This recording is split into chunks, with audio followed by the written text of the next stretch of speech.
This boy is none other than our protagonist, Lee Chul. He was born a peerless genius. Yet because he was an illegitimate child of the clan leader, he never received any privileges. However, there was one thing they didn't know. Chul was hiding a secret. He had mastered every single martial arts technique within the clan. This was possible thanks to a special ability of his, a power that allowed him to read the memories embedded within weapons. These very weapons had become his greatest teachers. The story begins in the unexplored regions of North Korea. At this moment, a group of martial artists had gathered, engaged in conversation. Among them, a young man stood, looking around in confusion. Just then, a middle-aged man approached, holding 2 cups of water. "Hey, young man, is this your first time joining?" The young man hesitated for a moment before taking one of the cups and nodding. "Yes, I've entered portals and dungeons before, but this is my first time in a place like this, so I'm a little nervous." Hearing this, the man let out a hearty laugh. "Haha, then you'd better brace yourself. Places like this have been abandoned for hundreds of years, so they're bound to be crawling with monsters. Hell, there might even be ancient ones lurking around." As he spoke, the man sat down beside the young warrior. Then, as if suddenly remembering something, the young man turned to ask, "But our expedition leader is from the prestigious Lee martial clan, isn't he? I heard he's the clan leader's brother, so he must be really strong." At those words, the older man glanced over at someone nearby before shaking his head with a mocking chuckle. "You mean that guy? He's nothing special. He's just an illegitimate child, weak enough to be exiled from the clan." The man he was looking at was a middle-aged man in his 40s, wearing an expression of exhaustion, looking no different from an unemployed drifter. This was the 9th legitimate son of the esteemed Lee martial clan, Lee Chul. Looking at Chul's somewhat unkempt appearance, the middle-aged man continued his remarks. "Not only is he incompetent, but he must also lack perseverance. That's why, even at his age, he's only reached the 7th level in martial arts. How could we possibly rely on someone like that?" At that moment, a man dressed in black stepped forward and addressed Chul. "Expedition leader, we should move on." Hearing someone call him, Chul merely lifted his gaze slightly before lowering his head again and muttering, "All right." With that, the group quickly packed up and continued moving forward. However, for some reason, Chul felt a growing sense of unease about this journey. As he walked, thoughts raced through his mind. The Black Spear Corps serves under the Lee martial clan's head. They're supposed to protect me. But somehow, this doesn't feel right. I have a bad feeling about this. Chul silently warned himself. Memories of his past began resurfacing in his mind. I once held on to hope and dreams. The moment I realized the burden of being part of the prestigious Lee martial clan was also the moment I was chosen by a supreme divine weapon during the selection ceremony. Back then, I believed that if I kept learning and improving, one day, I would earn recognition, but that day never came. Everything started when Chul was around 7 or 8 years old. At that time, a doctor within the clan pointed to an ultrasound image on the wall and explained, "Look at this. I've never seen a mana flow like this before. With this kind of mana, he won't be suited for magic, and if he tries to train in martial arts, stabilizing his energy will be extremely difficult. Given young Master Lee Chul's condition, reaching the 9th level would be nothing short of a miracle." Upon hearing this, Chul's father let out a quiet sigh, then turned his gaze toward the window. His eyes filled with disappointment. That was the moment when everything changed. Once people learned about my condition, they dismissed my selection by the divine weapon as mere coincidence, or worse, a mistake. Even so, I gave it my all. I wanted to prove them wrong. I reached the 7th level at the age of 25. At that time, I was genuinely overjoyed, even though my siblings had already reached that level when they were just children. But that joy didn't last long. I was expelled from the clan when I turned 30. If not for my eldest brother, I would have ended up as nothing more than a lifeless corpse the moment I was cast out. Since then, I've been running. It's been 10 years now. The age of chaos has begun. Uncharted lands continue to expand, and the monsters are evolving at an alarming rate. My father, the man hailed as the pinnacle of martial arts, the head of the Lee martial clan, has passed away. Shortly after news of his death spread across the media, a group of figures clad in dark robes came looking for me. The moment I saw them, I furrowed my brows and questioned them. "Black Spear Corps, how did you find me?" The men in black didn't respond. Instead, they handed me a letter and spoke in low, solemn voices. "This decree is for you." Switching back to Chul's perspective, He let out a sigh as the black merchant group ignored his question. Then chuckled bitterly to himself. Haha, so they're just going to pretend they didn't hear me? Am I really never going to escape this cursed bloodline? Shaking his head, he quickly read the letter, gradually piecing together the situation. Clan leader Lee Gunsung. So third brother has become the clan leader? Then what about eldest brother? Questions swirled in his mind. But before he could think further, the men in front of him spoke again. We will meet in 1 hour. With that, they turned around and left. Chol clenched the letter in his hand, his voice rising urgently. Wait, what happened to my eldest brother? But the black merchant group remained silent. Frustrated, he pressed on. I haven't even wielded a sword in the past 10 years. So why are you making me investigate the uncharted territories? At these words, one of the men in black seemed to lose his patience. He turned around, glaring at Chol. Are you saying you refuse? His hand instinctively reached for the hilt of his sword. A subtle yet undeniable threat. A chill ran down Chol's spine. He quickly realized that rejecting them without a legitimate excuse would leave him with only one outcome, death. Left with no other choice, he relented. That's not what I meant. I'll do it. Satisfied with his response, the men in black disappeared like a passing wind. Once they were gone, Chol gritted his teeth, crushing the letter in his fist. Those bastards. Returning to the present, Chol and his group had been traveling through the forest for some time when they suddenly stumbled upon a massive, decaying structure. One of the younger men in the group gasped in surprise. Huh? An abandoned building? It's actually in pretty good condition. Beside him, one of the men in black suggested, let's head inside. Without hesitation, the group drew their weapons, gripping them tightly as they cautiously stepped into the abandoned building. Their eyes darted around, scanning every corner, and what they saw sent shivers down their spines. The place was littered with bones, piles of them, both human and monstrous. What the hell is this? Are these the remains of ancient beasts? Someone shouted in horror. But before they could even process the gruesome sight, one of the black-clad figures snapped. Begin the operation. At his command, 2 men in black lunged forward without warning. The young man in the group barely had time to register what was happening before his head was severed from his body. Blood splattered across the floor as his lifeless body collapsed. The attack had been so swift and merciless that the rest of the martial artists could only stand frozen in shock before their screams erupted. What the hell are you doing? The only response was the chilling voice of an assassin. You knew from the start that you were all dead men. You should be honored to sacrifice yourselves for the family's benefit. His words were cold and emotionless as he lunged toward the older warrior. But before he could strike, a sharp blade pierced through his chest from behind. His body stiffened in disbelief. The one who had struck him down was none other than Chol. His voice was devoid of emotion as he demanded, "Who's behind this?" The assassin, rather than struggling, answered calmly, as if pain was a foreign concept to him. "The clan leader is behind this. We were ordered to bring you here. That is, as long as you didn't resist." A faint smirk touched his lips as he reached out and crushed the blade embedded in his chest.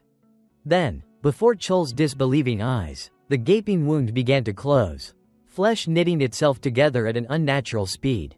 Chol could hardly believe what he was witnessing. But before the assassin could make another move, the older martial artist seized the opportunity, swiftly maneuvering behind him for a surprise attack. Unfortunately, the older warrior's skills were lacking. Before he could even launch his attack, the assassin casually swung his blade behind him, slicing the man clean in half. Blood sprayed across the floor, the air thick with the stench of iron. The assassin cast a condescending glance at Chol, his lips curling in mockery. "Pathetic. I thought you'd be much stronger than this. Especially considering half of your blood still belongs to the prestigious Lee Marshall family." Without another word, he lunged forward like a flash of lightning, his foot slamming into Chol's chest with bone-crushing force. The impact sent Chol flying like a cannonball, smashing through walls and crashing into piles of bones before finally coming to a stop. Blood spilled from his lips. His vision swam, but strangely, his mind remained eerily calm.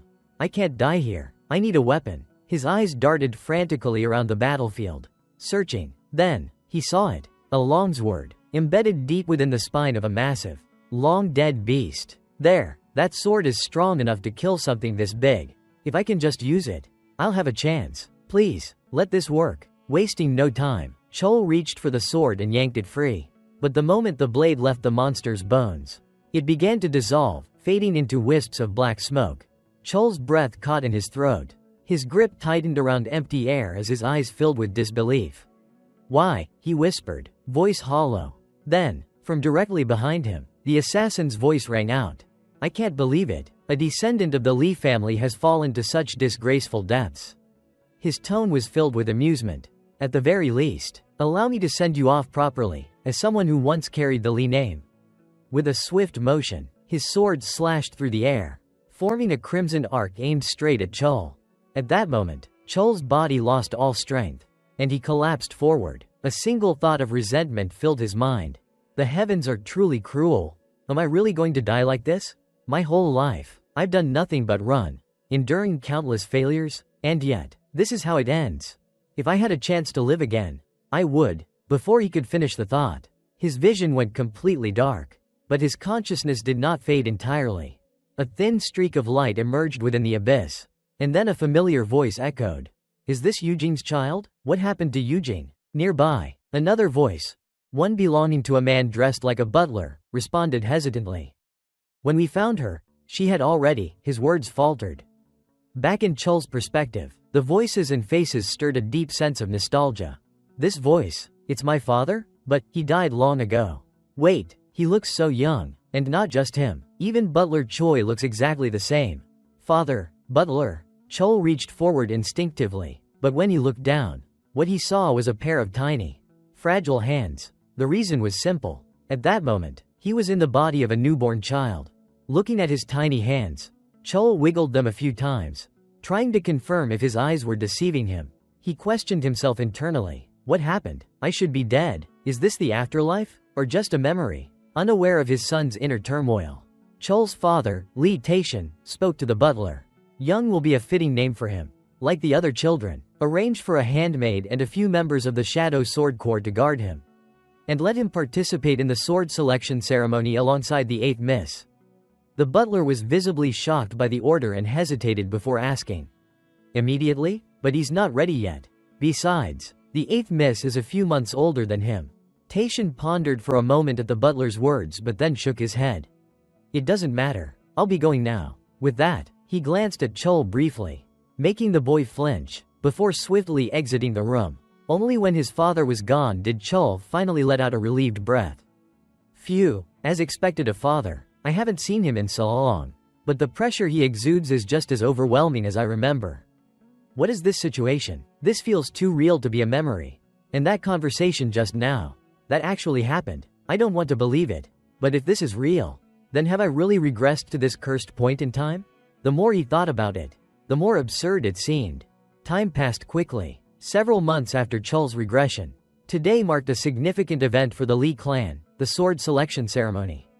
This was the day when the clan's descendants showcased their talents by being chosen by their weapons. In the past, Chol's father had been selected by dozens of swords and became the strongest swordsman of his generation. His older brother was even more exceptional, chosen not only by swords but also by tomes and staves, earning worldwide recognition for his mastery of both swordsmanship and magic. And now, it was finally Chol's turn. At this moment, Chol was dressed in an exceptionally luxurious outfit. However, it made him feel somewhat uncomfortable. Noticing his expression, a maid standing nearby smiled brightly and praised him. "Oh my, young master looks so handsome today. Even though you're in an unfamiliar place, you're not crying at all. How mature." This maid was Moon Gawa, Chol's personal attendant. She gently picked him up into her arms and continued. "I'm certain you'll receive great results today. Your future will surely shine brightly." Hearing this, Chol glanced up at her and unknowingly let out a faint smile. A hint of nostalgia flickered in his eyes as memories from his past life resurfaced. Gawa had always been like a mother to him. Yet, because of his siblings' jealousy, she had been exiled from the household. She was the only one who shed tears for his loneliness and had always remained by his side. But this time, I won't let that happen. No matter what, I'll protect her. With that thought, Chol reached out his tiny hands and gently touched Gawa's face. The gesture took her by surprise, but she instinctively hugged him closer. Just then, a voice interrupted their moment. "Young Master Young, everything is ready." Hearing this, Gawa turned to Chol with a gentle smile. "Well then, shall we head out now?" Meanwhile, elsewhere, Butler Choi stood behind Taishan and respectfully informed him. Everything is prepared. Taishan gave a slight nod before responding. Good, let's move out. With that, the entire procession began making its way toward a specific location, one that closely resembled an arena. However, at the center of the battleground stood countless weapons planted upright in the ground, while spectators from all around gathered to witness the ceremony. As they noticed Chul's arrival, whispers quickly spread among the onlookers. That child? Is he the illegitimate one brought in from the outside? Meanwhile, seated in a more prestigious section of the grandstand were several key figures of the Li clan. The elegantly dressed woman sitting at the forefront was Baek Hwayeon, the matriarch of the family. Beside her, with long flowing hair, sat Lee Jae-hung, the chief steward. Next was the clan's eldest son, Lee Gun-sung, and finally, the third son, Lee Myongjin. As the crowd continued to quietly observe and evaluate Chul, Myongjin suddenly spoke up. He's still far too young. Don't you remember how we participated in this ceremony at that age as well? Isn't that right, Gun-sung? He glanced at his older brother as he spoke, awaiting his response. Gun-sung responded indifferently. Yeah, I guess so. No idea where he even came from. His face remained expressionless, but deep inside, he found the situation somewhat amusing. Scene shifts to the arena. At this moment, Taishan raised his voice and declared, "The weapon selection ceremony begins. Bring Hwa forward." Upon hearing this command, a woman hurriedly carried a little girl toward the stage. This child was Li Hwa, the 8th child of the clan. Taishan gently seated her against a chair before retrieving a small dagger from his pocket. Without hesitation, he pressed the blade against the tip of her tiny finger, drawing a few drops of blood. The moment her blood dripped onto the ground, something astonishing occurred. A radiant blue light emerged, surging straight toward the collection of weapons in the distance. Suddenly, one of the weapons, a silver-white sword, began to glow brilliantly. Witnessing this phenomenon, murmurs of awe spread throughout the audience. Wow, that's the legendary relic-class weapon. Fangblade, a true masterpiece. For generations, it has never responded to anyone before. Ignoring the chatter, Taishan extended his hand toward the sword, using his power to summon it into his grasp. Once he held the blade firmly, he turned back to his daughter and gently embraced her. From this day forth, the Fangblade shall belong to Hwa. At his proclamation, several noblewomen in the crowd immediately offered their congratulations. Congratulations, young lady. Another prodigy has been born into the clan. Today is truly a momentous occasion. Receiving these well wishes, the clan's matriarch, Lady Baek Hwayeon, smiled graciously and softly expressed her thanks. However, her expression soon darkened when Taishan spoke once more. And next, young ceremony shall begin. The moment these words left his lips, the enthusiasm in the crowd dissipated almost instantly. Murmurs of doubt and disapproval replaced the earlier excitement. Isn't he the illegitimate child from outside? Tisk, tisk, why is someone like him even allowed to participate? Unfazed by the whispers, Taishan proceeded with the ceremony, placing Chul against a stone just as he had done with Hwa. Then, without hesitation, he pricked Chul's fingertip with the dagger, allowing a drop of blood to fall. However, since Chul possessed the mind of an adult, he did not cry like his older sister. This small detail seemed to please Taishan, who nodded approvingly and murmured, "I feel proud of you." He then gently patted Chul's head in a rare gesture of praise. Yet, deep inside, Chul felt a tinge of unease. So, the moment has finally arrived. In my past life, I was chosen by the resonant azure blade, a heaven-class weapon. With that thought in mind, Chul extended his tiny hand, allowing the drops of his blood to fall to the ground. The scene shifts to the viewing platform. At this moment, Chief Steward Jae-hung cast a glance toward Madame Baek Hwayeon, who sat to the side with a cold and expressionless face. He mused to himself, judging by her expression, she's clearly displeased. Well, that's understandable. After all, that child carries my elder brother's hidden bloodline. Jae-hong let out a quiet sigh. That child truly has a cruel fate. To be a secondary son and try to survive in the Lee family, it won't be easy. Perhaps it's because of these old men, so stubbornly clinging to their obsession with blood purity, that things have turned out this way. Just as he was lost in thought, a voice suddenly spoke from behind him, almost as if the speaker had read his mind. It seems the chief steward has quite a bit of interest in a mere secondary son. The words were accompanied by a light chuckle. Jae-hong turned slightly, only to see an elderly man stroking his beard with a knowing smile. his gaze filled with subtle meaning. This old man was none other than the great elder of the Li family. Hearing his words, Jae-hong coolly shifted his gaze toward him and replied, "Greetings, great elder." Though his words were formal, a trace of wariness flickered in his eyes. He remained on high alert, fully aware of how cunning the old man was.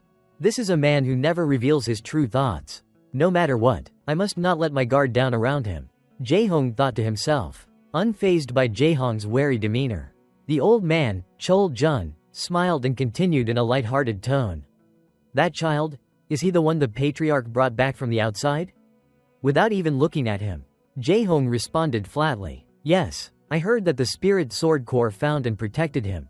Of course, Chol-jun already knew this. Yet, he still chose to ask, as if savoring the conversation. How peculiar. I can't seem to fathom the patriarch's intentions. A secondary son, with unclear origins, no one knows who bore him, nor how, and yet, he is allowed to participate in the selection ceremony? The selection ceremony holds no significance for a secondary son. That has already been made abundantly clear, through your own experience. Has it not, Chief Steward? The thinly veiled mockery in Chol-jun's words caused Jae-hong's face to harden. His hands clenched so tightly that they trembled. His voice laced with anger as he demanded, "What did you just say?" Hearing this, the old man Chol-jun quickly adjusted his words, though his insidious tone remained unchanged. "Oh, my apologies, that was rude of me. It's just that the story of the chief steward, someone from outside, failing to be chosen by any weapon during the previous selection ceremony is far too well known. A secondary son will always be just that, a secondary son. It would be best to know one's place." As he finished speaking, a mocking smile spread across his face. At this point, even the Buddha himself would have been angered. How could Jae-hong possibly stay still after such blatant humiliation? His teeth ground together audibly as he exploded in fury. "Enough. I refuse to tolerate such disgraceful insults any longer." Yet before he could even finish his outburst, a brilliant flash of light suddenly erupted from afar, casting an overwhelming glow that left both Jae-hong and Chol-jun momentarily stunned. Jae-hong was so taken aback that he shot up from his seat, his eyes widening as he tried to take in what was happening. Beside him, Chol-jun's face twisted in sheer panic, as if he had just lost a fortune. "What is this? How could this be happening?" he muttered in disbelief. Meanwhile, an uncontrollable joy lit up Jae-hong's face. He couldn't hold back his laughter. "Ha ha ha, even though I'm seeing it with my own eyes, it still feels like a dream." Their gazes locked onto the battlefield below, where every weapon present had begun to glow in unison, radiating a dazzling brilliance that made it difficult to look directly at them. Even legendary masterpieces such as the Blood Spirit Spear and the Iron Fusion Blade, as well as sacred relics like the Holy Sword Ma and the Divine Thunder Wyvern, all responded to Chol, acknowledging him as their rightful master. The entire grandstand fell into utter silence, shocked beyond words. And then, mere seconds later, an eruption of frenzied shouts echoed through the arena. How is this possible? This is absurd. Not just the weapons in the ceremony, even those that already have masters are reacting. On the other side, even the sword belonging to the eldest heir of the family, Myung-young, began to glow and tremble violently in response to Chol. Jae-hong could only stare in disbelief before letting out a dazed chuckle. "Ha ha, how could something like this happen? Gunsung, do you believe what you're seeing? It seems our ninth brother possesses a talent far beyond anything we ever imagined." In response, Gunsung remained as composed as ever and simply acknowledged, "That does seem to be the case." Meanwhile, the guests who had come to witness the ceremony continued their heated discussions. "Doesn't this seem off? A result like this should be impossible for a secondary son. But damn it, the selection ceremony is absolutely flawless, it can't be wrong." From the perspective of the clan leader, Taishan, he had heard enough. With a booming voice, he roared, "Silence! According to clan law, all weapons that have chosen Young must belong to him. However, handling this matter so simply will not be easy. Therefore, I wish to hear everyone's opinions." In response, Chief Steward Jae-hong raised his hand and voiced his thoughts. "I have a proposal. Regardless of the clan's traditions, I believe bestowing all of these weapons upon him would go against the very essence of the selection ceremony. The ceremony is a tradition that must be preserved for future generations.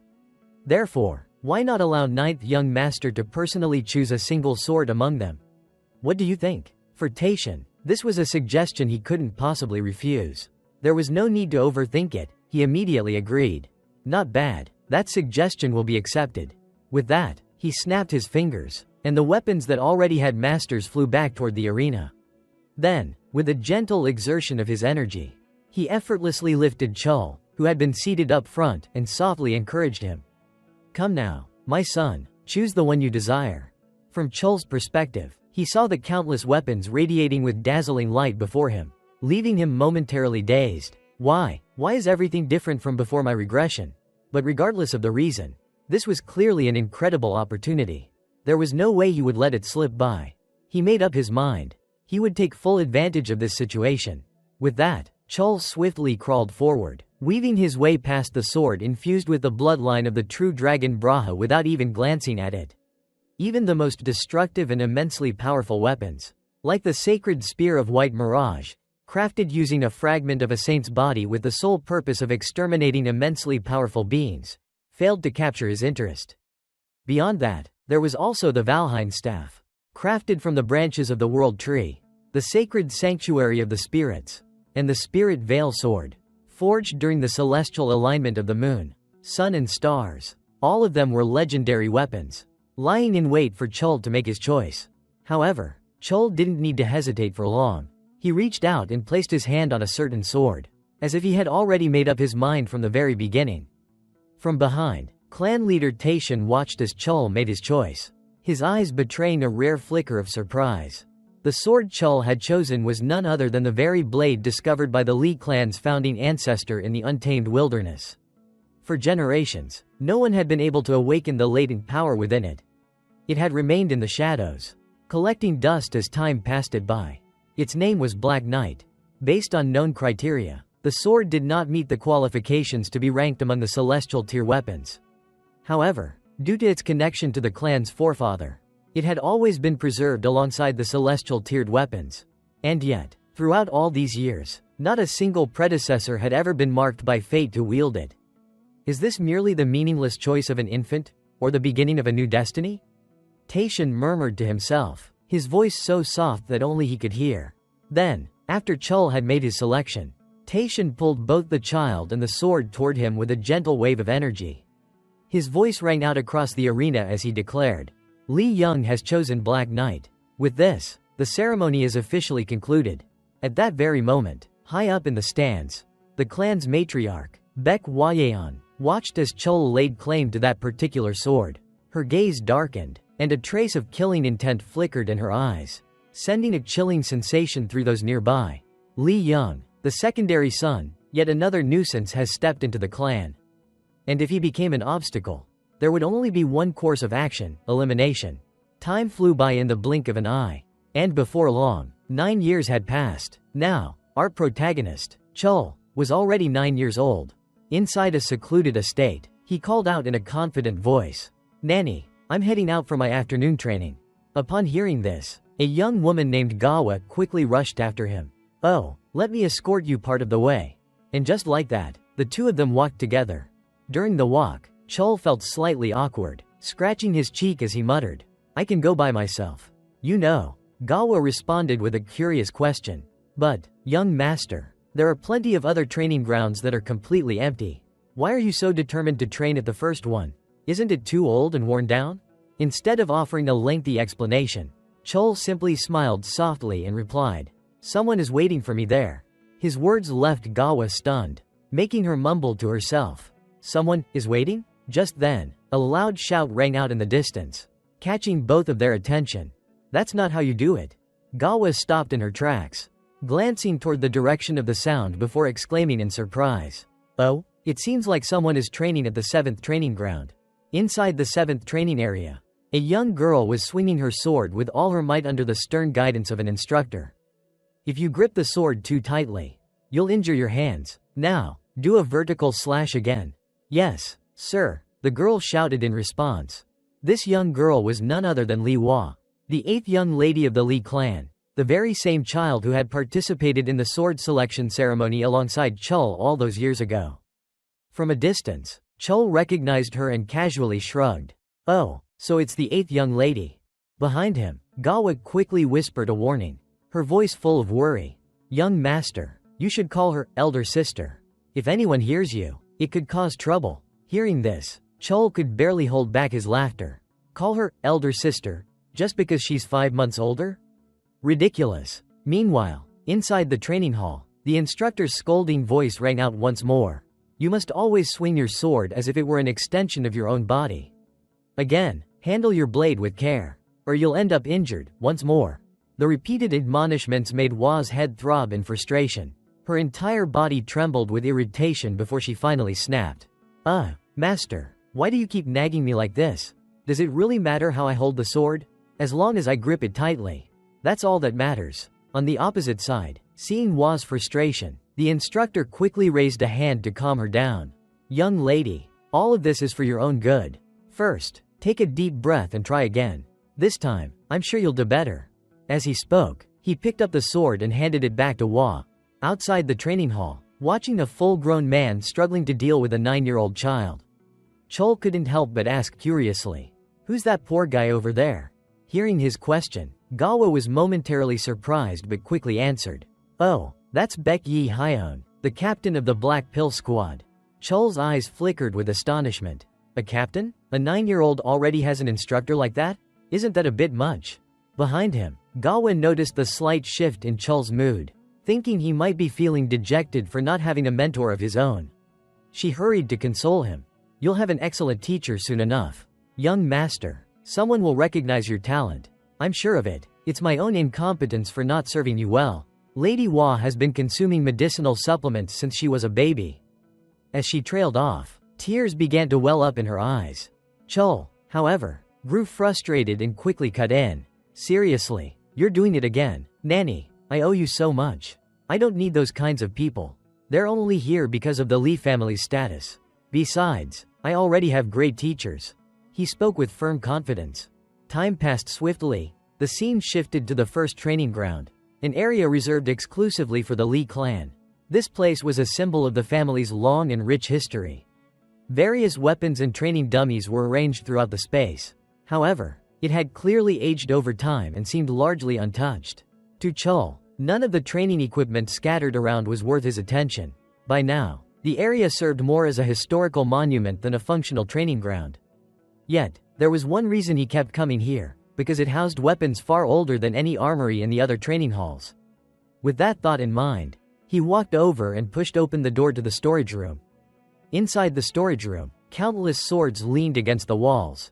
They were ancient, rusted, and some had deep cracks running along their blades. Yet, Chol paid no attention to any of that. His eyes scanned the collection until they landed on a particular longsword not too far away. "Oh, found it. Let's try this one today."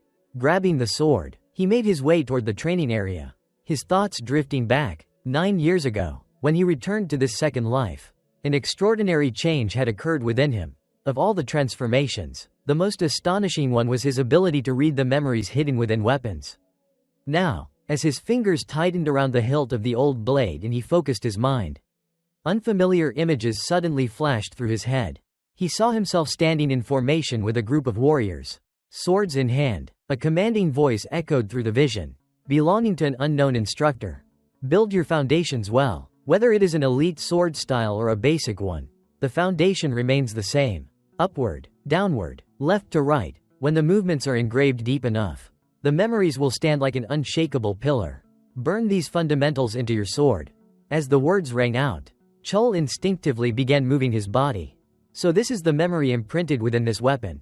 The older and more refined the weapon, or the longer it had been used and cherished by its wielder, the clearer its past would reveal itself. With a powerful downward slash, Chol sent a thunderous shockwave rippling through the air. A burst of energy erupted from the strike, sending dust and debris flying in all directions. This was the first technique of the 7-star sword style, Scarlet Wind. Looking at the result of his attack, a glimmer of satisfaction appeared in Chol's eyes. The 7-star sword style is complete. Over the past 2 years, I've read nearly all the memories hidden within the weapons in this training ground.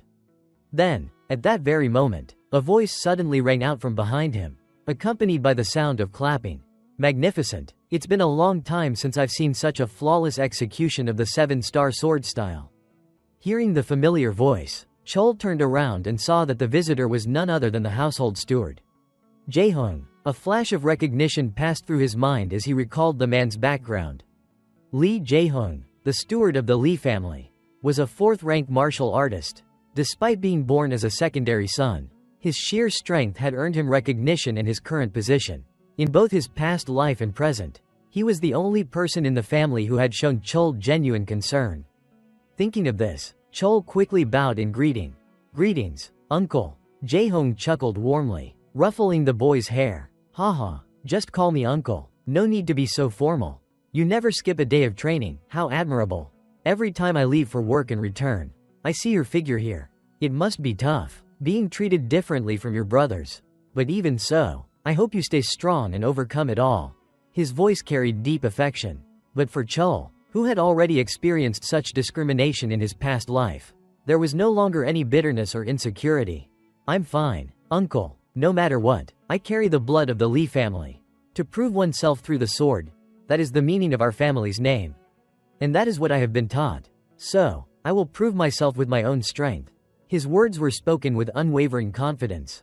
And for a moment, Jae-hong was left speechless. Then, with a sigh of regret, he muttered inwardly, Why must such a talented child be born as a secondary son?" Clearing his throat, he continued with a more serious expression. "Now that I think about it, your naming ceremony is coming up soon.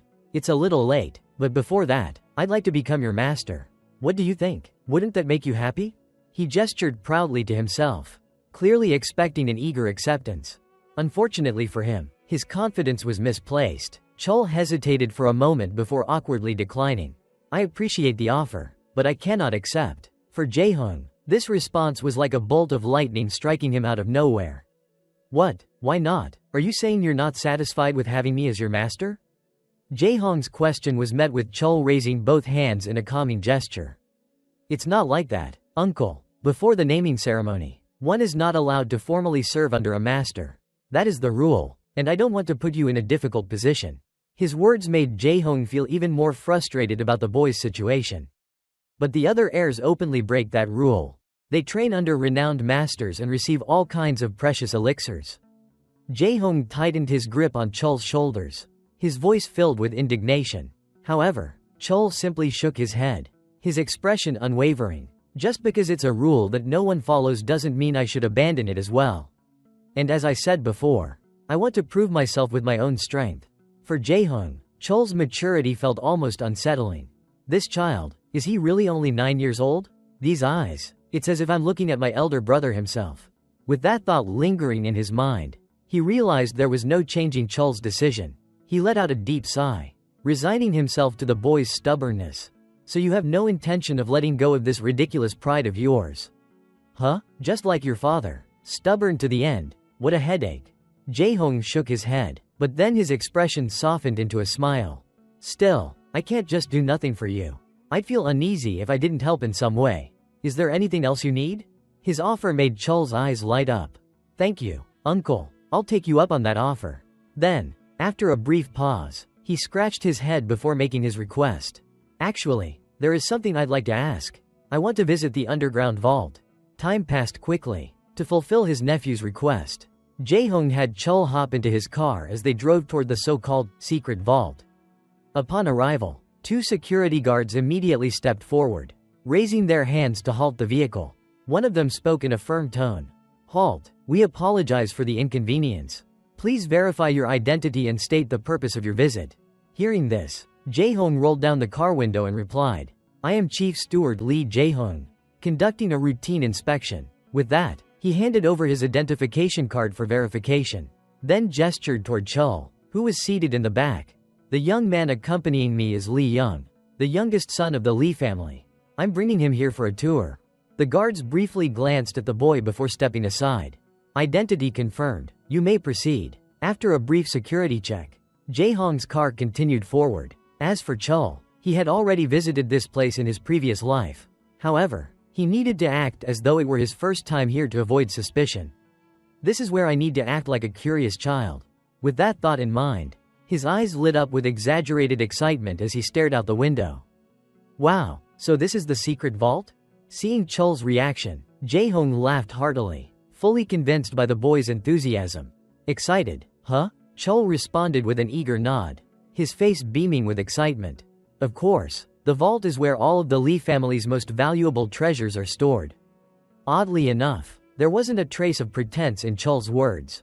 His fingers clenched slightly in anticipation. After all, the very thing he had been searching for lay within this place. A legendary weapon, ancient relics whose very existence was shrouded in myth. Those who sought such elusive artifacts were often met with the same answer. Everything can be found within the Lee family's secret vault. The vault itself was housed within a hexagonal building, its sleek, modern architecture gleaming so brightly that one could practically use it as a mirror. The Lee family crest, two swords crossed over one another, was prominently displayed on nearly every wall, serving as a constant reminder of the family's heritage and power. On the side, Jae-hong pressed the button for the elevator while casually explaining, "The underground level of the secret vault is where weapons are sealed away for various reasons." Upon hearing this, Chol's eyes sparkled with excitement as he asked, "Does that include monstrous weapons that devour their own wielders?" Jae-hong responded with a firm nod, then decided to tease his nephew a little. "That's right, you sure know a lot. If you recklessly touch one of those weapons, both your body and mind will be consumed entirely." As he spoke, he flashed a sinister grin, causing Chol's shoulders to twitch slightly as if he were frightened. Seeing this, Jae-hong burst into laughter. "What's wrong? Are you scared?" But Chol's response was firm. "Not at all." Just then, the elevator doors slid open. However, Jae-hong made no move to step inside. Instead, he turned to give Chol a few parting words. "Don't worry, you won't be able to access the dangerous areas anyway. I have some matters to attend to upstairs, so take your time looking around." "Understood. Thank you, Uncle," Chol replied with a nod before stepping into the elevator. The moment the doors closed, the innocent, childlike demeanor he had maintained vanished entirely. With a heavy sigh, he let go of the act. Keeping up the appearance of a naive child was far more exhausting than he had anticipated. As the elevator doors reopened, Chol was met with the sight of an immaculate armory filled with an overwhelming number of weapons. This was the underground level of the secret vault, also known as the weapon graveyard. A place where countless weapons and relics had been sealed away.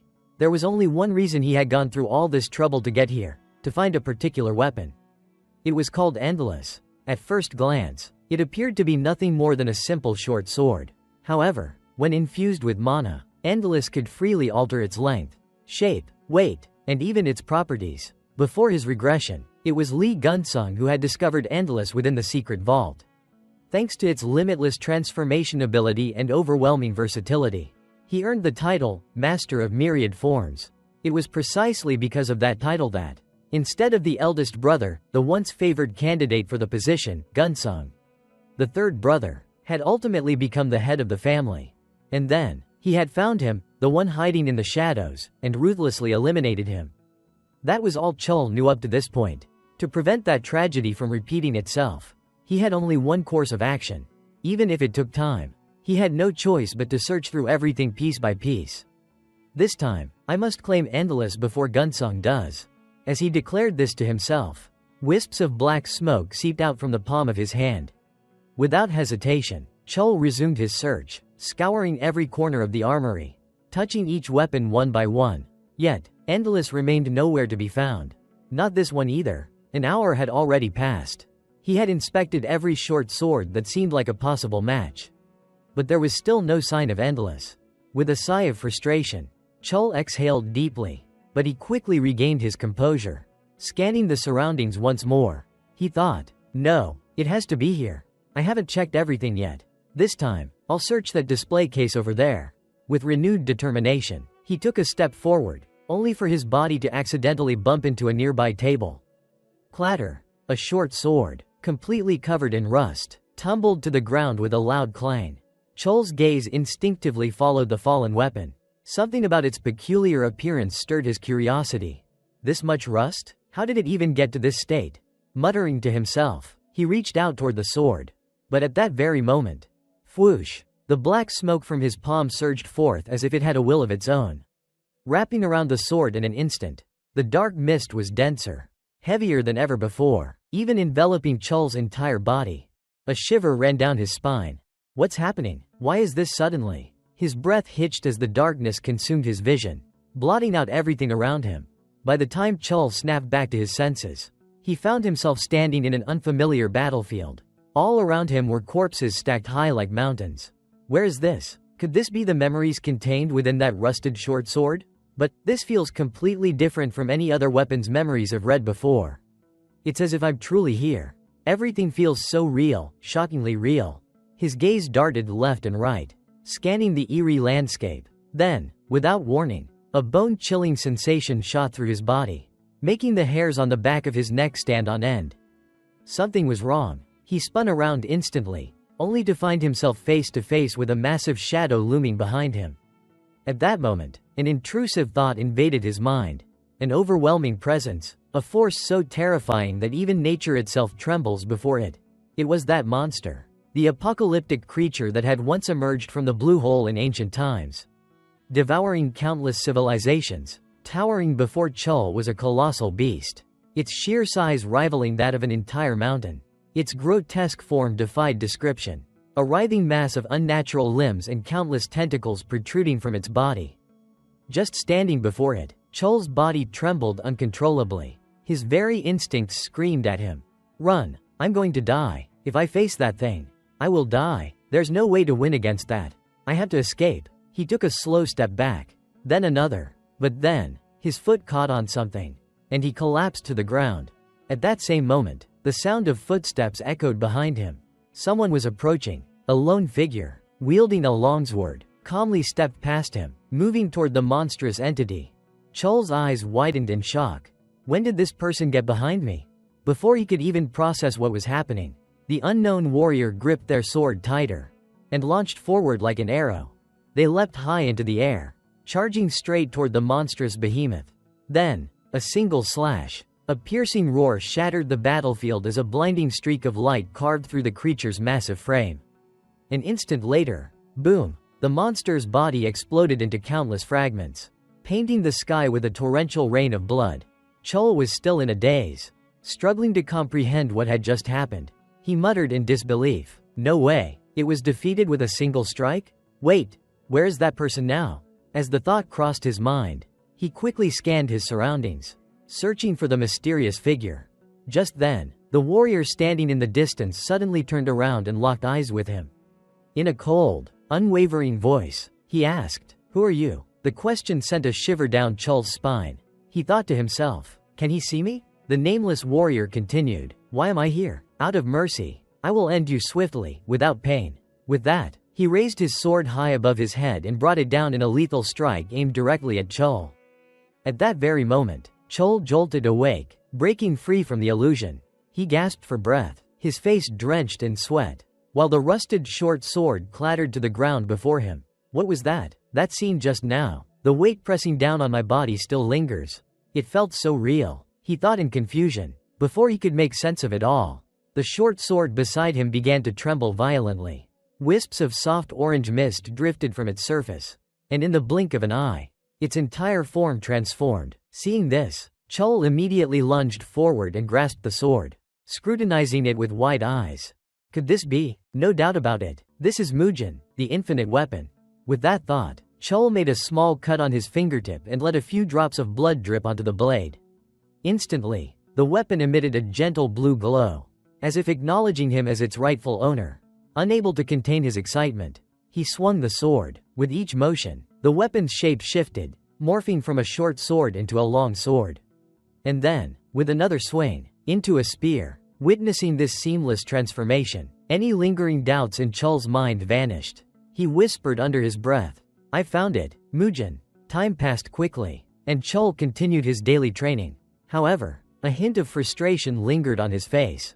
Sigh, failed again? It had been a week since he obtained Mujin, the infinite weapon he had taken from the underground armory. Currently, he kept it in the form of a ring to avoid detection. But that day, what exactly happened? Right, the man, his sword strike, it was as if he was reminding me that I wasn't worthy. The black mist revealed the technique and its name to me, but beyond its sheer power, even the man's movements radiated an elegant beauty. Yet no matter how hard I try to replicate it, I just can't. Despite that, I don't feel impatient. In my past life, I was nothing but a failure. Someone my own family looked down upon. I wasn't even taught the basics of our clan's martial arts.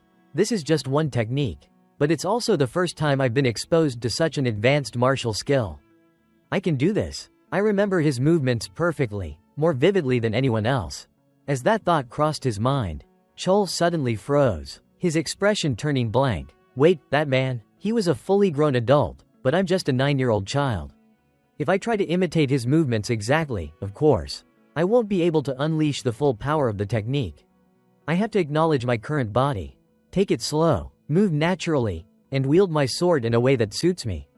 With this realization, Chol closed his eyes. He loosened his body, raised his sword above his head, then suddenly tightened his grip and swung down with all his might. The moment the blade struck the ground, a deafening shockwave erupted. The earth cracked apart, sending fragments of rock flying like bullets in every direction. Chol gazed at the destruction with satisfaction. Good, looks like I've finally grasped the feeling. Now, all that's left is learning how to channel my mana properly. Hearing this, Chol's expression grew pensive once more. No matter how many times I try to reenact it from memory, something crucial still feels missing. I just can't replicate it. What exactly is it? There was no choice but to keep experimenting. Alright, let's start over. With a sigh, Chol resumed his training. However, just as he pulled his sword back for another strike, a young woman's hand suddenly grabbed onto the blade, stopping him in his tracks. Hey, kid, where did you learn that technique? She asked softly. Her sudden appearance puzzled Chol. Black hair and brown eyes. This woman, she's from the Li clan. Rather than answering, he shot back his own question. Who are you? The young woman's eyes widened slightly in surprise. Huh? You don't know me? Well, I guess that makes sense. Yeah, I suppose you wouldn't. I don't show my face around much. Then, with a cheerful grin, she continued. Alright then, what's your name? Seeing her friendly demeanor, Chol hesitated briefly before replying. My name is Young. The moment she heard it, the woman suddenly grabbed his hand and shook him excitedly, treating him like a rag doll. Young, that's such a special name. Oh, right, I'm Li Zhonghua. Nice to meet you. Hearing her introduce herself, Chol immediately realized who she was. This is Aunt Zhonghua. According to Jaehung, she was always a bit different from the rest of the family, which is why grandfather couldn't accept her. Uncle told me about it in my past life. But more importantly, does she even consider how ridiculously strong she is while shaking me around like this? Chol shot her an unimpressed glare but said nothing. Meanwhile, Zhonghua nonchalantly commented, You're kinda weak, huh? Then, stepping closer, she got straight to the point. Anyway, kid, where did you learn that technique? Chol wasn't stupid enough to answer that question directly. Instead, he countered with another question. Why do you ask? Zhonghua laughed and responded in a boastful tone. Because it's an ancient martial art. And your dear aunt absolutely loves ancient martial arts. That was the era when monsters ran rampant, wasn't it? Then, pulling out an old book from her sleeve, she handed it to Chol. That's why. This is a gift for you. A gift? Chol asked curiously. Zhonghua nodded and urged him eagerly. Yeah, open it and take a look. Seeing this, Chol didn't hesitate any longer. He quickly flipped through the pages, skimming the contents. This handwriting, it's terrible, so it's hard to read. But is this magic? Not just magic, but also martial arts techniques? The level is so advanced. I don't understand a thing. Maybe those rumors about her weren't accurate after all. Thinking this, Chol hesitantly asked, This is. Beside him, Zhonghua immediately noticed that her nephew didn't understand a thing, so she stepped in to explain. Oh, these are ancient magical techniques based on external mana flow. A long time ago, magic could only be used by drawing mana directly from the body, without needing a mana core. Modern magic, on the other hand, relies on storing mana in the heart. But can we really say that ancient magic is outdated? For all we know, their mana manipulation techniques could be superior to ours. As she spoke, Zhonghua pointed at the book in his hands. That's why I've been researching amplification techniques and mana conversion. But the remaining records are just too scarce. Meanwhile, Chol found himself growing increasingly excited about the topic. This is a perspective I've never considered before. The magic of the infinite armory? With that thought in mind, he suddenly blurted out, Auntie, wait just a moment. Then, before Zhonghua could react, he dashed off, leaving her completely bewildered. Shortly after, Chol reappeared, gripping a sword tightly in both hands. Closing his eyes, He focused on guiding energy from his heart. Mana from his core spread throughout his body. But instead of pulling it back in like usual, wait, that nameless warrior wielded it using external mana flow. The way he controlled mana in my memories, the part one couldn't comprehend before. But now I can do it. As realization struck, Chul's eyes lit up. He tightened his grip on the sword and swung it downward with all his strength. A massive slash mark appeared on the ground as debris scattered in all directions. Seeing the results, an uncontrollable grin spread across his face. I did it, he exclaimed. But at that moment, Zhanghua suddenly lunged forward as if she were being chased by a ghost. She grabbed Chul's shoulders tightly. Her voice urgent. What was that? That was amplification magic, wasn't it? Hearing her words, Chul averted his gaze, feeling slightly uneasy before replying. Yeah, it was amplification. What? Zhanghua practically shouted. How did you do that? Chul wasn't stupid enough to give her a detailed explanation. Instead, he simply shrugged and answered vaguely. I just did it. Of course, Zhanghua wasn't satisfied with that response. She frowned and pressed further. I mean, how did you do it? Chul furrowed his brows and countered. Why should I tell you? In response, Zhanghua looked visibly anxious. Because you only figured it out thanks to the notebook I gave you. I've spent my entire life chasing this. I've been searching for over 10 years. Even after being kicked out of the family. Please. She tightened her grip on Chul's hands. Her gaze sincere, almost desperate. If I do something for you, will you teach me? Chul looked at her for a long moment before sighing. Fine, but you have to promise me 3 things. 3 things? The first, Chul said seriously, is that you can't tell anyone about me without my permission. That includes my older brother and my father. Why? Zhanghua asked, confused. Chul answered bluntly, because I don't like people talking about me behind my back. Hearing that, something in Zhanghua's expression changed. For a brief moment, she fell silent, a trace of sadness crossing her face. I see, I understand, I feel the same way. Her expression piqued Chul's curiosity. Why does she look so upset? But setting that aside, he continued, the second thing is, you can't lie to me. We need to trust each other. I'll also be honest with you, as much as I can.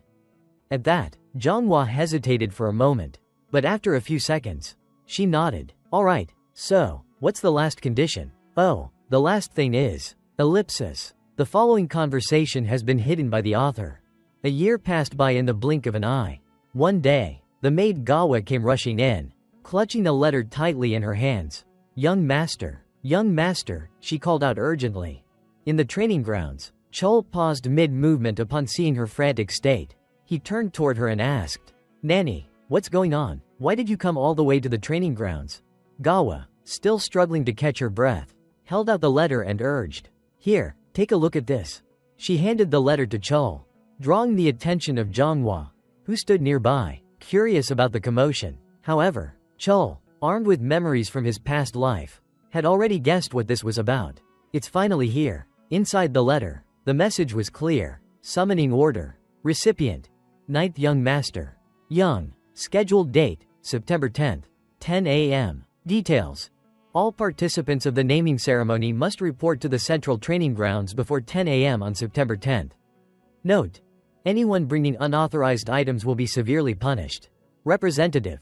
Family head, Li Myong-yun. Seeing his eldest brother's name listed as the representative, Chul couldn't help but wonder. The representative is Myong-yun? Is father not home? I haven't heard anything about him going off to war. Meanwhile, Zhanghua's reaction was something else entirely. She practically burst into flames. The naming ceremony? Chul had no idea why she was suddenly so agitated. Why are you freaking out all of a sudden? He asked. Confused, Zhanghua clutched her head in frustration. Her voice rising. Everything was just starting to come together.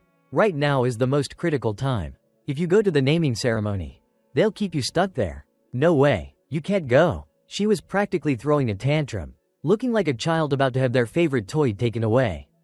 Chul let out a sigh, shaking his head in exasperation. It's been a year since I made my deal with her. Over that time, we've studied magic together. Modern magic focuses on original mana, while ancient magic is based on exposed mana. Combining the two creates an entirely new magic system, her lifelong dream.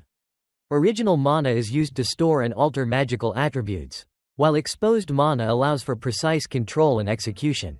Thanks to this combination, my ability to wield magic has far surpassed that of other children my age. Meanwhile, beside me, Zhonghua kept mumbling to herself, making my head ache. Seriously, do you really have to go? Studying magic is way more interesting. Hearing this, I didn't want to waste any more time arguing, so I cut straight to the point. You know I don't have a choice, right? But don't worry, even if my time is limited, I'll still continue practicing magic and restoring ancient techniques. The moment I said that, Zhonghua's eyes widened in shock. It was as if a series of question marks had just popped up over her head. Huh? How? The training schedule for the naming ceremony is brutal. In response, I simply gave her a confident smirk. I'll do both at the same time. Time passed quickly. Now, Hua and I were sitting inside some kind of enclosed glass chamber. The peculiar part? Both of us were inside. Standing in front of us was a man who soon spoke up. Training begins today. First, you'll have to endure magical attacks for 30 minutes. This man was none other than Zhang Wook, the captain of the Blood Tiger unit, our trainer. Immediately after, the chamber filled with chaotic arcs of lightning, crackling wildly in every direction. However, before a single bolt could even touch me, it was instantly deflected by an invisible barrier surrounding my body. Watching this unfold, Zhang Wook narrowed his eyes slightly, clearly deep in thought. By all logic, the ninth young master, who had never undergone any formal training, should have been electrocuted and knocked out cold by now. Yet, not only was he still standing, he was countering every attack with magic? Sensing his intense gaze on me, I turned my eyes toward him as well. And with just that one glance, Zhang Wook felt a sudden jolt of unease. That brat, he's analyzing me? Evaluating his own abilities while forcing the instructors to teach at a higher level? A mere 10th born child, daring to do something like this? Damn it, calling him a 10th born? No, with talent like that, such a title was an insult to a martial artist. I need to rethink my approach.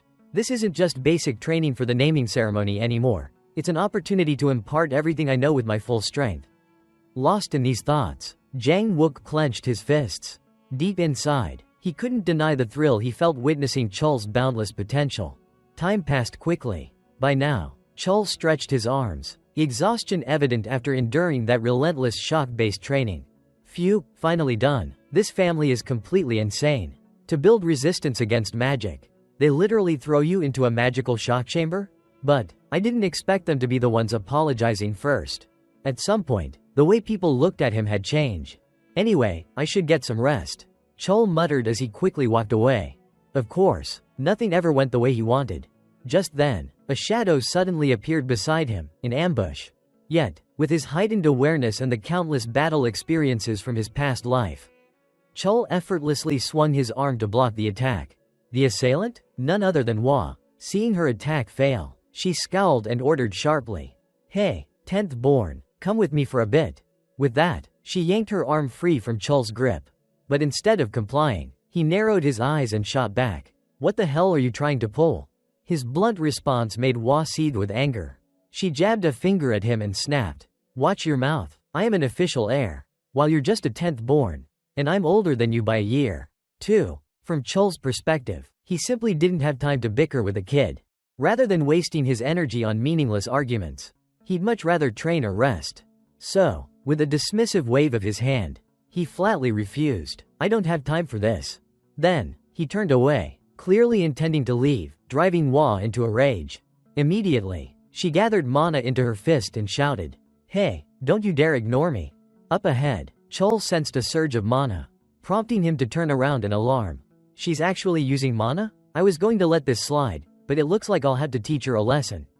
With that thought, he swiftly sidestepped, dodging her incoming punch. Then, before Hua could even retract her arm, Chul's hand shot forward, grabbing her slender neck in an instant. Effortlessly, he lifted her off the ground. Drawing her closer, he warned in a cold voice, "If you want to complain, go whine to your mother. Don't waste my time, I'm busy." With an exasperated sigh, he let go of her collar, releasing her, realizing she couldn't beat Chul in a fight. Hua did the next best thing. She started shouting, "This is all your fault. Ever since you caused that ridiculous scene at the selection ceremony, people keep comparing me to you. Know your place as a 10th born and stay quiet. It's unfair. I trained day and night without rest, while you were just born talented. It's not like I asked for this." But just as she blurted that out, Hua abruptly cut herself off. Covering her mouth, she had said too much. Chul, however, had already switched into lecture mode. Blaming others must be easy. Huh? Like you said, I'm just a 10th born. That means I don't have the luxury of making excuses. You're losing sleep? Then don't sleep. Still falling behind despite skipping snacks? Then skip your meals too. If I piss you off so much, then beat me, crush me, make me bow and apologize. That's the way of House Lee. And with that, he couldn't be bothered to entertain the conversation any longer. He turned on his heel and walked away. Behind him, Hua clenched her fists, trembling with rage, before shouting at his retreating figure. Big words. You little brat, just wait until the naming ceremony. I'll outperform you and make you call me Big Sister. You'll be on your knees, begging. Without even stopping, Chul turned his head slightly and replied, Yeah, I'll be waiting. Time passed swiftly until the late afternoon. The scene now shifted to the training grounds designated for direct line family members, the 7th Division. At that moment, the matriarch of the family, Baek Hwayeon, arrived at the training grounds to visit her daughter.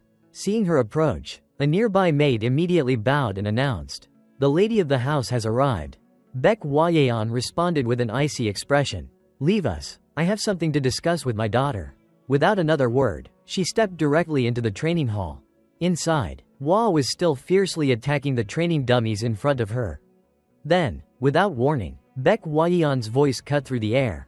What are you doing? Hearing that familiar tone, Hua flinched before turning around. Mother, I'm training, she answered, though her gaze instinctively dropped to the floor, as if she didn't dare meet Baek Hwayeon's eyes. And just as she had expected, Baek Hwayeon hadn't come here for anything pleasant, she had come to berate her. I've heard everything. You let that boy overwhelm you? I told you already, if you can't suppress him, then you must crush him. This is beyond disappointing. If you're only training like this out of fear of punishment, then stop. A heavy silence followed. Then, after a few seconds, Hua finally lifted her head. Looking her mother straight in the eye, she declared, I know exactly how you feel about my training, but I'm doing this because I want to. I'll defeat him, not because you told me to, but because I want to. This is my decision. Baek Hwayeon studied her daughter carefully. It didn't take long for her to understand what was happening. Softly, she muttered, letting yourself be provoked by a nobody? You are a direct descendant of the Lee family. From the very start, you and he were never equals. Beating him should be a given, and yet, you're letting yourself be shaken? Then, without hesitation, she pulled out a small glass vial and placed it in Hua's hand. This is Mi Mong, a deadly poison, she stated flatly. If you can't surpass him, then trample him. That is the way of House Lee. With that, Baek Hwayeon turned and walked away, leaving Hua standing there, frozen in place, staring at the vial in her hand. Now, back to the young maid, Gawa. At this moment, she sat frozen in front of a computer screen, her face filled with disbelief. This can't be real. Right before her eyes was the Lee family's internal website, used exclusively for evaluating and ranking the family's disciples. The screen displayed the latest results for the 14th week. Name: Lee Chul. Gender: male. Magic proficiency: Level 1. Weapon proficiency: Level 1. Theoretical studies: Level 1. Overall ranking: Level 1. Standing beside her, Chul beamed with pride as he boasted. Well, what do you think, Nanny? Are you finally done worrying? Gawa, who had initially been filled with concern, now felt nothing but sheer excitement. Without hesitation, she pulled Chul into a tight hug and exclaimed, I didn't even do anything to help you. And yet, you managed to achieve this. Hearing that, Chul chuckled and reassured her, You've helped me plenty, so don't say that. Just then, the sound of heavy footsteps echoed from outside, causing both of them to exchange curious glances. A second later, Jonghwa burst through the door, yelling at the top of her lungs, Hey, kid, let's go train. Seeing how fired up she was, Chul couldn't help but sigh and remind her, But I just finished training. That's exactly why you need to keep going. Training your mana will help with fatigue, she declared, flexing her arm as if to prove her point. Of course, that logic might work on an ordinary child, but there was no way it could fool someone who had lived through multiple lifetimes like Chul. I've never heard of that effect before, he remarked, giving her a skeptical look. Immediately, Jonghwa faltered, struggling to maintain eye contact as she stammered, It's true, I'm pretty sure it is. Deciding to brush past the absurdity of her claim, Chol suddenly remembered something and said, "Well, fine. I actually have something I want to show you anyway." Hearing this, Zhonghua was initially curious, but in the very next second, a thought struck her, and her eyes widened in shock. "Wait, don't tell me, have you reached 1 star already?" In response, Chol simply smiled, a quiet but undeniable confirmation. The art of mana control traditionally follows 3 stages: body enhancement, reaching the realm of reinforced physique, alteration of mana properties, attaining the realm of chi cultivation, and manifestation of supernatural strength through mana, achieving the realm of chi projection. However, Chol's mana technique was different. Even at the first stage, it exhibited a far greater range of abilities and potential than usual. Because of this, Zhonghua's mana system classified proficiency into distinct levels, called stars. At this moment, Zhonghua was channeling her energy into Chol, conducting an assessment. Upon receiving the results, her face brightened with delight. "Perfect, you've truly reached 1 star. Do you feel any abnormalities when using magic? I thought it would take at least another year." Hearing that, Chol felt a shudder run through his body as he recalled the grueling training he had endured. "I figured it out while studying the theory. Looking back, it really was an insane method of training.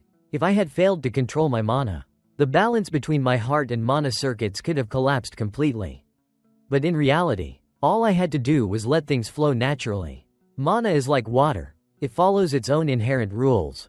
In the end, our bodies are nothing more than vessels that contain it." Chol's calm explanation seemed to spark something in Zhonghua. She murmured to herself, "Our bodies are vessels. Kid, I think I can do it too. It'll take time, but I can definitely do it." Her tone was filled with excitement. Seeing her like this, Chol let out a small smile, genuinely happy for his old lady mentor. Did she just have some kind of epiphany? Chol thought to himself, right before Zhonghua suddenly pulled him into a tight embrace, practically squeezing the life out of him. "Thank you, my lucky little charm," she cheered, tightening her grip even more. "Hey, let go, you're crushing my ribs," Chol yelled in distress. Realizing what she was doing, Zhonghua reluctantly released him, though her enthusiasm didn't wane in the slightest. "Amazing, then let's move on to the 2-star stage. You knew from the start that your 1-star level was different from a normal first stage, right? So, tell me, what do you think is your greatest strength?" Chol stood still for a moment, rubbing his chin in thought. After a few seconds, he answered, "The thing I'm best at? I'd say it's the sword." Before Chol could even finish his sentence, Zhonghua shook her head in disagreement. "I don't think so." Her remarks startled Chol. He immediately questioned her, "But you've never seen me practice swordsmanship, have you?" Zhonghua simply shrugged before responding. "I have, actually, a few times when I had some free time. What I mean is, you have a talent that surpasses even your sword skills." She paused for a moment before continuing. "It might be hard to put into words, but your greatest talent is mana control. Your affinity for mana is so overwhelming that everything else pales in comparison. I've taught the magic I created to many people, but not a single one of them has ever been able to replicate it." Hearing this, Chol's gaze drifted down to his hands, eyes filled with doubt. "Before I returned to the past, I was mocked for being unable to use mana. I wonder if these lingering thoughts inside me will ever fade." Noticing his moment of contemplation, Zhonghua reached out and flicked his forehead, snapping him out of his daze. "But for you now, reaching 2-star isn't difficult. And if you succeed in that, the naming ceremony will be nothing more than child's play. After that, I'll teach you real techniques. So focus." Chol cheerfully responded, "Got it, loud and clear. By the way, what's that thing next to you?" As he spoke, his gaze flickered toward a wooden box placed on the table. "Oh, that?" Zhonghua replied in a nonchalant tone. Then, out of nowhere, something shot past Chol's face at an unbelievable speed. A thin cut immediately formed on his cheek as the object embedded itself deep into the wall behind him, leaving visible cracks in its wake. With a bright grin, Zhonghua explained, "That was a steel marble. You need to learn how to release mana while moving. If you can only use mana while standing still, then even the best mana is nothing but trash. Alright, let's get started." Despite her enthusiasm, for some reason, our protagonist couldn't shake the feeling that this training was going to be absolute hell. Time passed quickly, and the scene transitioned to a combat training arena. At this moment, Chol and Hua were standing before their instructor. "Captain Zhongguan, I am Li Zhongguan, captain of the Blood Tiger Squad. From now on, I will be teaching you the techniques of Sungmiga." Choose the weapons you will be using and bring them here. You have 1 minute, so don't dawdle. Upon hearing this, both Chol and Hua rushed toward the weapon rack. However, for some reason, Hua kept sneaking glances at Chol, making him feel increasingly irritated. Finally, unable to hold back any longer, he snapped, "What the hell? What are you looking at? If you have something to say, just say it." Startled, Hua quickly denied it. "I wasn't looking, and I have nothing to say." Then, lowering her voice, she murmured, "You use a sword too, don't you?" "Nope," Chol replied coldly. Without wasting another second, he grabbed 2 swords and a spear before heading back to the arena. Hua stood frozen in shock. "Wait, what? But I saw him training with a sword before." On the other side, Captain Jungwon also took notice of the weapons Chol was carrying and raised a curious brow. "What exactly are you doing?" Chol responded matter-of-factly. "You told us to choose our weapons and bring them here." Jungwon reiterated, "I told you to pick the one you use." Chol simply shrugged and replied, "And these are the ones I use." Hearing this, Captain Jungwon could only shake his head in disappointment. "I thought you had at least some sense. But turns out you're just a thick-headed fool. Burn my words into your memory. When I say I'm teaching you secret techniques, I don't mean stances or attack forms. In Sungniga, there are countless secret arts known as imperial intent. To comprehend these techniques, you must first awaken the primal essence slumbering within your blood. From now on, I will help you unlock that perception. So stop worrying about awakening your instincts on your own." As he spoke, Jungwon twirled his spear, generating powerful gusts of wind before seamlessly transitioning into an aggressive stance. Watching this display, Hua couldn't help but feel a chill run down her spine. What is he about to do? Chol, on the other hand, had already predicted what was coming. He quickly warned, "If you don't want to be knocked out immediately, brace yourself." Before his words could even fully register, Jungwon's figure blurred. In an instant, he was right in front of Chol, unleashing a devastating strike that sent him soaring into the air. The only saving grace was that, in the briefest of moments, Chol had managed to bring up his sword to shield himself. Even so, the sheer force of the blow sent shockwaves through his body. Seeing this, Jungwon let out a hearty laugh. "Oh, you actually blocked that?" On the ground, Chol landed lightly, gritting his teeth as his mind raced. "Damn it, I can't believe I had to go through this insane ordeal all over again. In my past life, I never even made it through this training, but this time, things are different." Steeling himself, Chol channeled his strength into his legs. With a single, explosive push-off, he shattered the floor beneath him and surged forward like a streak of lightning. Time kept passing, and Chol and Hua's grueling training under Captain Jungwon continued. Naturally, with his overwhelming strength, the two of them were getting absolutely wrecked. It had already been a month since I started training with Lee Jungwon. No matter how you looked at it, making a 10-year-old endure training so brutal that it led to broken bones and internal injuries wasn't exactly child-appropriate. But I wasn't planning to complain, I was starting to get the hang of it. Chol thought to himself, a faint smile playing on his lips. Meanwhile, Hua suddenly jolted awake, still groggy. She mumbled in confusion, "Did I pass out again?" Chol merely shrugged and teased. "Yep, that makes it your 20th time. I've only blacked out 16 times myself." His tone was clearly playful, which only made Hua even more frustrated. Scowling, she huffed, "If only I had been better prepared from the start." From Captain Jungwon's perspective, as he watched the two kids bicker loudly in front of him, he quietly assessed them in his mind. "The young miss. This child has an extraordinary physique. I didn't hold back at all. Yet she hasn't suffered any serious injuries. And that illegitimate son, from the very first day, I had a feeling he was something special. At first, when he showed up with that ridiculous pile of weapons, I thought he was just another fool. But his proficiency with each one was surprisingly solid, and his ability to apply them in real combat exceeded my expectations. In just 1 month, his progress is already becoming evident. Interesting." As this thought crossed his mind, a faint smirk tugged at Jungwon's otherwise cold expression. But it didn't last long. He quickly steeled himself and decided to push the brats even harder. "Alright, training resumes. Get back into position." At his command, Chol and Hua instantly dropped their argument, clenching their weapons tightly. Their expressions hardened with determination.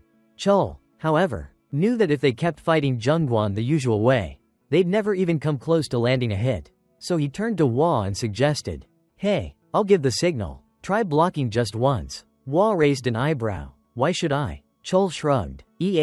Suit yourself. I just think we might have a shot at landing a hit on the old man. Chol's words made Hua's expression shift instantly. It was clear that she, too, was beyond frustrated after being beaten down by Zhengguan for so long.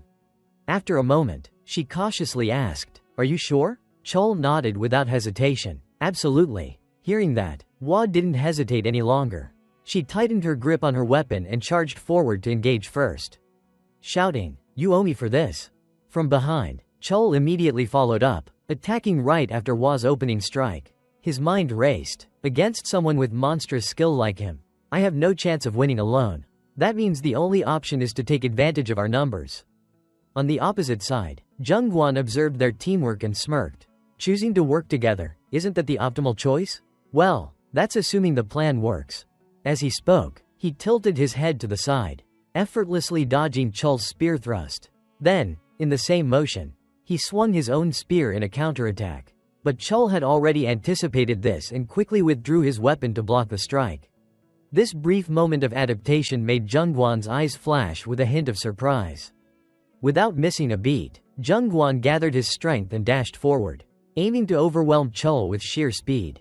And in the split second when both of them were about to unleash their next moves, Chol suddenly shouted, "Now!" With that, he leapt backward to create distance while Hua charged in at full speed, launching a lightning-fast slash. However, her sword strike was effortlessly deflected. From the rear, Chol had never expected that landing a direct hit on Zhengguan would be so easy in the first place. He discarded his spear to the side and silently activated Infinite Weapon, transforming it from its ring form into a longsword. The only weapon that can actually deal real damage, the one sword I managed to obtain from the Endless Vault. He then infused his energy into the blade while shifting his stance. Planting his foot firmly on the ground, he launched himself forward like an arrow released from a bow.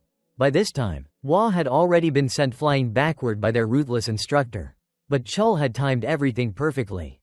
In that instant, he abruptly let go of his sword, redirected all his force into his fist, and threw a devastating punch straight ahead. Of course, things were never that easy. Zhengguan caught Chol's fist effortlessly in his palm. Seeing this, Chol let out an awkward chuckle. "Haha, you actually blocked it?" Before he could finish his sentence, Zhengguan's counterpunch sent him flying like a cannonball. His body crashed hard against the wall, and he couldn't help but cough up a bit of blood.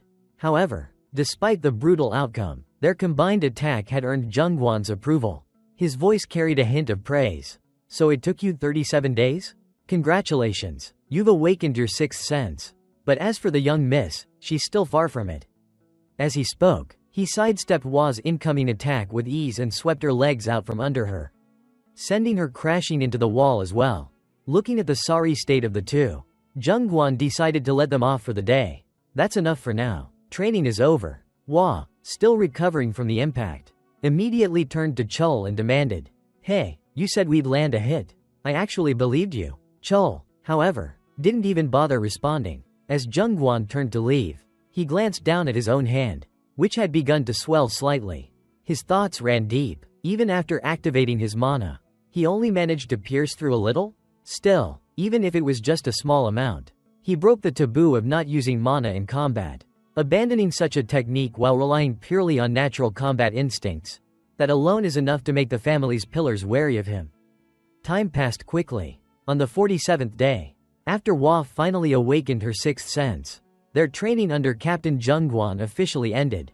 The remaining days were meant for rest and reviewing everything they had learned. And it was during this time that someone came looking for me, my eldest brother, Li Myongyun. Li Myongyun was the firstborn son of Li Taishan. His title was Songsung, and he was a master recognized as second class in both magic and martial arts. People both admired and feared him, but to me, he was simply my one and only older brother. Chol silently reminded himself of this fact. Returning to the present, after settling down at the tea table, Myongyun looked at his younger brother with a hint of guilt. "I'm sorry I haven't been around to check on you. It's just an excuse, but I've been a bit busy lately." Chol, known full well that his brother had a mountain of responsibilities on his shoulders, responded calmly, "It's okay, I'm fine." Across from him, Myongyun chuckled at Chol's reaction. "This is probably our first time meeting. Yet you recognized me right away? Chul responded matter-of-factly. Of course, even if I'm just an illegitimate child. As your younger brother, how could I not know what my own elder brother looks like?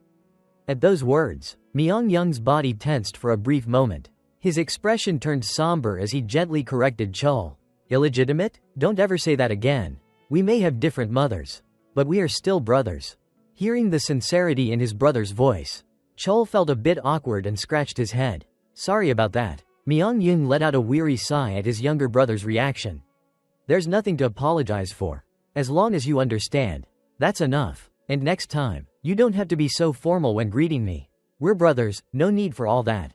Chul grinned and nodded. Got it. In his memories, his elder brother had always been like this, even when he was younger. Setting aside the matter of greetings, Myung-young then pulled out a small gift. This is for you. I got it when I was studying at the Eiffel Academy of Magic in France. But I think it'll be more useful to you. It's called nectar. As he spoke, he retrieved a small glass vial from his pocket. Having lived an entire lifetime in his previous existence, Chul immediately recognized what it was, a high-grade elixir produced by the Magic Tower of France. Only 500 milliliters every 10 years. After a brief moment of contemplation, he reached out and carefully accepted the vial. You're really giving me something this valuable? Thank you, brother. Strangely, Myung-young seemed a little taken aback by Chul's response. After a slight pause, he murmured, You're different. Chul narrowed his eyes in confusion. What do you mean by that? With a smile, Myung-young explained, the siblings have met before all Samya's arrival, so this is both unfamiliar and refreshing. Shifting back to Chul's perspective, he explained his thoughts clearly. It's not that I don't see you as a rival, brother. Since I was born into this family, you are my rival as well. So don't just see me as some cute little kid. Who knows, one day, I might become your greatest opponent. I hope we'll have an exciting competition. Chul's confidence made Myung-young burst into hearty laughter. Haha, alright then, I'll be waiting for that day, the day you become my strongest rival. With that, he reached out and gave his younger brother an affectionate ruffle on the head. Meanwhile, Chul silently made a vow to himself. My eldest brother has always genuinely cared for and protected me. This time, I will protect him. Time passed quickly, and a few days later, the second trial of the Lee family, the naming ceremony, had finally arrived. Aboard a steamship, Chul and Hua were being transported to the site of the trial, Red Azure Island. A mysterious land where the color of the soil shifted depending on the density of mana in the air. For as long as anyone could remember, this island had been the sacred ground where the Lee family's naming ceremony took place. As the ship neared the island, a crew member stepped forward and addressed them. I will now explain the rules of the naming trial. Young master and young lady, you must survive on Red Azure Island for 3 weeks and prove your worth. The devices you are receiving now are tracking tools. You must keep them on you at all times unless there is a life-threatening emergency. The final stage of the trial will open 2 days after the 3rd week ends. I wish you both the best of luck. Upon hearing this, Chul and Hua quickly strapped the tracking devices onto their wrists. Then, with nothing but backpacks filled with essential supplies, they were left behind on the remote island. For a moment, the two stood in silence. Then, as if she had been debating something in her mind, Hua suddenly spoke up. Hey, I need to tell you something. Before she could finish her sentence, Chul let out a deep sigh and cut in. So, you've finally made up your mind. Huh? What are you talking about? Hua blinked in confusion. Chul shrugged and got straight to the point. You've been trying to say something since our training started, haven't you? His words struck right at the heart of the matter, causing the 12-year-old girl to flush red in embarrassment. What? How did you know? She stammered. Seeing her flustered expression, Chul smirked inwardly. How could I not know? Alright, go on, he said, waiting for her to speak. From Hua's perspective, she hesitated, swallowing nervously as if bracing herself for what she was about to do. Then, in a deliberate motion, she unpinned the emblem from her uniform and glanced at Chul, signaling for him to do the same. Realizing her intent, Chul removed his emblem as well. These small insignias were equipped with listening devices.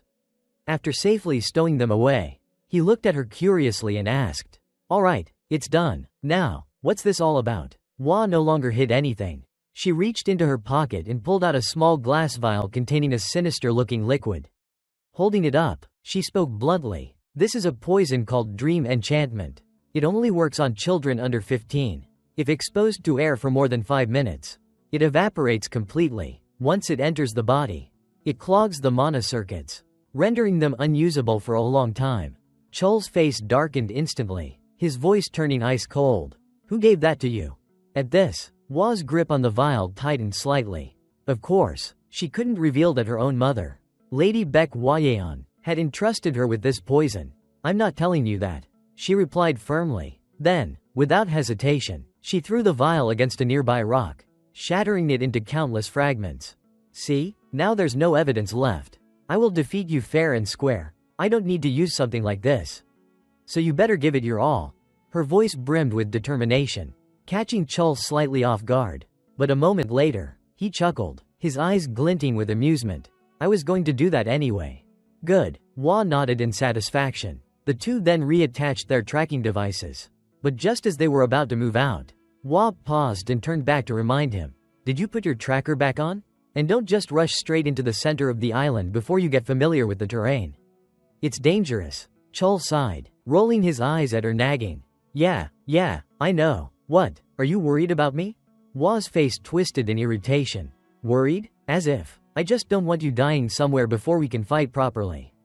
But before she could finish her sentence, a chilling roar echoed from deep within the forest.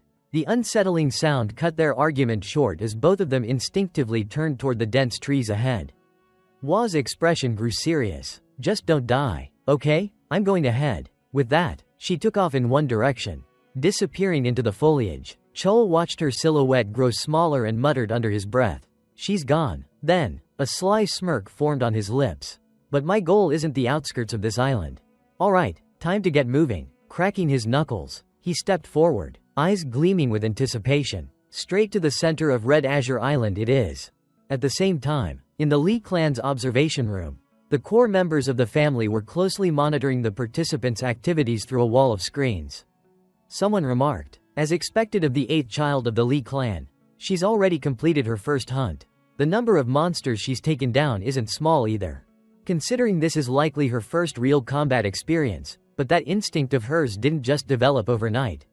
It took, 47 days? The cunning old man, Chol Jun, stroked his beard with a sly grin.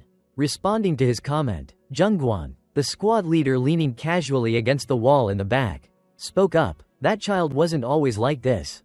I thought she'd need at least 2 months to reach this level. He fell silent for a moment, deep in thought. She has talent, but it's nothing extraordinary. Someone must have pushed her forward. That person is none other than the youngest, Lee Young. His eyes shifted toward another screen displaying Chol's progress. Unlike Hwa, who was constantly battling monsters, Chol seemed to be exploring the island with no immediate intention of fighting. This piqued Chol Jun's curiosity, and he sneered. So what exactly is that brat doing? Looks like he's searching for shelter. Jungwon answered nonchalantly. Immediately, a few scoffs rang out across the room. What a coward, scurrying around like a frightened rat. Typical behavior for a bastard child. On the other side of the room, Myung-Young was also present. Hearing these insults directed at his younger brother, there was no way he could just stand by in silence. He cast a sharp glance around the room before calmly stating, "Enough. In a dangerous place like this, finding shelter first is a smart decision. There's nothing cowardly about it."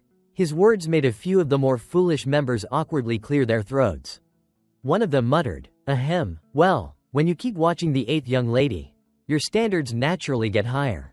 Haha. However, Chol Jun, unfazed by Myung-Young's presence, continued his taunting with a smirk. Let's be honest, in the Lee clan, being ordinary is a crime, isn't it? It's laughable for someone with Lee blood to behave like a common weakling. At those words, Myung-Young's hand clenched into a fist, his knuckles turning white with restrained anger. He thought to himself, mocking and belittling a child just because of his birth? Since when did our clan become like this? Or perhaps, we've always been this way. But what exactly is Lee Young planning to do by heading straight for the center of the island? As this thought crossed his mind, his gaze shifted to his uncle, Jae-hong, who was standing nearby. The man was so anxious that he had started biting his nails. Damn it, what the hell is that brat thinking? Jae-hong muttered under his breath, making Myung-Young realize that he wasn't the only one puzzled by Chol's actions. What are you really up to, Lee Young? Meanwhile, at Chol's location, He had found a cave and decided it would serve as a temporary shelter. Next, he started burning a few specific herbs and tossed a torch inside, likely to check if the cave was already occupied. After confirming it was safe, he carefully covered the entrance with leaves. His meticulous actions earned a few murmurs of approval from the observers. Not bad. His concealment skills are decent. Then, suddenly, the cunning old man Chol Jun widened his eyes and shouted, "Wait a minute, what is that brat doing?" Following his gaze, they all saw Chol removing his tracking watch and the clan's insignia from his chest. Then, he covered both items with leaves, instantly cutting off their signal. The screen displaying his feed immediately went black. From the back of the room, Jungwon couldn't help but burst into laughter. Haha, you really never know what to expect from that kid. As for Jaehong and Myeongyung, they both could only clutch their heads in frustration. Back on the island, Chol, now completely off the radar, muttered to himself, "No need to let them watch everything. Now I can finally use Infinite. Since I'm here on Scarlet Azure Island, I might as well make the most of it." With that, he transformed the ring on his finger into a short sword, his eyes gleaming with anticipation. Time passed quickly until nightfall. At this moment, our protagonist was frowning as he stared at a clay pot sitting before him. Inside the pot was a thick, deep blue liquid that looked alarmingly toxic. Chol could even vaguely make out a distorted face screaming within the swirling substance. Just looking at it was enough to make anyone recoil in disgust. "I think it's done, but damn. This looks horrifying. Is this really supposed to be magic-infused tea? No one would ever believe this was made from magical herbs," he muttered to himself. "In my past life, I couldn't even afford cheap elixirs, so I had to trail behind herbalists and alchemists just to scavenge for magic plants. Scarlet Azure Island is brimming with mana in the air, so I had to make the most of it and increase my reserves. Even Auntie said so. If I brew magic herbs into tea, it should have a stronger effect. Alright, here goes nothing." Gritting his teeth, Chol slowly raised the clay pot to his lips. Moments later, the pot was flung aside, spinning through the air before crashing into the ground. Meanwhile, Chol himself was slumped over, his face deathly pale as if all the life had been drained from his body. "That taste, it's straight from the depths of hell," he groaned, and just like that, his grueling 3-week survival ordeal had officially begun. Time had passed quickly, and today marked the 18th day of the naming ceremony. The scene shifted to the office of Lee Myeongyung. As he was working, someone suddenly entered the room and spoke up. "Captain, may I come in?" Hearing this, Myeongyung paused what he was doing and responded, "Ah, come in." Across from him, the visitor hesitated for a moment, noticing that Myeongyung was still occupied. "Apologies for disturbing you, sir." Myeongyung waved a hand dismissively. It's fine, judging by your expression, I assume it's bad news?" The brown-haired man nodded solemnly and began his report. "A large group of vagrants seems to have infiltrated the northern region of Korea. I initially thought they would pass through the uncharted lands, but instead, they're heading straight south. They're now only 2 days away from the Lee clan's Mana Stone mine." This man was Yu Gunsung, the vice-captain of the Azure Sky Swords, the elite force under Myeongyung's command. Hearing this, Myeongyung rubbed his chin thoughtfully, considering some intelligence reports he had received recently. Vagrants, huh? They usually choose to move through uncharted lands, causing destruction and committing all sorts of crimes along the way. Muttering to himself, he speculated, those scavengers wouldn't dare encroach on my territory without a larger scheme at play. Gunsung fully agreed and added, on the surface, they appeared to be mere vagrants, but that could just be a cover. We also can't rule out the possibility that another force is manipulating things from behind the scenes. At this, Myeongyung tapped his fingers on the desk, his mind racing. There was also intelligence about Nine Dragons City mobilizing its forces toward the northern border. Nine Dragons City was a massive power in Zhongyuan, sharing a border with the uncharted lands. They had provoked the Lee clan multiple times in the past by sending their troops into Lee territory. It's likely that news of my father's absence has leaked. This would be the perfect time for our enemies to strike. With that thought, he looked up and asked, "Has our intelligence division gathered any additional details on this?" Gunsung shook his head in response. "I knew about this before they did, because you told me to keep an eye on the situation." Hearing this, Myeongyung stood up from his chair, rubbing his temples in exhaustion. "Then work with the Intelligence Investigation Unit to dig deeper into this. I have a bad feeling about it. Hopefully, It's just paranoia." As he spoke, his gaze drifted toward the window. But the unease in his chest remained. The scene shifted to an unknown location on Crimson Azure Island. Suddenly, a crimson magic circle appeared on the ground, glowing intensely before cracking open a rift in the air. From within the tear, a figure emerged, dressed in white and holding a monk's staff. The stranger muttered in a mocking tone, "2 nights should be more than enough to kill a bastard child." It was clear, his target was Chol. Time flew by until the next morning. Somewhere deep within the island, a massive dragon with glowing red eyes stood its ground, growling menacingly at its opponent. This was a rank 7 dragon monster, Draco. Standing opposite the beast, panting heavily, was none other than our protagonist. Chol gripped his sword tightly, exhaustion evident on his face. He had been battling this overgrown lizard for quite some time. Then, as if determined to end the fight once and for all, the dragon suddenly opened its maw and inhaled deeply. Its throat expanded like an inflating balloon, and a bright orange glow became visible inside. A second later, it unleashed a massive pillar of fire, shooting forward at breakneck speed. Chol instantly felt the blistering heat surging toward him. His eyes widened as he narrowly dodged to the side at the last possible moment. Without hesitation, he charged straight at the dragon, seizing the opportunity while it remained stationary to spew flames. He leapt forward, channeling mana into his sword. Demon Cleave. Utilizing the momentum of his descent, Chol drove his blade deep into the dragon's skull. From the point of impact, crackling bolts of lightning erupted, scorching its head. The mighty creature let out one final agonized roar before collapsing, lifeless, as Chol confirmed that the monstrous beast had no remaining life force. He let out a slow breath, finally acknowledging its danger. Phew, a dragon really is something else. It's on a completely different level compared to the other monsters. If I had fought at the moment I set foot here, I probably would have gone down in a single hit. Since entering Crimson Azure Island, it had taken him 19 days to reach the dragon's territory. But lingering here any longer would only be a waste of time. There was still one more reason he had come this far. As he sheathed his sword, a distant, raucous noise suddenly caught his attention. Unable to suppress his curiosity, Chol carefully crept toward the source of the sound. What he saw made him narrow his eyes. A group of lizardmen, armed and restless. These creatures were rank 8 monsters. Their sudden gathering in the area, howling like lunatics, immediately made him suspicious. Something strange has been happening since yesterday. Normally, lizardmen only appear on the outskirts of the island. But now, they're invading the center, attacking and then retreating repeatedly. They're not smart, and their rank is low. 2. Could something external be influencing them? If so, I need to investigate. With that thought, he unsheathed his sword and burst from the underbrush, charging straight at the lizardmen. The moment they spotted him, they screeched in panic and scattered in every direction, showing no intent to fight at all. That alone confirmed Chol's suspicions. Just as I thought, once might be a coincidence. But twice? Something is definitely wrong. I'd better track them. Without hesitation, he swung his blade, decapitating the nearest creatures in one swift motion.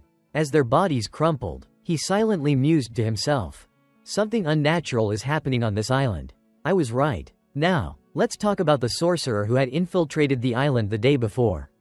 At this moment, his entire body radiated a deep purple aura as he mumbled to himself like a man possessed. Confrontation, warrior, battle, formation. That kid managed to fight off so many monsters all by himself. The Lee family's bloodline truly is something else. But there's nothing to worry about. He's still just a child who will definitely fall into this obvious trap. I doubt I'll even need to use Plan B. The young sorcerer ran his fingers along a peculiar egg resting in his hands.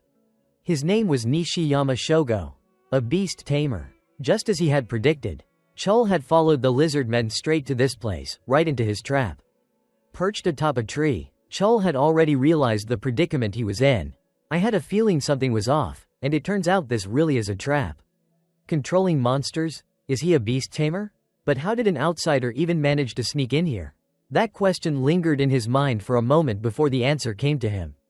Wait, it's not impossible. If a teleportation formation was set up somewhere inside, then it makes sense, which means the mastermind behind this must be a member of the Lee family. Should I report this and wait for reinforcements? No, if I wait for them to arrive, it'll be too late. By then, I won't be able to find out who's pulling the strings behind the scenes. That leaves only one option.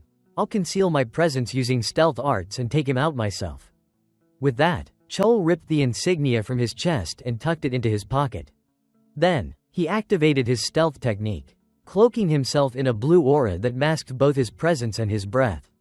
The very next moment, he launched himself off the tree, accelerating toward Nishiyama at full speed.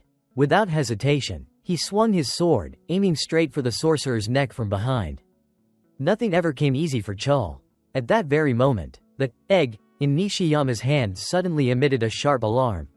As it turned out, it wasn't an egg at all but some kind of bird curled up tightly. Its body resembling an egg.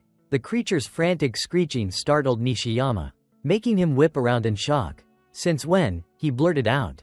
Behind him, Chol cursed under his breath. Damn it, does he have a magical artifact that senses danger? Realizing this, he instinctively quickened his attack. But unfortunately, Nishiyama reacted just in time. The mage swung his staff backward, forcefully knocking Chol away and sending him skidding across the ground. The two briefly paused, sizing each other up. Nishiyama smirked and sneered. The bastard child of the Lee family. You're more skilled than I expected. In response, Chol scoffed. Or maybe you're just weaker than I thought. Hearing such mockery from a mere child made Nishiyama seethe with rage. Determined to eliminate his target, he barked an order to the lizard men around him. Shut up and attack him already. Following their master's command, the dim-witted creatures fearlessly charged forward, eager to spill Chol's blood.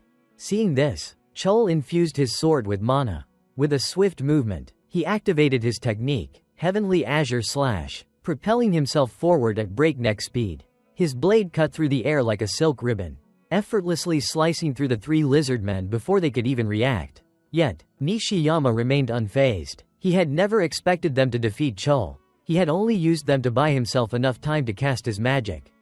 In the blink of an eye, a glowing magic circle appeared beneath Chol's feet. From within it, countless fiery red chains shot out, coiling tightly around his body and sword. Shocked, Chol's expression stiffened as he struggled against the restraints. I can't move my body, he exclaimed, his voice tinged with disbelief.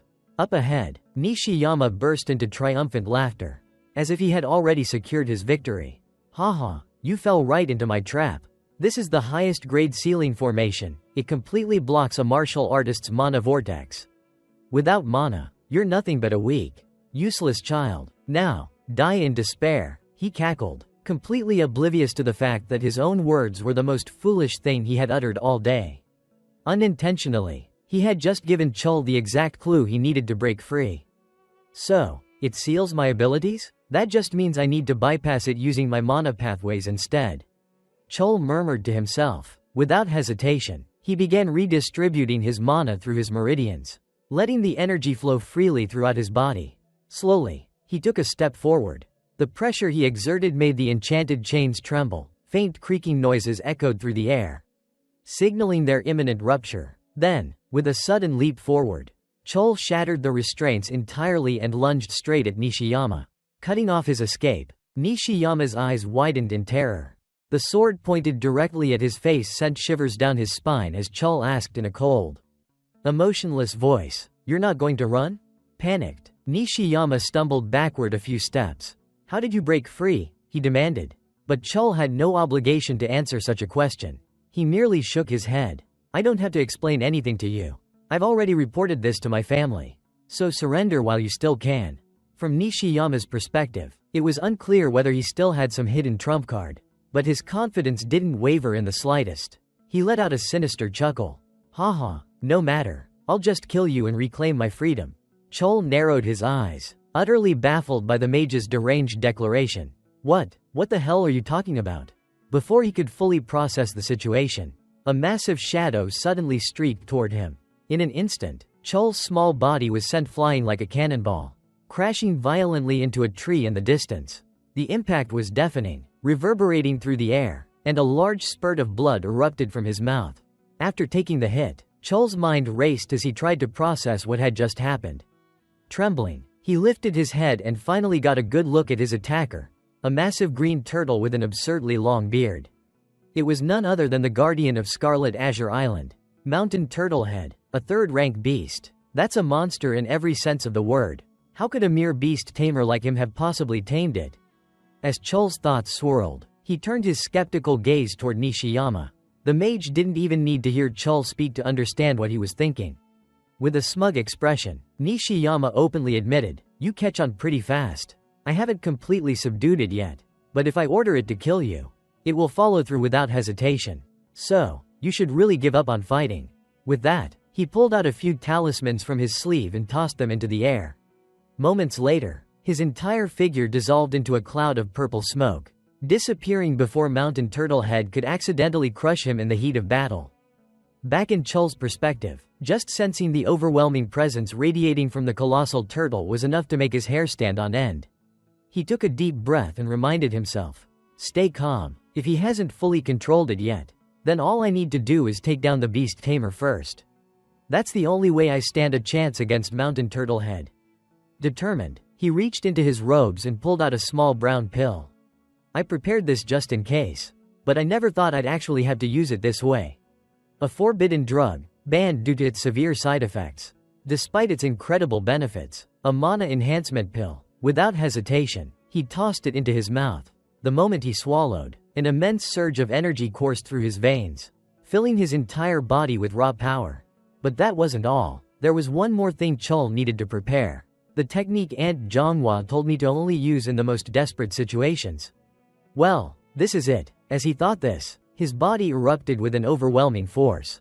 The sheer pressure he unleashed blasted away the surrounding dirt and debris, creating a powerful shockwave. He was ready to execute his ultimate technique, heaven-defying slash. Time was of the essence. With the effects of the enhancement pill being temporary, Chol refused to waste a single second. In an instant, he shot forward like a streak of lightning, closing the distance between himself and the giant turtle. Without hesitation, he swung his sword, unleashing a brilliant arc of light that slashed toward the beast's neck. However, despite the sheer force behind his attack, it wasn't even enough to leave a scratch on the turtle's thick skin. It hadn't even tickled the creature. Its nearly impenetrable defense was enough to drive anyone to despair. Chol clenched his jaw. "I haven't even managed to land a proper hit, yet it stopped my attack like it was nothing? Fine, I'll finish this with my next move." Determined, he began channeling energy into his sword once more, preparing to unleash another powerful technique. However, Mountain Turtle Head wasn't some mindless beast. It had no intention of standing still and letting Chol strike at will. The giant turtle opened its mouth, releasing a wave of pulsating purple energy that spread outward in all directions. The moment the sound wave hit him, an immense pressure crashed down upon Chol's body, making it nearly impossible to move. Damn it, this roar, it's a fear-inducing skill. The mana fluctuations are locking my body in place. Just as he struggled to break free, a familiar darkness began seeping outward from his chest. A thin black mist curled around him, and in the blink of an eye, the suffocating pressure vanished. Chol's eyes widened in shock. The dark energy inside me. It neutralized Mountain Turtle Head's ability? This is my chance. Seizing the moment, Chol planted his foot firmly into the ground and launched himself forward with explosive force. He activated Demonic Slash, a technique he had inherited from the memories of the Nameless Warrior through the Boundless Armament. His blade found its mark, slashing directly at the turtle's throat. The impact sent the creature reeling, its head tilting skyward as it let out a deafening cry. From deep within its throat, a massive column of dark purple energy erupted, piercing straight into the heavens. The sheer force of the blast was so immense that it tore through the clouds above, creating a hole in the sky. But the moment the attack landed, Chol felt an unbearable pain rip through his entire body. His knees buckled, and he collapsed onto the ground, violently coughing up blood. "Damn it, I'm out of time." The side effects of both the mana enhancement pill and heaven-defying slash. "I won't be able to move for long." Gritting his teeth, he forced himself to focus. "I have 10 seconds. In 10 seconds, I have to find that damn beast tamer." With no time to waste, Chol pushed his body to its limit, darting forward with all the speed he could muster. His sharp senses scanned his surroundings, desperately searching for any trace of Nishiyama before it was too late. And it seemed that fate itself was lending Chol a hand. At that very moment, he caught sight of a thin red energy thread stretching across the ground. Without hesitation, he sprinted after it, and sure enough, it led him straight to Nishiyama's hiding spot. Up ahead, the sorcerer's face turned ghostly pale as he saw Chul charging toward him, eyes burning with killing intent. What? How is this possible? He gasped, stumbling backward in sheer panic. But it was too late. Chul's sword was already within striking range. Not close enough. Just a little more, Chul thought, gritting his teeth. If only I were stronger. No, I just need to extend my blade. With a roar, he activated Infinite's transformation ability, stretching his sword to cover the last bit of distance. In a flash, his blade sliced clean through Nishiyama's chest, sending the sorcerer straight to the afterlife. As soon as it was over, Chul could barely hold onto his sword. His entire body screamed in exhaustion. I need to take care of myself first. If I collapse now, I'm as good as dead. His aunt, Zhonghua, had warned him, if he ever used that technique, he had to take this. Fortunately, he had brought honey nectar with him. Before any more monsters show up, I need to make sure this bastard stays down. With that, he hastily swallowed the prepared medicine. The moment it took effect, his vision blurred, and his body finally gave out, slumping to the ground in unconsciousness. Chul had no idea how much time had passed when he finally opened his eyes again. He found himself lying in a space of pure white, with black smoke continuously seeping out of his body. Confused, he tried to make sense of his surroundings. Everything is white. Where am I? What happened to the beast tamer and Sun Kaido? As he attempted to move, a sharp pain tore through his body, making his face contort in agony. His entire body trembled as if it were about to shatter. Unbeknownst to Chul, high above him in that featureless space, a colossal eye was watching him intently. A distant voice echoed through the void, its tone unreadable. So, it has come to this. Those things are far too dangerous for a human to contain. And yet, both now exist within a single vessel?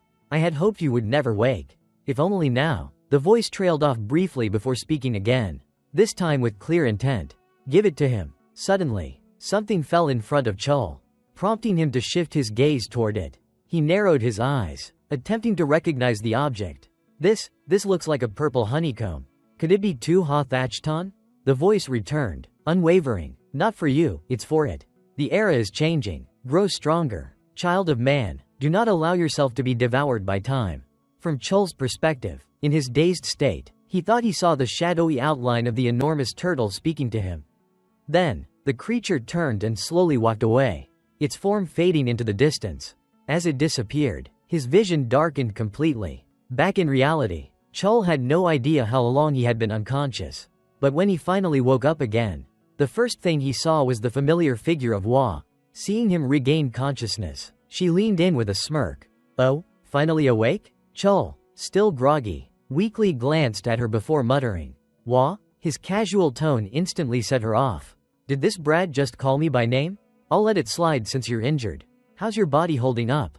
Hearing her reminder, Chul quickly closed his eyes and focused on assessing his physical condition. As he examined himself, he realized, even though my musculoskeletal system has suffered severe damage, my mana has surged to an overwhelming degree. Could it be that I've actually absorbed the Tu-Ha Thachton? He suppressed his surprise and instead calmly reported only the injuries he had sustained. A few mana circuits are severed. Some internal organs are slightly displaced. My bones are overstretched, and I have a few torn muscles. Nothing too serious. His voice was utterly composed. But Hua, upon hearing this, rolled her eyes so hard they nearly got stuck. Her face turned a deep shade of purple as she shouted, What? You call that not serious? Did you get hit on the head or something? From Chul's perspective, he couldn't help but feel a little guilty as he looked at the fuming Hua. The Tu-Ha Thachton was something she had originally intended to claim for herself.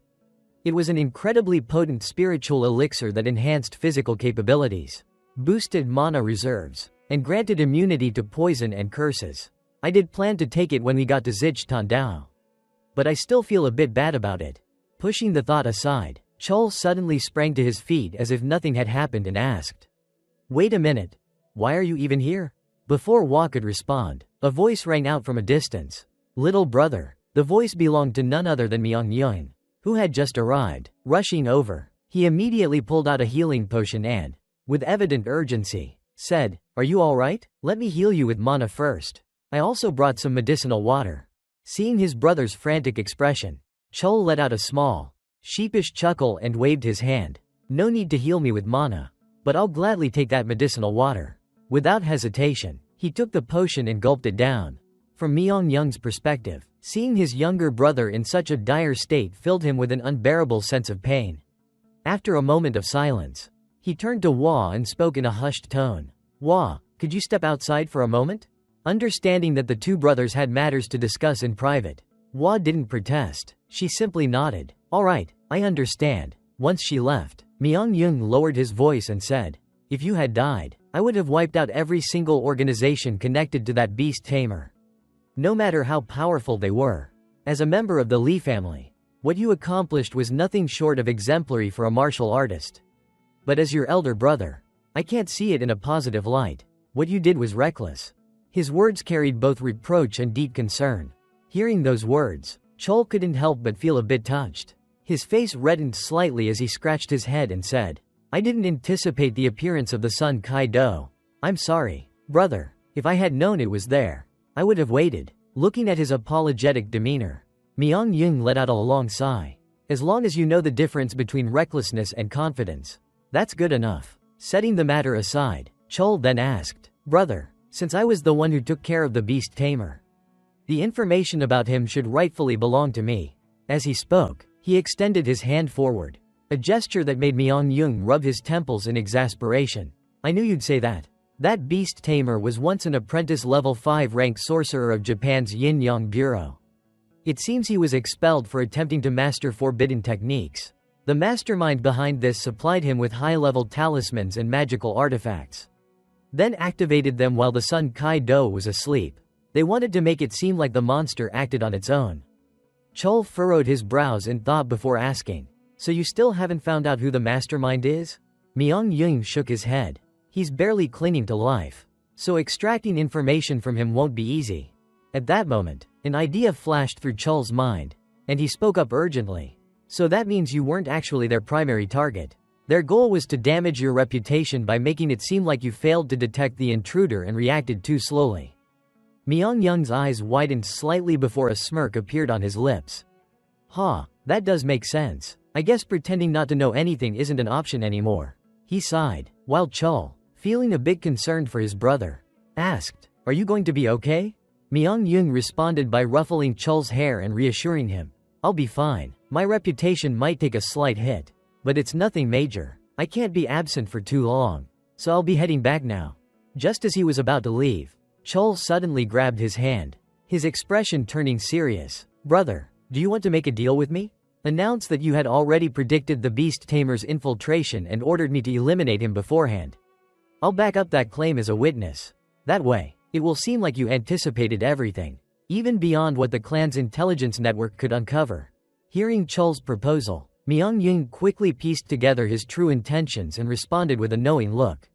"You're going to testify truthfully, aren't you?" Chol stood up and answered, "If people believe I did this entirely on my own, they'll become even more wary and cautious of me. So that's why you're calling this a trade?" "Exactly. A trade is when both sides exchange something they need from each other." "Then what do you want?" Myung-young asked, and Chol stated his demand outright. "Give me access to the hidden archives for 3 days. That's all I need." As he spoke, he extended his hand once again, and Myung-young clasped it firmly before chuckling. "You arrogant little brat. Fine, thanks." His voice carried a genuine sense of gratitude. However, Chol simply shook his head slightly. "No need to thank me. This is just a trade." After all, Myung-young merely patted Chol on the shoulder a few times before whispering, "Even if I hadn't agreed, you would have found another way to make this happen, wouldn't you?" Just then, Myung-young's phone buzzed repeatedly, reminding him of his duties. "Looks like the sword unit is calling me. I really have to go now." Before leaving, as if remembering something, he tossed the infinity dagger back to Chol with a playful wink. "I'll keep this whole thing a secret." With that, he quickly made his exit. Chol, watching his brother's departing figure, chuckled to himself. Haha, as expected, he's never an easy one to deal with. Once Myung-young was gone, Hwa returned, tilting her head in curiosity. "Looks like that conversation went smoothly. So, which trial are you planning to challenge? It's been 3 weeks, so they should be open by now." However, instead of answering, Chol turned the question back on her. "What about you? Which one are you aiming for?" "Hey, I asked first." Hwa huffed in frustration. Chol simply shrugged. If you want to know, answer first. Left with no other choice, Hua proudly declared. Where else but the hardest challenge, trial of the watchful judge. And you? Chol answered calmly. I'll be challenging the trial of combat. Hearing this, Hua's face froze in confusion. Huh? That place even exists? Don't tell me it's one of those peripheral trials. Up ahead, Chol nodded without hesitation. Yeah, it's located in the outer perimeter. Upon hearing this, for some reason, Hua's expression suddenly darkened with disappointment. Then, she scoffed. That's just pathetic. I guess I misjudged you. You're picking a trial in the outer perimeter? There's nothing left to say. Then, I actually thought you were my rival. Honestly, I used to think you were stronger than me. With that, she turned and walked away. Her disappointment evident. Chol, watching her reaction, wasn't the least bit surprised. He thought to himself, since everyone assumes the difficulty of a trial is determined by its location, they probably think I'm choosing a peripheral trial because it's easier. Whatever, let them believe what they want.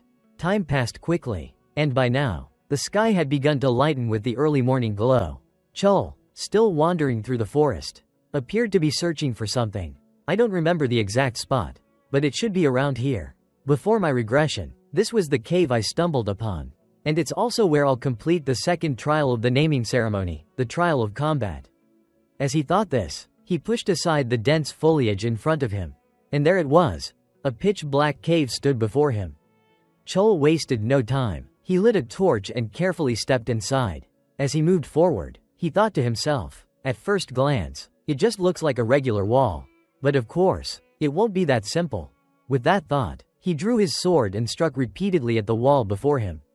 Chunks of stone began to crumble away, revealing what lay hidden behind it, a towering iron door. Seeing this, a flicker of excitement flashed through Chol's eyes. Found it. Chol then took the short sword and slashed deep into his palm. As blood welled up from the wound, he flicked his hand, sending droplets splattering onto the iron door. The moment his blood, infused with magical energy, made contact, the door shone brightly, as if it had been activated by a hidden mechanism. A deep rumbling followed, and the massive iron door slowly slid open, revealing a vast hall with a single sword embedded deep into a wooden pedestal. The familiar sight stirred a sense of nostalgia within Chol, and without hesitation, he stepped forward. Approaching a wooden table in the center of the hall, he let his blood drip into a shallow, bowl-shaped indentation carved into its surface. As the crimson liquid seeped into the groove, he murmured, "A descendant of the Li family seeks to undertake the trial of our ancestors. Grant me permission." The moment his words echoed through the hall, a soft blue light emerged from the indentation, swirling upward like mist. The nature of the trial of combat was simple: defeat oneself. As Chol watched, the ethereal blue glow coalesced into a figure identical to him in every way. His own reflection, standing before him. Chol had long been familiar with this challenge, so he wasn't surprised in the slightest. There were no limits to how many times he could attempt the trial. And once inside, he couldn't leave until victory was achieved, even if he chose to surrender. Alright then, let's get started. With that thought, he began to draw his sword. But before he could even react, a streak of light flashed past his neck. A sharp, burning sensation followed, then nothing. His vision blurred, and in the final moments before darkness consumed him, he saw it, his own body, still standing, and right beside it, the imposter Chol. Only then did he realize, his own head had been severed from his neck. What the hell just happened? That was his last thought before everything faded to black. Time blurred as Chol slowly regained his composure. His hands shot up to his neck, fingers trembling as he traced the unbroken skin. He swallowed dryly a few times, feeling the sweat trickling down his youthful face. My head was definitely cut off just now. Right, the illusions in this trial can't actually kill me. But damn, that felt way too real. Anyone else would have lost their mind from the sheer realism. But more importantly, was that really me? The illusion of the combat trial lets me use my abilities flawlessly, which means I still haven't reached my full potential. If I can tap into that completely, I could have blocked that attack just now. Taking a deep breath, he steadied his grip on his sword, determination burning in his eyes. Alright, let's go again, and again, and again. On the third attempt, the fake Chol skewered him straight through the stomach. On the fifth, he successfully blocked the attack, only to have his neck snapped instantly afterward. By the 10th, His head was severed once more. The 13th, the 18th, the 23rd, soon, Chol lost track of how many times he had died. How many more times will this take? Inside the silent chamber, the clash of two identical warriors echoed endlessly. Their swords met in perfect synchronicity, sending sparks flying through the air. A piercing clang rang out as Chol was knocked back, panting for breath. This is the 75th time, isn't it? Or was it the 80th?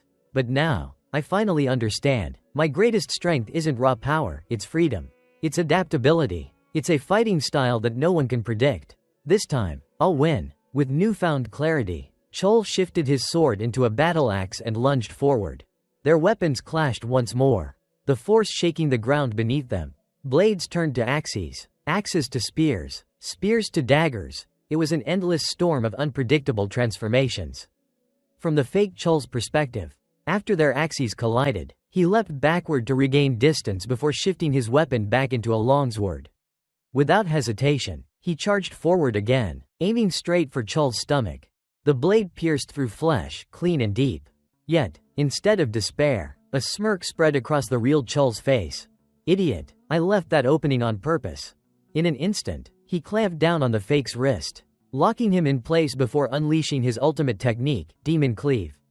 A single, overwhelming slash tore the illusionary Chol clean in half.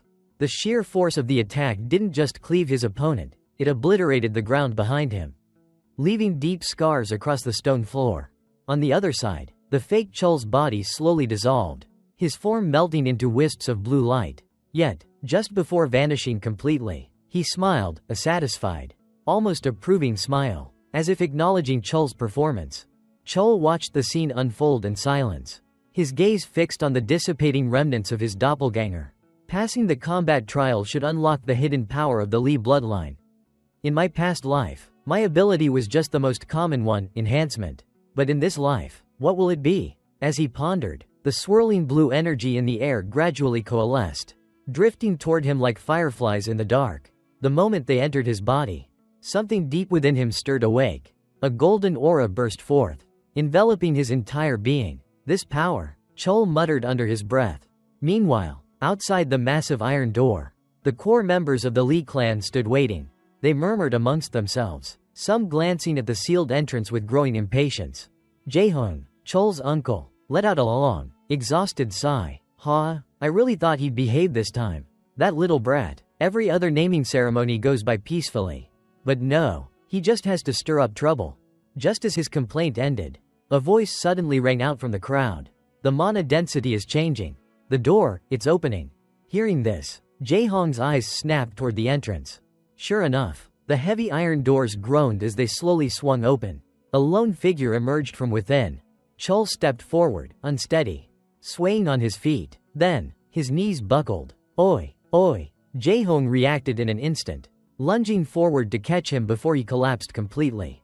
Holding the boy up, he frantically called out, Li Young, are you alright? Say something. Chol barely lifted his head, his face gaunt, hollow, like he hadn't eaten in weeks. His stomach growled loudly in protest, echoing through the chamber. Hungry? Water, he mumbled weakly before his eyes rolled back, and he passed out. Jaehong's face twitched in frustration. His hands trembled, not from concern, but sheer exasperation. This damn brat, he roared. Time passed quickly, and the scene shifted to Chol's private estate. By now, he had finally returned home. The moment his personal maid, Gawa, saw him safe and sound, she was so relieved that she burst into tears. Young master, do you have any idea how worried I was? First, the Beastmaster ordeal, then the whole Gui Shou Mountain incident. And now even an ancient trial set by your ancestors, she cried. Clinging tightly to him, watching her reaction, Chol could only offer an awkward smile. Nanny, I'm covered in dirt. I've been out in the wild for nearly a month now. But Gawa ignored his words, refusing to let go until she thoroughly examined him, making sure he wasn't injured in any way. Only then did she nod in satisfaction. At first, I planned to scold you so badly, but never mind. Welcome home, young master. I've already prepared your bath. Once you're done, I'll serve your meal. Chol nodded in appreciation but suddenly remembered something, or rather, someone. Nanny, what about my aunt, Zhanghua? I thought she'd be the first one to rush over. At his question, Gawa's steps faltered, For a moment, she hesitated, her voice faltering as she struggled to find the right words. That reaction immediately piqued Chul's curiosity. Something had happened while he was gone. Time passed quickly, and the scene shifted to a dimly lit chamber. Behind a set of iron bars, Zhonghua beamed as she greeted her nephew with a playful grin. Hee hee, my dear nephew is here. Seeing how carefree she looked despite being locked up, Chul could only drag a hand down his face in exasperation before asking, "What did you do this time?" Instead of answering, Zhonghua continued smiling, casually brushing off the situation.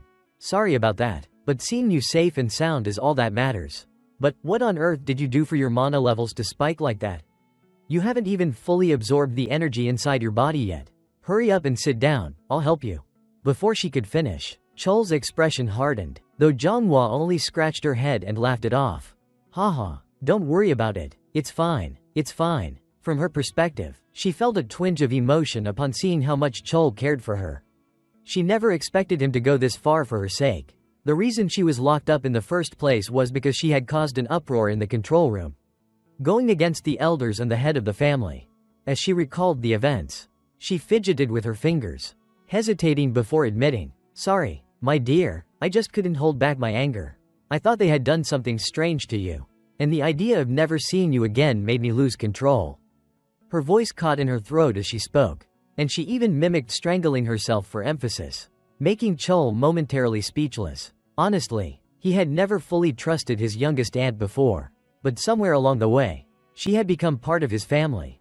Now, he had come to accept that.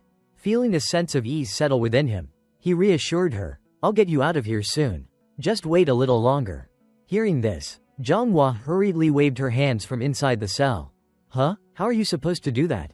It's fine, really, don't push yourself." Chul simply shook his head and explained, "I won't have to do anything. You'll be released soon. Anyway, see you next time." With that, he swiftly turned and left the holding chamber, leaving Zhonghua blinking in confusion behind the iron bars. Time passed quickly, and the scene shifted to an airport. At this moment, all the core members of the Li family had already gathered, waiting in anticipation. The reason for their presence was simple. The person stepping off the plane was none other than the current head of the family, Li Taishan. As soon as he emerged, Madame Beck Huayan quickly stepped forward and greeted him. "You've arrived." Taishan responded with a slight nod. "Sorry to have kept everyone waiting." Madame Beck Huayan bowed respectfully and replied, "It's no trouble at all. The hot springs have been prepared for you, so please relax and enjoy a meal afterward." Among the gathered crowd, Chul and Hua were also present. Chul quietly observed his father, his mind filled with unspoken thoughts. After everything that happened at the naming ceremony, I thought I had grown, but just how vast is the gap between me and my father? I still can't measure it. As these thoughts ran through his mind, Taishan suddenly glanced in his direction. For a brief moment, their gazes locked. Then, just as swiftly, Taishan looked away and muttered under his breath, "I've always said that those who refuse to fight have no place in this family, but among them, only one child carries the true desire to surpass me." His seemingly idle remark caused a stir among the people around him. Who is he talking about? Is he referring to the eldest son? But Chul, of course, understood that those words were meant for him. His father's sharp intuition made him sigh internally. "I've been suppressing my emotions this much, and he still managed to read me?" Time moved forward once again, shifting the scene to the grand banquet hall of the Li family estate. A feast had been arranged to welcome Taishan home after his long journey, as was customary for occasions like this. However, for Chul, attending such events was nothing but routine. Due to his status as an illegitimate son, he never played an active role in these gatherings. Instead, he stood quietly in a corner, observing the guests. This banquet was on a different scale compared to the usual naming ceremonies. Given the rarity of such an event within the Li family, the grandeur of the occasion far exceeded previous celebrations. That's the youngest Tower Master ever recorded, and over there, the head of Yin Yang Bureau. No, he's still just the deputy director for now. Chul silently analyzed the faces in the crowd. Many of the people he had only ever seen in newspapers were now gathered in the same room. However, before Chul could dwell on his thoughts for too long, Butler Choi approached and respectfully informed him. "Pardon the interruption, young master, but the patriarch has summoned you." Hearing this, Chul furrowed his brows and asked again, "Father is calling for me?" Butler Choi gave a slight nod before gesturing. Yes, please follow me this way. With that, Chol quickly followed behind him. As he walked, his mind raced with curiosity. Why does father want to see me? Could it be something serious? Before long, Chol arrived at the designated meeting place.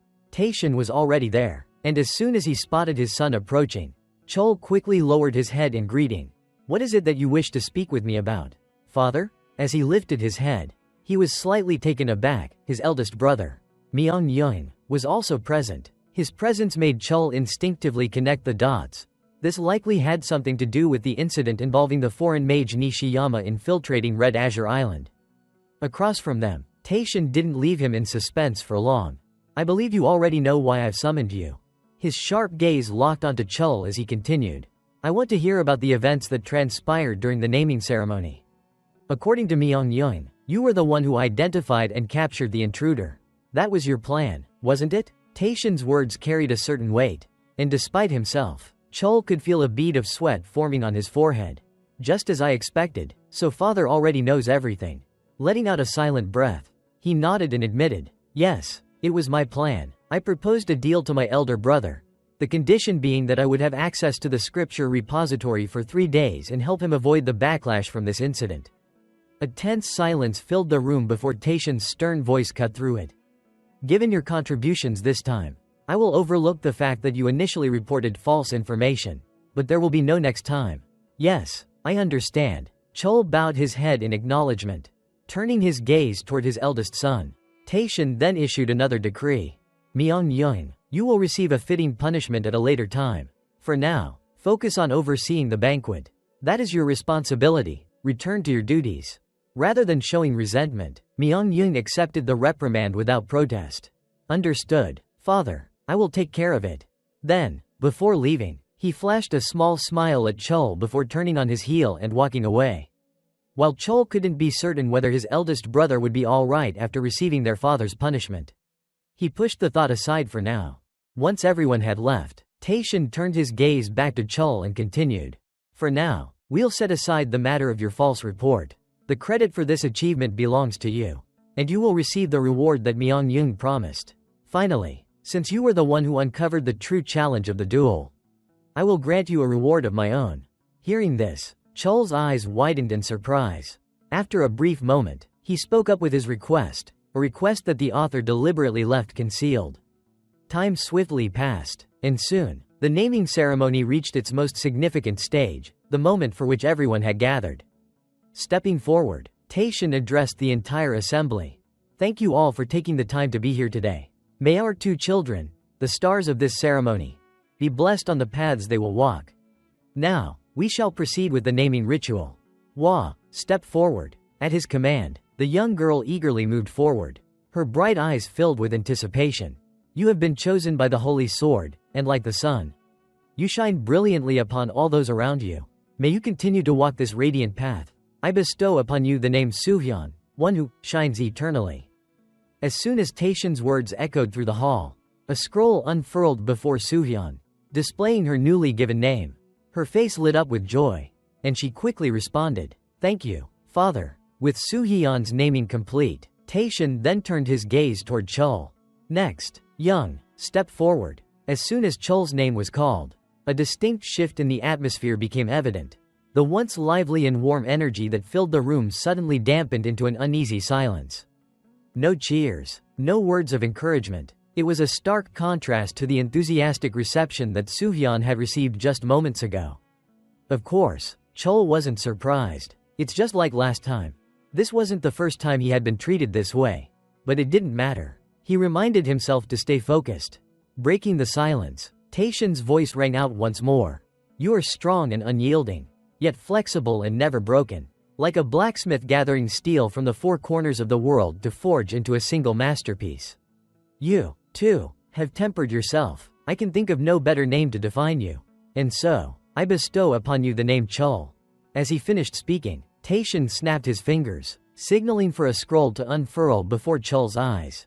On it was the name, Chol, a name carrying a profound significance. Seeing it, a thought surfaced in Chol's mind. I was once given a name that meant, to live steadfast like iron and steel. But now, that meaning has evolved. I will not stop until I have reached the peak of the Lee clan. My name is Lee Chul. With a newfound sense of resolve, he took a deep breath and confidently declared, "Thank you, father." Time passed, and soon, the scene shifted to the Lee clan's isolation chambers. Inside one of the rooms, Zhonghua was on the verge of losing her mind. She clawed at her hair, gripping the iron bars tightly as she yelled and screamed like a caged beast desperate to escape. "This is suffocating. This is driving me insane. I couldn't even witness the kid's naming ceremony. He said he'd let me out. So what the hell is taking so long?" Outside, the two guards standing watch exchanged pained looks. After hours of enduring her relentless cursing, their faces had turned a deep shade of purple from sheer exhaustion. How the hell can someone have this much energy to complain non-stop?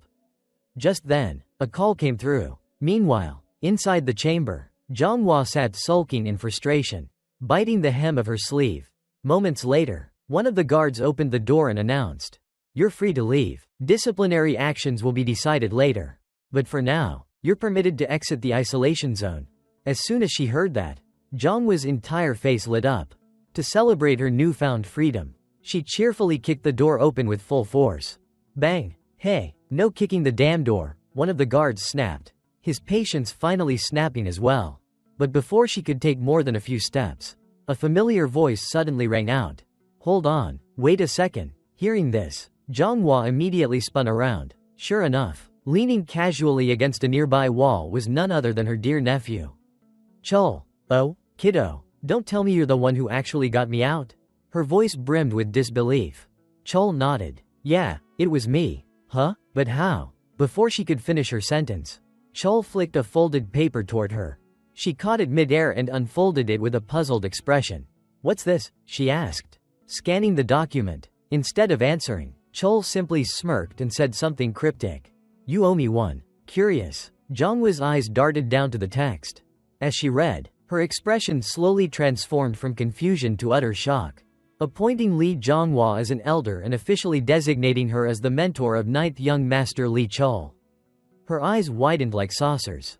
"What?" Meanwhile, Chul simply grinned and extended a hand forward.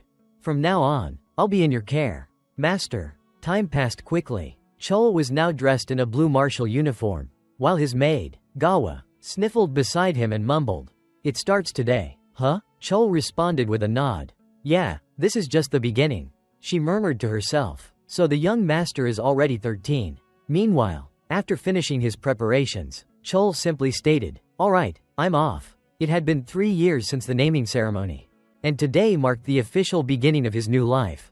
The scene shifted to the family training grounds.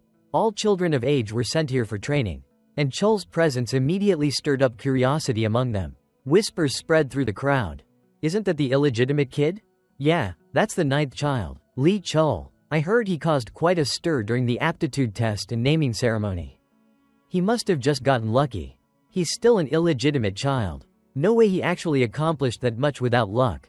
Right? Now I'm curious to see how he does." The endless murmurs irritated Chul to no end. "Illegitimate, illegitimate, I'm so sick of hearing that word," he grumbled to himself.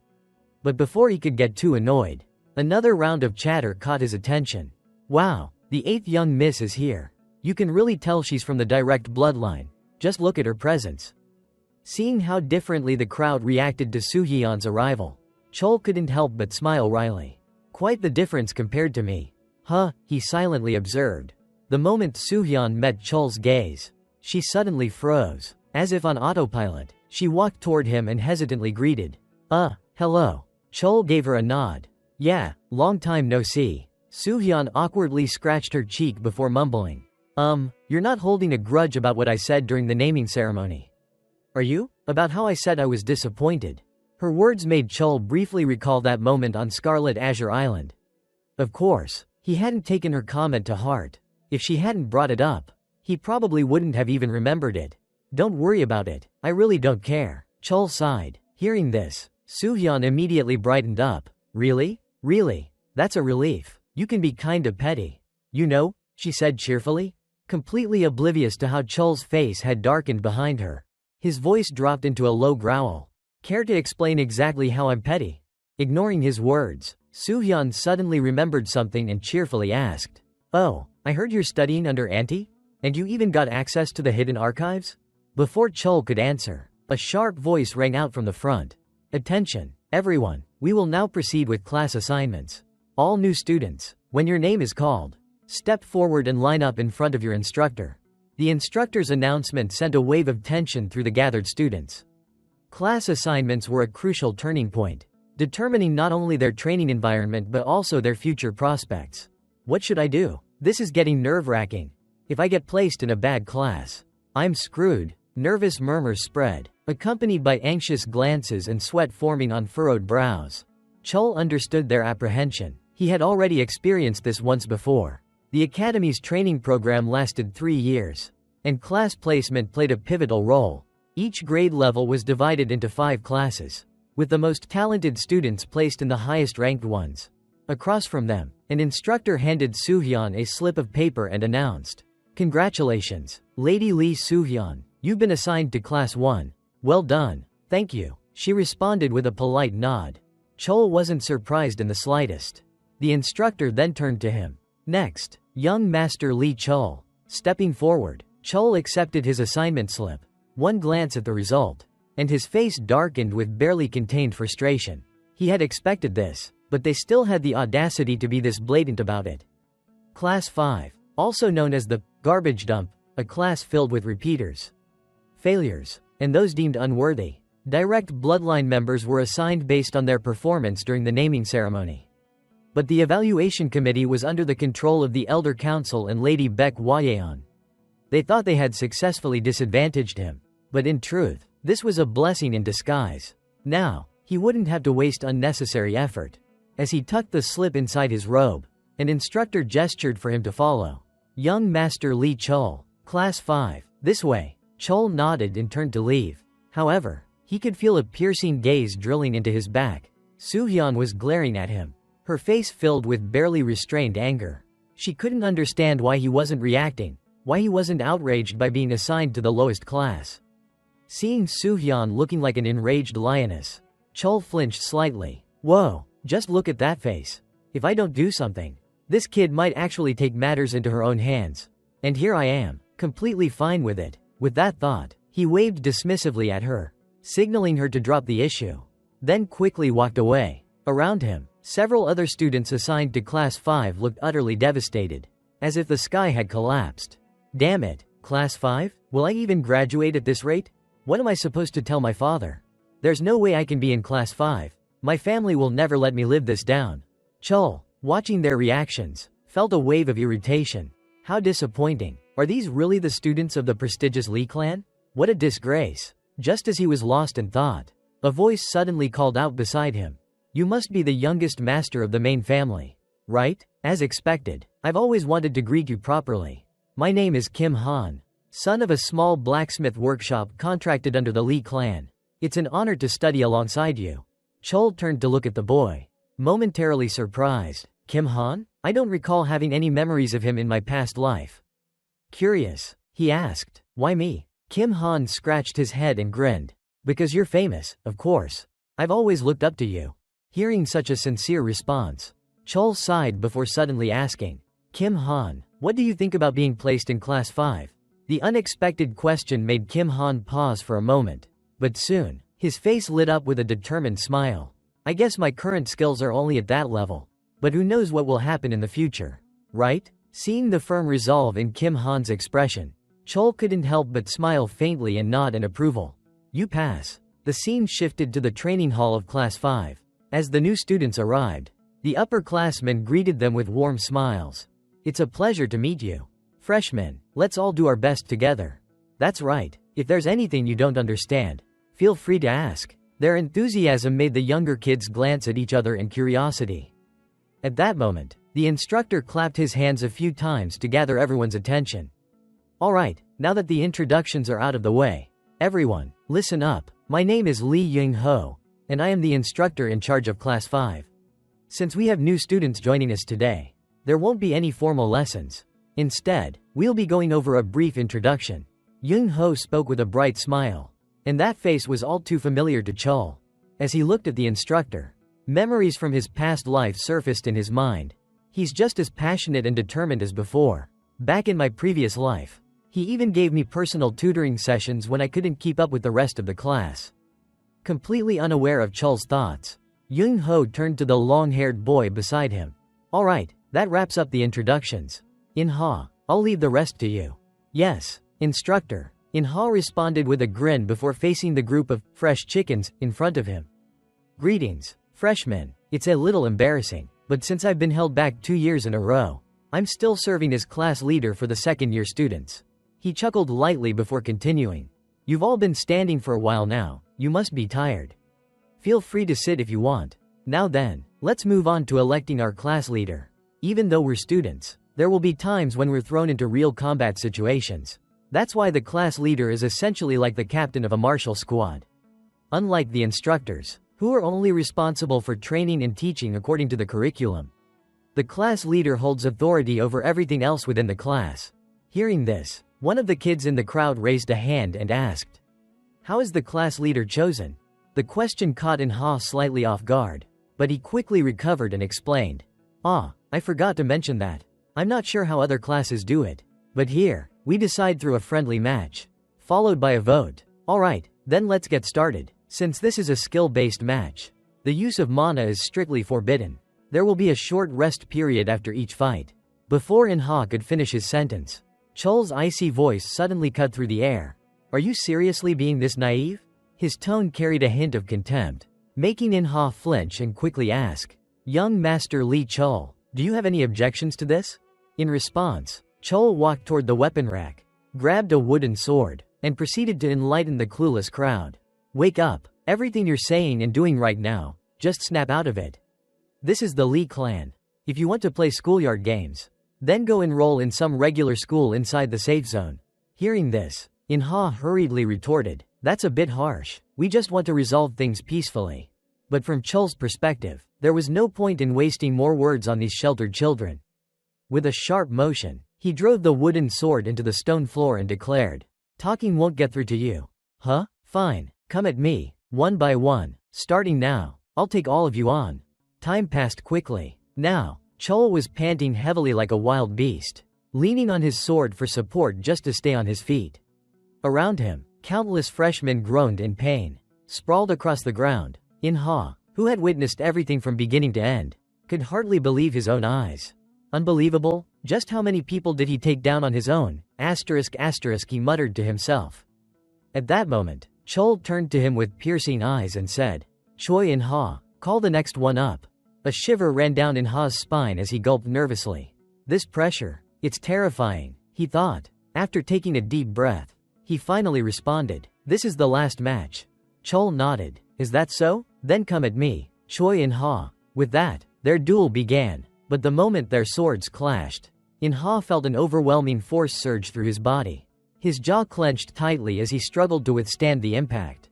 At that moment, countless thoughts raced through In-ha's mind. Why is he going this far? There's no prize for winning. No real value to this fight. It's just a sparring match at the academy. Nothing more. I can't even attack properly at this point. No, that's not true. I know exactly why. I used to be just like this. No matter what, I wanted to win. I used to think that compromise was just another way to live. That accepting reality and growing up was the right path. But deep down, I want to win. I crave victory so badly it's driving me insane. With that burning determination, In-ha twisted his body, adding extra force to his sword swing. On the other side, Chul mirrored the exact same motion, except he was faster. I've already won. With those words, Chul struck, sending In-ha's wooden sword flying out of his grasp. The impact made him clutch his wrist and drop to one knee, crying out in pain. Seeing this, Chul exhaled sharply before concluding the match.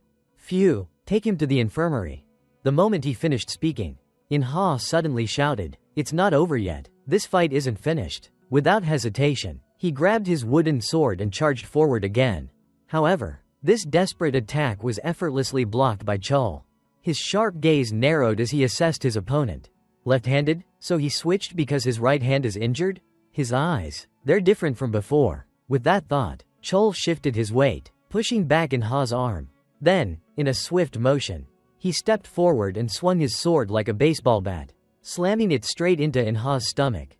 The impact was devastating. In-ha collapsed, gagging as his body curled up like a shrimp, completely drained of any strength to continue fighting. Take him away. Two freshmen rushed over, lifting In-ha and hurrying him to the infirmary. Meanwhile, Chol turned toward the group of wide-eyed freshmen before him and declared, "I have lived 1 second as if it were an hour. 1 hour as if it were a year. Who doesn't know that living an easy life is simpler? But if I don't fight for every single second, I'll lose everything in the end. That's why, even as I breathe, I fight, against myself and against everything around me. Have any of you ever lived like that? That is what it means to struggle." As he spoke, his fingers clenched into a tight fist, his fierce gaze sending chills down the spines of everyone present.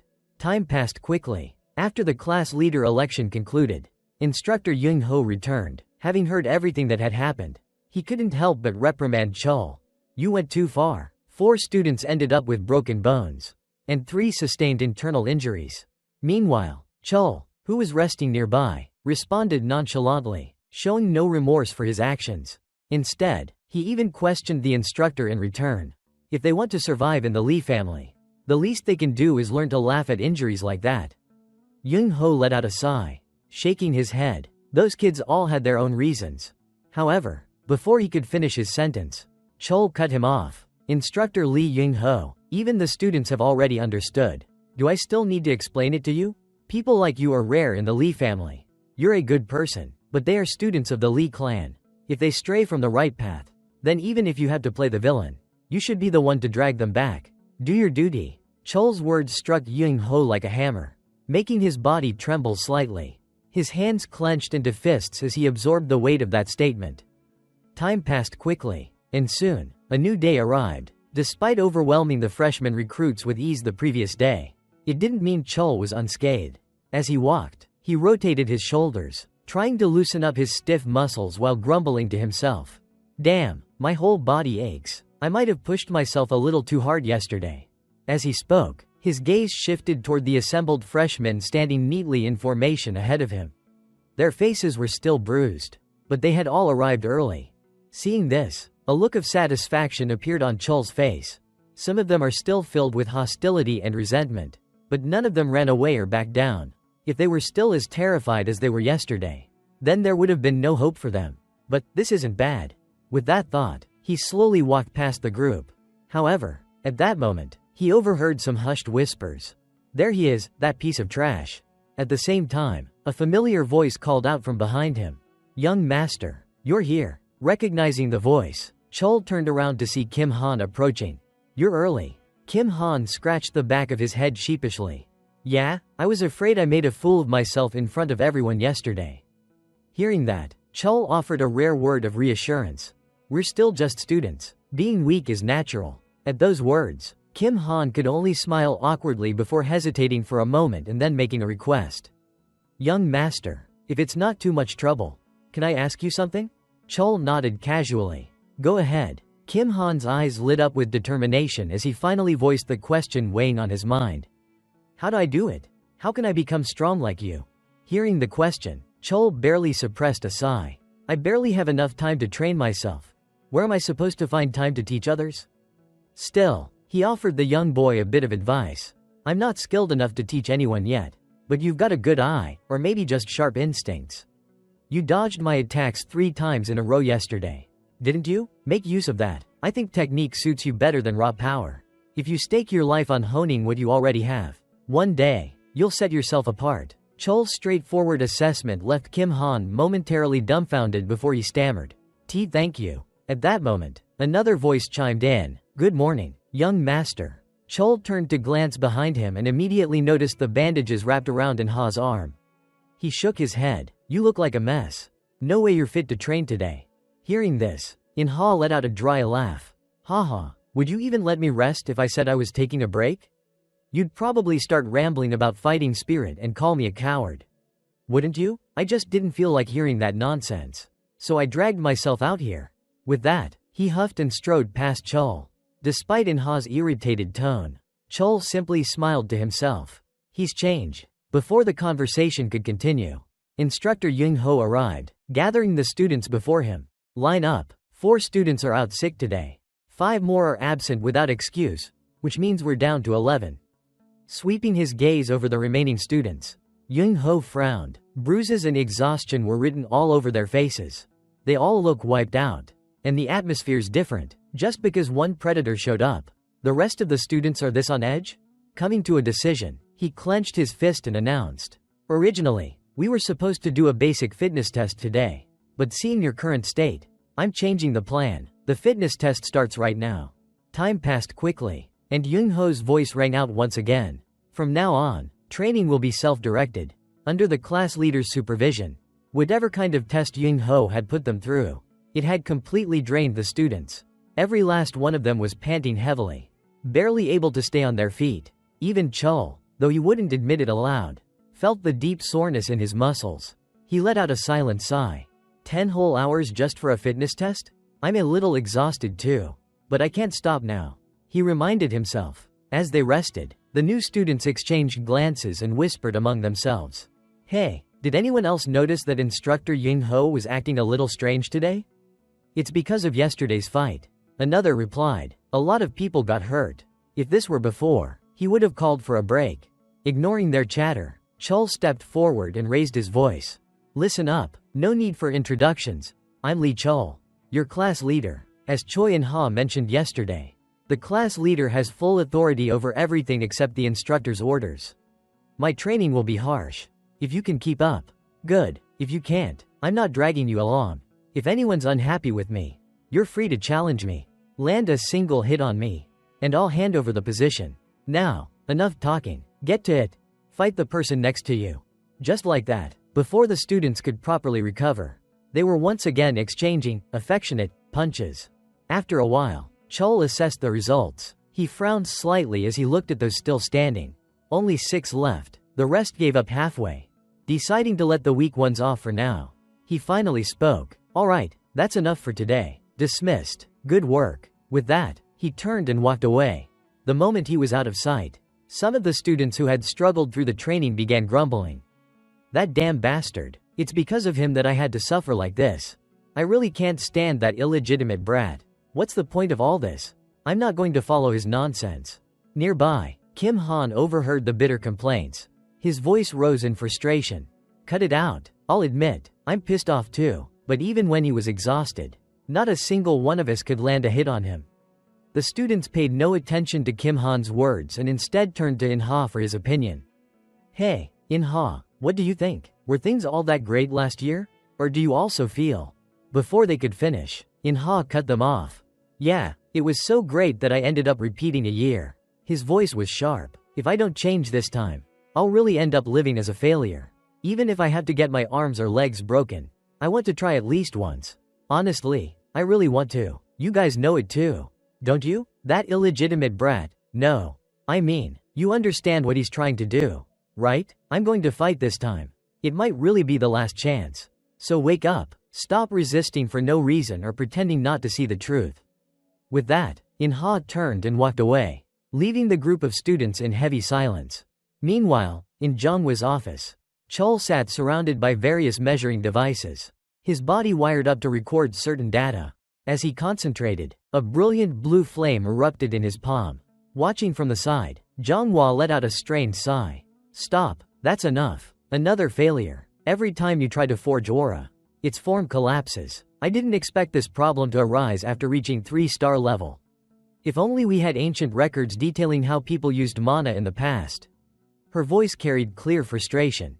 Chul wordlessly removed the tangled wires from his body, his gaze falling onto the ring on his finger.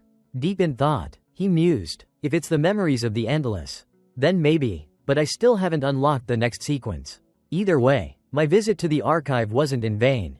During that visit, he had stumbled upon an old document detailing the weapon known as Endless.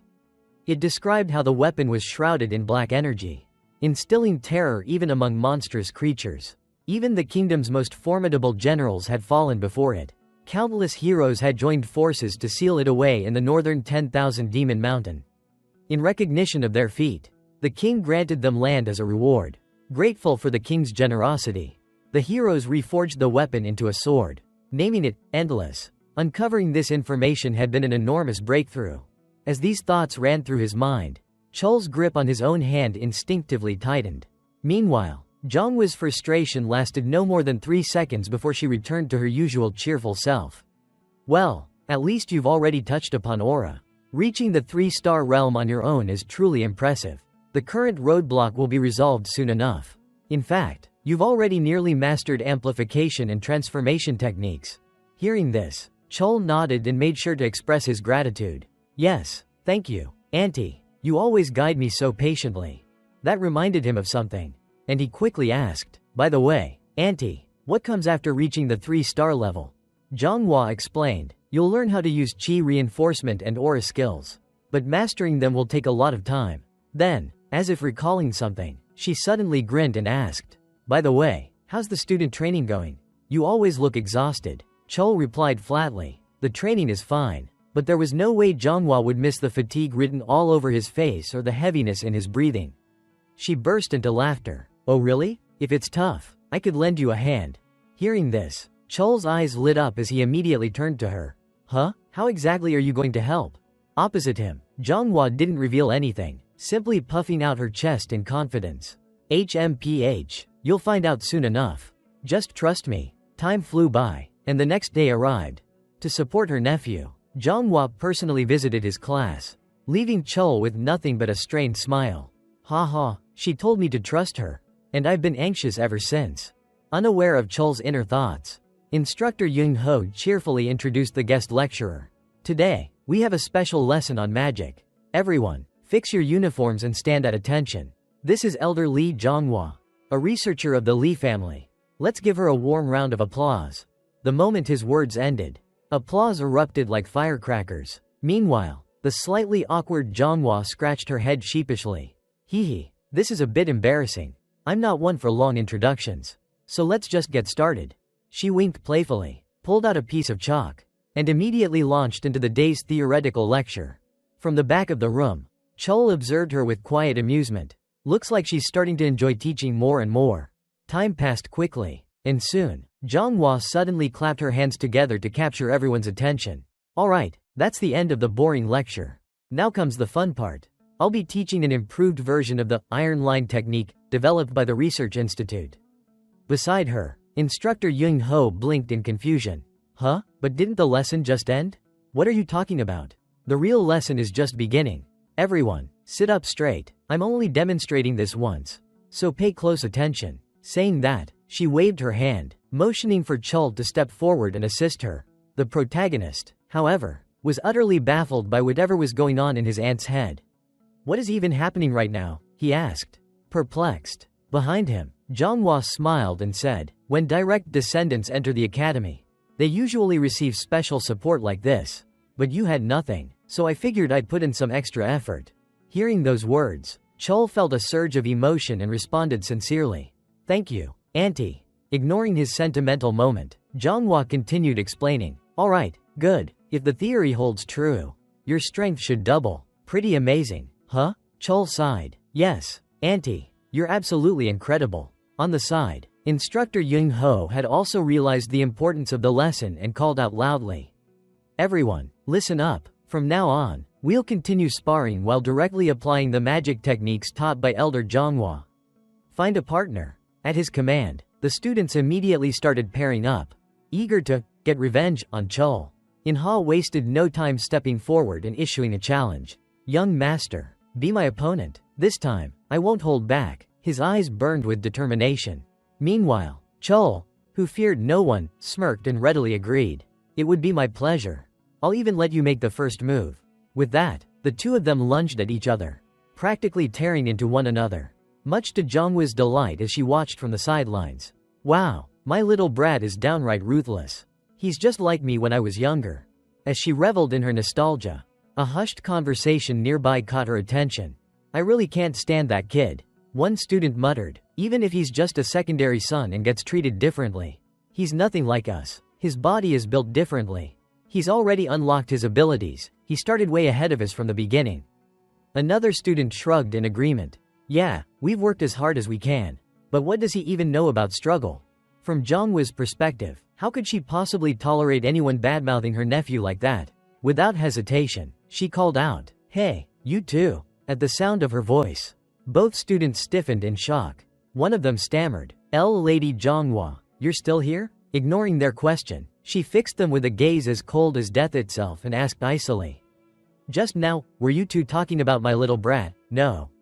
About my disciple? The two boys instantly turned pale, bowing their heads in a panic. We're sorry, we spoke too rashly. But from Zhonghua's point of view, her anger was far from subsiding. She narrowed her eyes and questioned them further. And what do you think you know that gives you the right to say those things to that child? Please, forgive us, they pleaded, voices trembling with fear. At that moment, before Zhonghua could press them any further, another student, Kim Bo-sung, stepped forward and challenged her. But doesn't the young master also know nothing about our struggles? We've worked hard too, but we're always treated like we don't matter. If you grow up in different circumstances, of course there's going to be a difference. Isn't there? Hearing this, Zhonghua scoffed, shaking her head in amusement. You really don't know anything, do you? Maybe it's better that way. If you knew just how different that child's life is compared to yours, you'd realize your struggles are nothing more than child's play. Upon hearing Zhonghua's words, which carried a hint of pity, Bo-sung clenched his fists in frustration, veins bulging from his hands. He muttered to himself, what the hell is so different about that damn second son? Fine, then, I'll see it for myself. Time passed quickly, and soon, the break period arrived. Instructor Yung Ho's voice rang out. That's it for today's training session.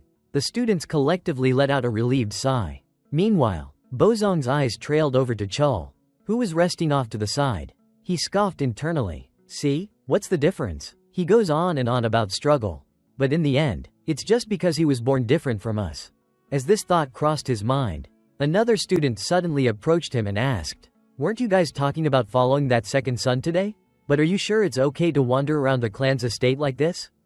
Bo-sung nodded confidently. We're students, so it's fine. Besides, it's not like we're going somewhere dangerous.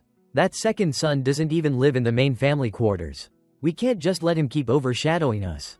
Tonight, we'll see for ourselves. And just like that, time passed until the evening. Bo-sung led a small group of students, waiting outside Zhonghua's research facility. However, as they stood there for what felt like forever, Bo-sung grew impatient. He muttered under his breath, how long has he been in there? It's already 9 at night. Nearby, a few students started yawning, exhausted from the day's training. One of them grumbled, hey, Bo-sung, let's just go home. I'm too damn sleepy for this. Yeah, I'm dead tired too. Forget it, whatever that second son is doing in there. It's not like it matters to us.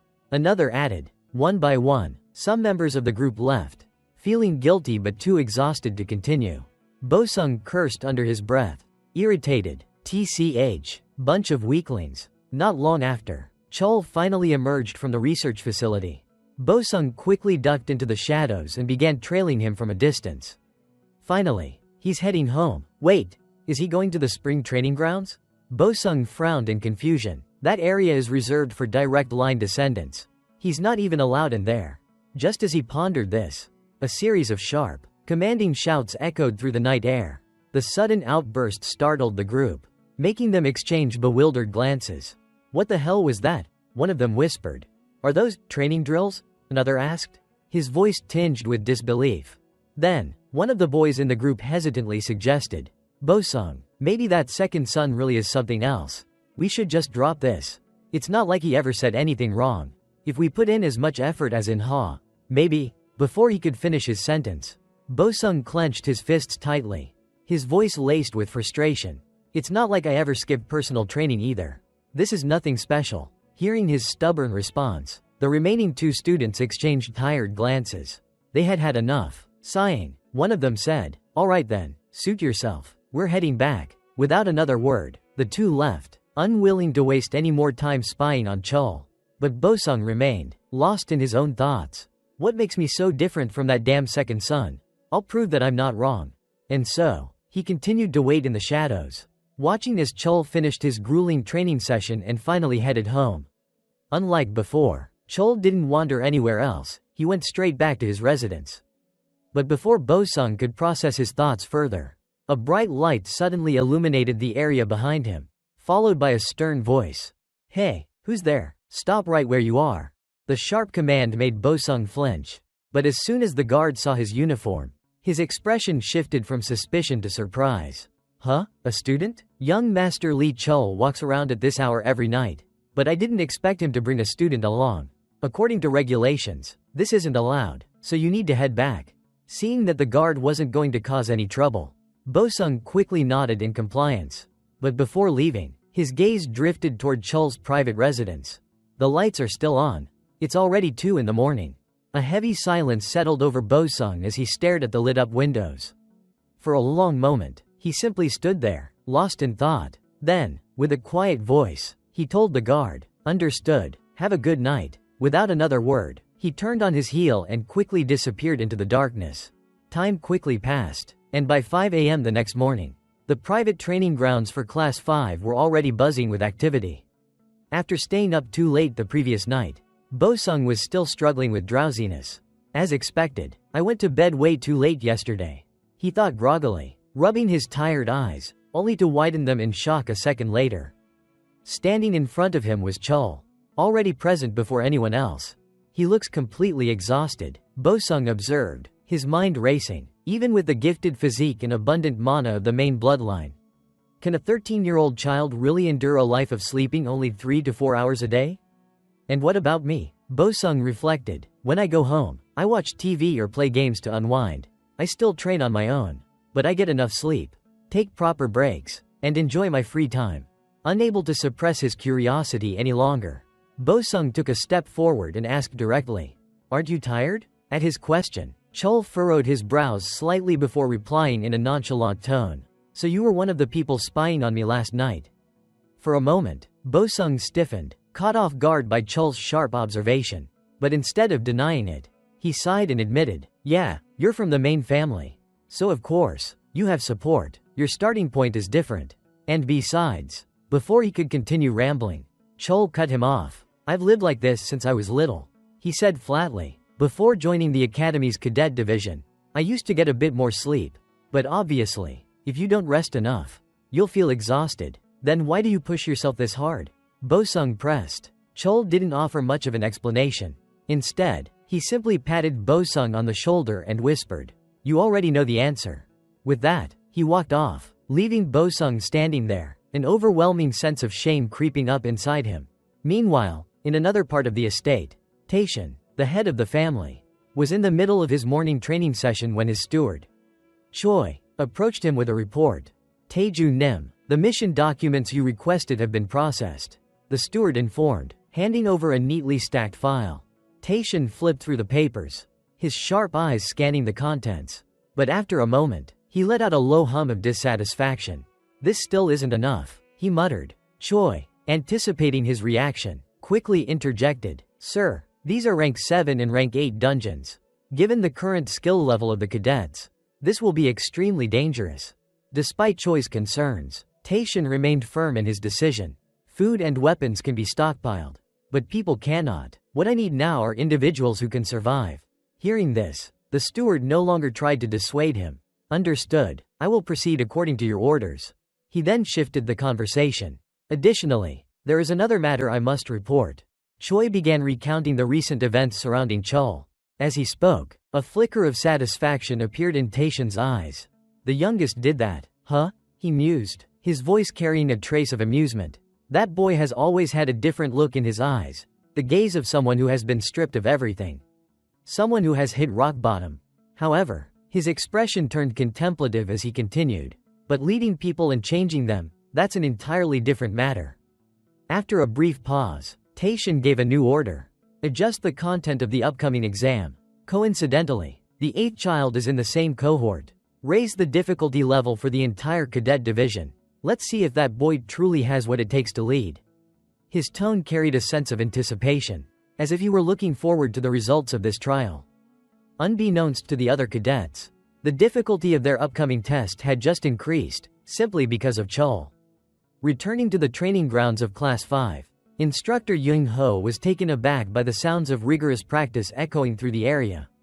"Surrender already? Damn it, it's not over yet." Following the voices, he saw the cadets divided into 2 groups, one running laps to build endurance, while the other engaged in sparring matches. His eyes widened in disbelief. "These kids, it's the weekend, yet they're already here this early in the morning? Well, I guess there's no need to summon them now. Nearby, two cadets noticed Yung Ho's arrival and immediately paused their sparring to greet him. "Oh, instructor, you're here." Yung Ho gave a nod of approval. "Yeah, you're training hard, even on the weekend, huh? If anyone isn't here yet, go call them. I have an announcement to make." One of the cadets hurried off to gather the others. Once everyone had assembled, Yung Ho made his announcement. "This is a bit sudden, but the first quarter evaluation has been moved up earlier than planned. Because of this, the instructors have decided to give you all a 1-week leave beforehand. Consider today your last day of training and make sure to get some proper rest." As he spoke, his gaze swept over the eager faces of his students, and he thought to himself, no need to remind them to maintain their minimum training. Huh? Satisfied, he continued, "I trust you all understand how grueling this will be. That's all." The entire class responded in unison. Understood. From Chul's perspective, the sudden break felt somewhat suspicious. A last-minute leave, an early evaluation, is everything really alright? As he pondered this, he noticed several cadets staring at him from behind. Turning back, he asked curiously, "Why are you all still here?" In response, Kim Han and In Ha stepped forward and asked, "We were just wondering, what are your plans for the break, young master?" Hearing that, Chul's face twisted into a dumbfounded expression as he stared at his classmates. "Huh? Leave is personal time. Why are you asking me? If you need to rest, then rest. I'm not going to force anyone to train during their break." Across from him, the cadets' eyes widened as if they had just witnessed the resurrection of a dinosaur. They immediately huddled together, whispering among themselves, "I can't believe I just heard that from the young master. I seriously thought he was going to drag us into some hellish training. Something like, is there really someone here foolish enough to waste time resting, and then force us into a brutal group session?" Of course, there was no way Chul wouldn't hear their murmurs. Realizing what they thought of him, he couldn't help but feel awkward. "Why don't you just say it louder? Huh? What do you guys take me for?" He sighed before adding, "Fine, should I start pushing you guys like I did at the beginning? Look, rest if you need to, rest is important. But I know none of you are going to just sit around doing nothing. No matter what I say, just take care of yourselves. Get some proper rest, and I'll see you after the break." Hearing this, the cadets cheered like they had just won the lottery, erupting in loud shouts of excitement. Switching scenes to Zhonghwa's research lab. Chul had bolted straight there after leaving the training grounds. However, his sudden appearance didn't bring her any joy. Instead, she let out an exasperated sigh. "You're on leave, yet you're still here bothering me? I have a mountain of research to do. You know." Chul immediately shot back, "You're literally sitting there messing around on your phone, looking at random stuff." At that, Zhonghua bristled like an angry cat. "Random stuff? I'm reading about Hanman getting recognized by the clan leader. He even recovered from leukemia." Chul froze, his eyes widening in shock as if his soul had just left his body. "Wait a second, what exactly are you looking at? And this early evaluation, was it really a direct order from my father?" he asked. His curiosity piqued. The mention of Taishan made Zhonghwa's expression turn serious. She nodded. "That's right, the order came down directly." Back to Chul. Upon receiving Zhonghwa's confirmation, he immediately fell into deep thought. So this evaluation is going to be even harsher than I expected. Right now, I'm stuck at the mana wall. To break through it, I probably need to retrieve the next memory of the infinite. If I can't access it yet, that means I'm still missing something. I've tried different methods to unlock it, but nothing's worked so far. I'll just have to keep searching. As he mulled over these thoughts, he absent-mindedly leaned back, only to knock over a stack of documents beside him, sending papers scattering across the floor. Zhonghwa's eyes widened. "Oh, for crying out loud, what the hell? Be careful, I told you to clean this place up already." Ignoring his cousin's complaints, Chul crouched down to pick up the fallen papers. That's when he suddenly noticed a report containing images of the monsters he had encountered on Red Azure Island. One particular passage caught his attention. It states that the defining difference between ancient and modern martial arts lies in their objectives. It can be inferred that, in that era, human combat techniques were focused on fighting monsters. Reading this, something clicked in Chul's mind. The objective, that must mean, Demon Slayer, was the same way. The original, Demon Slayer, technique was excessive. As these thoughts swirled in his head, a sudden realization struck him. Chul abruptly shot to his feet, startling Zhonghua, who had been casually munching on a snack. "Huh? What's with you, kid?" she asked, raising a brow. With a face full of urgency. Chol replied, "Auntie, I get it now. I'll explain later. I need to get to the training grounds right now." Without another word, he bolted out of the room like a gust of wind, sending another wave of documents flying into the air. "You damn brat," Zhonghua shrieked. The scene shifts to the training grounds, where Chol begins transforming his ring into the form of a longsword. "Alright, now, let's visualize my opponent," he thought. "Something bigger than me. A monster. Something not of human origin. A massive beast. A technique that disregards flashy combos. Conservation of strength, evasion, or defense. Anything ornamental. Anything that lacks destructive power or is merely meant to deceive an opponent, useless. The clear purpose of Demon Slayer is to kill monsters." As he concentrated, Chol began picturing the colossal creature that had once fought against the nameless martial artist in the past. Then, he replicated the exact movements of that fighter, executing the Demon Slayer technique precisely as he had seen it before. The moment he unleashed the attack, an explosion erupted within the training grounds, sending dust and debris flying everywhere. With the successful execution of the technique, black smoke started rising from his palm, channeling into the infinite sword, triggering another memory within it. Chol's eyes lit up with anticipation. "Alright, what's going to appear this time?" he muttered to himself. The scenery around him suddenly shifted. When he opened his eyes again, he found himself in an unfamiliar place. Scanning his surroundings, he murmured, "Where is this? A training ground? It's just like when I first received the infinite sword. Why does my perspective shift only when reading its memories?" As he pondered this, the sound of weapons clashing in the distance caught his attention. His gaze flicked toward the source of the noise, and he instantly recognized the silhouette. It's him, the same person from the Infinite's last memory. His attack speed is insane. "Wait, what is that?" Chol's eyes widened in shock. He noticed that every time the man switched weapons, his aura changed as well. But it wasn't just his aura. No, it's not him that's changing. The Infinite itself is altering its aura. Before he could process this revelation further, a voice suddenly rang out. "Interesting, you changed forms again, huh?" Hearing this, the martial artist in the memory turned around and responded with mild irritation. "Don't spy on people while they're training," he complained. However, the newcomer paid no mind to the complaint and instead asked, "Since you've had it, have you named these techniques yet?" The martial artist shook his head. "Not yet. Honestly, I wouldn't even call them techniques at this point." Hearing this, the stranger smirked and suggested, "Then let me name them for you. How about 10,000 shifts?" The nameless warrior considered it for a moment before nodding approvingly. "Not bad." Then, as if sensing something, he tilted his head slightly and asked, "Wait, don't tell me you brought someone else here again?" The stranger looked surprised. "Me? What are you talking about? There's no one else here." This conversation sent a jolt through Chol. Without hesitation, the stranger suddenly swung his sword in an attack. However, the martial artist swiftly blocked the strike. "You picking a fight with me now? What reason would I have to bring someone along?" the stranger shouted as their weapons clashed. From his hiding spot, Chol took advantage of their fight to get a better look at the warrior's features. His eyes narrowed as he murmured to himself. Those eyes, that hair color, the distinct traits of the Li clan's main bloodline. As time swiftly passed, the week-long break came to an end. And today, Chol and his group found themselves loaded onto a transport vehicle headed to the location of their quarterly assessment. Seated inside, Chol gazed out the window. Lost in thought, this scenery is no different from either the past or the future. The wall separating the safe zones from the danger zones. He recalled the history, long ago. A massive rift had appeared near the Pacific Ocean, an enigmatic phenomenon known as the Blue Hole, an uncharted space that humanity had never officially explored. From within its depths, unknown monsters emerged, pouring into the world. For years, humanity waged war against these creatures, reclaiming lost lands, yet vast, uncharted territories remained. Such places became known as unexplored zones, or more commonly, danger zones. As Chol pondered, Kim Han, seemingly excited for the upcoming assessment, chuckled and said, "Lately, people have been talking about how the walls separate the safe zones from the dangerous ones.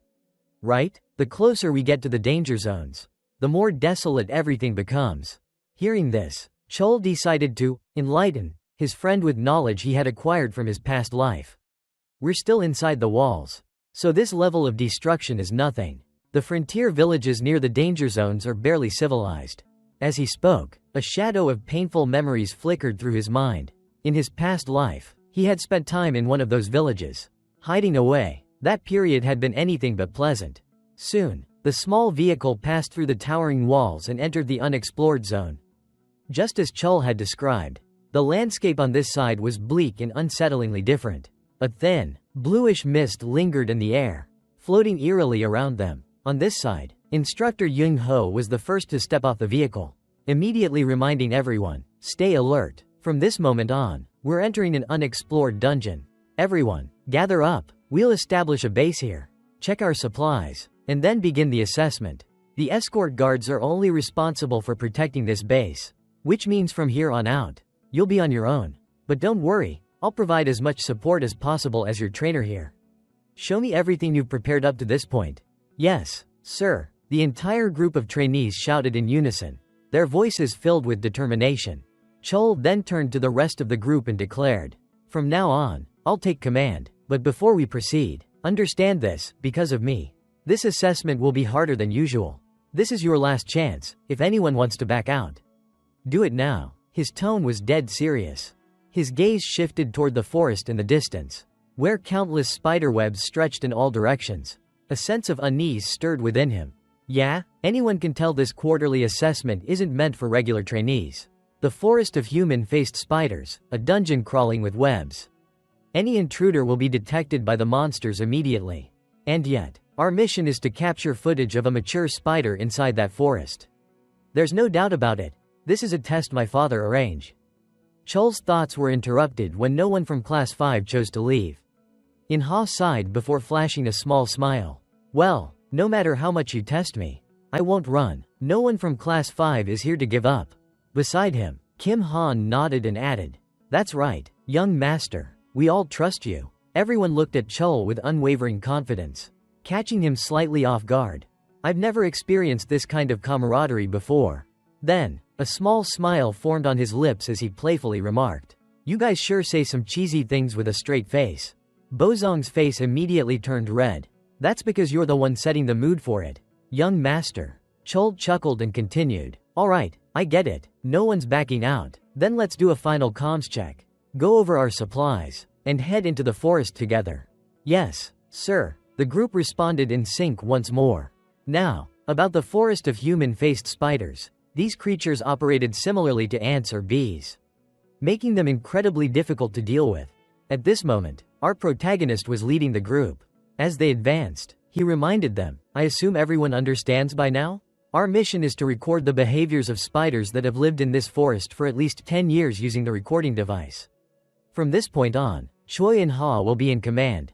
Hearing this, In-Ha was stunned and immediately blurted out, "Wait, what do you mean by that?"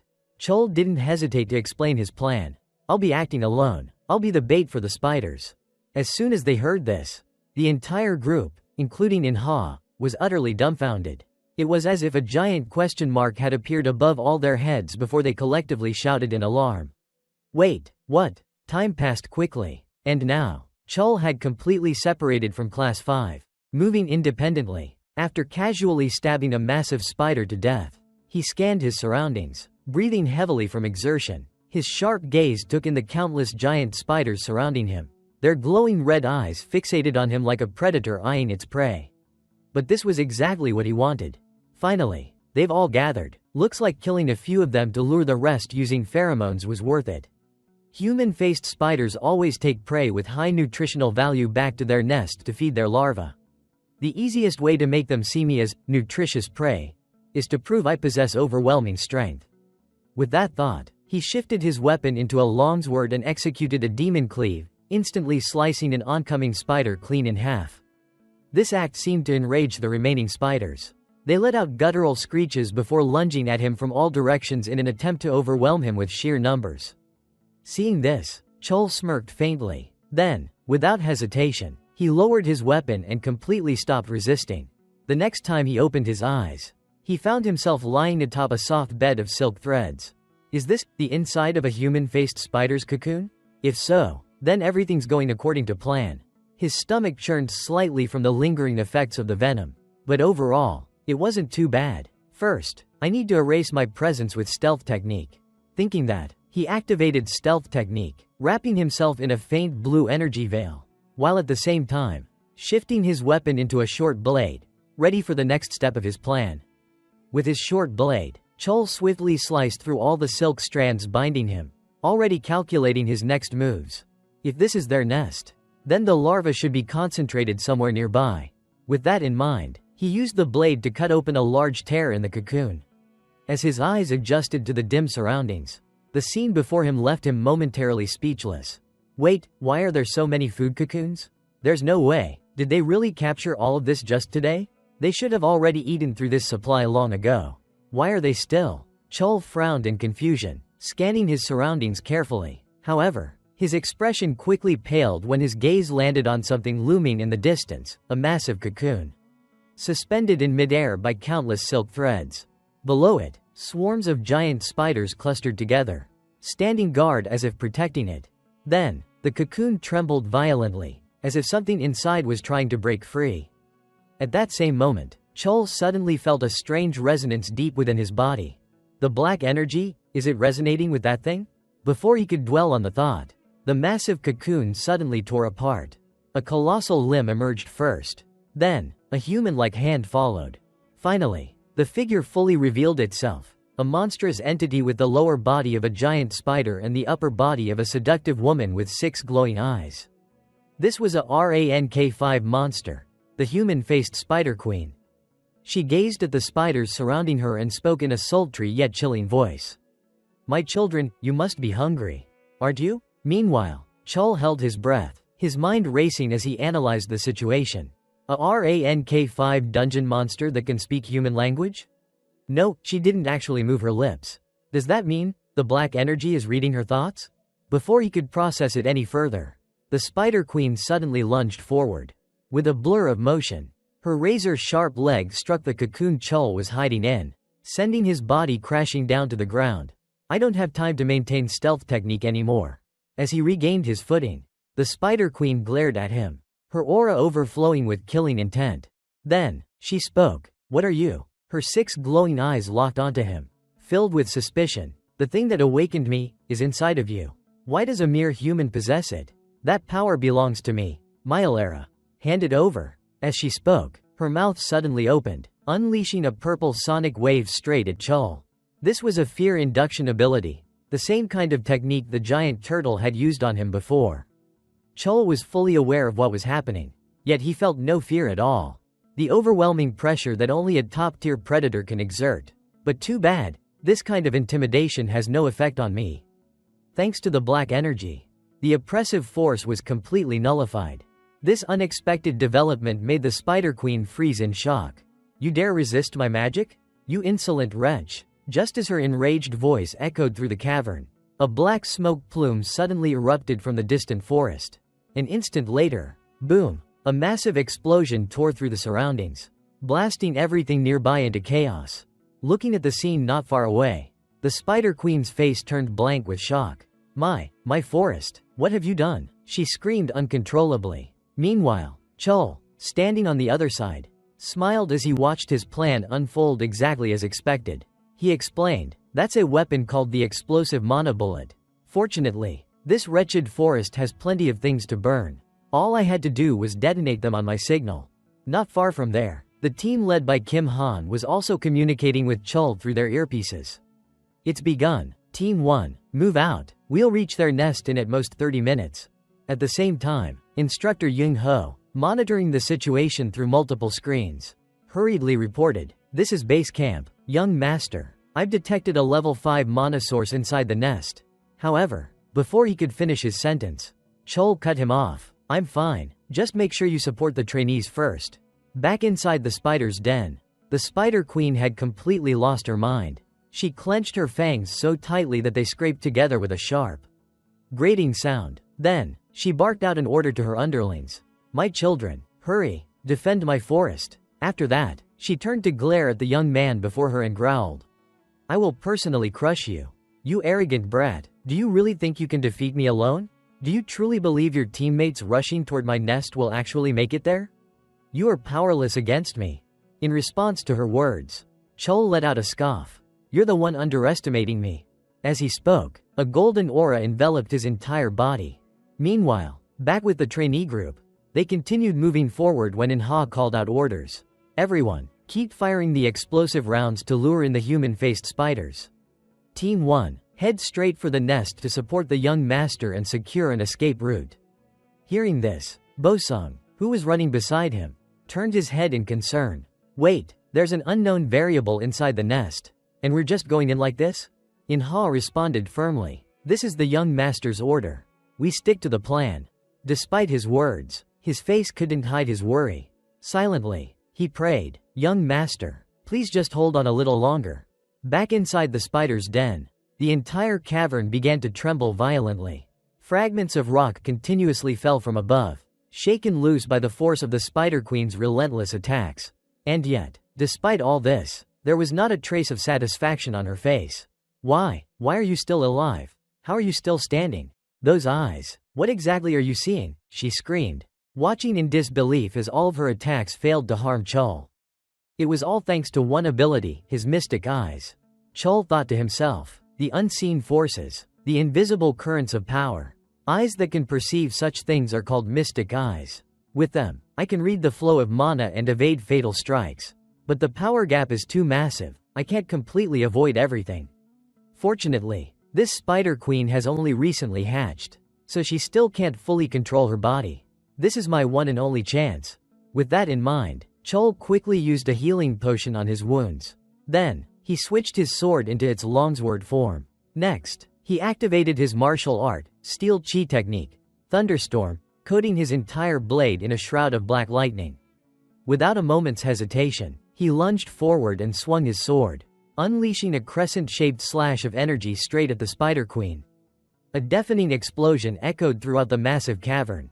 The Spider Queen, unable to dodge in time, suffered a severe wound, and one of her front legs was completely severed. But even so, this wasn't enough. Damn it, the wound is too shallow. Just as I expected, cutting through that thick hide in a single strike is nearly impossible. As Chol cursed inwardly, he kept his gaze locked onto the colossal spider before him, who was now shrieking in agony. It hurts so much, but I will make you my servant. I will rip out what's inside you, use it to restore myself, and then, you will endure pain for eternity. As she spoke, she raised both hands and unleashed bursts of light. Chol had no idea what kind of ability this was, but he instinctively tried to dodge. Unfortunately, there were simply too many strands of silk. Before he could react, Chol was caught by a strand of silk. The moment it touched him, a voice echoed in his mind. Submit. Instantly, a searing headache struck him, causing unbearable pain to surge through his body.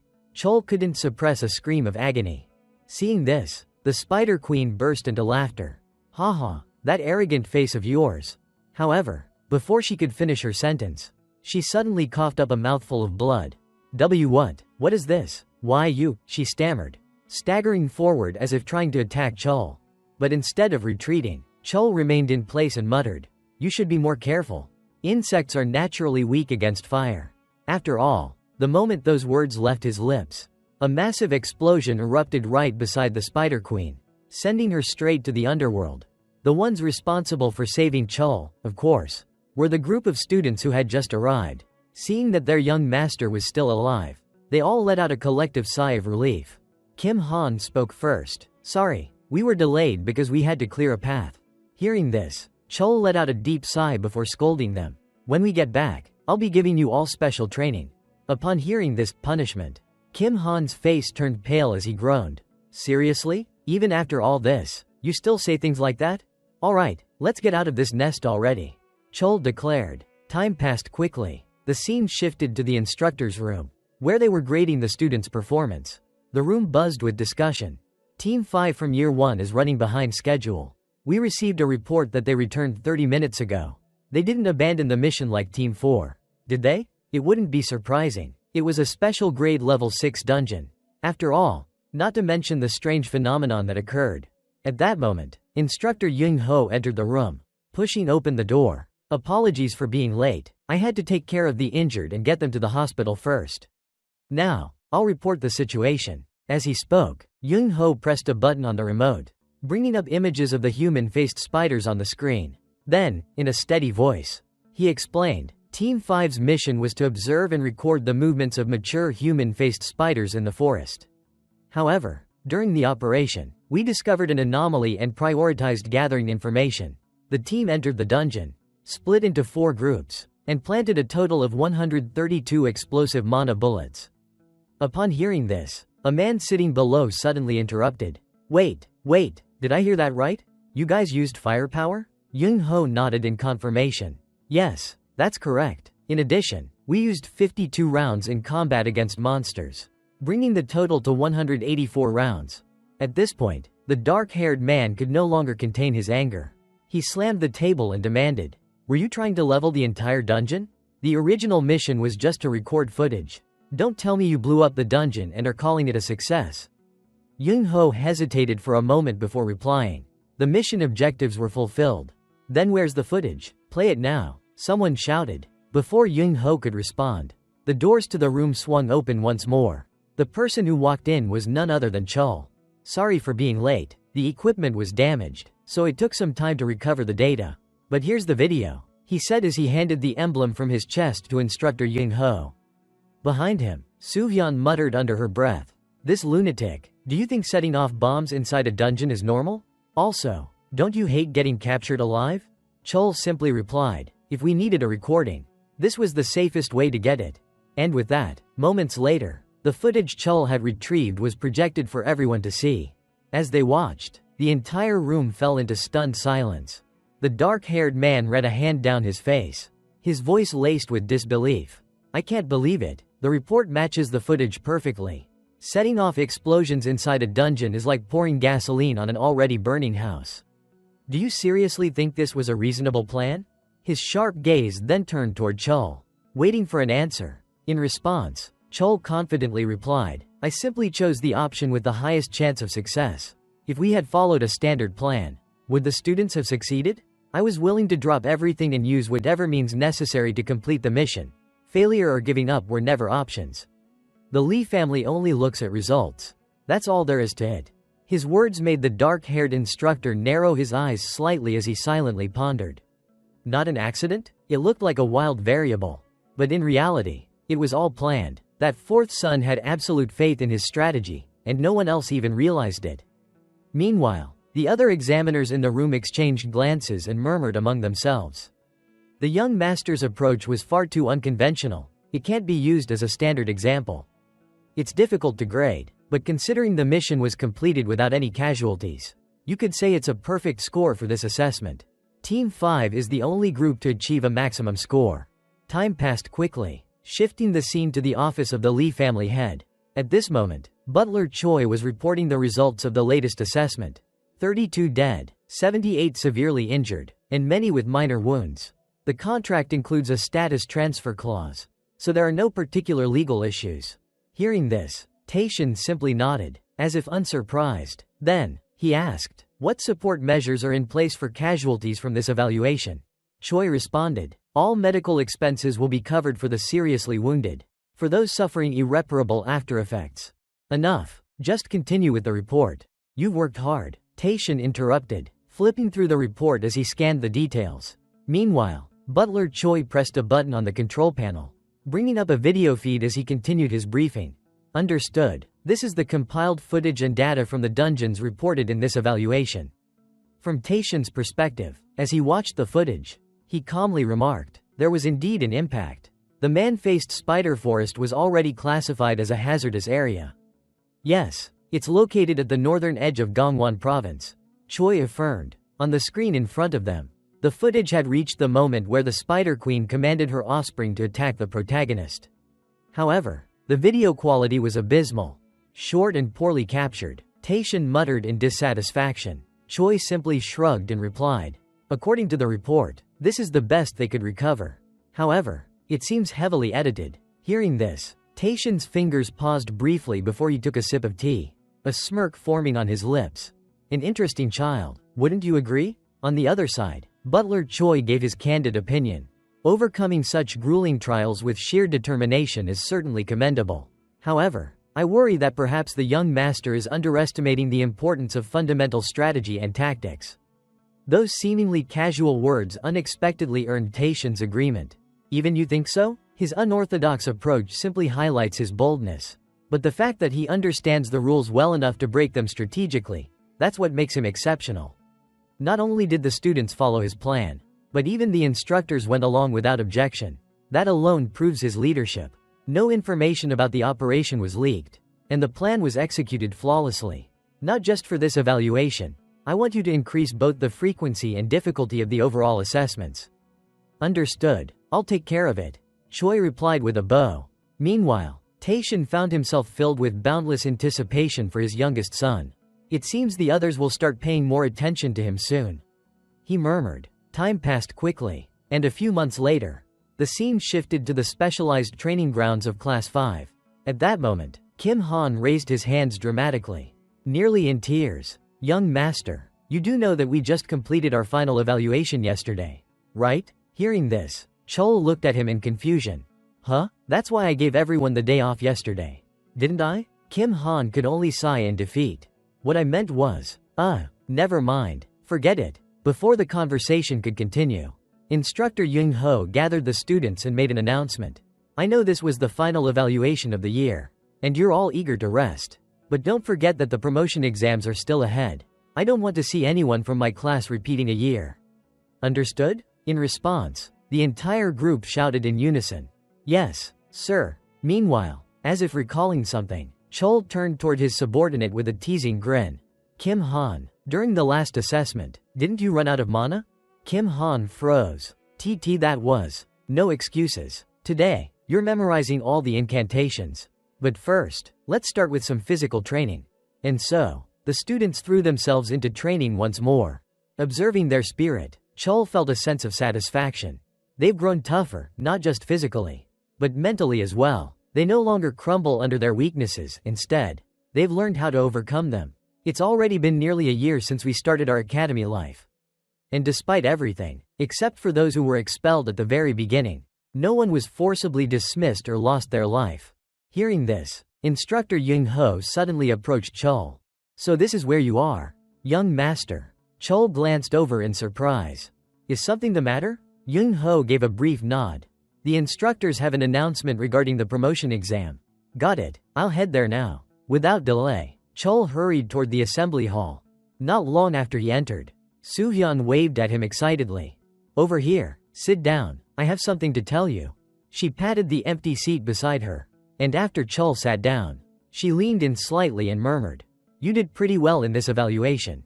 Huh? But I heard Class 1 did exceptionally well too?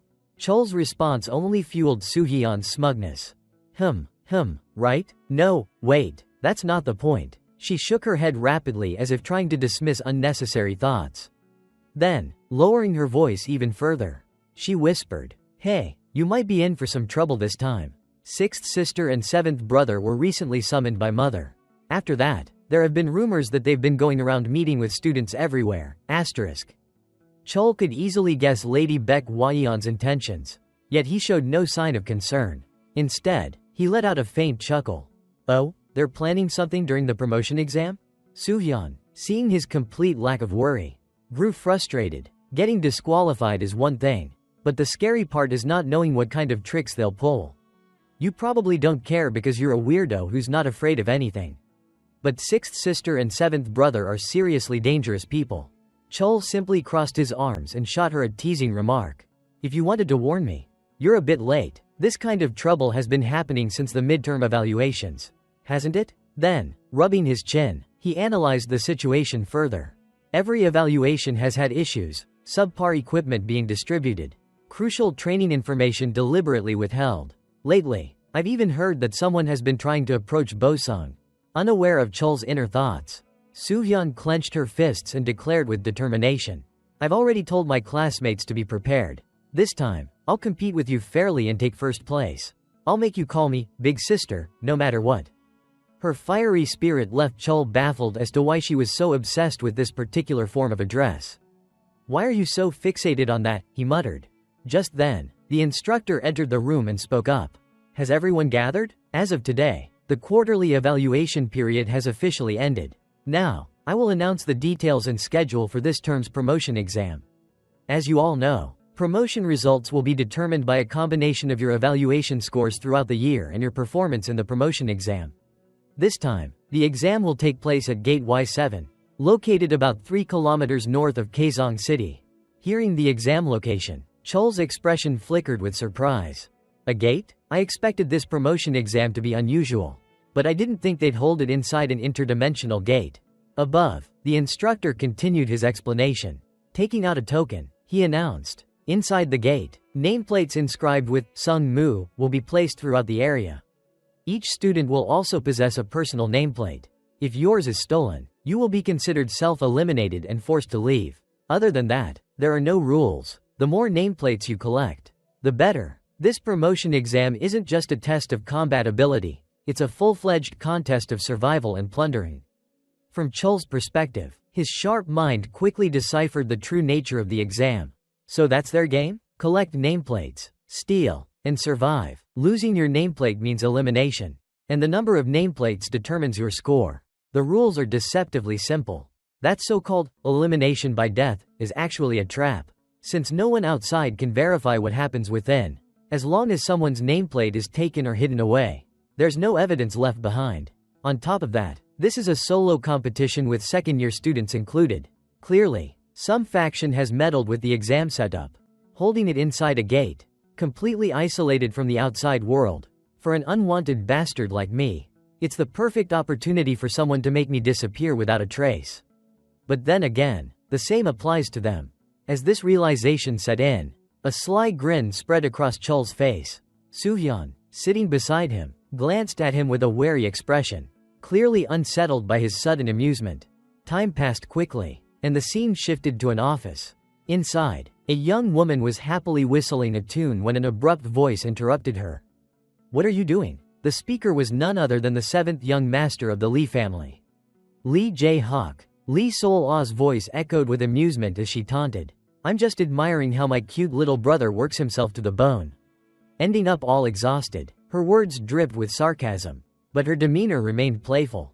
Sol-ah was none other than the 6th young mistress of the Lee family. Lee Sol-ah, and her teasing didn't go unnoticed by her younger brother. Lee Jae-hawk, he shot back, "You're crazy." Her response was swift. "Oh, come on, is that all you've got? You just keep spitting out empty words at me." However, her expression shifted to one of mild annoyance as she continued. "But, honestly, compared to you, the 8th sister really is way cuter. Her personality and actions are just like a little bunny, makes me want to strangle her sometimes." With a sinister grin, Sol-ah pulled out a small dagger and licked the edge, her eyes gleaming with excitement. A brief pause followed before she turned to Jae-hawk and asked, "So, what do you think?" "About what?" Jae-hawk responded absent-mindedly, his focus never leaving the laptop screen. Sol-ah's gaze darkened slightly as she reminded him, "You know, the orders from mother." Jae-hawk sighed heavily, clearly weary, but nodded in resignation. "I think it's time we take a proper look at the situation." As Sol-ah continued to toy with her dagger, twirling it between her fingers, she shared her own thoughts. "I can't stand it. A bastard dares to wear the main family's nameplate. And even worse, he walks around with his chest puffed out. It's about time someone of my rank taught him a lesson. And to top it off, he's got a useless older brother clinging to him like some pathetic blob. I'm going to make sure that bastard knows his place." With a final flourish, Sol-ah slammed the dagger into the table, her expression cold and full of intent. Time passed quickly, and the final promotion exam was about to begin. This was the test that would allow the students to move up to the next year. And this time, it was a competition for badges inside a stabilized gate. Kim Han glanced at the 2 cold-faced men standing guard ahead and then leaned over to whisper to Chol. "So, they've stabilized the gate, but they're still guarding it like this?" Chol responded calmly, "Probably just to reassure the civilians. Or maybe it's a precaution since this is a place for experimental research." As he said this, Chol's expression slightly tightened as a thought crossed his mind. "But the number of staff is fewer than I expected. Do they think I'm not paying attention? Or is this just the level of competence the students have? Either way, it doesn't matter." Shaking off the thought, Chol turned to address the group of students behind him. "So, everyone's ready, right?" The group responded in unison. "Of course, we're ready." Chol nodded. "All right then, let's go." He led the group of students, quickly stepping into the gate. Meanwhile, Sol Ah and Jae-hak, the siblings from the Lee family, were in another room. Sol Ah was happily munching on some pastries and complimenting the office. Jae-hak, there are so many delicious treats in here. Jae-hak, who was focused on his work, sighed and scolded her. Those are for guests. Eat just a little. Sol Ah shrugged, not at all bothered. No way. Hey, still no word from them? I'm super busy, and I even had to come here myself. At that, Jae-hak finally looked up and replied. The instructor just reported that the second-year students have entered. Sol Ah's face lit up with excitement and anticipation. Just thinking about those bastards and their pitiful struggle to survive is enough to get me fired up. Mom said if we handle this well, we'll get a reward, right? I should make a note of what I want in advance. Shifting to Jae-hak's perspective, unlike his confident older sister, a sense of unease began to settle in his chest. But will everything really go as planned? I believe it will. But his mind then drifted to the warning his older brother, Myung-young, had given him earlier. Be careful. Little brother, the youngest isn't someone you can deal with easily. Stay alert. He had said that during their recent meeting. Jae-hak had laughed it off at the time, but the words lingered in the back of his mind, unresolved. Suddenly, Jae-hak's phone started ringing. Sol Ah, who had been lounging on the couch, quickly sat up and asked, "What's going on? Are they done already?" Without responding, Jae-hak's eyes narrowed as he stared at the screen in silence. This frustrated Sol Ah, who grabbed the phone from him and checked it herself. A few seconds later, her voice turned frantic, almost in disbelief. 21 dead, 15 withdrew, and the entire first-year Class 5 survived? What? Are you telling me they couldn't defeat one bastard? A bastard who's in Class 5? At that moment, Sol Ah's rage surged, her hand gripping the phone so tightly that it shattered into pieces. Meanwhile, Jae-hak finally understood the meaning behind his older brother's warning. In his mind, he thought, we've lost, completely lost to that bastard. Lee Chul. Switching scenes. Inside the gate, two students were desperately fleeing. As they ran, the brown-haired one was cursing repeatedly. Damn it, he's just some bastard from Class 5. The black-haired one, running beside him, shouted back, shut up and run. If we hide in that cave, even that bastard won't be able to find us.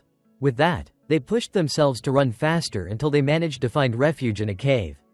They paused for a moment to catch their breath. Glancing cautiously outside, the black-haired one asked, "Did we lose him?" Then, as if to answer his words, a sword suddenly flew through the air at a speed that cut through the wind. It plunged deep into the ground, causing several large cracks to form. While the two of them were still in shock, Chul appeared out of nowhere. He grabbed the black-haired student's arm and twisted it behind his back, causing him to scream in pain. Turning toward the brown-haired student, Chul smiled and taunted, "I am Lee Chul. You two are great at running. It took me quite a while to catch up with you." On the other side, the brown-haired student was so terrified he fell to the ground. Crawling backward, he trembled and shouted, "Get away. I said get away. Just because you're from the main family. Does that mean you can do whatever you want? Why are you tormenting us?" In response, Chul stepped forward, grabbing him by the collar and delivering a chilling reminder. "Some people might think I attacked you first if they heard that.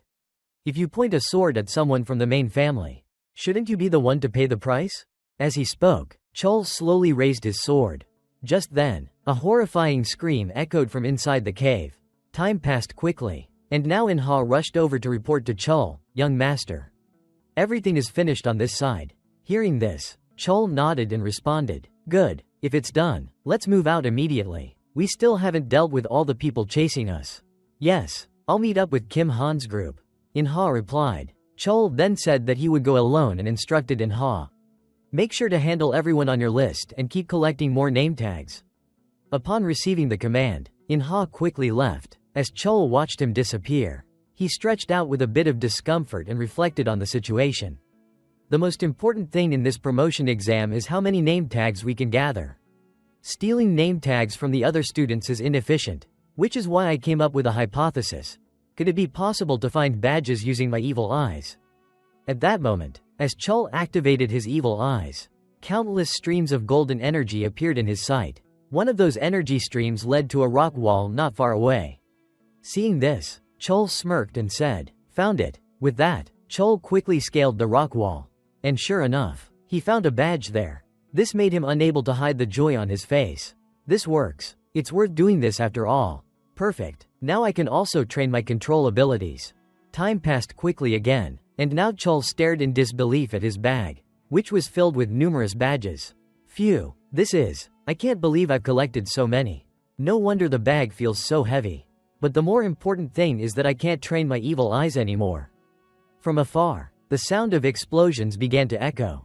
This made him feel a bit disappointed. Since the exam is almost over, the battles have been constant since sunrise. And honestly, if I keep avoiding her, she'll only become more troublesome. Chol let out a long sigh.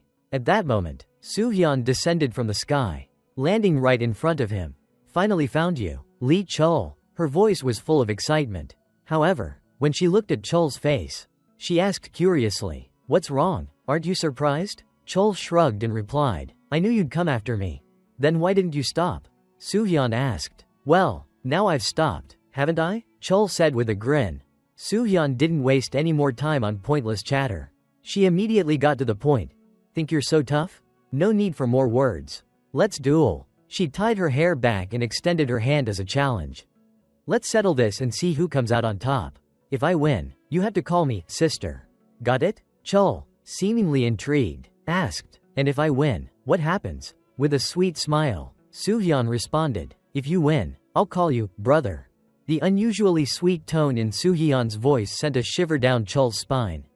Unconsciously, he wrapped his arms around himself and looked at her with a wary glance.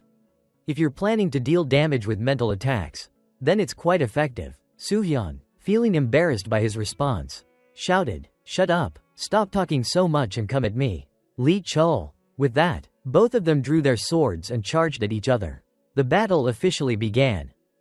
Time passed quickly, and the promotion exam had finally come to an end, with the assessment standards becoming increasingly strict. This semester's exam became a major topic of discussion, especially because, for the first time, not just one but two members of the main direct bloodline participated simultaneously. This stirred up quite a buzz among the students. In one corner of the training ground, a few unknown cadets sat together, chatting among themselves. Of course, the 8th young lady took first place. Right? Even second-year cadets joined in. Think the first years can even keep up? Someone asked with concern. Elsewhere, another group whispered discreetly behind cupped hands. "You mean them, right?" "Yeah, exactly. That youngest illegitimate kid, the one in Class 5 of the first years." The scene then shifts to Class 5's testing area. At that moment, Instructor Young Ho addressed the group and congratulated the central figure. "Congratulations, young Master Lee Chol, you earned the highest score." As he spoke, he handed over a certificate of achievement to the young man. Chol accepted it with a nod and replied, "Thank you. Honestly, I didn't expect to come out on top again." He smiled lightly, keeping his thoughts to himself as he recalled his previous duel with Soo-hyun. They couldn't make the favoritism too obvious. Maybe Lee Soo-hyun did better overall in the written exam, but in the end, I still took all her name tags. Unaware of what Chol was thinking, Young Ho continued to praise him. "You were impressively composed. You've become the top scorer among all the cadets. That's something to be proud of." Chol nodded in response. "My nanny will be thrilled. Thanks again for the kind words." With that, he quickly stepped down from the stage, and the surrounding cadets took the chance to offer their congratulations. "Congratulations, young master. Congrats." Up on stage, Instructor Young Ho continued with the ceremony without missing a beat. "All right, next, Cadet Choi In-ha, step forward." Upon hearing his name, In-ha, who had been held back 2 years in the first-year class, hurried up to the front. "Congratulations on your promotion," Young Ho said with a warm smile as he handed over the certificate. Finally, In-ha had been promoted. He ranked 13th in the exam. As he looked down at the certificate in his hands, his whole body began to tremble. Thank you," he said, his voice shaking with emotion. Meanwhile, from behind, Chol couldn't resist teasing. "Don't let it get to your head. Choi In-ha, sure, this is something to be proud of, but resting on your laurels won't get you anywhere." Hearing the playful jab, In-ha let out a sigh and replied, Yes, young master, got it." Not paying much attention to the banter, Instructor Young Ho continued calling names. "Next, Cadet Kim Bo-sung, congratulations on your promotion." Bo-sung had ranked 24th in the exam. "Kim Han, promoted in your first year. That's a solid effort, congratulations." Yoon Ho added with a cheerful smile. However, Kim Han didn't look happy at all as he stared at his placement. A pretty unimpressive rank. Honestly, I feel disappointed, but this is just the beginning. I'm going to get stronger. Just like the young master. I have to push myself harder. I made a promise to stop being a burden, and stop living half-heartedly. From now on, I won't lose anymore. These thoughts weren't unique to him. Every cadet in the group had the same determined look in their eyes as they turned to gaze at Chul's back. Back from Chul's point of view, just knowing that no one in his class had to repeat a year was enough to bring a satisfied smile to his face. So it's over, huh? But now, I don't have to worry about a thing anymore. With that thought, he turned to the group and addressed them. You all worked really hard. Every single one of you passed. I was ready to personally retrain anyone who failed. But looks like I won't have to. Too bad, huh? Year 2's going to be even tougher. There'll be a lot of people dying to tear you apart, but I believe you all can handle it. Am I right? Yes, sir, the whole group shouted in unison. Chul clenched his fist with spirit and yelled. Say it louder, you've got this. Time passed quickly once again. Chul and Soohyun were now dressed up and heading to meet their father. Having been summoned for some unknown matter. At that moment, Soohyun wore a sour expression, clearly still upset about losing to Chul. I'm not okay with this, she grumbled. Chul sighed in exasperation. Now what exactly are you not okay with this time? Soohyun puffed up like an annoyed little cat.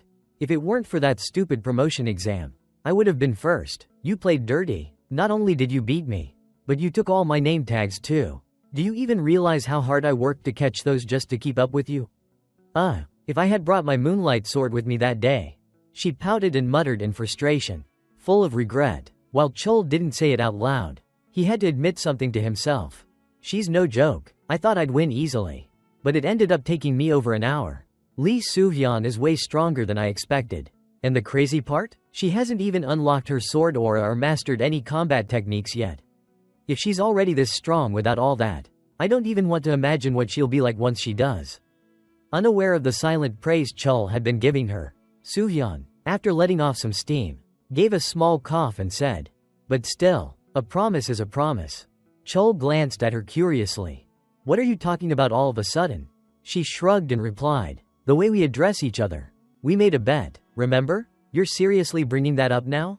Chul groaned. Before she could say anything else, he suddenly reached out and covered her mouth with his hand, shooting her a sharp glare. Say one more word and I swear we're dueling to the death. Soohyun blinked at him, taken aback. Okay, geez, is it really that embarrassing? Stop with the nonsense, Chul muttered, already turning to leave. Let's go, we're gonna be late. That snapped Soohyun back to reality. She suddenly remembered they were on their way to see Taishan. You're right, let's hurry. With that, the two of them picked up their pace, moving quickly until they reached the family head's office. The moment they stepped inside, they both bowed respectfully and spoke in unison. Greetings, father. Hearing their voices, Taishan turned around and nodded. Come in. He then poured each of them a cup of tea before sitting down and saying, I heard you both finished your first year training as cadets. Tell me, what did each of you see and feel during that time? Soohyun hesitated for a second, glancing at Chul, sensing her stare. Chul began to feel nervous and thought to himself, what's with the look? Why is she staring at me like that? Back from Soohyun's perspective, seeing that Chul had no intention of speaking first, she suddenly burst out. I saw the true face of this family. Chul immediately choked on his tea, coughing so hard he sprayed it everywhere. Across from them, Lord Taishan raised an eyebrow in amusement. And what exactly do you mean by true face? Soohyun replied without hesitation. I understand that competition brings rivalry. But there are some things I just can't accept. I value fairness and integrity. Whatever I achieve, I want it to come from my own sword, my own strength. On the other side of the table, Taishan listened quietly, then gave a small nod, clearly satisfied. Fairness and integrity, huh? Not bad. As he spoke, he silently assessed his daughter in his mind. So that's why the sword chose you back then. You were always cautious and timid. But the one who brought about this change, it must have been the youngest. His eyes drifted toward Chul as he continued to think. And then he turned to address him directly. Now then, Chul, what about you? What did you take away from all this? At the front, Chul's expression turned serious. After a few seconds of thought, he finally answered, I feel ashamed. The cadet corps is supposed to be the foundation of our clan's warriors. But the current cadet corps is rotting from the inside. Taishan's eyes sharpened slightly at that remark. His demeanor shifted, becoming a bit more serious. What do you mean by that? Chol replied with a firm voice. They didn't fight. They might be weak. They might lose. And that's fine, but anyone who gives up on fighting doesn't deserve to be part of the Li clan's elite. And I saw far too many cadets like that. The real issue lies either with the instructors, or with the way they're being trained. As he spoke, Chol recalled everything he had witnessed in Class 5. So arrogant, Taishan muttered softly, but to both Chol and Soo-hyeon's surprise, a smile appeared on his face. They both stared at him in disbelief, wondering if their eyes were playing tricks on them. Without acknowledging their confusion, Taishan continued, "It's admirable for students like you to have already formed your own sense of principles. But always remain cautious. Once you fall into the trap of bias, it can be very hard to climb back out." His words lit up Soo-hyeon's face, while Chol couldn't help feeling a bit surprised. I didn't expect father to personally give us that kind of advice, he thought. He quickly straightened up and responded, "Thank you, father. I'll remember that." Turning back to Taishan, it was clear he was finally getting to the real reason he had summoned his two children. Of course, he hadn't called them here just to hand out a few hollow compliments. "I've heard about everything you two have accomplished over the past year. The tests you've gone through may differ in form from a warrior's usual missions. But at their core, they are the same. You recognized that those trials were arranged by me, and you carried out your duties with dedication. The reason I summoned you here today is to reward you for those accomplishments." To Chol, this sudden reward felt almost too good to be true. A flicker of doubt crossed his mind. Father is always strict when it comes to rewards and punishments. For him to be offering something like this, there must be more to it. Soo-hyeon, on the other hand, wasn't nearly as cautious. She immediately raised her hand and cheerfully said, "In that case, I want a top-tier breastplate. Dragon scale armor, please." To her surprise, Taishan nodded in agreement. "Very well. I'll notify the armory. Go pick it up tomorrow." "Yes, thank you, father." Soo-hyeon beamed with excitement. Then Taishan turned his gaze to Chol. "And what about you, my son? What do you want?" Chol, who had clearly already made up his mind, didn't hesitate. "I want permission to enter Mount Cheonwi." No one knew exactly what kind of place that mountain was. But the moment Chol said those words, both Taishan and Soo-hyeon couldn't hide their shock. Their eyes widened as they stared directly at him in disbelief. Time passed quickly, and the scene shifted to Chol's private room. It seemed his father had granted him permission to travel to Mount Cheonwi. At the moment, he was going over his supplies one last time before departure. Herbal encyclopedia, iron pot, medical tools, perfect. Looks like I've got everything I need. Mount Cheonwi wasn't just any mountain, it was a sacred place, teeming not only with regular herbs but also rare spiritual ones. Back on Jukcheodo Island, his medicine-making work had been left unfinished. But this time, he was determined to do it right. As he double-checked his pack, Chol couldn't help but feel surprised by his father's decision. "I still can't believe he actually let me go to Mount Cheonwi. Thanks to that, I can take the warrior's trial earlier than expected." The warrior's trial was the final test for children of the Li clan, a rite of passage to be officially recognized as warriors. And Mount Cheonwi was a mandatory destination before participating in this trial. "I've always dreamed of going there someday," he thought, his eyes drifting toward the black sword lying beside him. There seemed to be a mysterious connection between the mountain and that blade. Just then, a knock on the door pulled him out of his thoughts. "Come in," he called. The door opened, and in walked Gawa, the ever-poised young woman. She hesitated for a second before speaking. "Young master, there's a letter for you. The 7th young master has invited you." Chol blinked in surprise but didn't hesitate. He quickly set out to meet his older brother. When they met again, the ever-deceptive Jae-hak greeted him with a warm, welcoming tone. "It's been a while. First time we've seen each other since Chuseok, right?" Chol smiled politely in return. "So you do remember." Jae-hak chuckled and shook his head. "I'm not that absent-minded." From Chol's perspective, just watching Jae-hak's natural behavior, his casual tone, his calm demeanor, pouring tea like a gracious host, was enough to make him even more cautious. As expected, he's a hard one to read. A smiling face with unpredictable intentions. People who are obviously hostile are easier to deal with than this kind of carefully measured kindness. Chol thought quietly while accepting a cup of tea that Jae-hak had just poured.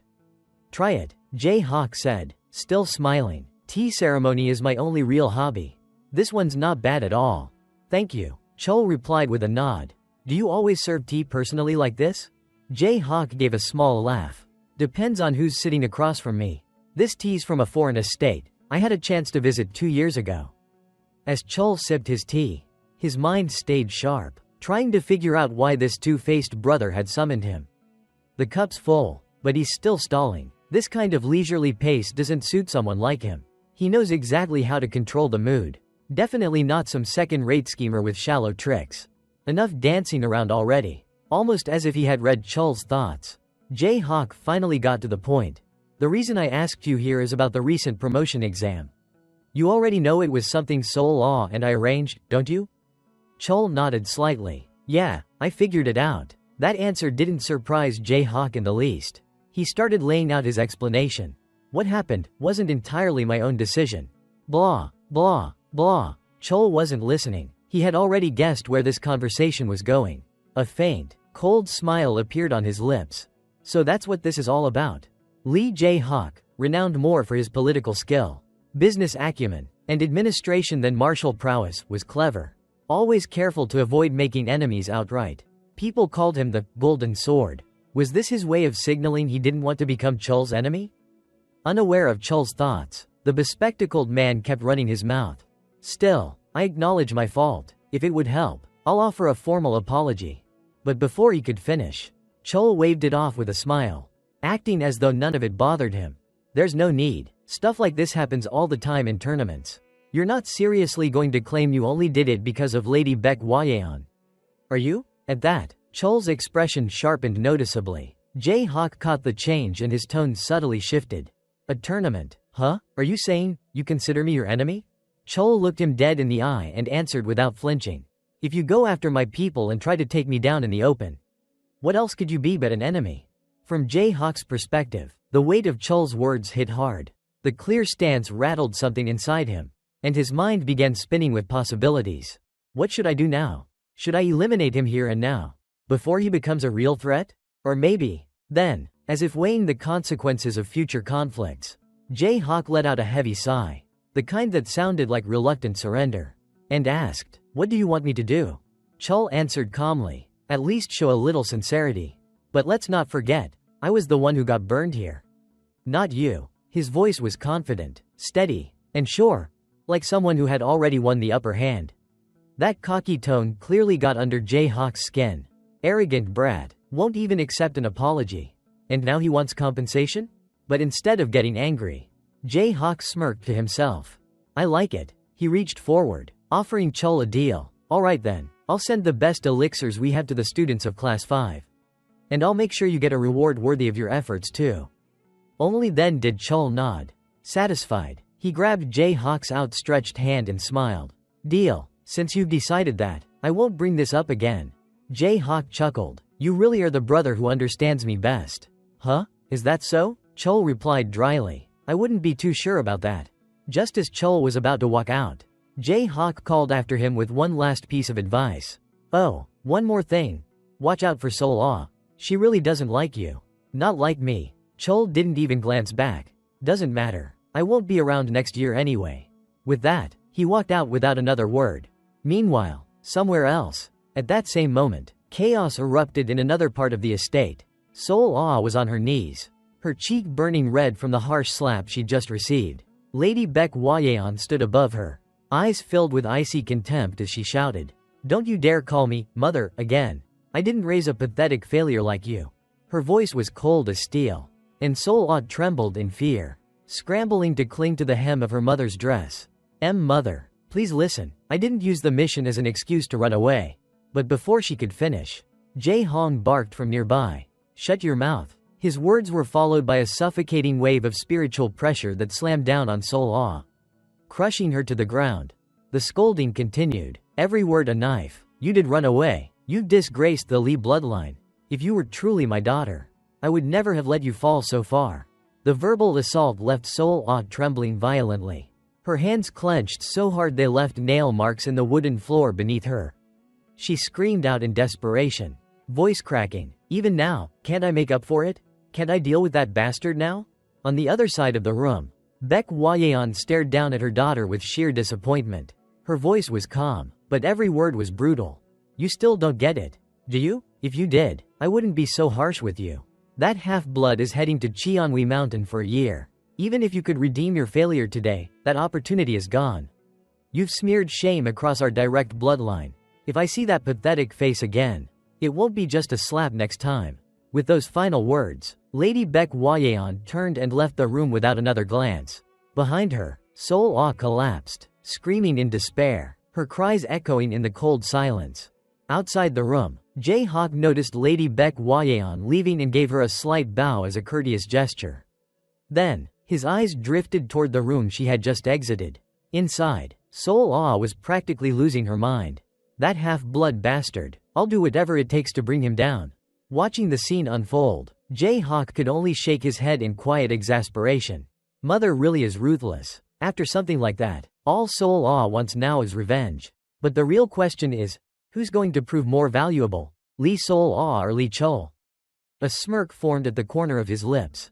I'm looking forward to it, the day that child returns after a year. Back with Chol. By now, Chol was already seated in the carriage, on his way to Cheonwi Mountain. But despite the long-awaited journey, his expression wasn't exactly cheerful.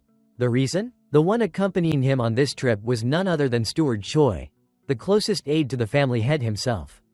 Sitting up front, Steward Choi turned back with a bright smile and said, "How wonderful, we're headed in the same direction. It's only for a few days, but I'll make sure to take good care of you, young master." In the backseat, Chol furrowed his brows slightly, murmuring to himself, "Why is Steward Choi here? Something's off." His face clearly showed unease, something he couldn't quite mask. Noticing this, the old steward offered a faint, reassuring smile. His tone was calm, almost soothing. "There's no need to be so tense. It's just that time of year when we visit our ancestors' graves before Lunar New Year. I also have something to deliver to the caretakers at Cheonwi Mountain. I'm only accompanying you because the family head asked me to." "I see." Chol nodded, though his heart wasn't buying any of it, as if it's all just a coincidence. From what he could tell, Choi's aura seemed calm on the surface, but there was a sharpness lurking underneath, an edge that couldn't be ignored. In his eyes, this steward wasn't just some harmless old man. He was someone with more influence than even the elders. There was no way he just happened to be on the same trip. In both my past and present life, this old man was never simple, Chol thought, shooting a wary glance in the steward's direction. Clearing his throat, he tried to maintain a casual tone. "I heard you're stopping by Mount Sungwoo before we reach Cheonwi. May I ask why you're visiting the ancestral tomb?" Choi gave him a sidelong glance, one sharp enough to pierce through intentions. "It's the grave of the former clan leader.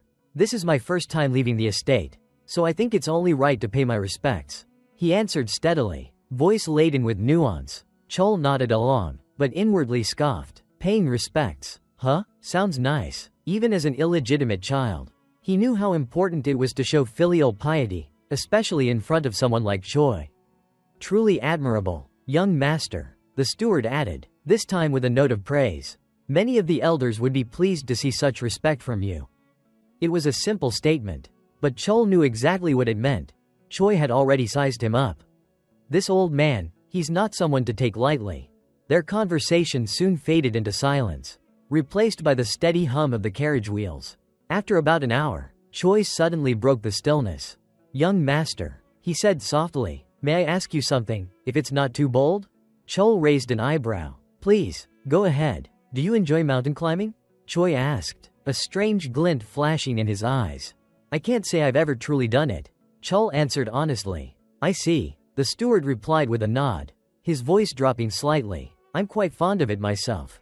There was one time I climbed a rather treacherous peak, no path to follow. Just sheer wilderness. Had to carve the route myself. If it were you, young master, how would you handle something like that?" Chol took a moment to consider, then replied, "I'd keep my eyes fixed on the path ahead and climb steadily. That way, I'd move faster and more precisely." Choi let out a hearty laugh, taking a sip of liquor from the small flask in his hand. "Indeed, that would get you to the top quickly."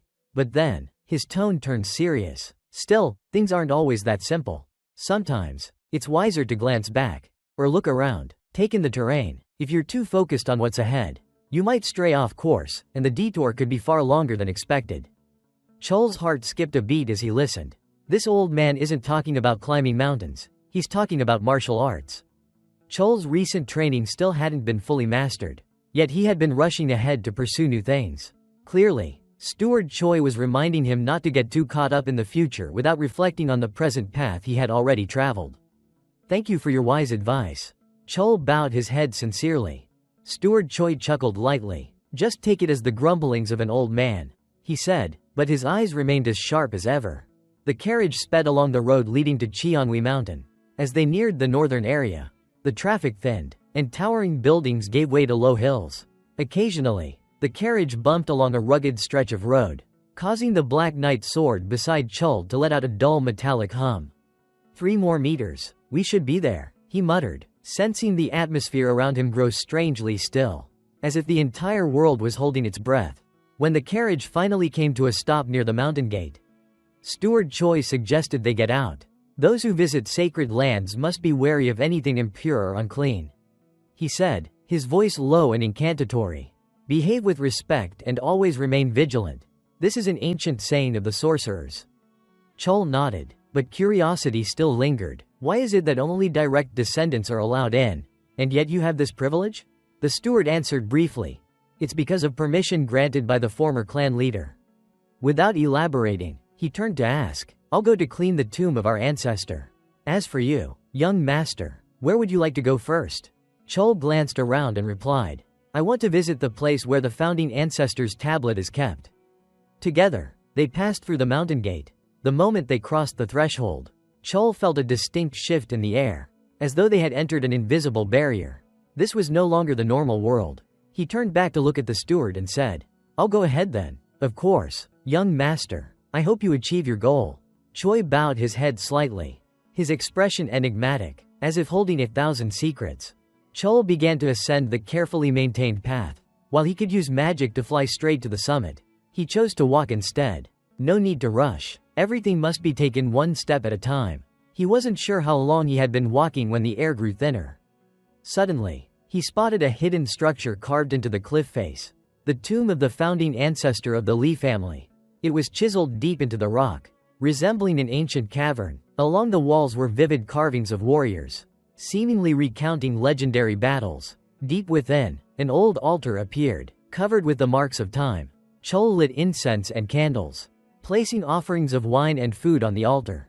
The descendants of the Lee family, who honor martial arts, come to pay respects to the founding ancestor. He bowed several times, his voice solemn. Then, he drew the Black Knight sword and placed it before the altar. If I have been disrespectful by unsheathing the sword before the ancestral tomb, I ask for forgiveness, for this is a step that has been set before me by the ancestor himself. In Chol's mind, the Black Knight sword was more than just a blade. He recalled what his older brother had once said, it was a family heirloom. Holding a great secret, pouring wine onto the blade, the air immediately trembled. It was said that the Black Knight sword was sealed with 9 seals. To unlock it, Chol had to pass several trials, proving himself the rightful heir, bearing the bloodline of the Lee family, and completing the naming ceremony, essentially a battle with his own inner self. Chol had passed these trials in his previous life, proving his worth. Now, as the wine touched the blade, the ancient inscriptions on it began to glow brightly, only to fade soon after. The ceremonial mirror on the altar suddenly flashed, emitting a harsh sound, as if guiding him. Cheonwi Mountain. The 4th seal is there. He knew that the first 3 seals were relatively easy to break. But from the 4th seal onward, things would become far more challenging. Cheonwi Mountain, a place where the Lee family descendants were trained, was famous for its dense mana and unique feng shui. When Chol and Steward Choi set foot at the foot of the mountain, the scent of mana flooded the air, like a river flowing in waves. This is quite an impressive mountain, isn't it? Steward Choi asked, his smile full of hidden meaning. Indeed, it's completely different from Mount Chengwu or Honglem Island, Chol replied, feeling the powerful vitality of this place. It is said that the founding ancestor of the Lee family recognized the energy of Cheonwi Mountain and chose it as a place to train the descendants.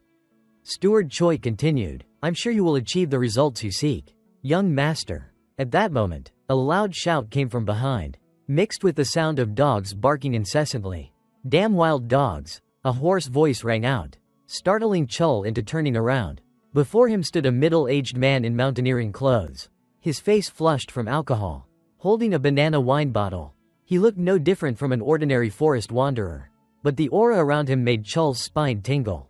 "7-star team, surround them," Steward Choi commanded, his voice tense. But before he could unsheath his sword, the man shot forward like a gust of wind, leaving only blurry shadows in his wake. "Do you think holding a chunk of iron means you can fight me?" He clicked his tongue, effortlessly pinning down each member of the 7-star team to the ground. In the blink of an eye, the elite team lay sprawled, groaning in pain. Chul stood frozen, too shocked to make a move. "What is this monster?" The man took a sip of wine, his eyes narrowing as he glared at Steward Choi. "Hey, you ungrateful bastard, I told you to inform me at least a month in advance. Coming here empty-handed, don't blame me." Steward Choi sighed, trying to calm the situation. "I apologize for that, but you've gone a bit overboard." "Overboard? What the hell are you talking about? Have you all gotten so bold lately? Daring to argue with me?" The man roared, then turned to Chul, raising an eyebrow. "You're the 9th one? A big family, huh?" Steward Choi quickly introduced. "This is the guardian of Cheonwi Mountain, young master." Chul swallowed hard, feeling as though he had just encountered a monster in human disguise. The guardian of Cheonwi Mountain? This man was no ordinary person. The bearded uncle gently adjusted his glasses to get a better look at Chul, then let out a soft exclamation. "Is this him? The one Taishan mentioned, the one who brought him in from the outside?" Hearing this, Steward Choi nodded in confirmation. "Yes, that's him, the former young master Lee Chul.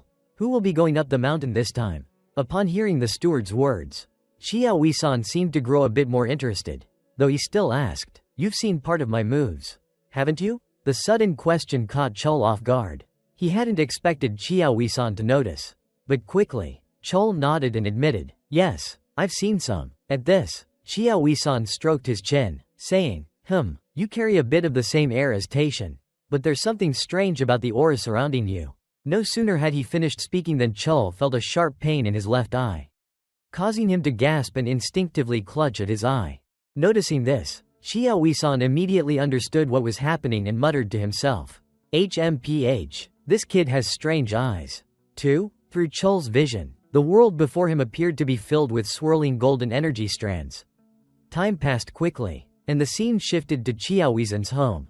In the meantime, the burly uncle continued drinking, completely unbothered. "Haha, Western wine really is something else. The wood aroma is strange, but it brings an indescribable flavor to the tongue. I'm glad it suits your taste." Steward Choi smiled and responded. Meanwhile, Chul was eyeing the numerous bottles of wine on the table, feeling a bit uneasy. "I'm not very knowledgeable about wine, but even I can tell these aren't cheap." He chuckled and dismissed the thought. As Xia Wei-san continued drinking, he finally turned to Chul and said, "All right, now tell me your story. Sending a scrawny kid like you here for training, they must really hate you, right?" In response, Chul calmly explained, "I came here voluntarily." His tone was so composed that it made the burly uncle laugh. "Oh, is that so? Just the kind of kid caught up in death and destiny," he laughed, then glanced away. Meanwhile, Chul silently assessed Xia Wei-san before him. "The illusion my demon eye just revealed. And the reputation of the guardian of the mountain I heard before I reset. He's a Dokubi. A Dokubi has the ability to predict the future with eyes filled with stars. Among the things they see, they can glimpse things that are already fated and unchangeable." Unaware of the thoughts swirling in Chul's mind, Xia Wei-san exhaled a deep breath of alcohol before curiously asking, "So, what's next? You've been given a full year. What do you plan to do with it?" Before Chul could respond, Steward Choi subtly reminded him through telepathy, "He can hear everything you're saying now." Following this hint, Chul shared his plans for the upcoming year. However, the exact details of what he said were concealed by the author. Time quickly passed, and by evening, Steward Choi and Xia Wei-san were having a private conversation. Xia Wei-san's complaints echoed, "Damn it, I've seen some eccentric people. But that kid, as soon as I mentioned the training ground, he rushed straight to it. And you should have come with them after I took care of the weaklings." Hearing this, Steward Choi nodded in agreement. "Thank you for allowing me to use the spirit water." From Qiao Huizhen's perspective, he clearly wouldn't trust that a person as important as Choi would only escort Chul here without some other motive.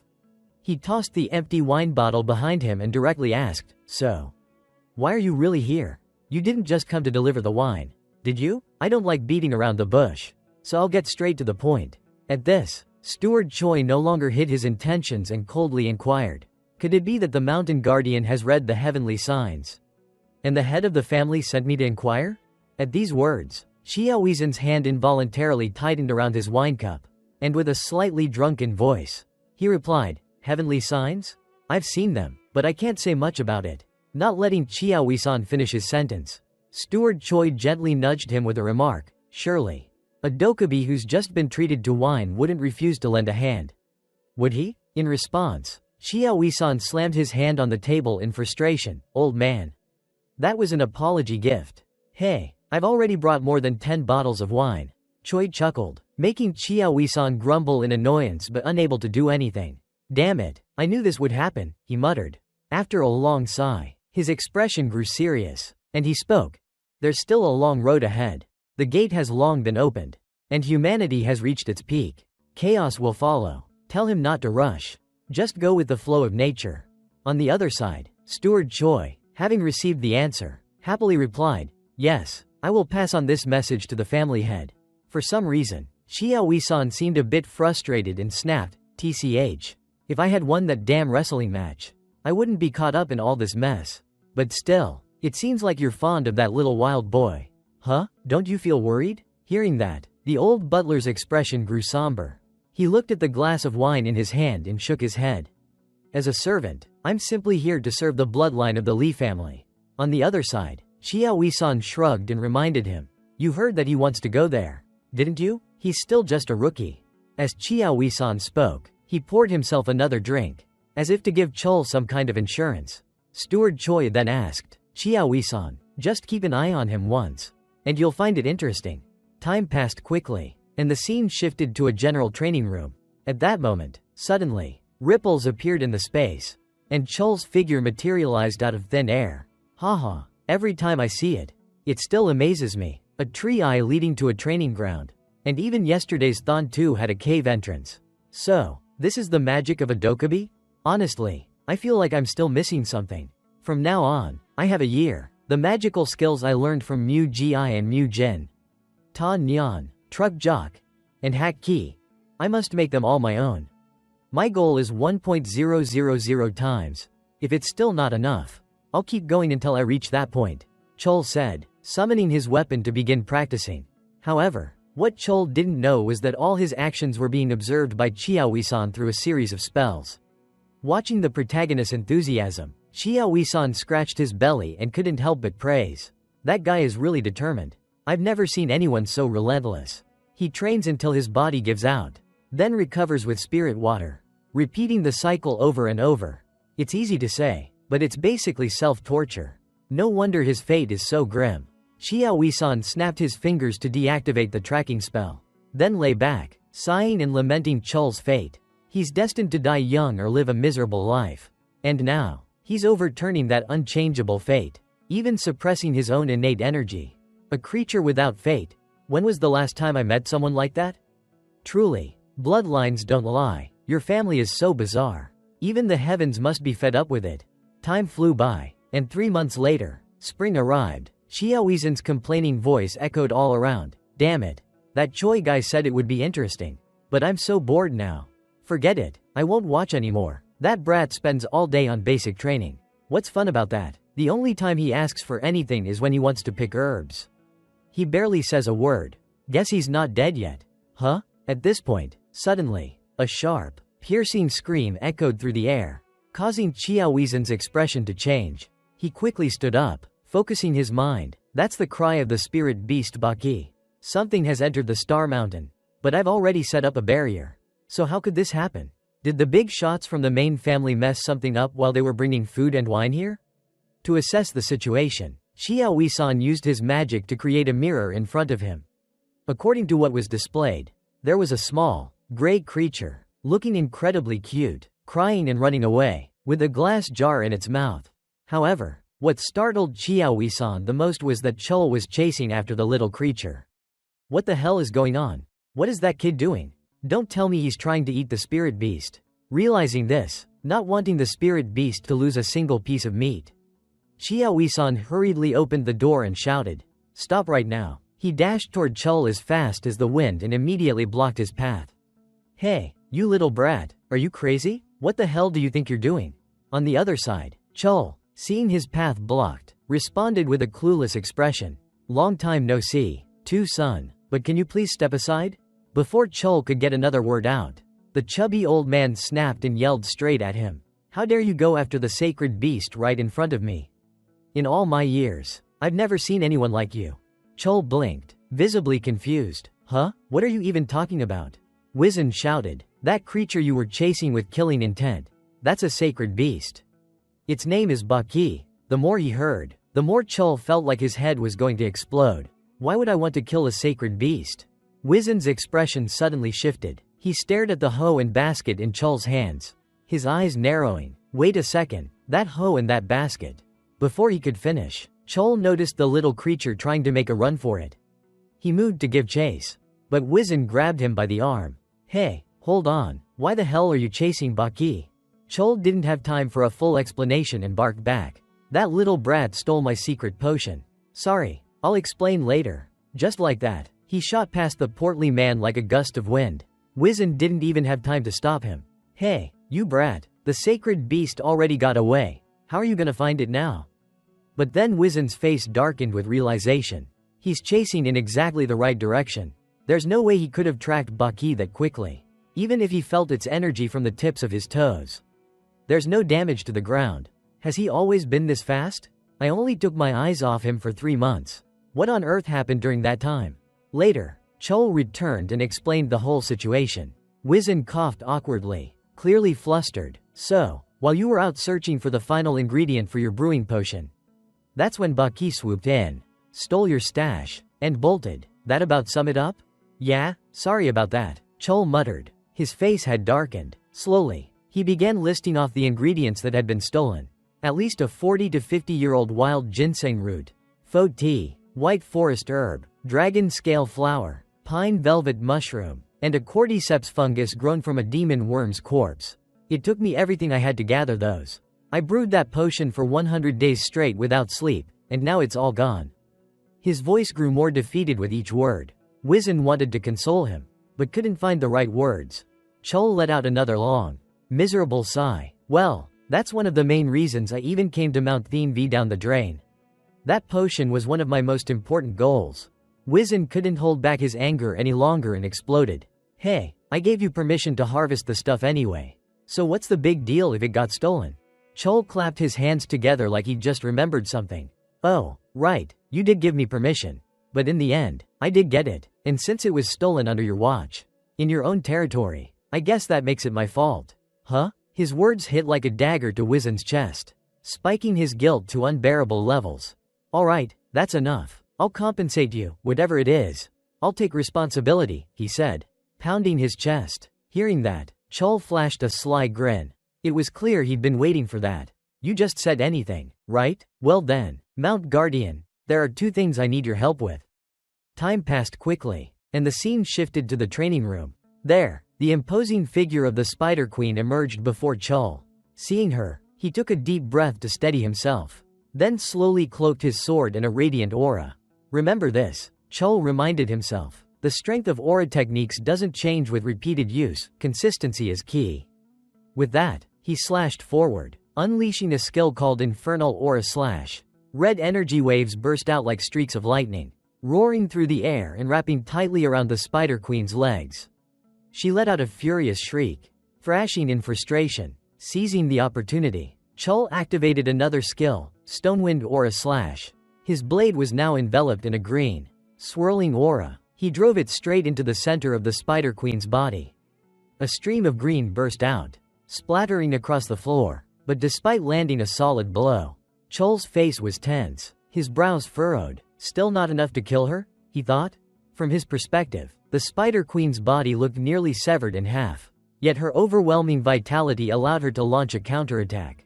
Her razor-sharp legs shot toward Chul, but before they could touch him, her entire form suddenly shimmered and collapsed into a single talisman that fluttered to the ground.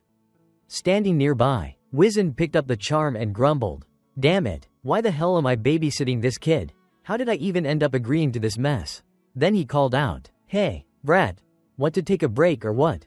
Chul wiped the sweat off his face and murmured, "One more time." Wizen let out a long sigh. "Fine, your call. Focus. And visualize the target clearly from your memory." Following his words, Chul closed his eyes, centering his thoughts. Meanwhile, Baki tossed the talisman high into the air. It dissolved mid-air and reformed into the phantom image of a swordmaster before Chul. The battle resumed in an instant, Chul and the phantom clashing repeatedly, each strike echoing through the room. Off to the side, Li Tu watched in growing frustration, practically fuming. For heaven's sake, he's leaking aura energy like crazy. And he's heavy helping him train with illusions for 4 hours straight now. Whatever, what's done is done. Guess I'll just handle the second task, gathering some demon root herb. Shouldn't be too hard anyway. Over the past 3 months, Chul's body had grown stronger, taller too. Maybe, he seemed sharper overall, more composed, not necessarily more powerful, but definitely more refined. Forget that for now, Li Tu thought. I really need to ask him about that weapon at some point. Time flew by. After wrapping up his training session, Chul was now relaxing in a hot spring, letting out a deep sigh of relief. "Man, this feels like coming back to life," he muttered. "If it weren't for this hot spring, I might have snapped. If only there were something like this outside of Mount Thien V2, like back home." Just then, the sound of footsteps splashing in the water echoed nearby. Chul's eyes snapped open in alarm. "Someone's here? But I didn't sense any presence at all, even at this distance," he thought. Instantly on guard, a familiar voice called out, breaking the tension, "You look worn out enough that I can tell you're the real deal." Recognizing the voice, Chul turned and asked, "Oh, Master Wizen, did you need something?" The chubby old man huffed with slight annoyance. "I've been busting my ass too. You know, what, I'm not allowed to take a break? You've been here for a while now. Have you even rested properly?" Chul scratched the back of his head, a sheepish grin forming. "I always rest properly, I think." Hearing this, Wizen sighed and clarified, "I'm talking about this right here. Kid, coming here after your training sessions. I've lived a damn long time, but you've gotta be the most boneheaded trainee I've ever seen." As he walked over, he popped a boiled egg into his mouth and continued chewing. Chul, meanwhile, clearly wasn't thrilled at the idea of sharing the hot spring with a round-bellied old man. With an awkward laugh, he stood up. "Haha, right, well, I think I've recovered enough. I'll head out now." But before he could finish that sentence, Wizen's tone suddenly shifted, firm and serious. "Hold on, I've still got something to ask you." "Sit down." Chul froze in place. Wizen continued, "That thing you activated earlier, what's it called?" Chul looked down at the ring on his finger, lifting his hand. "You mean this?" Wizen nodded, eyes fixed on the ring. "Yeah, where did you get it?" "I promise I won't tell a soul. I'm not entirely sure, but I think it's connected to its origin, maybe even its true identity." Truthfully, Chul didn't know much about the weapon himself. He gave a simple answer. "Its name is Mujin. I found it in my clan's secret vault." Wizen's gaze grew distant, laced with a touch of nostalgia. "I don't know how much you really understand about that thing, but I saw something almost identical. A long time ago." He paused, then added, "There used to be a sorcerer, one who could commune with spirits and read the stars above. The old sorcerer always carried a particular item, a stone that could freely change its shape. With that single stone, he could cast all kinds of spells, even forbidden ones, without paying any price. It made him the undisputed top sorcerer of his era. But eventually, the very stone he trusted ended up consuming him. He lost all rationality and turned into a rampaging monster. His transformation happened in less than a year, and because he wouldn't die easily, they had no choice but to seal him away." As Wizen finished speaking, he waved his hand to dismiss the image he had conjured. Chul, still curious about the outcome, asked, "What about the stone?" Wizen, also known as Number 3, shrugged. "The sorcerers of that era pooled their strength and destroyed it." Chul rubbed his chin thoughtfully. "That sounds really similar to a story I once read in the Changyungic archives." Then, he looked up and asked, "Was that sorcerer sealed on a place called Manguisan by any chance?" Wizen shook his head. "No, he was sealed on an island far to the east. Chol let out a small breath of relief. Then it's not the same one recorded in Changyunggik. That stone and Mujin must be two separate entities. But maybe they're connected somehow. Unaware of Chol's inner thoughts, Wizen continued. Back then, I remember the stone giving off a foul stench. Something that smelled exactly like the aura clinging to you right now. It's a strange scent. Not human, not beast, not spirit. He narrowed his eyes. Mujin is foreign, an anomaly. No clear origin or essence. There are better weapons out there. Why not just give this one up? He said with a light smile. Chol swallowed hard, visibly nervous. He says it so casually. But there's this crushing pressure in his voice. It feels like he's squeezing the life out of my chest. Still, Chol drew a deep breath to calm himself. Then spoke clearly and firmly. When I awakened my demon eye, my father told me I should seal it away. And I replied, word for word. If this power was given to me, then I'll make it mine, I'll make it obey. Wizen couldn't help but burst into laughter. You arrogant little brat, you actually said that to Taishan? He grinned, then asked, but seriously, do you really think that thing is anything like the demon eye? Chol answered calmly, to me, there's not much of a difference. Wizen's expression darkened slightly as he realized the boy wasn't going to back down. With a heavy sigh, he muttered, then there's no helping it. His tone hardened. Looks like I'll just have to take it by force. With that, the old man summoned a brutal-looking spiked mace and swung it hard, straight at Chol. But Chol didn't move. He stood completely still, face frozen, as if he hadn't even noticed the incoming strike. Thankfully, Wizen halted the mace at the last possible second. His voice was low, but stern. Hand it over, while I'm still being polite. It's been a long time since I've wielded a weapon. I can't promise I'll hold back again. In response, Chol simply smiled, brimming with confidence. You won't do it, Warden, he said, because doing that would break your vow. Wizen's hand twitched slightly at those words. After a brief silence, he exhaled deeply, wiped a hand down his face, and reined in his aura. So you figured it out? Huh? Chol replied casually. Of course I did. You made a pact with the founder. Didn't you? To protect the mountain and support anyone who trains here. This was all just a test of will. Wasn't it? The chubby old man grumbled. A bit annoyed. If you already knew that, you should have just said so from the start. Smartass. Ignoring the remark, Chol added with a smirk. You were never actually planning to take it from me, were you? Wizen clicked his tongue and muttered. Tisk, if you ask me, you should be fighting with your mouth and brain more often. Chol burst into laughter. Thanks for the compliment. Baki roared from the sidelines like a man whose house was on fire. That wasn't a compliment, you little punk. That was an insult. Pushing the banter aside, Chol tilted his head curiously. But really, why didn't you just use force to take it from me? You could have said it was for my own good. Hearing this, Wizen's expression turned serious again. That thing doesn't carry the same twisted aura as that old sorcerer's artifact. So maybe, just maybe, it's not the kind of monster that devours its wielder. Chol nodded and glanced down at the black ring on his finger. Got it, thanks for telling me. Then, with a sly grin, he quickly changed the subject. Anyway, Warden, you just threatened a trainee with a weapon earlier. Didn't you? I'm pretty meticulous when it comes to keeping track of that kind of thing. You didn't think I'd let it slide, did you? Chol smiled sweetly, like a living, breathing Buddha. Wizen finally lost it and shouted, You conniving little brat. Time passed quickly, and the scene shifted to Chol's temporary residence on Cheonwi Mountain. At that moment, the sword in his hand released a faint black glow and slowly began to dissolve. Chol smiled, clearly pleased. Finally, I can't believe it took me 3 whole months to fully absorb the judo memories.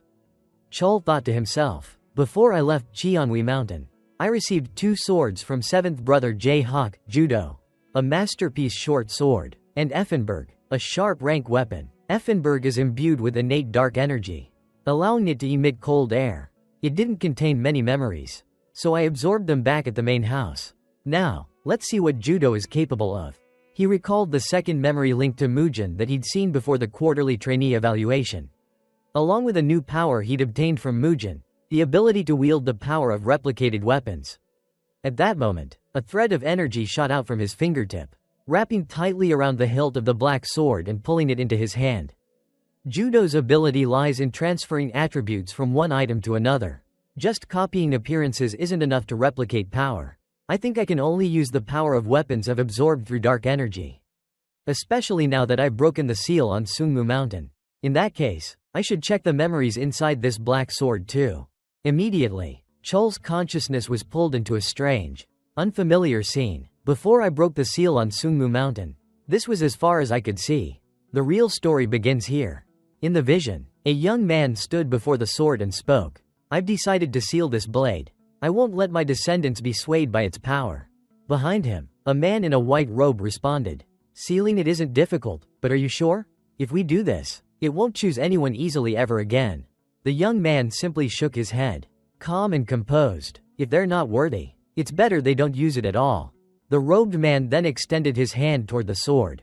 From his palm, a band of golden energy streamed out, forming glowing script that imprinted itself directly onto the blade. After completing the seal, the white-robed man continued. The seal is complete. As for the contents of the seal, just then, the sound distorted, breaking up the voice so Chol couldn't catch the exact wording. Then, the audio snapped back in. After the third seal is broken, its power will be released. Do you accept that? The young man nodded slightly. That won't make much difference. Even so, I'll still need to test it. With that, he gripped the sword tightly, covering it in a radiant aura. Chol, watching from within the vision, was stunned. Wait, is that a mana circuit inside the black sword? Its complexity is on par with a human's mana system. The young man swung the sword in a powerful arc. However, instead of flowing cleanly, the mana was blocked. No. It scattered wildly. He muttered, looks like I'll need to reinforce the seal a bit more. At that moment, Chol was suddenly ejected from the sword's memory. A dull ache throbbed in his head. But instead of being upset, he grinned wide with excitement. Haha, a weapon that can erase mana itself? Who would have thought something like this even existed? In the days that followed, Chol continued his usual combat training against the Spider Lord. At that moment, he dashed forward at lightning speed. As soon as he closed the distance, he activated Iron Force Strike, Thunderbolt, delivering a rapid slash that sliced the massive creature clean in half in a single blow. Seeing this, the plump old man wizened beamed with pride and walked over to congratulate him. Not bad, kid, you actually pulled it off. You know this is your first win after a long losing streak. Right? Took you 7 whole months. Chol smiled and shot back playfully. Of course I know. Now I can probably take you down anytime I want. Right? Wizen's expression twitched as he grumbled, clearly annoyed. Yeah, you're special. Alright, you little brat. So, what are you planning next? Chol replied that he was thinking of stopping his training. The moment he heard that, Wizen felt like a burden had finally lifted and gave Chol a hearty slap on the back. Now that's an idea I can get behind. Might as well take a break myself. It was exactly what Wizen had been hoping to hear. However, Chol had something entirely different in mind. I think it's time, he said. Time to take on the challenge created by the founder, Bloodless Dream. Bloodless Dream, a trial forged for the Li clan. It's filled with enchantments and the mountain's domain energy. An illusion strengthened by elven magic. It only allows those it deems worthy to enter. This was part of a sacred oath linked to the Mountain Keeper. Back in Wizen's perspective, his tone grew serious upon hearing Chol's words. You really want to take it on? Chol nodded, his voice resolute. Yes, it's what I've been working toward all along. Wizen didn't sugarcoat his warning. As you are now, you're still not strong enough to pass. But, it seems like you're ready to try. He looked Chol in the eye. His expression firm. Li Chol, 9th generation of the Li clan. I grant you permission to enter the Bloodless Dream. As he spoke, Wizen extended his hand, and Chol eagerly reached out to shake it, thanking him with heartfelt sincerity. A short while later, Wizen led him to a cave entrance. This, he said, is the gate to Bloodless Dream. Chol looked at it with curiosity and asked, but isn't this the cave that leads to your residence? That's right, Wizen nodded. Then, stepping forward, he lightly touched the air with his power, causing ripples to spread through space like waves on water. Suddenly, a massive stone door materialized before them. With the entrance revealed, Wizen turned to Chol and continued. You already know what this means. Once you step into Bloodless Dream, there's no coming out until the trial is over. Open it, and go. Chol stepped forward, promising himself he'd return as quickly as possible. As for Wizen, he offered a parting word of encouragement, with a hint of humor. If anyone can make it through, it's probably you. I can't stand looking at that smug face of yours any longer anyway. Good luck. With that, Chol pressed his hand firmly against the stone door, Immediately, a blinding light burst forth from within, forcing him to shield his eyes. In his mind, he thought, to some, he was a war god, to others, a dragon slayer, and to many more, a legendary figure straight out of a fantasy epic, the founder of the greatest clan in the world, Lee Hyun. As the light faded, the scene changed. Chul found himself standing in a strange meadow. Across from him stood a young man, no more than 19 or 20 years old. Seeing the man's face, Chul bowed his head with deep respect. "A descendant greets the founder of the Lee clan," he said, then summoned his weapon and fixed his gaze forward. Deep inside, he couldn't help but be in awe. What a commanding presence, it's like he's still alive. Throughout history, only a handful had dared to take on the bloodless dream, and the condition for victory was brutally simple: defeat the founder at age 15. For now, I need to probe his movements, Chul thought, bracing himself. But in the blink of an eye, the founder Hyun's sword had already pierced deep into Chul's chest. The next thing he knew, Chul was lying on the ground, staring up at the sky, trying to process what had just happened. What just happened? My heart, did it really get stabbed? I wasn't being careless. I've had my throat slit in simulations before. But at least then I could tell how it happened. This time, nothing. All I know is my heart got punctured. Confusion and worry etched across his face. But Chul quickly shook his head and forced himself to think clearly. Stay calm. Analyze it. He didn't use any secret techniques. No flashy moves. Not even aura enhancement. Even with my sixth sense, I couldn't detect a thing. Even if I closed my eyes. Could it have been a strike aimed at my blind spot? But would that even be possible? He'd have to read every micro movement I made to pull that off. Which just means he really is that strong. With that thought in mind, Chul gripped his sword tightly and slowly rose to his feet, once again facing the founder of his clan. Even though he had already witnessed it once, he couldn't help but feel a chill run down his spine. The overwhelming pressure radiating from Hyun was enough to numb his scalp. And all he could do was force a wry smile. Hey, honestly, I don't even know if I can win. Elsewhere, a different scene unfolded. Butler Choi was delivering a report to clan head Taishan. "Sir, we've received word from Mount Cheonwi." Taishan, who was gently polishing a sword with a handkerchief nearby, responded calmly. "So, he's entered the cave, but by all accounts, he shouldn't have the skill level required. That child has never truly tasted failure. From the naming trial on Mount Sungmu to the Blood Tiger Challenge, even the cursed faceless queen, he hasn't won everything. But he's never really failed, either. In other words," Taishan continued, his tone thoughtful, "he's never hit a wall." He paused for a moment before asking, voice low and curious, "Do you know why the survival rate for the bloodless dream is under 50%?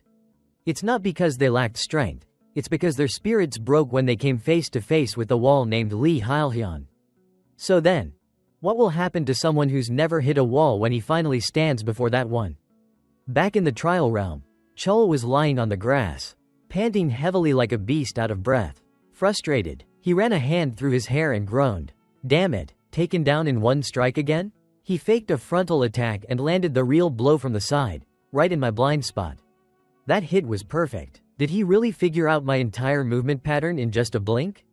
With that, Chul pushed himself up and looked at his trembling hands, murmuring to himself, "It's been so long since I felt this. This crushing sense of despair, of helplessness and fear in front of someone I absolutely cannot beat. But I can't let this break me. Not now. No one understands this feeling better than I do. The feeling of hitting rock bottom. With nothing left but the climb back up." He gritted his teeth, eyes sharpening with resolve. "Every strike I throw, it's never meaningless. Slowly but surely, I'm beginning to understand. The founder doesn't rely on some incomprehensible mystical power. His strength lies in a natural talent to find the right answer in every moment. He instinctively knows the most optimal response. That is the essence of martial arts. Each simple move, each basic form, it's all built on a solid foundation like bedrock." Chul reminded himself of this as his eyes widened, straining to follow Hyun's movements with complete focus. In that moment, the founder's sword seemed to slow, just enough for Chul to read it. A horizontal slash, from left to right. This time, I'll see it through. From that point on, Chul devoted himself to training. Forgetting everything else, time passed, and little by little, he began holding his ground against Hyun's attacks. 1 strike, 2 strikes, 3, 4, thud. I can keep up with the founder now. I've finally begun using my own martial flow in combat, fluid, free, and rooted. That was what I was missing all along, the power to command countless forms. Grounded in unshakable fundamentals, now I understand. The true meaning of the bloodless dream isn't just to face your ancestors. It's to shatter the wall named yourself. Gripping his spear tightly, Chol surged forward like a gust of wind. Inside, a quiet determination echoed in his mind. There's one thing the founder doesn't have. One strength within myself I've never fully recognized. In that instant, a memory of his aunt Zhonghua surfaced. Your talent for magical arts is extraordinary, she once told him. I'd stake my honor on it. With a grin, Chol shouted, "Thank you, Auntie." And with that, he unleashed a technique called wind-woven chi infusion, cloaking his entire spear in a swirling vortex of emerald energy. Then, gathering every last ounce of strength, he drove the weapon forward with explosive force. The impact was so powerful it sent a thunderous boom through the air. And right at the point where their weapons clashed, Heil Hyun's sword finally gave way, shattering into countless fragments. Just like that, the towering wall before him had crumbled. Back to Uncle Wizen, even as he sat drinking, he couldn't help but worry about Chol's situation. It's been a whole month since that kid decided to enter the bloodless dream. Before Taishan, no one had passed the trial for 100 years. And now, in less than 50, another one appears. Just as he said that, the space around Wizen suddenly trembled violently, making him flinch and exclaim, "Could something be happening up on the mountain? Could it be?" As if remembering something urgent, Wizen tossed his bottle aside and dashed swiftly toward the entrance of the bloodless dream. Standing there, he peered anxiously ahead, murmuring, "You finally made it through that trial." Just as he predicted, the stone doors slowly creaked open. Chol stepped out and said, "I've returned, Mountain Lord." Time flew by quickly, and by evening, Chol was resting in a hot spring when Wizen came over, smiling warmly and asked, "So, how does it feel?" Hearing this, Chol reflected on all he'd been through and shook his head lightly.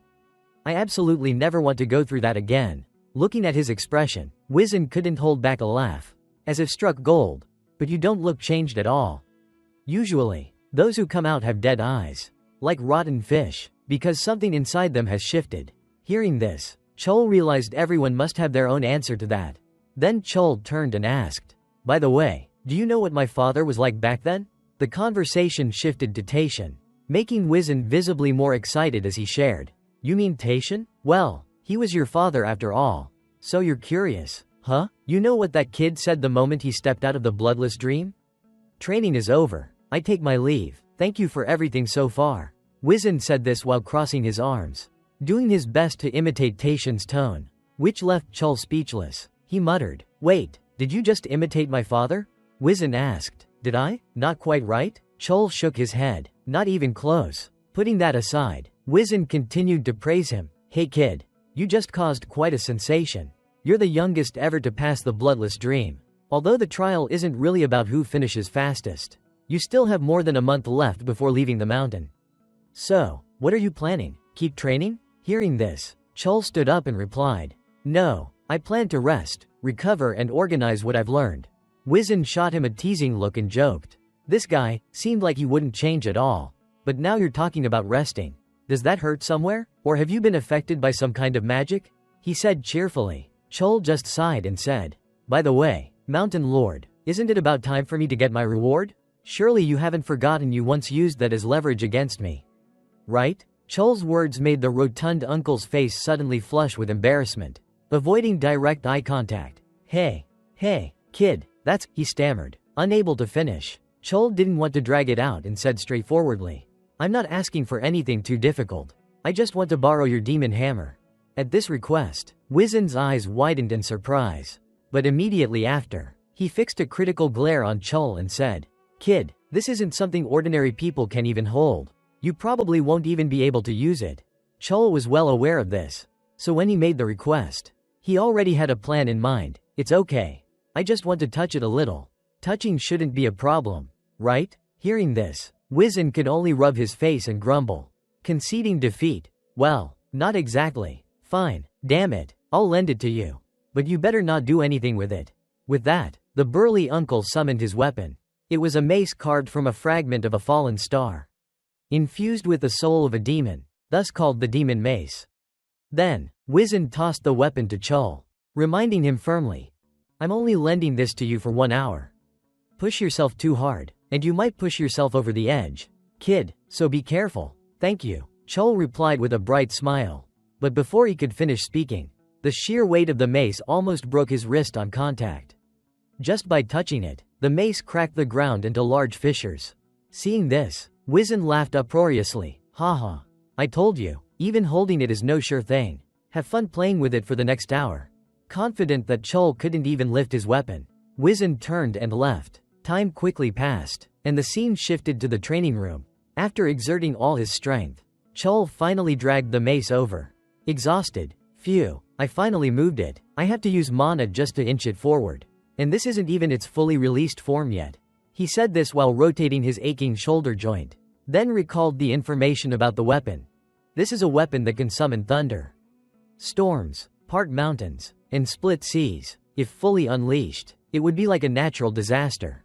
The only reason I borrowed the demon mace is to see if the dark energy sees it as a weapon. Can I absorb it? Or does it only meet certain conditions? I have to test it to know. With that, dark energy spilled out from Chul's palm, slowly enveloping the mace. Suddenly, a voice echoed in Chul's mind. Huh? Stubborn, why do you keep trying stuff like this? Right after the voice, Chul gasped for air and collapsed to his knees. Yet his hand clenched tightly with excitement. I read it. Just by hearing its voice, I was thrown off. But if I can read its memories, then I can absorb it. And if I absorb it, that means I can wield a weapon even humans couldn't use. Time passed quickly. It was finally the moment for Chul to leave the mountain. Got everything? Chul whispered as he slung his backpack over his shoulder. At the same time, Wizen's voice came from behind him. No wonder I felt uneasy down at the foot of the mountain. So the kid's back today. Huh? Chul turned around and nodded. Yes, it's been exactly 1 year today. Really? Wizen said as he pulled a small bag out of thin air, making Chul curious enough to ask, what's that? Wizen smiled and replied, salt. I want you to use it to ward off evil when you get back. Chul's face twisted in disbelief. It was as if, with those words, he was some kind of demon that needed to be exorcised. But he quickly composed himself. Thanks for everything. I'll come visit you again. Wizen smiled faintly and reminded him, and don't come empty-handed next time. Bring me some good liquor. His cheerful tone made Chul find it hard to believe that just seconds ago, this same man wanted to repel him with salt. Then, suddenly, Chul asked a different question. Mountain Lord, are you happy living up here on this mountain? At that, Wizen's expression soured, and he answered bluntly, happy or not, what difference does that make? This place is mine. I live here because it belongs to me. That's all. Looks like I'm trapped here. But I still get out sometimes. You think these snacks and liquor just fall from the sky? Enough bothering me. Get lost. With that, he spun around. Chul promised, not now, but someday, I'll reclaim your name. Those words made Wizen stop in his tracks. He slowly turned his head and asked, how do you know about that? Without saying much, Chul just smiled softly. When the time comes, I'll need your help. Elsewhere, watching Chul's vehicle disappear into the distance, Wizen let out a forced chuckle. Ha ha ha. How could the kid know? He really is a strange one. To explain this, a long time ago, there was a demon wreaking havoc across the 8 directions. A man captured that demon. Although it was defeated and released, it refused to admit defeat. The demon challenged the man again. After losing once more, the demon swore 2 oaths. First, to guard the mountain and assist the new arrivals. Second, to create the bloodless dream and select those worthy to face its trials. That's what everyone knows, but the truth is a little different. In Wizen's mind, a very distant memory began to stir. The head of the Li clan, after defeating him, laid down his own demand, because I won, you are no longer allowed to cause trouble in the human world. As proof of this oath, I will take your name. A name is what binds your soul to me. But this isn't a bad thing. Because one day, a child carrying my bloodline will return your name to you. When that happens, our contract will be fulfilled. Thinking back on those words, Wizen sighed deeply. I guess, in the end, it's not so bad. That damn Hyalhyun, is that kid really going to accomplish it? Whatever. He said he'd reclaim my name. Yet he just left like that? Leaving me to hope like this? Damn it, I'll need to use more salt. Frustrated, Wizen turned back toward the mountain. Meanwhile, Chul had returned to his own clan. By then, the The sky had already darkened. I had to stop at Sungmu Mountain to seal the place, which took quite a bit of time. He thought to himself. When Chol arrived, the steward Choi, having received advance notice, came out to greet him. Long time no see. Young master, are you well? Seeing him, Chol guessed that Taishan might want to meet him, so he asked straight away, "Did father call for me?" Choi nodded quietly and made way for him. "Yes, I'll have someone bring your things inside. So please head straight to the main hall to see the head of the family." With that, Steward Choi began to lead Chol. But when Chol tried to enter the family head's study, the old man stopped him. "Not that way. Young master, this way." As they walked, Chol started to realize where they were headed. This must be the family head's personal training room. Sure enough, inside the training room, Taishan was practicing swordsmanship. Hearing footsteps, he turned his head and said, "You're here." Inside, after stepping in, Chol could clearly feel the strength of his father more than ever. In his heart, he thought, "I'm not as surprised as before. I still can't quite grasp father's true level." With that thought, he bowed slightly and greeted, "Father, are you well?" Taishan nodded coldly and said, "It seems you've made some progress while you were there?" Humbly, Chol replied, "Yes, but seeing you now, I realize I still have a long way to go." Chol's words made Taishan's stern face soften just a bit, and he smiled slightly. "Did you learn how to flatter others while you were away? If so, I'm very disappointed." Chol was a little surprised by his father's current expression and thought to himself, "Wait a second, that was just a joke. Father is actually smiling?" At that moment, Steward Choi spoke up, "The tea is ready, sir." Taishan calmly thanked the steward and then motioned for Chol to follow him. Once they sat down at the tea table, Taishan seriously asked, "How have you been lately? I don't want to just hear reports of your achievements. I want to hear your thoughts. That's why I called you here privately." Upon hearing his father's question, Chol's hands clenched instinctively. "If you want to hear my true feelings, then..." And so, Chol began to speak openly about everything he had experienced and felt. Meanwhile, Taishan had his own thoughts. This strange feeling. He didn't summon me just to hear a report on his achievements, but to listen to his thoughts about this training. This is the first time.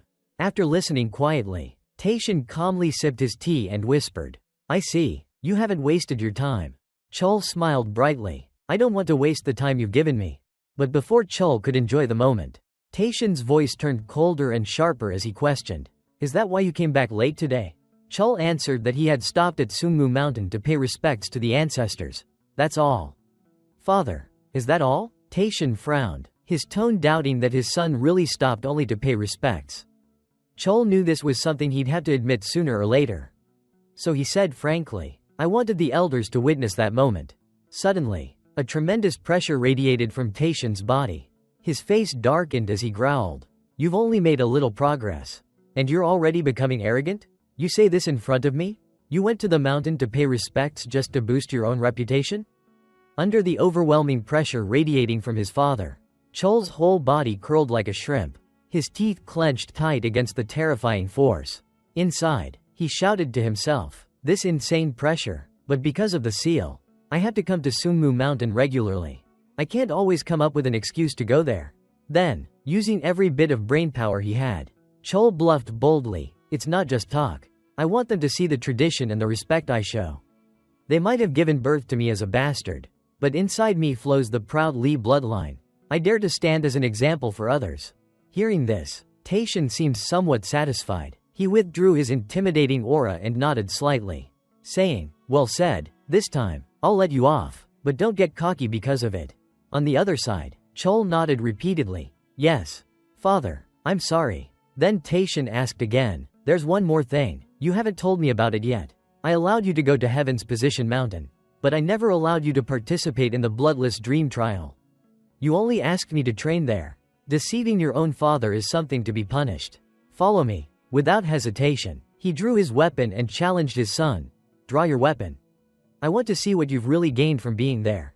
Nearby, Steward Choi, who seemed to have anticipated this, hurried off and brought a black sword for Chol, so he would be ready to take on his father's attack. At that moment, Chol finally understood why he had been brought to the training room. "So this is why I was taken to the training ground. Looks like father planned this from the start. He already knows everything, doesn't he?" Thinking this through, Chol suddenly decided not to grab the black sword. Instead, He transformed his core energy into a long sword. And indeed, when the sword suddenly appeared, Choi didn't seem too surprised. Calmly, he said, "Charge." Without hesitation, Chul activated his demon eye skill to probe Taishan. But immediately after, his eyes widened as he stared ahead. Impossible. I can't see anything, not mana. Not the flow of aura. So my demon eye still isn't strong enough to perceive that? No need to use it anymore, it only distracts me. Against father. No probing. Just throw everything into one strike. With that thought, Chul gathered all his strength into the soles of his feet and dashed forward with incredible speed. At the same time, he activated the Mujin first form, demon break technique, enveloping his sword in a brilliant blue aura that shot forward like a laser beam. For this attack, Chul even infused wind and ice aura into the strike. And yet it still doesn't cut through him. Taishan, you had to create some kind of aftershock. At least, that was what Chul had hoped for. But in response, Taishan simply swung his sword lightly, a motion so effortless it shattered Chul's powerful attack with ease. The shockwave from the clashing strikes cracked the training ground into shattered fragments. Afterwards, Taishan spoke in a low voice. "Is this the answer you found after meeting him?"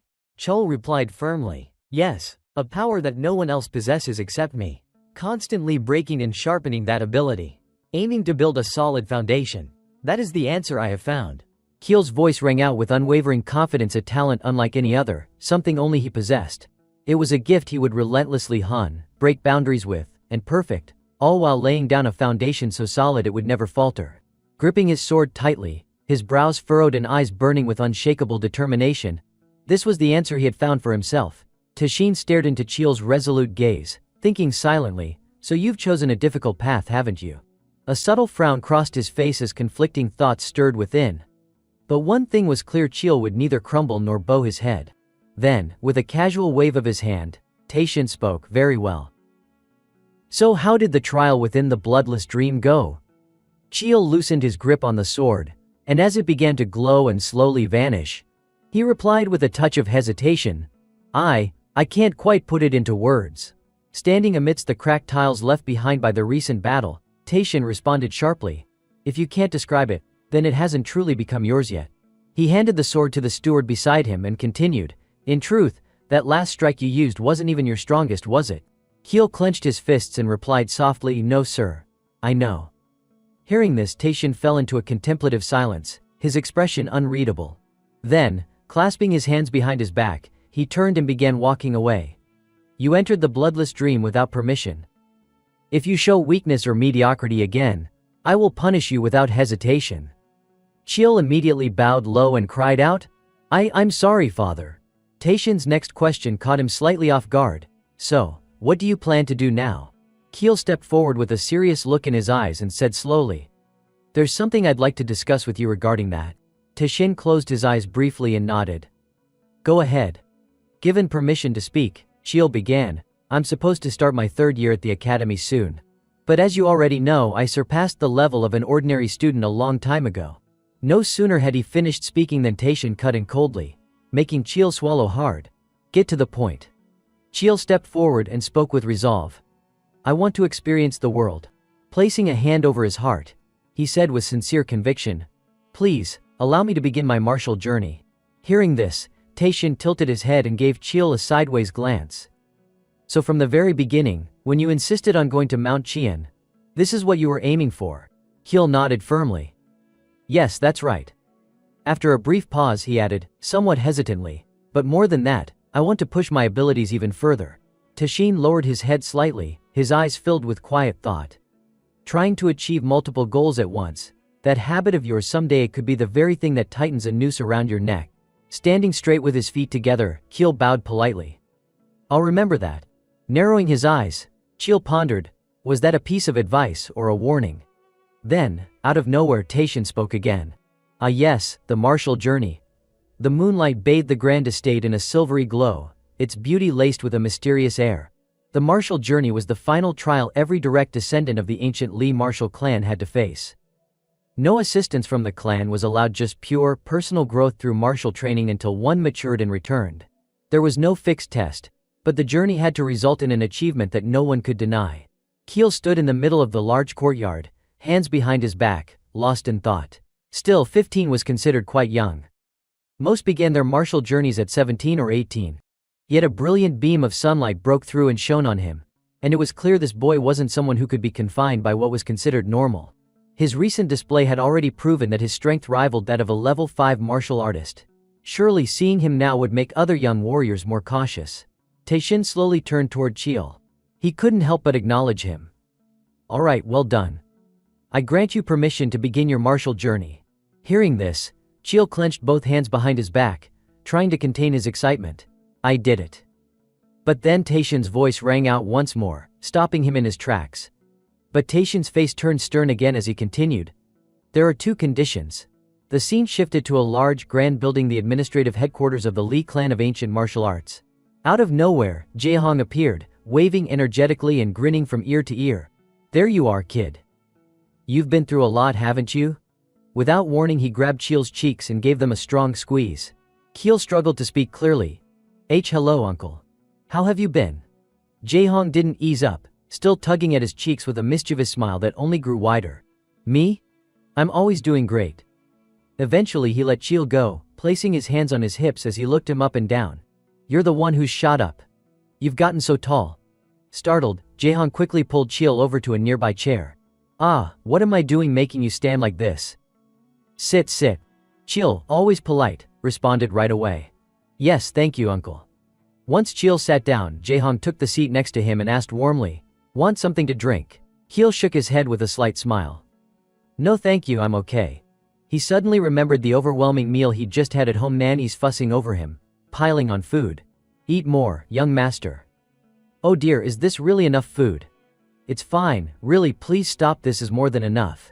Even the memory of it made him feel mildly haunted. Actually, I just ate with my nanny, Chiel said, gently patting his stomach. I'm so full I feel like I might explode. Jaehong burst into laughter. Well that explains it. Chiel looked up at his uncle curiously. Uncle, you look kind of tired. Jaehong scratched the back of his neck and chuckled sheepishly. Dark circles had formed under his eyes. Yeah, work's been piling up lately. Is it that obvious? Chiel's demeanor shifted as he moved on to the reason for his visit. Actually, I brought you a gift. With that, he placed a small wooden box just about the size of a palm on the table and gently pushed it forward. It's nothing special, really, he said modestly, just a pill I made myself. Chiel glanced toward Jaehong and added, It's not flashy, but it should significantly boost your stamina and help you regulate your mana for the next few weeks. Jaehong's eyes lit up with excitement. You're the only one who ever thinks of me like this, he said as he reached for the box. Let's have a look. As he opened the box, a unique aroma wafted into the air, a scent that resembled a pine forest after a rainstorm. Chiel smiled at the familiar smell. Even the guardian of the mountains said it was a good one. That made Jaehong raise an eyebrow. The mountain guardian. Chiel didn't answer the question directly. Instead, he encouraged softly, you should try it. Jaehong nodded and reached into the box. Alright, here goes. He lifted the pill and examined it closely, thinking to himself, even a spirit praised it, this has to be effective. Then, with Chiel watching, Jaehong popped it into his mouth, closed his eyes, and slowly took in the taste and the sensation spreading through his body. Yeah, this is the real deal. A wave of energy surged through Jaehong's body. He could feel it if he were to train his mana while under the pill's influence. The effect would be many times stronger than usual. Slowly he opened his eyes, surprised and impressed. Incredible, looking at Chiel, he added. It doesn't just kick in quickly, it's basically on par with a high-grade spiritual pill. You really made this yourself? Chiel smiled modestly and nodded. Yes, I did. Jaehong stroked his chin, lowering his head slightly but keeping his eyes on Chiel. You still remember how to make pills, huh? Chiel replied honestly, of course. And rare ingredients can always be substituted with different beasts. At that, Jaehong suddenly closed the box with a loud snap and leaned forward with a serious look. In that case, his expression grew stern as he looked Chiel directly in the eyes. Don't tell anyone. Keep this to yourself. Someday, when you're grown, you'll be able to use that knowledge in all kinds of ways. Chiel gave him a big, heartfelt smile, thinking, Uncle's always looking out for me first, just like always. Then he bowed slightly and replied respectfully, Understood. I'll count on your help when the time comes. Without warning, Jaehong ruffled Chiel's hair roughly and laughed out loud. Ha! You little rascal, trying to take advantage of your uncle, are you? Fine by me. I'll gladly let you exploit me when the time comes. Suddenly remembering something, Jae-hong pulled his hand back. Oh, that's right, I heard you're planning to go on the martial journey? Chill blinked and fixed his hair. Ah, so you've heard. Jae-hong lowered his gaze slightly, eyes filled with concern. There's going to be a lot of controversy about that. Jae-hong's expression darkened slightly as his thoughts drifted. There will be eyes on him. Watching. Judging. He knew it was inevitable people would accuse the boy of receiving special treatment. They can't touch the eldest son, so all that resentment and suspicion, it'll land on Chil instead. He quietly placed the small wooden box back onto the table and spoke in a calm, serious tone. To take part in the martial journey, it's not enough to have the clan leader's approval. You also need the consent of the elders. His brows furrowed as he glanced sideways at Chil, his voice growing firmer. And as you know, the elders aren't exactly fond of you. Maybe you should consider backing out this time. But Chil simply smiled softly and replied. I've already taken your concerns into account, uncle. That's why my father has set a condition. Jae-hong tilted his head, puzzled. A condition? Chil nodded slowly. Yes. Then he looked his uncle straight in the eye, his voice sincere and steady. And to meet that condition, I'm going to need your help. Chil threw the door wide open and stepped inside with visible excitement. It's been so long since I was last here, he said with a grin. As he walked in, he began rotating his arms and stretching out his shoulders. Maybe I should warm up a little. Suddenly the sound of hurried footsteps echoed through the hallway. Chil's eyes reflected helpless resignation. She's here. With a dramatic swing, Jaewa burst through the door, her face lit up with a bright, excited smile. My precious nephew. But just as quickly her excitement morphed into a fiery rage. Her voice dropped into a growl as she spat out each word, you little brat. Before Chil could react, Jaewa lunged at him, grabbing him by the collar and shaking him wildly. You're unbelievable. You should have come see me first. You ungrateful little thing. Panicking, Chil slapped her arms repeatedly, shouting I was busy. I couldn't come any sooner. Finally Jaewa let go, huffing with jealousy. I knew you went to see your second uncle first. Chil rubbed his poor, abused neck, muttering in defeat, I seriously thought I was going to die just now. That was work-related. With a pout, she crossed her arms and looked away dramatically. Hemph. Always talking back to your aunt, huh? And you off running around training to become a warrior. When exactly were you planning to visit me again? Her tone suddenly shifted, growing serious enough that Chil straightened up and gave her his full attention. But instead of scolding him again, she reached out and gently ruffled his hair, pride glowing in her expression. My nephew's really grown up. Your man has nearly doubled. And your energy channels have gotten much sturdier too. Chil beamed and didn't hesitate to share his progress. I've mastered all the aura skills I've been taught so far. Jaewa's eyes lit up in delight. Really? That means you've reached the level of a 3-star mage already. She turned with a satisfied smile and started walking toward the shelves. Still, you need some polishing. Lucky for you, I've got a little gift. She glanced over her shoulder with a playful grin. Sweetheart, I've completed the incantations for the other aura skills. Let's try them out right now. Chil quickly raised a hand in protest. Auntie, I'm sorry, but I don't think I can do that today. Her steps paused. Huh. He looked slightly guilty as he began to explain. It's just that before he could finish, the door opened once again. Today's going to be a little busy. A familiar voice filled the room, stopping both of them in their tracks. They turned their heads in unison to face the newcomer. Still just as close with her as ever, huh?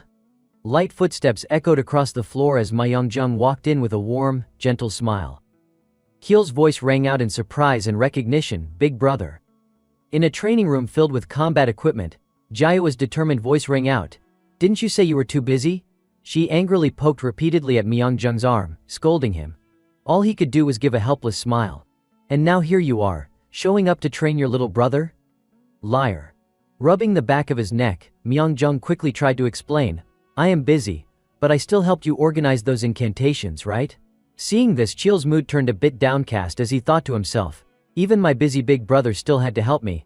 But then Myung-jung turned to him and said sincerely, still, your notes were excellent. They helped me a lot with my training. Chil gave a sheepish smile. Really? I'm glad to hear that. Haha. His eyes lit up with warmth as he asked, but, are you doing okay? Myung-jung stepped in closer, his response vague and cryptic. Yeah. I'm okay. But he then casually threw an arm around Chil's shoulders and gave his head a playful rub. You left for Cheonwison without telling me. Chil chuckled. I'm sorry. You were on a mission at the time. Grinning brightly as Myeongjung ruffled his hair, Chil added. Then right after coming back, I got summoned by father. Myeongjung remembered that moment clearly standing in the study with Taeshin. I need you to teach the basics of martial arts to the youngest. Will you do it? Eyes widening at the sudden request, he asked. What? Inwardly, he thought. I'll teach him better than any of the elders ever could. Stroking his chin in thought, he added silently. But he's not the type to worry about things like that. He eventually bowed deeply and replied. Yes. I'll teach him. Just as he placed his hand on the door, Taeshin's voice called out, You should start preparing. Myeongjung turned back with a soft smile. Thank you, sir. Walking through the courtyard, deep in thought, he mused. The bloodless dream. Even I wasn't permitted to take that challenge. But with the way he's progressing, a satisfied smile crept onto his face. Now I understand why he chose me to teach him the family's martial foundation. It wasn't just about training anymore.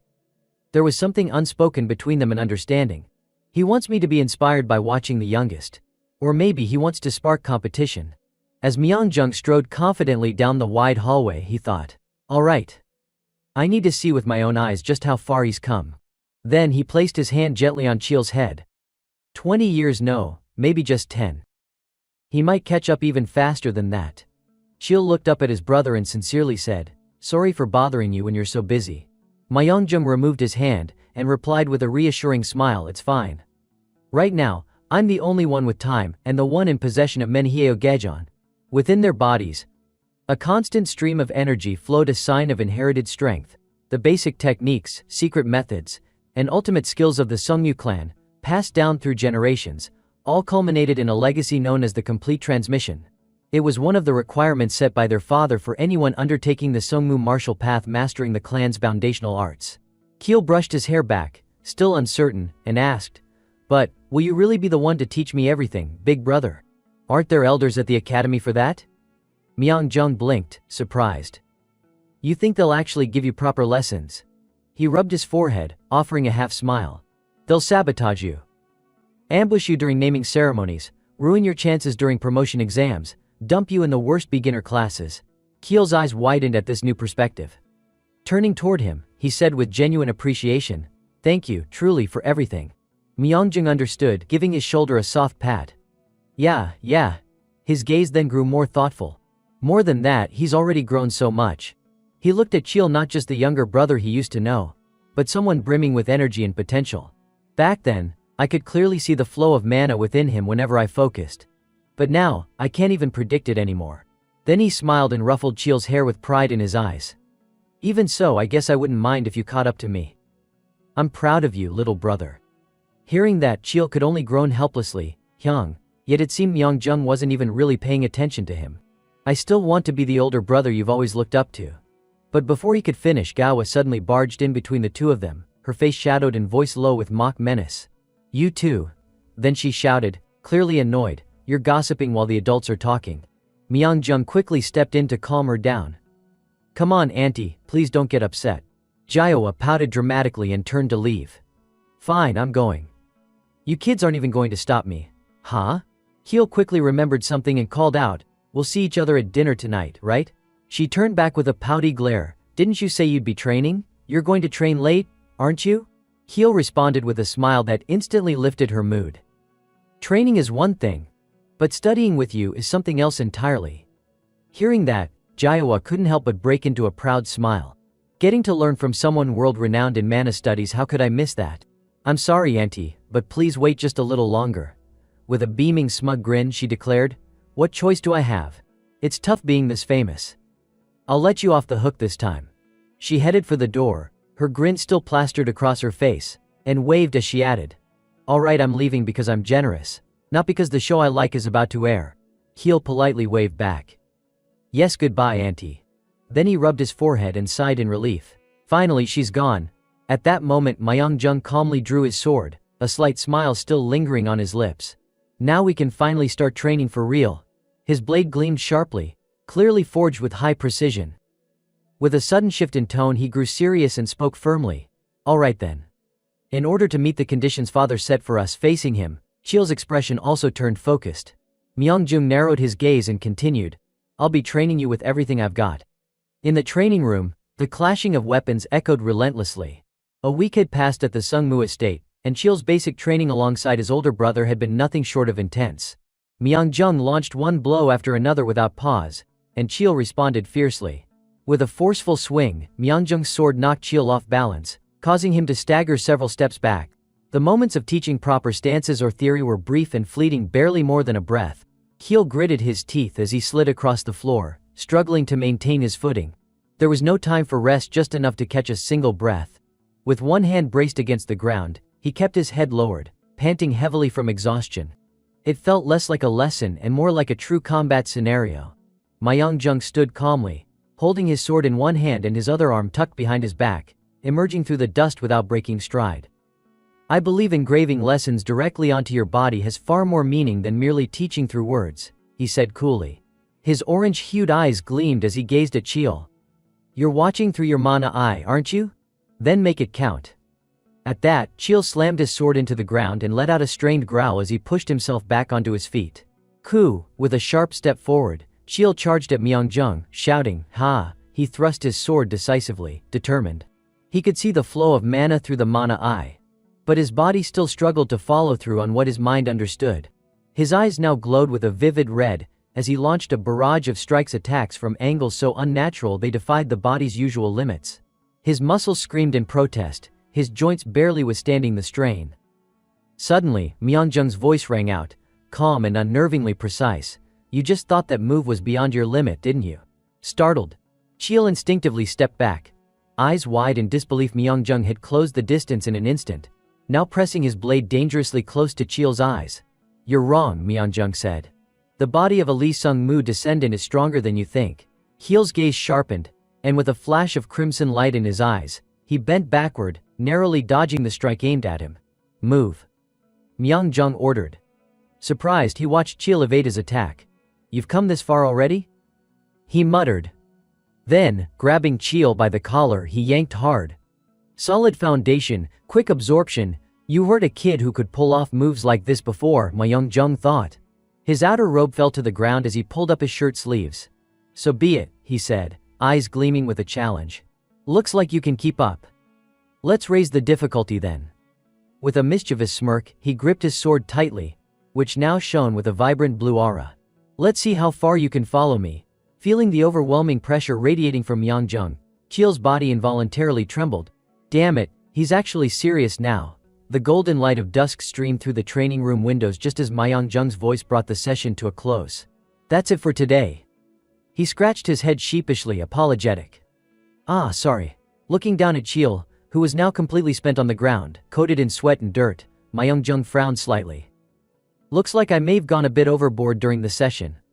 But Chiel only gave a weary smile and replied, It's fine, this is what real training's supposed to be.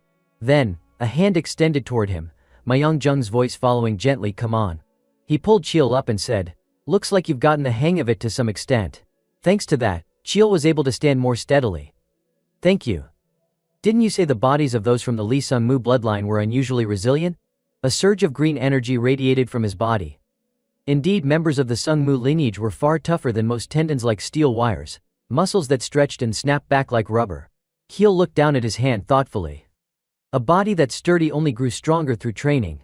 He clenched his fist and looked up at Myeongjung with a firm smile. That's why, even when performing techniques that put extreme strain on the body, it's still manageable. That realization helped me understand where true foundational mastery begins. Myeongjung chuckled and nodded. Exactly. You've grasped it well. You even managed to apply it to your movement techniques. Chiel scratched his head sheepishly.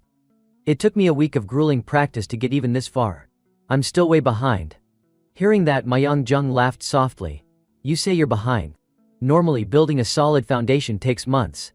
You're doing great. He picked up his outer coat from the floor and added with a smile, You're definitely someone worth praising. Don't forget to stop by the clinic and get those external injuries treated properly. As Myeongjung turned to leave, he gave Chiel a light pat on the shoulder. Then, I'll see you again same time tomorrow. Chiel responded with equal seriousness. Yes sir. I'm planning to review everything I've learned today. As Myeongjung stepped out and closed the door behind him, he left one last reminder. All right. But don't push yourself too hard. Chiel finally let out a long breath, as if a weight had been lifted off his shoulders. He looked once more at his hand and thought to himself, it really does feel the same. He recalled each time he had executed a move the basics of infinity. It's a system of movements structured around endless variation and fluidity. Then his thoughts drifted to the recent sparring session with Ma Yongjung. Our family's foundational techniques are built around maximizing the body's physical potential. And to his surprise, the core structure of both approaches felt uncannily alike. He could feel the flow of energy coursing through his body. The main difference might be that our foundational techniques revolve around the body itself, while infinity is centered on the weapon. Keel furrowed his brow and thought. That's probably why understanding the basics came easier than expected. Maybe both actually originated from the same source. His gaze shifted to the side as he recalled a familiar figure that once appeared in his mind. Back then, within the memories of infinity, I saw someone who clearly bore the traits of the Sungmu bloodline. A spark of realization lit up in his eyes. So infinity might be deeply connected to our clan after all. Clenching his fist again, Cheel thought, it feels like I've uncovered a secret no one ever imagined. A faint smile tugged at the corner of his lips as he whispered, looks like time is going to fly by from here on out. Not long after, everyone had gathered around the long table inside the council hall of the Sungmu clan's elder council. The doors creaked open, and an elderly figure entered the room, walking slowly with the help of a cane. It was Cheoljung. He offered a gentle smile and spoke warmly, my apologies for the late arrival. His eyes settled on Jae-hung, who sat calmly with his arms crossed. Well, a steward burdened with countless responsibilities, what brings you here today with such leisure? Jae-hung replied coolly, since I usually use work as an excuse to skip these meetings, I figured it was time to actually show up for once. Cheoljung raised an eyebrow and picked up the cup of tea in front of him. Is that so? He said as he took a slow sip. Then I suppose you've already heard about the matter involving the youngest child of the Branch family, and his request for martial deployment. The room instantly erupted with voices of protest. One elder scoffed in disgust, of course we've heard, Elder Cheoljung. A brat barely past puberty being considered for martial deployment. This is preposterous. And to make matters worse, he's just a filthy Branch son. As the others ranted, the man sitting next to Jae-hung joined in the debate, but Jae-hung himself remained quiet and composed. Another elder chimed in, voice dripping with disdain. I heard the arrogant boy personally petitioned the clan head, claiming his return from Demon Ghost Mountain proves he's ready. Cheoljung glanced sideways and slowly set his cup back down. It seems there's been a misunderstanding among you all, he said evenly. The clan head has not given a final verdict. In fact, he left the matter to us this very council to deliberate and decide. One elder hesitated, then asked, so, the final decision rests with us. Another slammed his hand on the table, clearly fired up. Then we should reject it outright. End of discussion. Cheoljung gave a strained smile as he stroked his beard. If only it were that simple. His mind wandered briefly to the memory of Cheel fighting with raw ferocity. The clan head stated that the boy already possesses martial strength equal to a 5th-rank warrior. He even overcame the bloodless dream. There is no justifiable reason to deny his request. His tone darkened subtly, and his expression grew pensive, as if calculating his next move. That said, the presence of a Branch son disrupting our clan's traditional hierarchy cannot be overlooked. We must attach a proper designation to his actions, something that maintains the order. Has anyone here thought of a reasonable countermeasure? At that moment a hand rose in the air. It was Jae-hung. His voice was steady and full of conviction. Allow me to offer a few words. In the meeting chamber, the elders were all whispering and murmuring, yet Jae-hung remained composed, silently listening. Lee Tai-hong never took sides in political affairs. The uncle had always stood alone, aligning himself with no faction. That's why the elders viewed Lee Tai-hong in a particular light, a so-called neutral man, who acted as if he wanted to remain clean, all while avoiding any real commitment. Jae-hong sat with arms crossed, unmoved by the rising tension. So when they saw Lee Tai-hong attend this meeting, every elder shared the same thought, he must be siding with that kid. After all, the two of them are cut from the same rotten cloth. Up until now, the uncle hadn't shown any reaction. He simply sat there, calmly observing the heated discussion. But at that moment, Jae-hong slowly opened his eyes, his gaze razor-sharp and serious. Naturally, Lee Tai-hong understood what that meant. He looked over at the elders and silently thought, these old snakes, their intentions are as clear as day. What they were discussing all revolved around the next major trial, one of the 3 rites that any direct bloodline descendant of the Sungmu clan had to undergo. The choice, the naming rite of fate, and the warrior's journey. Those who passed all three were officially recognized as high-ranking members of the clan. Sheets of paper fluttered down like rain from above. With these trials, one would gain substantial rights and approval, including the authority to participate and voice opinions in high council meetings. To be honest, it was nearly on par with how they treated former elders. Quietly, Jae-hong slid his hand into the other sleeve of his robe. There's no way these shallow-minded elders, obsessed with pure bloodlines, will accept this. Then, Lee Tai-hung suddenly realized something. Wait a second. This kid didn't bring that divine elixir just to get this request approved, did he? Jae-hong let out a quiet sigh, visibly troubled. Cheol, I really don't know if this is the right thing to do. Raising his hand politely, the uncle said, may I speak? The unexpected move caught Cheoljung's attention. The chief steward wishes to say something, he asked, a sly smile playing at his lips. I hear you're quite close with that boy. The uncle felt a surge of irritation but kept it hidden behind a warm, polite expression. Your tongue really is venomous, he thought, but said instead with a calm demeanor. With the way he applies himself so earnestly, how could I possibly dislike the kid? Kyo-jung leaned his elbow on the table, resting his chin in his hand, studying the uncle carefully. Still, don't you think this matter is going a little too far? He said. You think it's too far? Jae-hong responded without losing his composure. Yes. The boy may have provided evidence of his strength, but we cannot simply ignore our traditions and formalities, Jae-hong replied. The youngest should understand there are things one simply cannot do at their own whim. Kyo-jung laughed smugly, clearly amused. He didn't notice the subtle smirk forming at the corner of Jae-hong's mouth. Oh ho, and here I thought the chief steward didn't care much for customs or protocols. This old bastard just never shuts up, Jae-hong thought irritably, though he kept a dignified and courteous exterior. It's not that I don't understand the importance of those things, he said. I just prefer to avoid them when possible. As a man who believes in progress, handling everything rigidly like this can lead to unnecessary complications.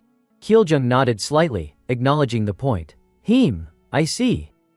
So, what's your proposal then, Chief Steward? Jeong's calm voice rang out in the chamber. If the council lacks a proper reason to reject the request, then we simply need to create one. Honestly, this issue isn't as complicated as it seems. He placed his hands neatly on the table and spoke with confidence.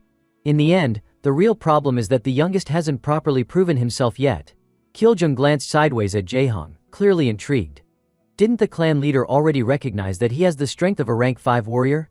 But Jae-hong wasn't about to back down. He countered immediately, yes, but can the clan leader publicly declare that? He narrowed his eyes, scheming and full of calculation. Jae-hong, with both hands clenched tightly on the table, spoke again, his voice firm. Then let's do this. The uncle gritted his teeth, thinking silently. Go ahead and do whatever you want, you ruthless kid.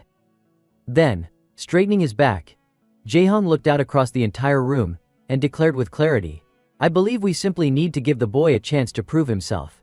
Kyo-jung was caught off guard by the proposal and quickly asked, You mean, give him a chance? You're not suggesting an actual fight, are you? The uncle nodded with confidence, confirming the idea without hesitation. The other clan heads immediately began murmuring and whispering among themselves. Exactly. Considering everything the youngest has done so far, there's no reason for us to refuse this. Kyo-jung raised an eyebrow, his gaze filled with intrigue as he looked forward and asked slowly. Then who should he fight? Jae-hong responded confidently. Isn't the one who most recently completed the warrior's journey the most appropriate? But the 7th young master Jae-hak, he'd never agree to something like this. That's not his style at all. Kyo-jung stroked his beard thoughtfully, recalling the fierce image of Seal Ah gripping a blade with murderous intent. Then what about the 6th young master? The uncle nodded slightly and replied. Yes. Seolad seems like a fitting choice. If it becomes too much, we can simply place restrictions on her. Kyo-jung felt satisfied, thinking, not a bad idea at all. He could already picture Seolad's venomous expression the moment she laid eyes on that boy again. And as Lady Baek had said, the 6th young master held a particularly strong grudge against him. With a faint smile, Kyo-jung raised his voice slightly. This seems like a reasonable course of action. What do the rest of you think? The other elders had no objections. I also think it's a solid plan. Acceptable to me. If the chief elder agrees, I have no reason to oppose it. I'm of the same mind. Then Kyo-jung's voice rose once again, bringing the matter to a close. In that case, let's end the meeting here. As the sun set, a voice called out in praise, You handled things well today, Chief Steward. Jae-hong stopped walking and turned around. Elder Chieljung. Chieljung stepped through the doorway, backlit by the fading light, hobbling in with his cane. He smiled kindly and asked in a probing tone, "Looks like I may have misjudged you. What made you change your perspective so suddenly?" Jiehong answered calmly, "Like I said in there, nothing more, nothing less." Chieljung nodded in understanding, tapping his cane gently. "I've come to see your loyalty to the clan more clearly now." Then, with a sudden thud, he struck the wooden floor sharply with his cane. His eyes had changed, voice now carrying a note of warning. "But listen closely, Chief Steward. In any performance, it's the smallest details that matter." Jaehong just let out a foolish-sounding chuckle and scratched the back of his head. "Performance? I'm not really sure what you're getting at." Every word Chieljung said made the uncle falter for a moment. The weight of his voice, the way he emphasized each syllable, it all left a mark. Chieljung stepped past Jaehong, but not before leaving one final reminder, soft yet pointed. "You, Chief Steward, you kept calling him the youngest while everyone else referred to him as that bastard." Jaehong's face, once relaxed and polite, had now hardened. The warmth was gone. Meanwhile, Chieljung's figure slowly disappeared into the dim corridor. From the shadows, his low voice echoed faintly behind him. After all, in the training hall, the aftermath of their last battle was still evident. The ground was cracked and broken in multiple places. 3 weeks later, in the Sungwoo arena, Chiel's confident voice echoed across the space. "Today might be the end of this training session." Feigning mild surprise, Myeongjung glanced at him while drawing his sword from its sheath. "Seriously? You got your ass kicked just yesterday." Chiel tilted his body into a battle stance. "Didn't you feel it too, brother?" On the other side, Myeongjung smiled and lowered his posture, preparing to strike. "Then let's find out." Without another word, he lunged forward with a swing of his sword. Chiel narrowed his eyes, focused intently on every move Myeongjung made. He raised his sword just in time to parry the blow, then followed up with a strong counter that knocked Myeongjung back slightly. Myeongjung grinned, clearly enjoying himself, and launched another strike. "Nice. That's the stance I've been waiting to see." Chiel blocked it once again, and just then, his eyes gleamed gold, his sixth sense and mystic vision activating. Through relentless training, he had sharpened these superhuman abilities to read the entire trajectory of a sword's path. Seizing the initiative, Chiel charged in and swung downward, determined to press his advantage. "I can block all of them now." His eyes, pale and void-like, slashed a powerful arc at Myeongjung. Though caught off guard, Myeongjung managed to block the attack. Their swords clashed with a force that sent tremors through the arena, dust erupting into the air and pebbles scattering in every direction. Myeongjung gripped his weapon tightly as Chiel's strike forced him back, sliding across the ground.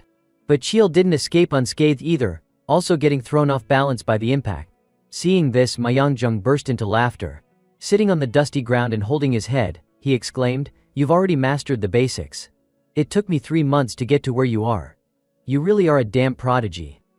Chiel let out a long breath, rubbing his temples with a slight daze. 1 week to grasp the forms, 2 to internalize them, and just 33 days to apply mana and perfect them. His eyes widened as he saw Myeongjung extend a hand toward him. "You've never failed to surprise me." With a bright smile, Myeongjung said, "I officially acknowledge that you've mastered the fundamentals." His voice rang warmly in Chiel's ears. "But it seems like you've gained something more than just that," he added knowingly. Chiel gave a sheepish but happy smile. "Of course I can't hide anything from you, brother." He reached out and clasped Myeongjung's hand. "Yeah, I've also been working on my movement techniques. Want me to help?" Myeongjung asked without hesitation. Gripping each other's hands with a sense of brotherhood, Chiel grinned. "I'd really appreciate it if you would." Amidst the lifeless forest, a thick fog coiled between the withered trees, their twisted black branches reaching into the sky like skeletal fingers. The air was heavy, both dark and chilling. A sharp blade plunged downward, then dragged across the ground with force, followed by a snarl of irritation. "Pathetic bastards, all bark and no bite," someone cursed. Seal Ah shoved her hands into her coat pockets, her expression drenched in boredom, utterly uninterested. She lowered her head, her face darkening with quiet rage. "All of this is his fault," she muttered, teeth clenched as she trudged forward through the soft, waterlogged earth. Her mother was still furious. She passed by dozens of monster corpses scattered across the ground, mumbling as she walked. "Every last bit. It's all because of him." Suddenly, one of the monster bodies twitched. Then, with a feral roar, it sprang to life, its maw stretching open to reveal razor-sharp fangs as it lunged toward her like a beast starving for blood. But Seal Ah, unfazed, continued walking with her hands still in her pockets. So annoying, she muttered. In a flash, a red-hot streak of light shot past her. A dagger cloaked in blazing mana pierced straight through the monster's skull. Her hand erupted in a small but intensely burning flame as she raised her arm. Her eyes flared wide with fury as she screamed. I said, I'm sick of this. Her eyes dulled to a lifeless stare as she yanked the dagger from the creature's head. She calmly returned the blade to her hand. This was my 21st mission, she growled through clenched teeth. And every single one of them has been crap, like clearing out rogue monsters. I usually only take on 4 or 5 assignments a year. She strolled deeper into the dark, freezing forest. The final year of the pact has passed. And when I return to the clan, that arrogant bastard will be back too. Suddenly, a shadowy figure emerged behind her and bowed low. Greetings, Sixth Lady, he said respectfully. Seala's eyes widened as she turned to glance at him sideways. Her voice dropped into a chilling tone. Identify yourself. I am Gaguk, the man replied solemnly. 12th Unit of the Black Sword Division. The name made her jolt. She whirled around and asked quickly, Black Sword Division. Her brows furrowed as she stared at the masked figure who respectfully placed a hand over his chest. Why would the personal guard of the clan leader be out here? His face was hidden behind a mask, nothing could be seen of his features, only his calm voice could be heard. I bear a message from the clan leader. He leaned forward, whispering something too faint to be heard. But whatever it was, Seala's expression instantly turned cold. Ho! That arrogant prick, she said with a twisted grin. Then came a sharp, deranged burst of laughter from deep within her chest as she stabbed her dagger again and again into the trunk of a nearby tree. Her head hung low, face hidden, but her voice was eerily calm. Perfect timing. He just dug his own grave with my hands to bury him. She let out a crooked smile filled with mockery, her eyes wide and wild, her laughter rising to a high-pitched cackle. The clan leader really is something, huh? Her gaze flicked back down to the masked man. Tell him I got the message. Yes, my lady, he replied formally before vanishing like smoke in the wind. She gripped her dagger so tightly that flames flickered from its hilt. Her eyes burned with anticipation. I've been looking forward to this. Then, she drove her dagger deeper into the tree with all her strength. Mana flared brightly from the impact. I'll drag you down into the mud, Li Chil. On a beautiful morning under a clear blue sky, Chil gently pushed open the door and leaned in, offering a polite apology. Sorry I'm late, uncle. My training ran a little long. Seeing Chil finally arrive, Jaehong immediately turned around with a cheerful smile. You're here. I heard you've already mastered all the basics. What's left to train? Chil responded respectfully, yes, but there are still a few things I'd like to test out. As Chil pulled out a chair and slowly sat down, Jaehong also shifted into a more serious tone. The official schedule has been released. That's why I came to discuss it. Chil sat upright, facing Jaehong with a calm smile. If there's been an official announcement, of course I'd come to see you. Jaehong let out a long, weary sigh. He looked Chil in the eyes, now more serious. Aren't you nervous? But Chil remained perfectly calm, tilting his head slightly. What is there to be nervous about? His eyes darkened just a bit, and a faint, knowing smile curved on his lips. Everything's playing out just as I predicted. He recalled the chain of events leading up to this moment. His father had approved his request to join the warrior's journey, but with 2 conditions. The first was straightforward, mastering all the basic martial techniques. Fortunately, thanks to the knowledge he gained from Myeongjong and his own understanding of mana techniques, he was able to accomplish that in a short time. The second condition, however, was far more difficult. Chil remembered the moment Taishan had laid it out for him. He had to convince the Council of Elders. Chil had blinked in disbelief at the challenge. Excuse me, he'd asked. Taishan looked him square in the eye, voice firm. You may use any means necessary. But if you can't convince them, his next words stirred a sliver of unease in Chil. Then the warrior's journey won't be approved. Chil had sat alone for hours after that, racking his brain for any possible strategy. With my current status, it's almost impossible to interfere in the elders' affairs, he had muttered to himself. Then, as if struck by inspiration, he snapped his fingers and smiled with confidence. That's it. I'll create the most favorable stage for myself. He had gone straight to Jaehong for help. Using the pretext of a skills assessment, he arranged a duel with the 6th sister. I need you to help steer things in that direction, he had told his uncle. That way, the council won't have any grounds to object. This was a deliberate and strategic move. He wasn't just following the rules, he was shaping the game itself. I want to create a situation that gives me the right to go on the journey, Chil thought. The ability to shift the flow of events is essential for anyone entering the political arena. In fact, this entire ordeal is part of the test. Back in the present, Jae-hong sighed again, looking puzzled. Keel glanced up at him as his uncle shook his head. I just don't understand how you can stay so calm. Keel replied in his usual composed manner. Is that so? I trust you've handled things smoothly. But Jae-hong shook his head and groaned. That's not what I meant. He looked at Cheel with a face full of concern. That girl, I heard you don't get along with her. Cheel sat quietly, listening intently. With Seola's personality, even if it's a duel, there's no way this ends peacefully.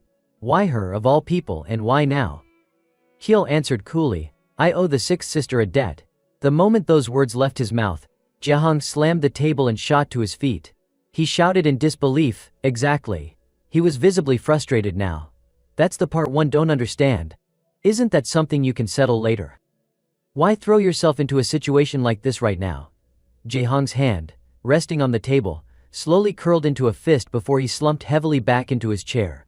It's not that I think you can't do it, he said, his voice thick with emotion. He cradled his head in his hands, a mix of sorrow, worry, and pity twisting across his face. I'm just afraid that you'll end up getting hurt in ways you don't expect. Watching him, Cheel felt a warmth stir inside. Uncle, you're really worried about me, he thought quietly. While the emotion lingered in the air, Jae-hong suddenly stretched his face into a dramatic, agonized expression and groaned miserably. What am I supposed to do now, Cheel? Keel couldn't help but let out a helpless chuckle. Maybe, just let it be. His gaze softened, filled with quiet emotion, and he spoke with sincere gratitude. Thank you, Uncle, for caring. Images of Seola's wild, untamed gaze flashed through his mind along with the judgmental stares of the clan elders. Sixth sister won't hold back. She'll try to beat me into the ground, and if that happens, the elders will have every excuse they need to chain me down. Keel's hand clenched into a tight fist before he struck the table with a light thump. That's why this duel, it's about more than just the warrior's journey.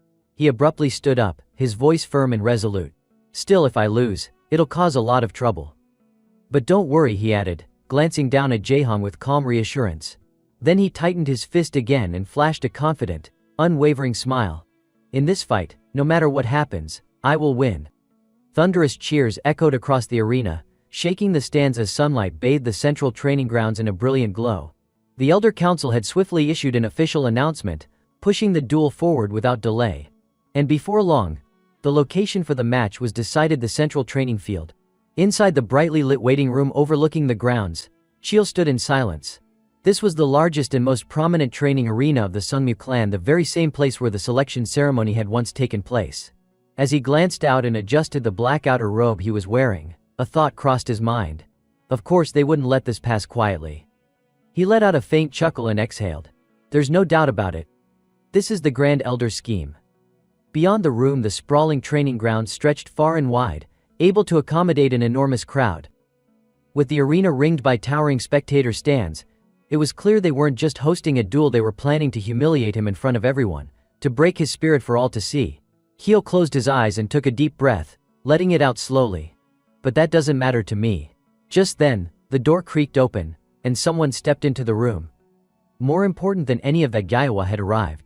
Her beautiful face was filled with worry, and her lips parted, struggling to speak. Aunt, Cheel said softly, watching her fidget nervously with her hands. She had worn that same anxious expression all day. He walked toward her, puzzled. Why are you looking at me like that? It's really starting to bother me. She sighed, and quickly brushed it off. It's nothing, really. His voice rose slightly, enough to make her flinch. You've been like this all day. Don't tell me it's nothing. Her head dropped low, and then, with a sharp edge in her voice, she snapped. Everything this clan decides how they do things behind the scenes. I'm so tired of it all. Her hands clenched tightly around the white dress she was wearing. Her posture was low, her mood riddled with unease. She's a 4th-level warrior, she said, almost whispering, and you just reached the 5th. The gap between levels is enormous. Cheel looked at her calmly. That's exactly why they'll limit her. She's not allowed to use forbidden techniques or finishers, right? Jaewa nodded reluctantly, her head still bowed. Yes, I know. She extended her trembling hands, her voice barely steady. But what if you really lose? Her breath quickened. Hugging her head in panic, she muttered in fragments, her eyes darting around the room. If only I had trained you harder, if only I had told the clan about Mujun earlier. Just then, a clear voice interrupted with polite authority.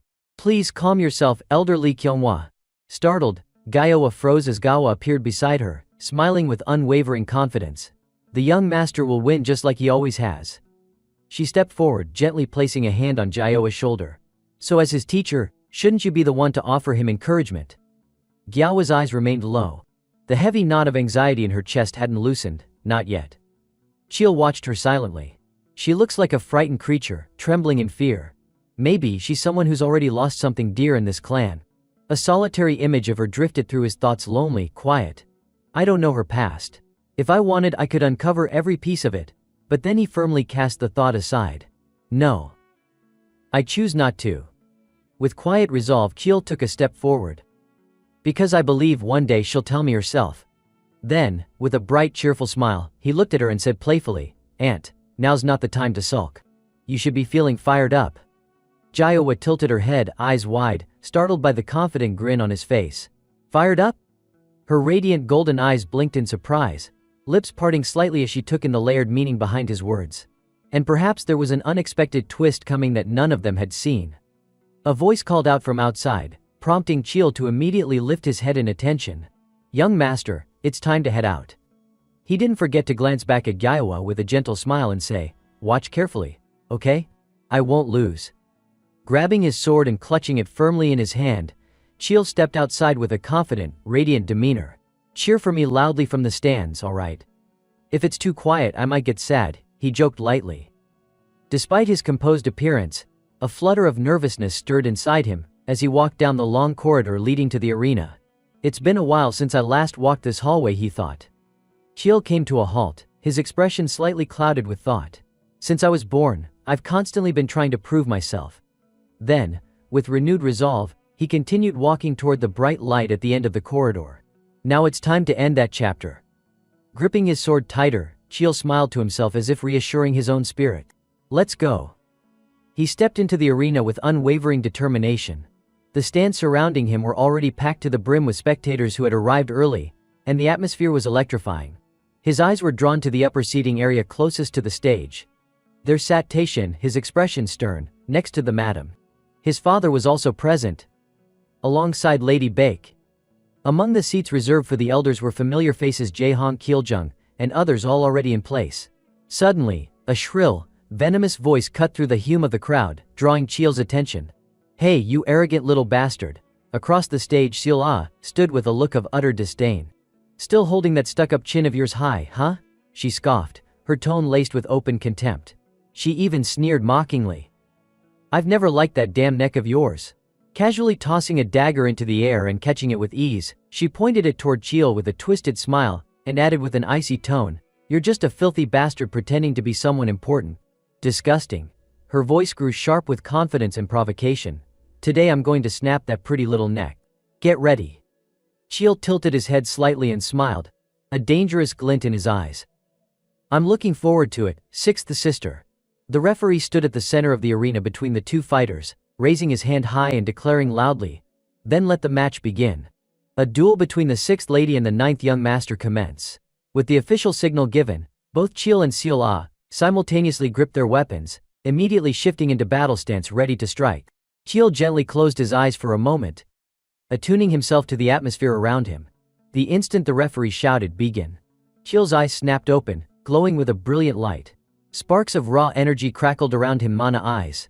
But before he could make a move, Sil-ah had already vanished and reappeared behind him, brandishing a dagger engulfed in raging flames. Startled by her speed, Chil instinctively glanced over his shoulder. When did she get behind me? From that angle he caught sight of 3 flaming daggers hurtling toward him. And just as quickly, 2 more were flying in from the front. 5 daggers from both sides. I didn't even see her throw them. Sil-ah smirked triumphantly as she watched Chil trap between her attacks. Dagger technique, she declared proudly. The daggers, now blazing with fire, were charged with her mana and energy before being hurled, a powerful skill of her own creation. A signature move that mimicked falling flames, aptly named Fire Rain. Surrounded by 5 burning projectiles, Chil remained motionless, seemingly unable to dodge. Then his eyes flashed with resolve. The black sword in his grip began to hum and pulse with a deep, obsidian energy. Fine then, violent energy surge. Gripping the sword tightly, Chil slammed it into the ground with tremendous force. A bolt of lightning shot down from above, striking the center of the arena and sending a tremor through the ground thunder form variant. The flaming daggers were immediately deflected by the impact, scattering from their paths. Even Seal Ah was forced to retreat a few steps, cursing under her breath, "Damn it." Dust and smoke erupted across the arena, momentarily obscuring everything except a lone, shadowy figure still standing at the center. As the haze slowly cleared, Chil's face emerged, wearing a calm and confident smile. "I've heard a lot about your impressive dagger arts, Sixth Sister," he said coolly. Then he raised his sword and pointed it directly at her, his voice laced with challenge. "But I have to say, they're not quite as impressive as I expected." Upon hearing Chil's dismissive remark, Seal Ah became visibly enraged. She clenched her teeth, reached into her coat, and pulled out another dagger, shouting furiously, "You're dead." Without hesitation, she gripped the blade and charged straight at him. Blinded by anger, she launched a rapid flurry of stabs. But Chil, staying calm and focused, managed to dodge each strike. "Cocky little brat," she spat. "How dare you talk like that?" Her eyes widened with wild intensity as she summoned another wave of flaming daggers, shouting with a frenzied snarl, "I'll crush you head on." One after another, the fiery blades streaked toward Chil. Yet, rather than panicking, he kept his composure, carefully observing her every movement. Her motion resembled that of an acrobat, an erratic whirlwind of blades from unnatural angles. It was a technique that demanded not only exceptional reflexes but also an almost inhuman sense of judgment. A confident smirk curled across Chil's face. This is what he'd been waiting for. He suddenly launched himself forward with explosive force. This was the moment he had been trying to provoke, to lure her into a direct clash. Both of them charged toward each other without hesitation. Chil's sword sliced through the air, passing close to Seal Ah's face while also swatting away the daggers hurtling toward him. Clenching his blade tightly, he summoned a surge of electricity. "Mujin first form," he whispered. The sky lit up with a brilliant web of lightning, his sword raised high, pulsing with crackling power. "Lightning Piercer," he declared. Seal Ah's eyes widened in alarm as bolts of lightning began raining down from above. A single thought flashed through her mind: this is dangerous. She crossed her daggers in front of her, attempting to brace against the incoming strike. "This one's serious," she muttered. Thunder exploded like a bomb as Chil's sword plunged forward, releasing a massive burst of lightning that shook the entire arena. The force of the impact was so intense that even the ground cracked beneath Seal Ah's feet. She dropped to one knee, gritting her teeth, her arms trembling as she held her daggers now chipped and nearly shattered. He held back at the last moment, she realized. He pulled his blade just enough to avoid finishing me. Seal Ah glanced down at her damaged weapons. "Damn it," she muttered. "He's using sword techniques like he's from one of the elite families." With a frustrated grunt, she tossed the ruined blade aside. Her eyes burned with renewed resolve as she stared him down. "I can't afford to take a direct hit from that again." Snatching up a new pair of daggers, she rose to her feet, her tone bitter but impressed. "So you've got real moves after all. Too bad you wasted that attack." With that, she hurled herself forward once again, both daggers engulfed in flames. She roared, "You should have saved that move for when it actually mattered." Chil remained focused, watching her speed increase. "She's faster now," he noted. She charged at him head-on, and he swung his sword in response. But Seal Ah twisted her body midair, spinning several times to avoid his slash.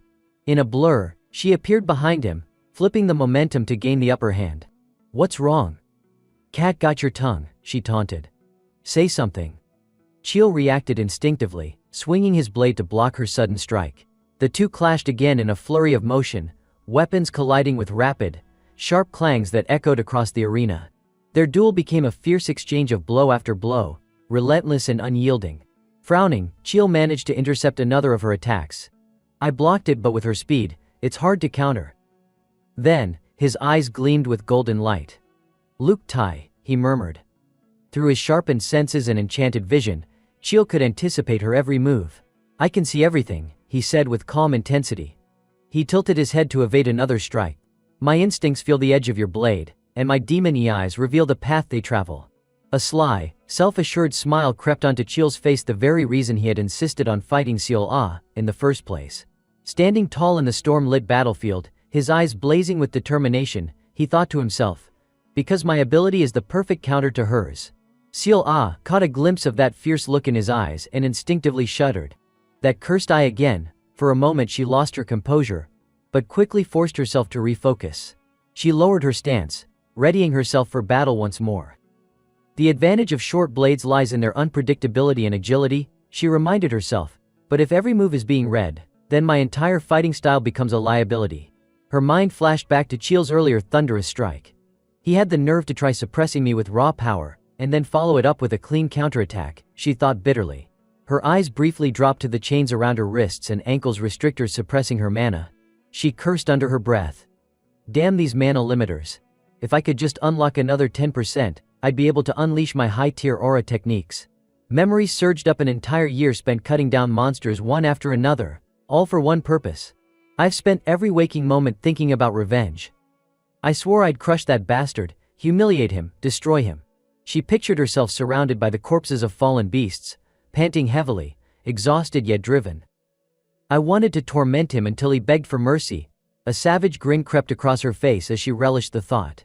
And now, things turned out like this. Seela was lost in her vengeful fantasies when Cheel's voice suddenly cut through the moment. Still got time to daydream, huh? His voice was calm, but teasing. She blinked. He was already standing right in front of her with a knowing smile. Might want to focus, don't you think? With that, he slashed at her without hesitation. She reacted quickly, crossing her twin daggers to block the attack, but Cheel's strength was still overwhelming. Her arms trembled under the pressure. Tskes. She clicked her tongue in frustration. Then, out of nowhere, her entire body burst into crimson flames. I wasn't planning to use this, she growled. Even Cheel raised an eyebrow at the sudden flare-up. But before he could process it, a pulse of energy surged through his body. Lightning fast. It shot inward, then wrapped tightly around his heart. He staggered slightly, eyes narrowing. My mana circuits, they've been sealed? Alarm bells rang in his head. He instinctively leapt back, putting distance between them. Seela watched him retreat and let out a mocking laugh. So you can think after all, she jeered. Her eyes sparkled with a hint of madness as she screamed. Without your mana, you're just a worthless bug. Heel, however, didn't flinch. Calmly, coldly, he analyzed the sensation in his body. So it's spiritual energy, he concluded. A rare kind of force that bypasses the surface and attacks the core deep enough to reach the heart itself. He understood now. Lee Seela's true ability lay in her psychic prowess, her power to twist and distort an opponent's mana flow. A technique capable of sealing off mana completely. If your magic power's stronger than hers, you can resist it, he thought. But if it's not, even knowing the technique won't save you, you'll still be bound. Seela noticed him frozen in place and grinned with triumph. You're finished. But Cheel had a secret one he hadn't shown anyone. A moment later, Seela's eyes widened in disbelief. No way, she gasped. A swirling current of blue mana ignited around Cheel's body, flowing freely despite the seal. She stared in stunned silence. He can still use mana. Cheel didn't answer. He simply smiled to himself, quietly pleased. My magic techniques, they don't follow the rules everyone else does. Amid the thunderous cheers of thousands of spectators, there was one woman who could not stop trembling, whispering prayers under her breath. It is going to be fine. It is going to be fine. Because my grandson is strong, she told herself, though Giowa's face betrayed the deep unease eating away at her. Her hands stayed clasped in a tight, shaking prayer, as if sheer willpower could steady her heart. Yes, this time won't be like last time, she repeated to herself in desperation. But then the darker thought slipped in, chilling her to the bone. What if he ends up in the same situation as before? Her fear was so overwhelming that when Gawa, seated beside her, called out over and over, "Elderly Giowa," she did not hear a single word. What would I even do then? She could not bring herself to face the thought, her eyes squeezing shut against the terrifying reality. Suddenly, the commentator's voice cut sharply through her spiraling thoughts. He is still standing. The words jolted her, snapping her eyes wide open. Nearby, a young man in the audience exclaimed in awe, "Unbelievable. His foundation is terrifyingly solid to have grown this far." Then, from behind her, another spectator spoke up curiously. "What kind of aura technique is that?" His friend answered without hesitation. "Isn't that one of Sungniga's mana arts?" "Wait, are they saying that illegitimate boy is only 15 years old?" Hearing strangers speak of her grandson that way made Giowa's eyes widen as she stared down at the arena, stunned. On the stage, Chol's dark golden eyes flared with a fierce light as he gripped his sword and launched himself downward. Aura technique. Thunderclap. His strike slammed into the ground with such force that the earth shattered beneath it. Sol Ah barely dodged, her balance thrown off by the sheer impact. But Chol did not let up. He swung his blade back in a wide arc before invoking another technique. Aura technique. Yama crimson tendrils erupted from his sword, coiling around Sol Ah's body and binding her tightly. She collapsed to the ground, immobilized. Desperate, Sol Ah immediately unleashed Aura technique, Tempest. A violent surge of power tore through the crimson bindings of Yama, shattering them apart. Bruised and battered from taking blow after blow, her condition was deteriorating, but fury twisted her face. Her eyes burned with rage as her hand clenched around a small dagger. Watching her break free, Chol's blood surged with excitement. She cut through Yama with Tempest. Up in the stands, Gyo stared in disbelief, her thoughts a storm of confusion and awe. Thunderclap, Yama, Tempest. Those are all aura techniques I created together with my grandson. And now, here they are, unfolding before my eyes. It is like being cleansed, washed pure. The thought ignited something within her, and Gyo clenched her fist tight. Her eyes blazed as she looked at her grandson. Yes, you must win, she declared inwardly. Because you are a genius, a radiant smile spread across her face. Her faith in Chol unshakable, her heart swelling with fierce pride. Down in the arena, the dust and smoke were slowly beginning to clear. Sol Ah stood frozen, her expression stricken. Impossible. My technique should have sealed off his mana completely. How is he still able to use it? She could not comprehend what was happening, her eyes wide with disbelief. Chol and Sol Ah now stood locked in direct opposition, tension crackling between them. The black-haired boy smirked faintly as he thought to himself, there is one thing my sixth sister does not know. My mana technique is not like anyone else's, it can operate solely through my mana veins. As he reflected, the sword in his hand began drawing in waves of abundant energy from the air around him. Once he felt the surge was ready, Chol wasted no time, his voice ringing across the arena. Then come at me. In a single flash, the distance between them collapsed. Sol Ah suddenly found herself on the defensive, her composure slipping away. The boy's blade came crashing down, so fast her breath caught. Too fast, she gasped. At the very last moment, she hurled herself backward, narrowly avoiding the strike. The force of her evasive leap sent her skidding a long distance across the arena floor, her hands trembling uncontrollably. Fury twisted her face as she spat through clenched teeth. Damn it! But Chol did not let up. He swung again, his blade cleaving downward with relentless force. Sol Ah stumbled back once more, barely escaping, the ground splitting apart where she had just stood. Seeing the sheer power behind his strikes, she could hardly believe her own eyes. No way, I can't be forced back like this. Then, all at once, she felt it a suffocating, murderous aura pressing down on her, thick as a storm cloud. Her breath hitched, and she darted a glance toward the grandstands. Her heartbeat thundered in her chest, each pulse heavier than the last, as her eyes locked onto the source of that crushing pressure. The woman's jade-green eyes bore into her with an unrelenting intensity.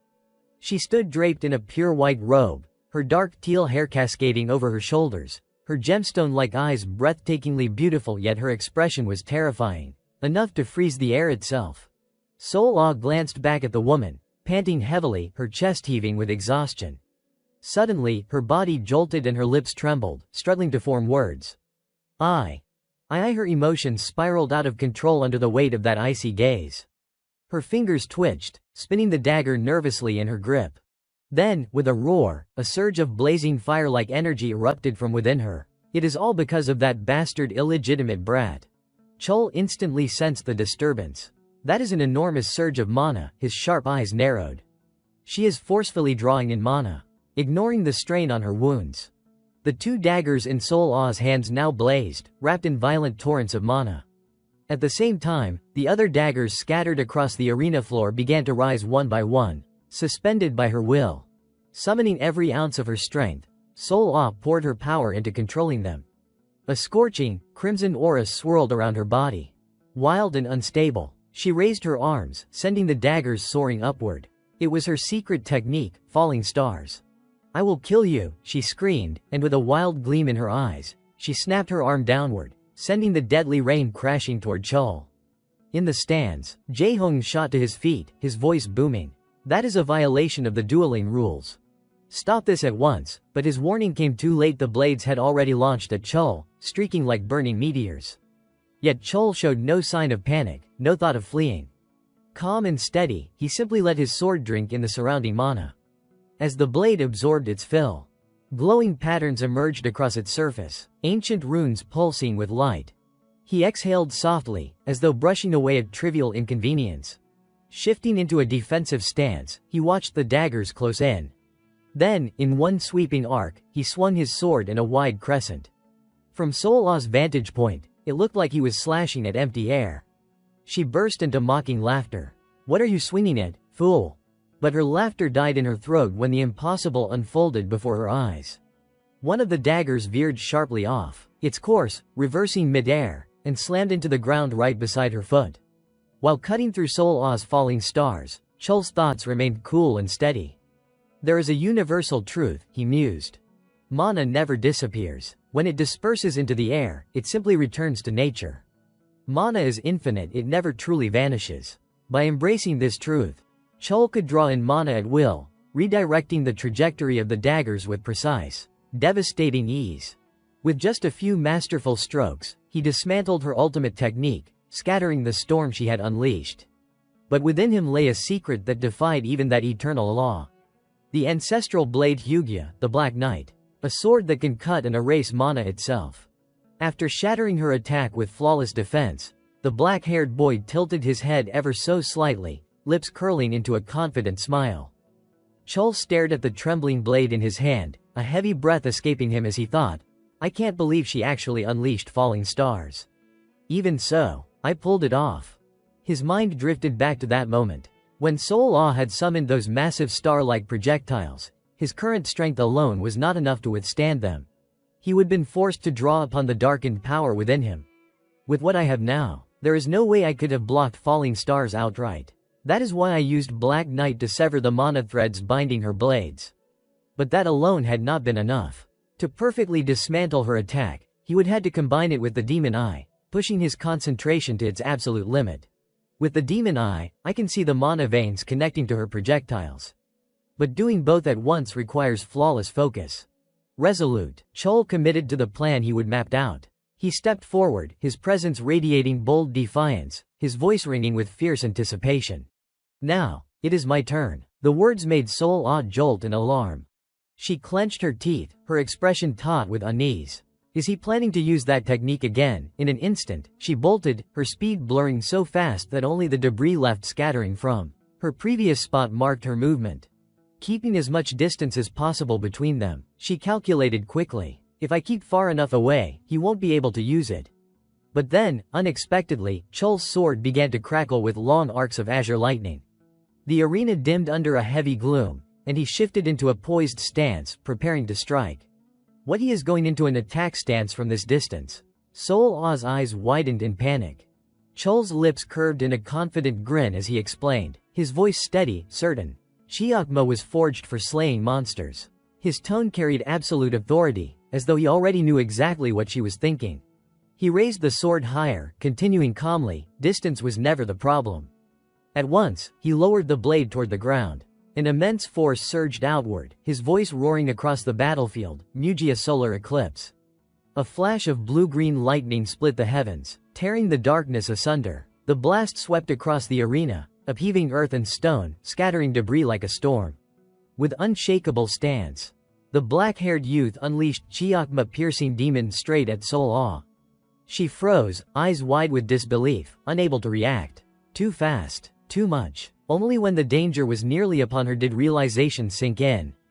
"Damn it," she spat, eyes flaring in rage and terror. The explosion came, deafening, catastrophic. Thunderous echoes shook the arena as bolts of lightning hammered down upon the spot where she stood. When the dust and smoke finally began to clear, the battlefield revealed its scars. The suffocating darkness overhead had lifted, the air now sharp with ozone. A massive crack split across the arena floor, carved deep by the sword's overwhelming force, a terrifying sight that left the crowd in stunned silence. Chol, still standing at the center, felt a sharp sting in his right eye.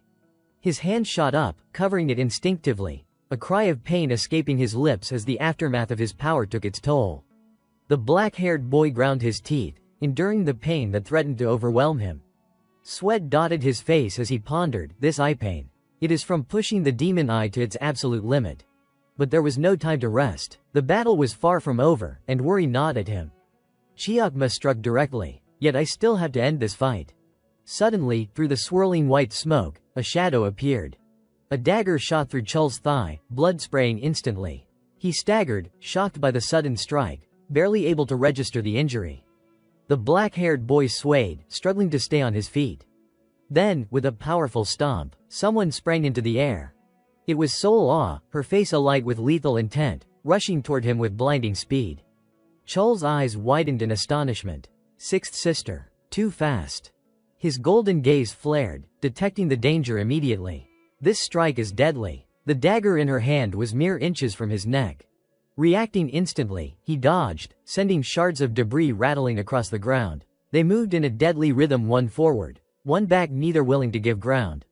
But his speed alone was not enough. Sol Ah's strike connected, piercing him. They froze in place, momentarily locked. Her dagger pressed against his chest, blood spreading across his shirt in a vivid stain. Yet Chul refused to yield. With a swift, decisive motion, his sword thrust into Sol Ah's left chest. She yanked her dagger free, a red thread of blood following its path. Almost immediately, she collapsed to the ground, unconscious, while Chul remained standing, remarkably unharmed. He exhaled in relief, gripping his left chest where he would been struck. If I had hesitated even a second while blocking with Black Knight, my heart might have been pierced. The thought of how close he had come to defeat made him shiver. Victory, however, had not come easily. Chul's brow furrowed as he held his injured side, wincing against the pain. He cast a glance at Sol Ah, now lying motionless on the arena floor, assessing the situation. Sixth sister lost consciousness the moment Chiakma struck. My body reacted instinctively to the lethal aura rushing at me. Chul could not help but feel a deep admiration for her power. The blood of Sixth Sister is truly terrifying. He turned to the two aides, still frozen in shock nearby. "Why are you just standing there? Aren't you going to carry Sixth Sister?" he called out sharply. "If you leave her lying there, she will die from her internal injuries." As he spoke, he slid his sword back into its sheath. Only then did the two aides snap out of their daze, realizing they had a duty to act. "Yes, sir," they replied.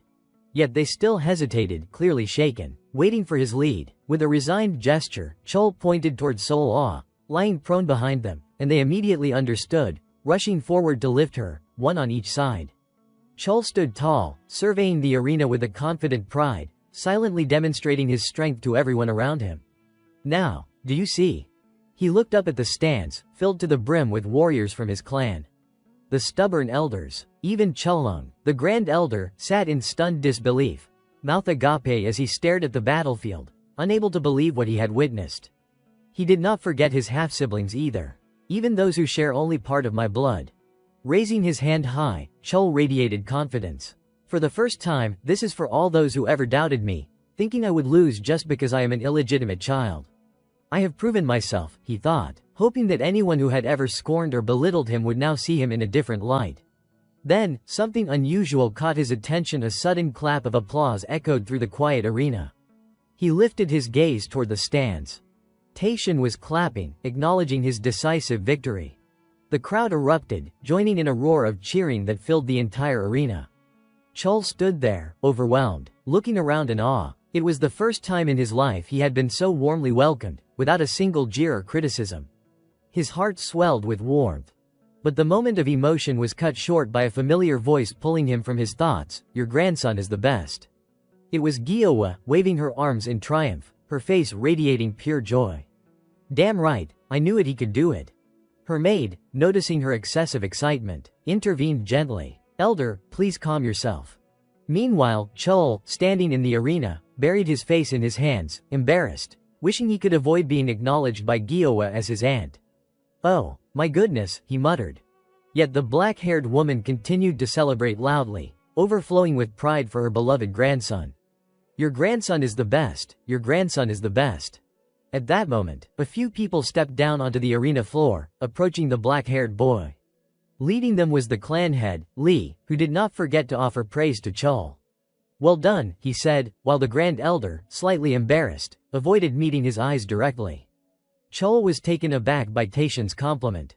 It seems father is not particularly pleased. He has never praised a child in front of others before. Observing that Chol remained silent, Taishan studied him intently, silently evaluating the boy. This child chose Taeyong, built the stage for this battle, selected Sixth Sister as his opponent, and directed the flow of the match according to his own strategy. He faced the enemy with the greatest advantage, one that outsiders would assume Sixth Sister would naturally defeat. Sounds simple, but among all those present, how many could actually do something like this? The clan head's respect for Chol grew significantly after witnessing the fight. Then Lee made his decision and spoke, offering Chol a formal proposal.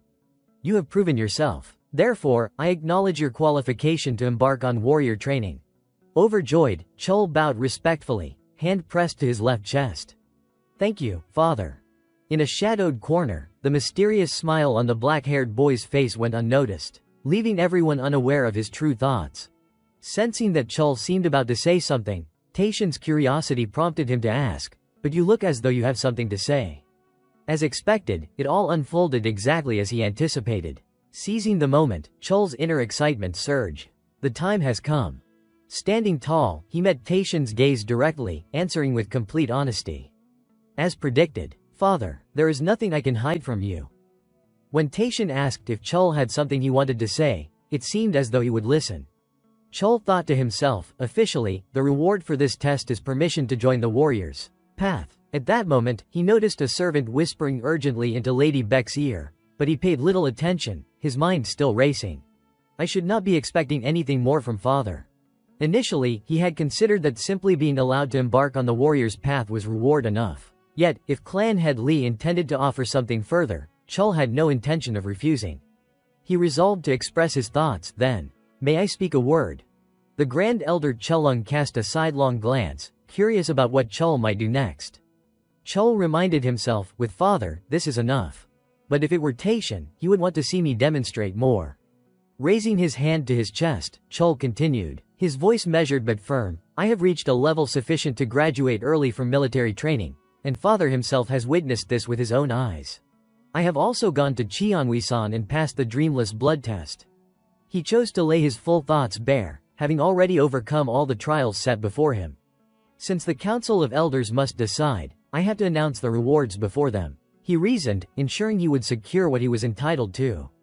Chol went on, his tone carrying a mix of reflection and frustration. I have proven everything and met all the requirements.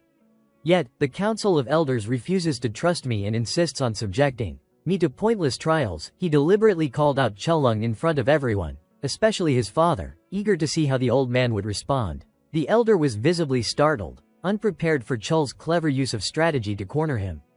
Continuing, Chol recounted the effort he had poured into the trials. In this battle, Sixth Sister was seriously injured, and the fact that I am even speaking now is itself a testament to my effort. He met Chelung's eyes directly, but the elder quickly averted his gaze, unwilling to meet Chol's unwavering stare. I will no longer let the Grand Elders oppress me, Chol thought firmly. He resolved to confront the elder openly in front of everyone. Lowering his head slightly, he reflected, I am only 15. I am allowed to be somewhat sharp and blunt. If I do not speak now, when will I ever have another chance? This was his rare opportunity to voice years of suppressed frustration. Taishan, noticing the innocent yet pained expression in Chol's eyes as he suffered under the Grand Elder's oppression, turned to Chelung and asked, Grand Elder, can you answer the question of this youngest child here? Chol also instinctively looked to the elder, seeking a proper response. Chelung held his baton in hand, pondering in silence for a moment. Finally, he smiled and spoke, it seems there has been a misunderstanding.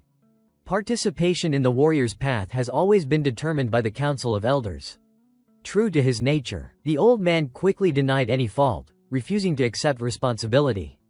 The Grand Elder calmly explained to the black-haired boy, making every word deliberate, the family code clearly states that there is no distinction between legitimate children and those born out of wedlock. Why would the Council of Elders deny the very rules of the family? Hearing this, Chol merely smiled faintly, catching the sarcasm hidden in the elder's phrasing. Yet they still deliberately bring up the term illegitimate. He knew the Grand Elder had always been targeting him. I never even mentioned my status, Chol thought, a hint of indignation rising. And yet the elder had brought up the family code. Feeling slightly resentful, he asked, could it be that the Council of Elders would actually make this an issue? Chulung responded with a gentle smile but quickly shifted the topic, avoiding Chul's pointed question. Yes. Embarking on the warrior's path at such a young age can lead to unpredictable dangers. He reminded Chul with the care of a senior family member. Chul, however, pressed further, his curiosity unrelenting, causing the elder's expression to turn from warm to enigmatic. Then why must it be sixth sister? Anyone can see she is far stronger than I am and older, too. Now Chulung became flustered, stammering as he tried to answer, that is. Not letting the elder finish, Chul immediately continued, his tone demanding clarity. I have read the official notice. It said the person who would test me is the one who has just returned from the warrior's path. Outraged, Chul shouted, needing the truth, then should not it have been that Ca who appeared, if not him? There were still plenty of other warriors to choose from. His mind was flooded with confusion, unable to comprehend why things had been arranged this way. Even Clan Head Li, hearing Chul's sharp questioning, was left speechless, unable to respond. Any words he had been preparing dissolved in the face of Chul's incisive remarks. Meanwhile, Jae-hong turned away from the crowd, hiding his flushed face from laughter, and could not resist praising the black-haired boy. This insolent kid, he set the stage and now has the Grand Elder cornered. I can't stop laughing. The uncle admired Chul's flawless execution, leaving no one room to interrupt. He recognized the boy's cunning had even rendered the Grand Elder speechless. Well done. Truly clever. Suddenly, Jae-hong noticed something and looked back at Chul with curiosity. Could it be that you chose sixth sister from the very beginning just to reach this moment? Chulung tried to explain, we merely thought sixth sister was more suitable for the test.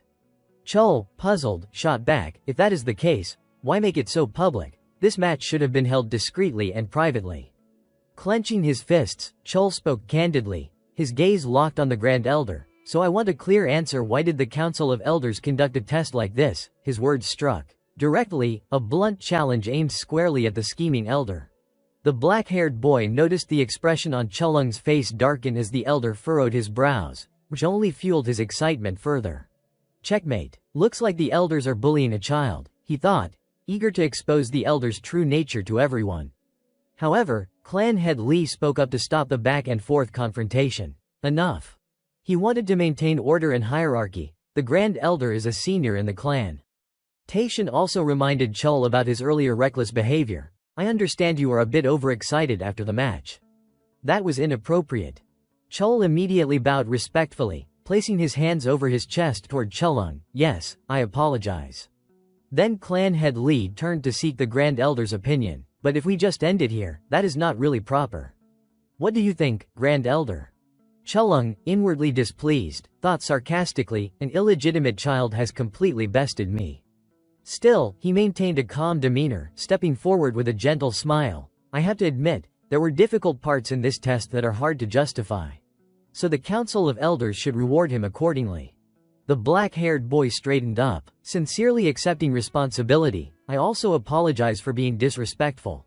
Jae-hong observed Chul apologizing earnestly in front of everyone, acknowledging his own impertinence, yet he felt no regret for his actions. I only did what needed to be done.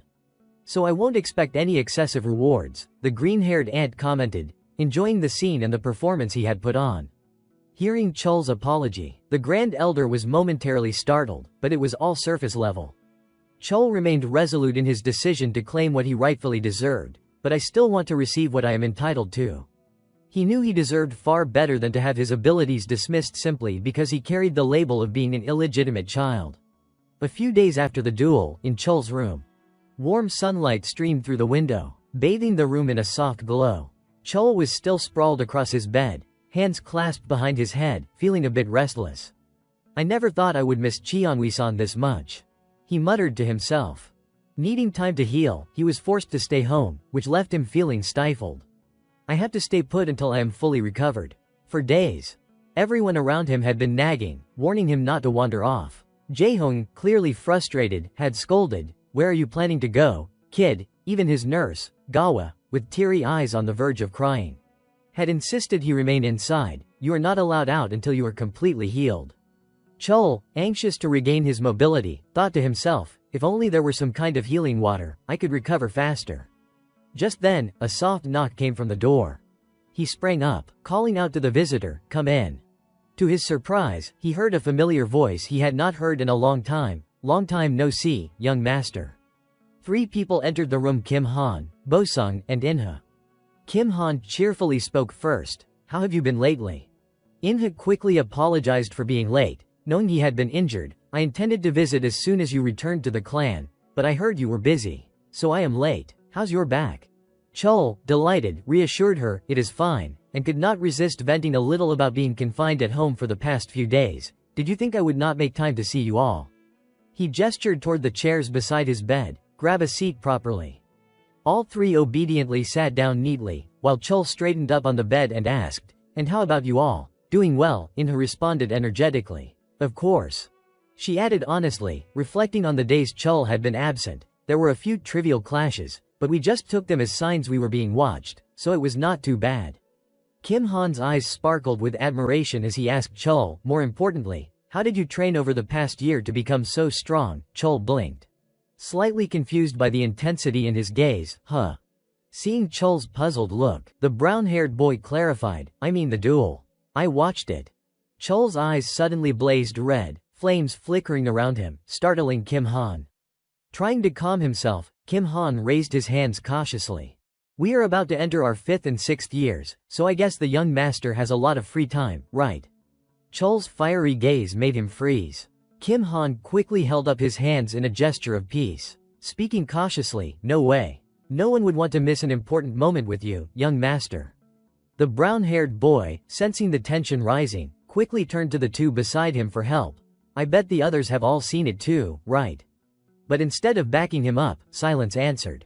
Both Bosung and Inha pretended not to hear, looking the other way. Kim Han frowned in confusion. Huh? Seeing his friend's awkward state, Bosung spoke up to cover, sorry, young master. I was planning to come after training, but I ended up late. Inha hurriedly chimed in as well. Flustered, and since Bosung also took part in the duel, he was busy. Chul's demeanor softened, his voice returning to its usual calm. No need to apologize. It is fine.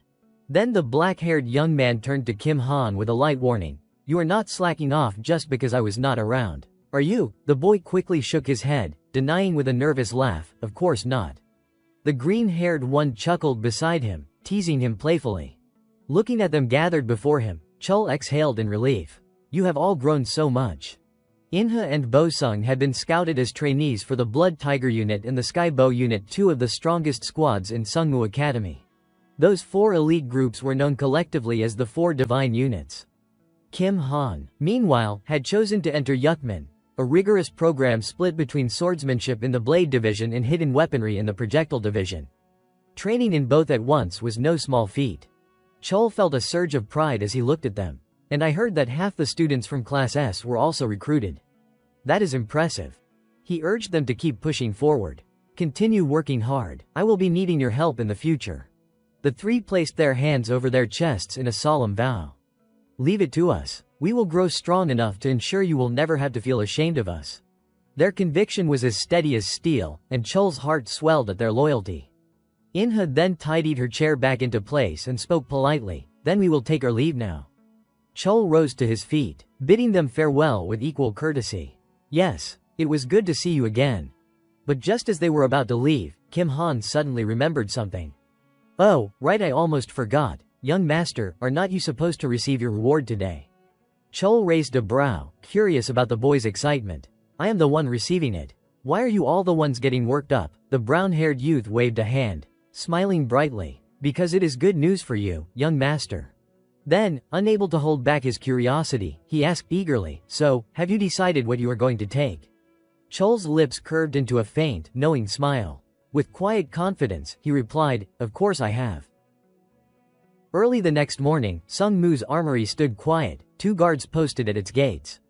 A car came to a halt in front of the entrance. A pair of legs stepped out from the vehicle. It was Chul, wearing nothing but a crisp white shirt, his expression calm as he took in the familiar scene. It has been 6 years since I last set foot in the armory, he murmured to himself.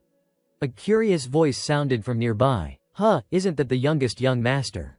One of the gatekeepers called out, addressing him formally, may I ask the purpose of your visit? Chul held up his permit for the man to see. I have been granted authorization to withdraw equipment from the armory. The guard inspected the document carefully, then nodded. Understood. The paperwork checks out. The gate swung open in both directions. You may enter, he said. As Chol began walking through, the guard called after him, his voice tinged with curiosity, young master. The two gatekeepers, clearly impressed, voiced their admiration. After witnessing your duel, sir, I am deeply inspired. I will strive to refine myself just as you have. They treated him as a role model, someone to emulate. Both of them bowed respectfully, inclining their bodies in formal salute. Chol's eyes widened in astonishment. Standing there, Chol felt a surge of emotion and happiness. This is the first time in my life I have received such a salute, he thought. Before, most people had only scorned me for being a child of secondary birth, he reflected. Now, he was met with genuine admiration and respect. Gratitude swelled in his chest. Thank you for seeing me this way. I won't let you down, I will continue to grow stronger. Chol vowed to honor the trust others placed in him. He walked slowly into the armory, which was jointly managed by the Administrative Institute and the Elders Institute. The Administrative Institute handles upkeep and maintenance, while research, as well as equipment intake and release, falls under the Elders Institute. He recalled. As Chol stepped inside, a guard stood ready, scanning him carefully with a detection device to ensure he carried no dangerous items. Chol allowed himself a small smile, thinking of the reward he had requested after the duel. That is why I asked the head of the Elders Institute for compensation. On the arena floor that day, he had presented his case clearly. I have only done what I was obliged to do, and I do not presume to request any unreasonable reward. All I ask is to reclaim the items I had selected during the equipment selection trial. Chol intended to retrieve what was rightfully his. The chief elder raised an eyebrow. Didn't you already select a weapon and carry it at your side back then? The old man looked puzzled at Chol's request. Back then, you only took a single weapon. Now you are asking to claim them all. Chol remained calm, explaining clearly, according to the regulations, the weapons chosen during the equipment selection ceremony can all be claimed later. To make sure he fully understood the rules, he turned to Jae-hong for confirmation. Am I mistaken in understanding this, General Manager? The uncle silently marveled at Chol's cleverness. What a cunning child, he thought. But he did not delay, responding firmly, yes, that is correct. Traditionally, the remaining weapons were also claimed later, and the family head has agreed to follow that precedent. Cholung glanced at family head Lee and reluctantly admitted, recalling it now, that is indeed correct. The elder paused, weighing Chol's intentions against his own thoughts. He only needs to select a few items appropriate to his status. Giving out a few more won't harm the Elders Institute at all. He seemed to recognize the logic behind Chol's plan, and Chol, sensing the elder's thoughts, smiled confidently. They will probably think that way. If the head of the Elders Institute approves my request in front of the guests, then the weapons in the armory will rightfully become mine, Chol concluded, turning to Taishan for confirmation. May I proceed like this? Taishan remained silent, his gaze steady on Chol, offering no immediate answer. After a long pause, family head Lee spoke, I grant it. Those items were meant for you anyway. Chol respectfully placed his hand over his chest in a formal gesture. Thank you, father. Lee simply nodded, taking it as a matter of course. Of course, as long as you prove yourself a worthy owner, the Elders Institute will hand the weapons over to you. Always remember to act in accordance with what you receive. Chol felt slightly embarrassed. Taishan clearly saw through his plan, yet chose not to expose it. Instead, he gave a gentle reminder. Even father can perceive such cunning, and he skillfully sides with the Elders Institute to bring everything to a proper close. Then family head Lee gave the order to his subordinates, decide which weapons will be released from the armory and handed to the youngest heir. Thus, Chol's negotiation concluded successfully, and he obtained the weapons he desired. Very well, I am permitted to receive 4 masterpiece-class weapons, he thought with satisfaction. The black-haired young man stepped into the armory's elevator, lost in contemplation. Normally, one would not receive such generous rewards, but with father backing me, no one dares to play any tricks. His father's authority ensured compliance. As the elevator ascended to the second floor, a soft ting sounded. The doors slid open slowly, letting light fall directly on Chol's smiling face. Access is limited to floors 1 through 3, he noted. Floor 1 houses the standard class weapons, which are not of interest. I need to select items truly useful for this journey. Before him lay a room brimming with advanced, modern weaponry. Chol's eyes sparkled. and a black orb appeared in his hand as he eagerly prepared to choose his preferred weapons. "Alright, let us take our time and pick the best," he murmured with excitement. The scene shifted to Myeongjung's office. Myeongjin sat across from Chol, speaking calmly. "Have you decided to set off already?" Chol responded politely, "Yes, all preparations are complete." Outside the window, cherry blossoms floated gracefully through the air, and Chol felt a surge of anticipation for the journey ahead. Springtime. Such pleasant weather, perfect for starting a long journey. Myeongjin nodded, clearly pleased with the timing. Indeed, it is rare to have such an ideal season to embark on a long journey. He reminded Chol, "Have you paid your respects to everyone yet?" Chol replied, "Yes, and as for my uncle, he is away on official business, so I could not meet him." Mention of Gyeowa required extra effort to appease her, which Chol managed successfully. Myeongjin chuckled in amusement, clearly enjoying the image. "I can imagine how that went." Then Myeongjin asked if Chol had paid his respects to family head Lee yet. Chol's lips curved in a playful smile. "Yes, he still intimidated me as always." Myeongjin raised an eyebrow in surprise. "Intimidated?" Chol recounted the exchange with amusement. He said that given the trouble I have caused, if I do not achieve results that satisfy him, I will face punishment.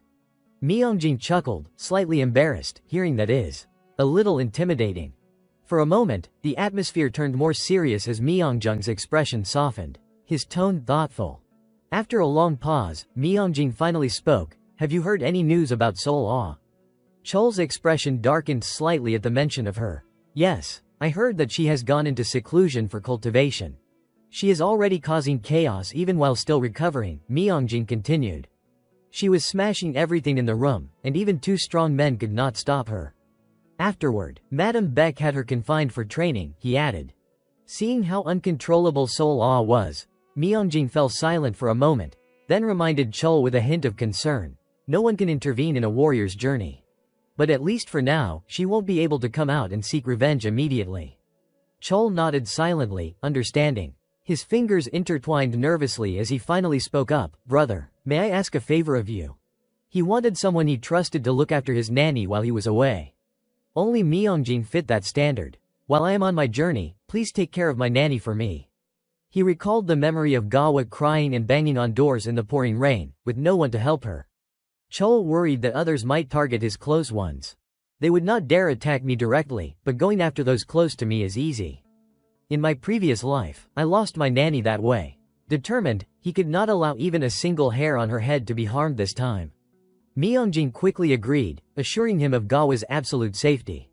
"Understood. Your nanny will stay here, where I live." Chol felt a surge of relief. "No one will dare harm her," Myeongjin added firmly. Deeply moved, Chol stood up, bowed respectfully, and spoke sincerely, "I will repay this debt." Myeongjin smiled politely. "A senior brother should be able to handle such a small matter. And I will be waiting for the day you return after finishing this journey," he added with anticipation. Chol straightened with excitement. "Yes, sir." 15 years had passed since his return. Every place he needed to visit, every item he had to obtain, every person he had to meet, all of it weighed on his mind. For the first time, he was leaving the family, free to act on his own, with time that belongs solely to him. Raising the hand wearing his ring to block the sunlight, Chol prepared for a new journey to begin. "This is where everything starts," he murmured, shouldering his backpack and stepping onto the warrior's path, with countless unknown adventures waiting just ahead. At that moment, Madame Beck was leisurely enjoying her tea in the flower garden. She lifted her cup and took a small sip, savoring it carefully. After a moment, she gently set the cup back on the table. Then, in a slow, deliberate voice, she spoke, "Report." One of her subordinates emerged from the dense foliage. He quickly knelt and reported respectfully, "Apologies, madam, I have lost track of him." Madame Beck's eyes narrowed slightly as she glanced at him. "Give me the details." He then recounted the entire situation. "I lost track of him the moment he entered the crowded street. It seems he anticipated being followed from the very start." Calmly, Madame Beck reached for her teacup, then spoke again, her tone laced with mild reproach, "Such foolish thinking. Even if his appearance changes, his mana aura should remain distinct."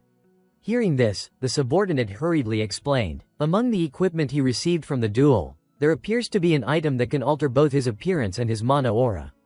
At this point, tracking him seems impossible." Madame Beck stared sharply at him. He is just an illegitimate child, only 15, and yet he managed to shake off a sword spirit personally trained by me. She lifted her teacup, swirling the tea gently, then let out a cold hum. If he could not even handle this, he would have been eliminated long ago. I wanted to predict his plans in advance, and yet I lost track in less than a day. Her gaze hardened as she issued her command. Monitor all news. If anything suspicious arises, follow him immediately.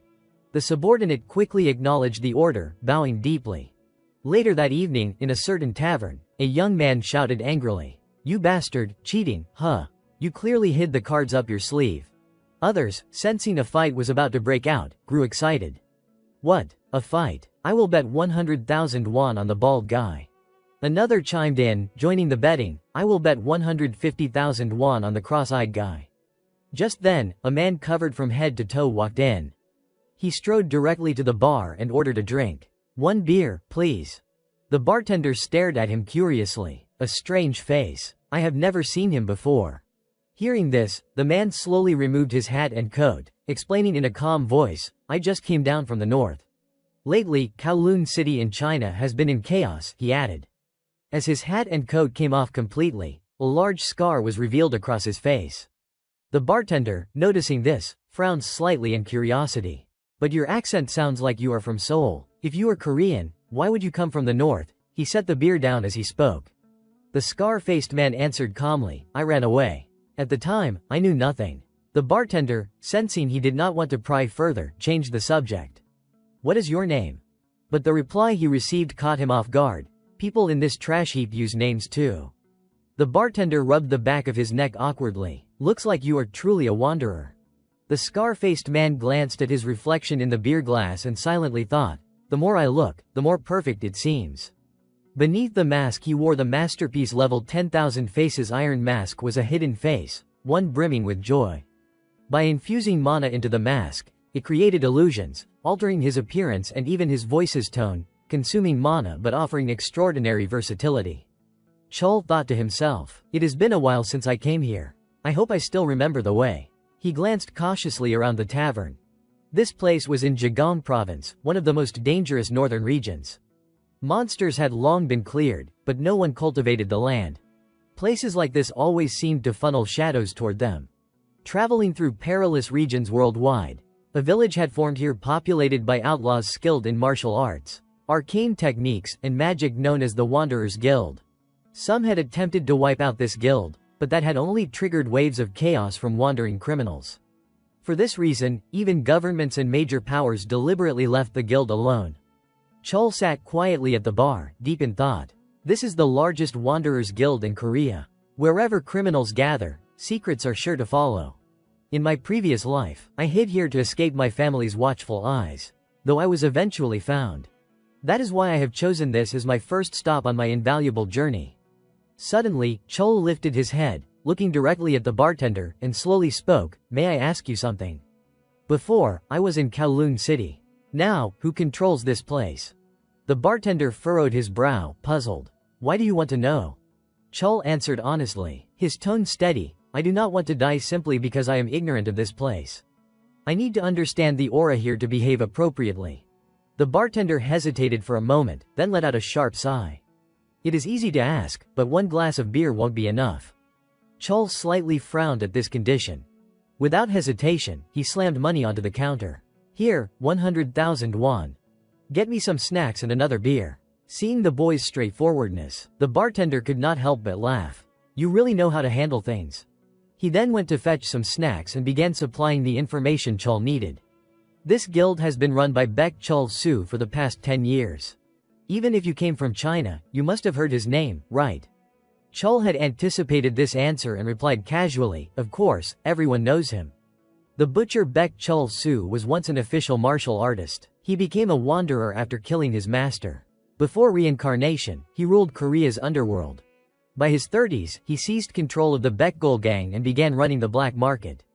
Chol tapped his fingers on the table, thinking to himself, "Now is the time when the most valuable goods start circulating, but the person I want to meet is not Baek Chol-soo. A certain artifact, once reclaimed by the renowned Lee martial clan in my previous life. This time, I will be the one to obtain it." A faint smile tugged at the corner of his lips. Meanwhile, at Baek Chol-su's mansion, Chol-su held a stack of papers in his hand, waving them lightly. A calculating smile spread across his face. Indeed, the black market brings more profit than herbal medicine. He was the leader of the Baekgol gang. Laughing heartily, he approached the man standing before him. "Director Jung, you have worked hard. I knew bringing you back was the right decision," the man replied. It was none other than Director Jung Jin-soo. Baek Chol-su grinned widely. He chuckled, his tone laced with irritation and amusement. "Director Jung, or should I call you Jung Jin-soo?" Then he slowly stood up. "Mind that expression of yours. I already told you, I am not forcing you to stay." As he spoke, he stepped closer to Jin-soo. The Baekgol boss placed a hand on Director Jung's shoulder and leaned in, threateningly whispering, "If you can endure it, you can leave anytime." The lethal intent in his voice sent shivers down Jin-su's spine, making him tremble. He did not know how to respond, forcing a strained smile onto his lips. Director Jung then turned to Chol-su and said, "I will be careful." Satisfied with the answer, the Baekgol boss cheerfully turned away. "Good, you smile even better than before. You know I genuinely care about you, Director Jung." As Chol-su laughed and walked off, Jin-soo finally felt some tension leave his body. Chol-su then cast a sidelong glance at him. "You went to a good school, earned your money all thanks to me, right?" Director Jung quickly replied, "Yes, sir." After a tense moment of back and forth, the Baekgol boss finally relented. "Anyway, back to the main topic. I was a little worried because we released too few tickets for this black market event, but I did not expect the upper echelon to enjoy it this much. Still, why not try giving out a few more tickets?" he asked with a sly, mischievous grin. Director Jung calmly responded, "Keeping the ticket distribution limited each quarter helps us maintain customer loyalty more effectively." Hearing this, Chol-su shrugged, slightly disappointed but accepting. "Right, I trust you will handle it properly, Director Jung. But remember one thing, our goal is not this cramped, filthy underground. It is up there," he said, his eyes glinting with ambition. "You already said it yourself, you want to step away from shady dealings. What we gain from the black market is money and connections. Using that as a stepping stone, we will step into the light." As he spoke these words, his face radiated pure cunning and malevolent intent. The sky remained clear above the spacious house. Jin-soo continued briefing Chol-su. "The black market is currently open only to a select few, and it has evolved into a highly secretive community. It is most effective for entertainment and money laundering." He explained slowly, "Because of anonymity, it is easy to acquire items that are nearly impossible to obtain through legal means, which makes it extremely appealing." Chol-su, meanwhile, scrutinized the stack of documents in his hands. From drugs and rare medicines to high-value works of art. A wry smile escaped the Baekgol boss. "Even people if someone is willing." Director Jung remained silent, merely listening. "The tastes of the elite never change," he remarked quietly. Chol-su slammed the documents onto the table and continued, "Business is proceeding smoothly." The boss propped his hand under his chin and added, "It is only a matter of time before our Baekgol gang steps out of the shadows into the light." Then he reminded cautiously, "At a sensitive time like this, if anything leaks." Before he could finish, the door suddenly burst open, and a voice called out, "Big news, boss." The Baekgol leader clenched his fist in annoyance, growling, "What are you doing? Do you want to die?" The newcomer immediately bowed and stammered, Sorry. He arrived so suddenly, I could not stop him." Chol-su's irritation was evident. "Speak," he demanded sharply. The messenger quickly explained, "A certain guest has just arrived at our facility in South Binan province. I think you should come see for yourself." Chol-su raised an eyebrow. "A guest?" The young staffer hesitated, then delivered the shocking declaration, "It seems he comes from the prestigious Lee family." South Binan province was a designated safe zone. Chol planted his feet firmly on the ground. Before him stood an ordinary-looking office building, but as he entered, his thoughts continued, "From the outside, it seems normal. But in reality, this is one of the gang's key operational hubs." The nimble staff member stood up, smiling politely. "How can I help you?" Unexpectedly, Chol's request was brief and direct, "Call Baek Chol-su." At first, the woman followed protocol and explained courteously, "I am sorry, but there is no one here by that name." However, she was quickly silenced by his imposing presence. "You would better keep your mouth shut," Chol warned. His dark eyes darkened further, and his expression turned stern. Unless you want this place wiped off the map by tomorrow. Only then did the woman notice his features, deep black hair, brown eyes. See, could he be from the prestigious Lee family? With no other choice, she reluctantly adjusted her response. The boss is not present at the moment. Chol's command was immediate, then call him here, now. Naturally, the staff remained hesitant, unsure about complying. That. Chol calmly added, his words laced with subtle menace. I could leave right now without any loss. But I wonder if Baek Chol-soo could handle the consequences. Defeated, the woman finally nodded. I will contact the boss. She led Chol to an elevator and informed him, I will take you to the VIP reception room first. He replied indifferently, do it. The elevator doors quickly closed. The professional staff swiped her access card, while Chol glanced at his reflection in the mirror, thinking, good thing I did not change my hair or eye color. I look like I am in my 30s or 40s now. He rubbed his chin, calculating, Baek Chol-soo is a level 5 warrior. He won't be able to use mana to alter his perception of my voice. I just need to lower my tone slightly. The staff bowed her head respectfully. I will bring tea immediately. Chol slowly sat down, eyes half closed, his mind racing. If this were a rogue base, it would not matter, but someone from the prestigious Lee family personally coming into a band of rogues. That is extremely unusual. He resolved firmly, I have to force Baek Chol-soo to show up here on his own. Moments later, the doors opened again. The figure entering was none other than the Baekgol gang's boss. Chol sipped his tea leisurely and remarked coolly, you are late. Chol-soo scratched his head in reply. Sorry, the journey was not short. He hurriedly added, but hearing that you were waiting, I came as fast as I could. Then he boldly turned the question back on Chol. More importantly, why have you come here? A forced smile remained plastered on Chol-su's face as he spoke, but he did not have time to react when Chol suddenly closed the distance. To meet. Chol lifted his knee and struck Baekgol's boss squarely in the stomach. The force sent him crashing into the opposite wall, a painful grunt escaping his lips, Ugh.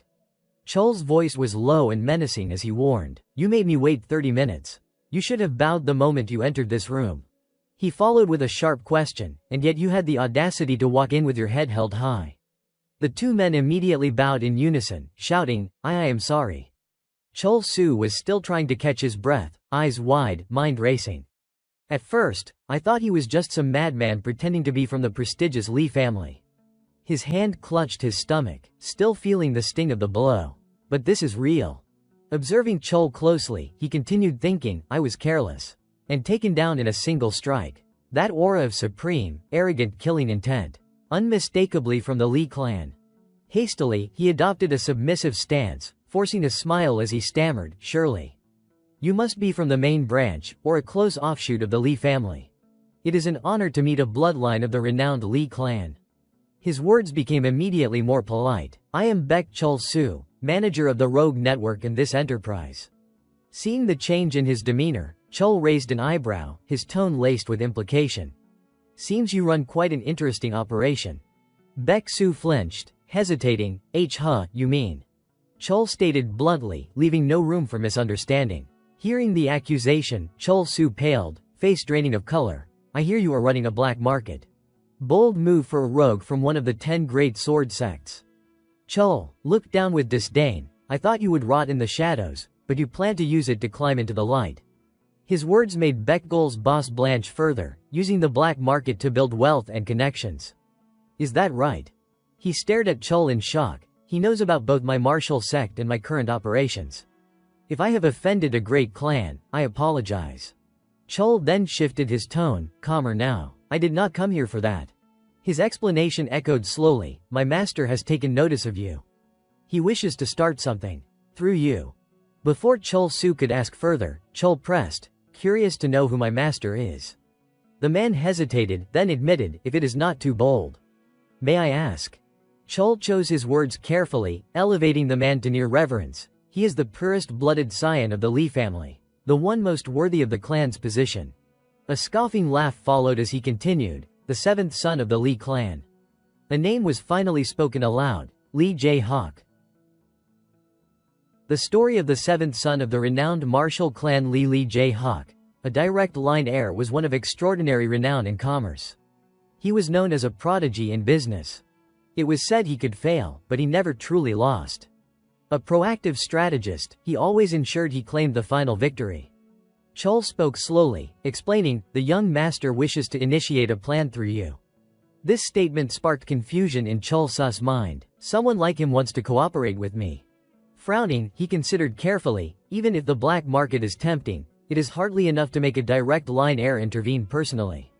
He continued weighing the situation, and who can be certain this person truly has ties to the main branch? Suddenly, Chol's voice cut through with an observation. "I see arrogance in your eyes." Chol Su bowed his head quickly. Acknowledging his mistake, I am sorry, he murmured, turning away as he added, "The young master is truly merciful to a lowly man like you." Seated, Chol continued, his words laced with quiet authority, "Leave all of this to me." His hand reached for an object nearby. "Relax." Chol Su's eyes followed the motion closely, wary. If he wanted to kill me, he would have done it the moment he entered the room. The identity of the object was soon revealed. That is. The Bekgol boss nearly panicked, shouting, "The demon spear Bak Triet." He quickly appraised the weapon silently. The spear is even longer than its shaft, curved like flowing water. Chol Su recalled, a few years ago, when Li Jae-hak went to the North Sea for a mission. Could this be the weapon drawn from the Long King's sea realm? Chol raised the spear and asked, his tone sharp, "You know what this is, do not you?" Without hesitation, Baek Su admitted, "Yes, I know. It is the demon spear Bak Triet." He scratched his head, puzzled again, but why can't I sense any aura from it? Chol's gaze remained fixed on the weapon, his voice low and ominous. "Of course not, it has been sealed." He continued, his words heavy with implication, "Perhaps even seeing this, you may still doubt it. But remember, you are not our only choice." Hearing this, Chol Su could not contain his curiosity and asked, "If I may, what exactly does the young master want from us?" Chol continued weaving his story. "My master wants you to expand the black market you created and take control of the entire underground economy." The information left him incredulous, prompting him to clarify, "The black market? You mean that place? It is just a small operation we set up to make some petty money." But Chol's tone left no room for argument. "This is not up for you to judge. My master has already decided." Chol Su's eyes widened as he processed the information. A direct line heir of a prestigious martial clan personally intervening in the underworld. Even the Bekgol boss understood the logic. Money in the shadows is still money. With Li Jae-hak's commercial foresight, this move makes sense. Suddenly, his eyes widened in realization. He hesitantly asked, "Do I have a choice in this matter?" Chol's answer was unsurprising, "No, you do not." Chol Su's fists clenched tightly, and a string of curses rumbled in his mind. "Damn it. If I refuse, then by dawn. No, the warrior squad will arrive immediately." At that moment, in his thoughts, the other man seemed enormous. "The moment that name is mentioned, your answer has already been decided." Chol planted his spear firmly on the ground and continued, "However, if you choose to serve my master faithfully, that is a different story." He listed the rewards. "You will become the president of a prestigious conglomerate. A place that could be described as a kingdom untouchable under the shadow of the underground organization." Chol pressed on, ensuring the Bekgol boss looked up, attentive, "And of course, my master will back you fully." At last, Chol Su hesitated. The Bekgol gang leader quickly steeled himself. "I must do what?" Chol replied, "Don't rush.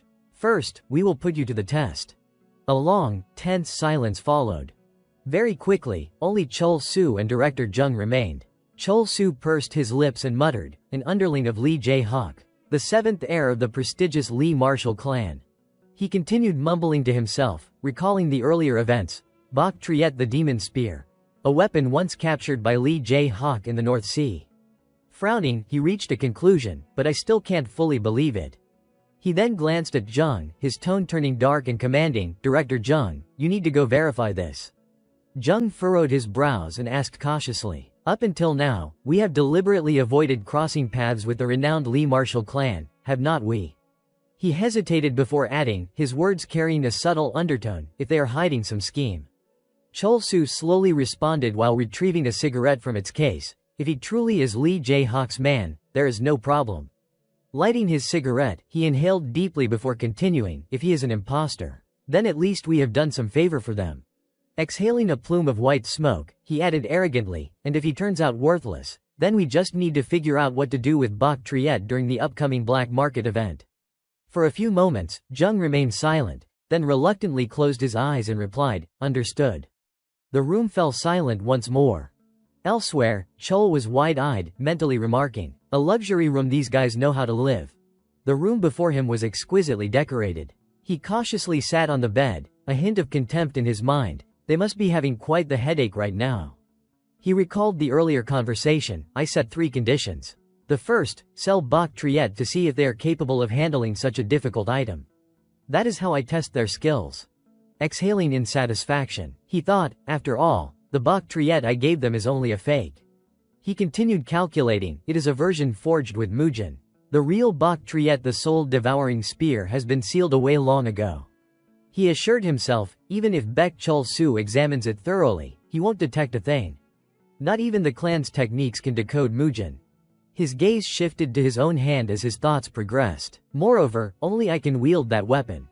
He reflected further, because I infused it with my own blood, even if Mujin is lost, I can still call it back using the wielder's skill. Recalling a previous moment, he thought, even from afar, I can summon it back to my hand, because I embedded my mana deeply into it. I can summon it anytime. Switching to another matter, Chol reflected. Next, the second condition, checking the ledgers. He recalled the expression on Baek Chol-soo's face. He hesitated, but in the end, he had no choice but to bring them out. The final condition, the customer list. Chol knew he needed all 3 elements to conclude this matter smoothly. He glanced thoughtfully, estimating, he is probably racking his brain over the conditions I set, and with someone as cunning as Baek Chol-soo, it only makes things more awkward. His hands intertwined as he thought, anyway. At that moment, a line of thought abruptly stopped in Director Jung's mind, the man standing next to Baek Chol-soo. I feel like I have seen that face somewhere before. Chol's eyes widened sharply. He pondered seriously, it can't be. Daylight poured through the tall glass windows of a high-rise building, the sunlight harsh and dazzling. A man in a bright red floral shirt, hair slicked back, smiled broadly as he approached. "So, how was the suite, sir? Was it to your liking?" Behind him followed a young assistant clutching a stack of documents. The man hurried toward Lee Chol, bowing slightly. "I hope you had a comfortable rest, sir." Lee did not bother with small talk. His tone was cool and direct. "Have you prepared everything I asked for?" The man rubbed his hands together nervously, forcing a smile that barely concealed his fear. "Yes, sir. I brought all the materials you requested. Do you want to review them now?" he asked. Lee sat down on the sofa, crossed his arms, and leaned back with one leg over the other. "Let us see them now." At his cue, the 2 men quickly took the seats across from him. As soon as they sat down, the man in the floral shirt gestured toward the person beside him. "This gentleman oversees all operations within my business network. It will be clearer if he presents the information himself." The young man in a neatly pressed suit immediately stood, clutching the documents with one arm while letting the other hang loosely at his side. He bowed respectfully and introduced himself. "Apologies for the late introduction. My name is Jung Jin-soo, Managing Director." Without wasting words, he handed over a thick stack of papers. "This is the consolidated revenue report from last year. And here." But before Jin-soo could continue, Lee's gaze fixed sharply on the man's face, his eyes narrowing in suspicion. Jung Jin-soo. Could it really be that Jung Jin-soo? He searched through his memories. Jung Jin-soo. I remember him from before the regression. The man once called the sword of wit one who wielded intelligence and speech sharper than any blade. He recalled the image of a man with one eye covered, half his face burned beyond recognition. Jin-soo had been the strategist, the very brain behind the third brother, Lee Gunsong. Lee's eyes flicked toward him again, noting the same faint smile tugging at Jin-soo's lips. The resemblance. It is unmistakable. He remembered the news broadcasts reporting on the fierce internal struggle that broke out after their father's death, the war for succession among the brothers. Even online, the name Jung Jin-soo had appeared repeatedly. He had publicly supported the third brother, enough to make even the eldest break into a sweat dealing with him. Piecing everything together, Lee silently concluded, right now, he still has his left arm intact, no signs of burns. There is no doubt this is the same Jung Jin-soo. He scrutinized the 2 men carefully. The Beckel Syndicate's expansion. It was largely thanks to this man. He assessed them one by one. Baek Chol-soo was competent at managing the organization and underground economy, but the push into the surface world, the black market expansion that had Jin Su's fingerprints all over it. Lee tapped his fingers rhythmically on his armrest, his mind spinning. Even so, it seems he has not yet been involved with the third brother. A flicker of hesitation crossed his eyes. What should I do with this? Then he looked up sharply at the man in the floral shirt. Baek Chol-soo. What do you plan to do with Baek Jol? Caught off guard, the man froze for a moment, his expression momentarily blank. Then he quickly composed himself, smiling again. I intend to put it up for auction on the day of the black market event, sir. Attendance will be limited to verified clients, so you need not worry about security. As Baek Chol-soo spoke, Lee listened carefully, not missing a single word or the slightest twitch in the man's expression. Not one movement escaped his eyes. Lee leaned back slightly and asked in a calm, steady tone, when does the black market open? Without hesitation, Baek Chol-soo replied, in 3 days. Hearing that, Lee nodded, seemingly satisfied, but his agreement came with a condition. Then I will be attending personally. But first, I want to review the full catalog of goods that'll be on sale. At those words, Baek Chol-soo froze for a brief moment, beads of sweat beginning to form on his forehead. You mean, you wish to see it yourself, sir? It was clear he was hiding something. He tried to make excuses, his voice faltering as he spoke. The storage site is a bit of a distance away, and the conditions there are not exactly ideal. It would not be suitable for someone of your stature. Lee sat quietly, expressionless, listening without interrupting. Then, his cold voice broke the silence. I already know the goods are being stored in the warehouse run by the Wanderer Syndicate. His statement hit like a hammer. The two men froze, their composure slipping for several seconds. Lee had flipped the cards on the table without hesitation. Did you really think I would not know that much? Baek Chol-soo's hands, resting on his thighs, clenched tightly. After a pause, he forced a strained smile. Then allow me to escort you personally. He rose to his feet immediately. Shall we go now? Lee stood as well, and with a faint smirk, answered simply, yeah. The young man quickly gathered his papers, letting Lee go ahead before following behind. The small, precise movement caught Lee's eye for a brief second, but finding nothing unusual, he turned away and started walking. They soon arrived at the location, a massive storage complex. According to Baek Chol-soo, every item bound for the black market was kept here. At the entrance, the man gestured politely toward the door. Please, after you, sir. Lee stepped inside with the two of them, his sharp eyes taking in every detail.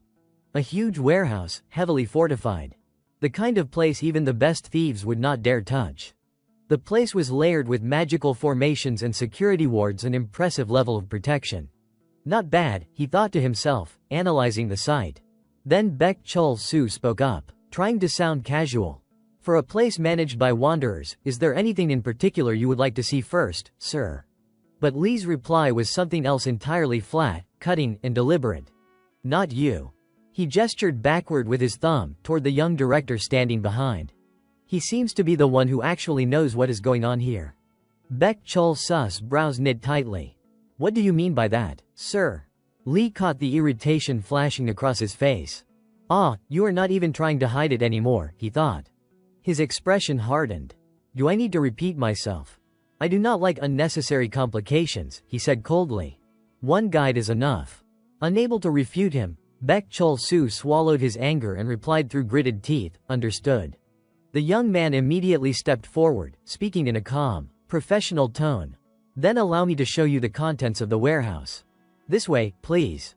As they proceeded, Baek Chol-soo's fists trembled at his sides, his jaw tight with suppressed fury. Deeper inside, rows upon rows of neatly stacked crates lined the metal shelves. Leading the way, the young director explained each section as they walked. The first floor mainly contains medicinal herbs, artworks, and magical artifacts. Those shelves over there hold. Then, unexpectedly, Lee caught a faint scent drifting through the air.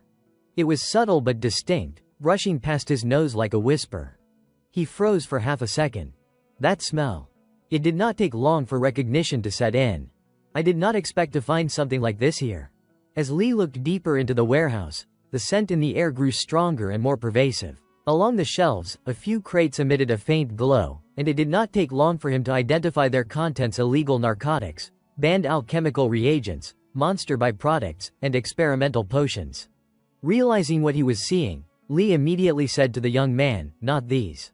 Is there a section where you keep old manuscripts or cultivation records?" The young man quickly turned back and nodded. "Ah, yes, there is. I want to see stone tablets or stels," Lee stated plainly. "Those are on the second floor," the young man replied without hesitation. "I will take you there." Lee gave a curt nod, signaling him to lead the way. They ascended the staircase, step by step, as the air grew thicker with the strange scent. Then, suddenly, something caught Lee's eye. Before him was an object that glowed so brightly it nearly blinded him. His heart leapt in silent excitement. "Found it." He strode quickly toward it, his gaze locked onto the artifact. Though its lower half was corroded and worn away, finding something like this here was beyond expectation. Without delay, he picked it up and examined it carefully. Even if you combined every single item in this entire warehouse, none of them could compare to the value of this one piece. He lifted it before his face to study it. The slab bore intricate carvings, lines and symbols describing celestial movements, constellations, the sun, and the moon. Then, realizing he had let his guard down, he carefully returned the artifact to its place. "I would love to take it now," he thought, "but this is not the time." Moving to another section, his attention was once again drawn to something unusual. As he approached, his expression shifted in disbelief. "No way. A spirit beast." Inside an iron cage lay a white fox, its pristine fur glowing faintly under the dim light. The creature was curled up tightly, trembling non-stop as though terrified. Seeing Lee's expression harden, the young man hastily explained, "It is a snow-furred little fox our bot caught it himself up north." Lee's face darkened with fury. His eyes burned as if he could set the cage aflame just by glaring at it. His voice erupted like thunder. "Are they insane?" In the vast green plains, spirit beasts were beings infused with spiritual energy, guardians of balance in the natural world. Wherever they resided, harmony flourished, their presence maintaining the spiritual equilibrium of the land. But if they vanished, that balance would collapse, and calamity would swallow the entire region, destroying its ecosystem completely. Realizing he had angered Lee, the young man bowed his head repeatedly. "I am sorry, sir." Lee exhaled sharply, calming himself, then muttered coldly, "Forget it." He scanned the place at a glance. The shelves were full of landmines, bombs, knives, even a skull. He thought, poisons, spirit bombs, 6th grade military ordnance, even black magic weapons used by shadow mages. "I can't believe they're storing a pile of stuff like this."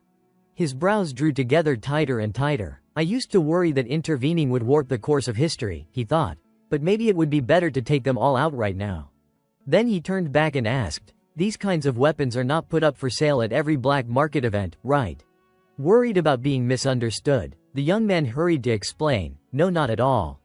They are only offered when there is a special order."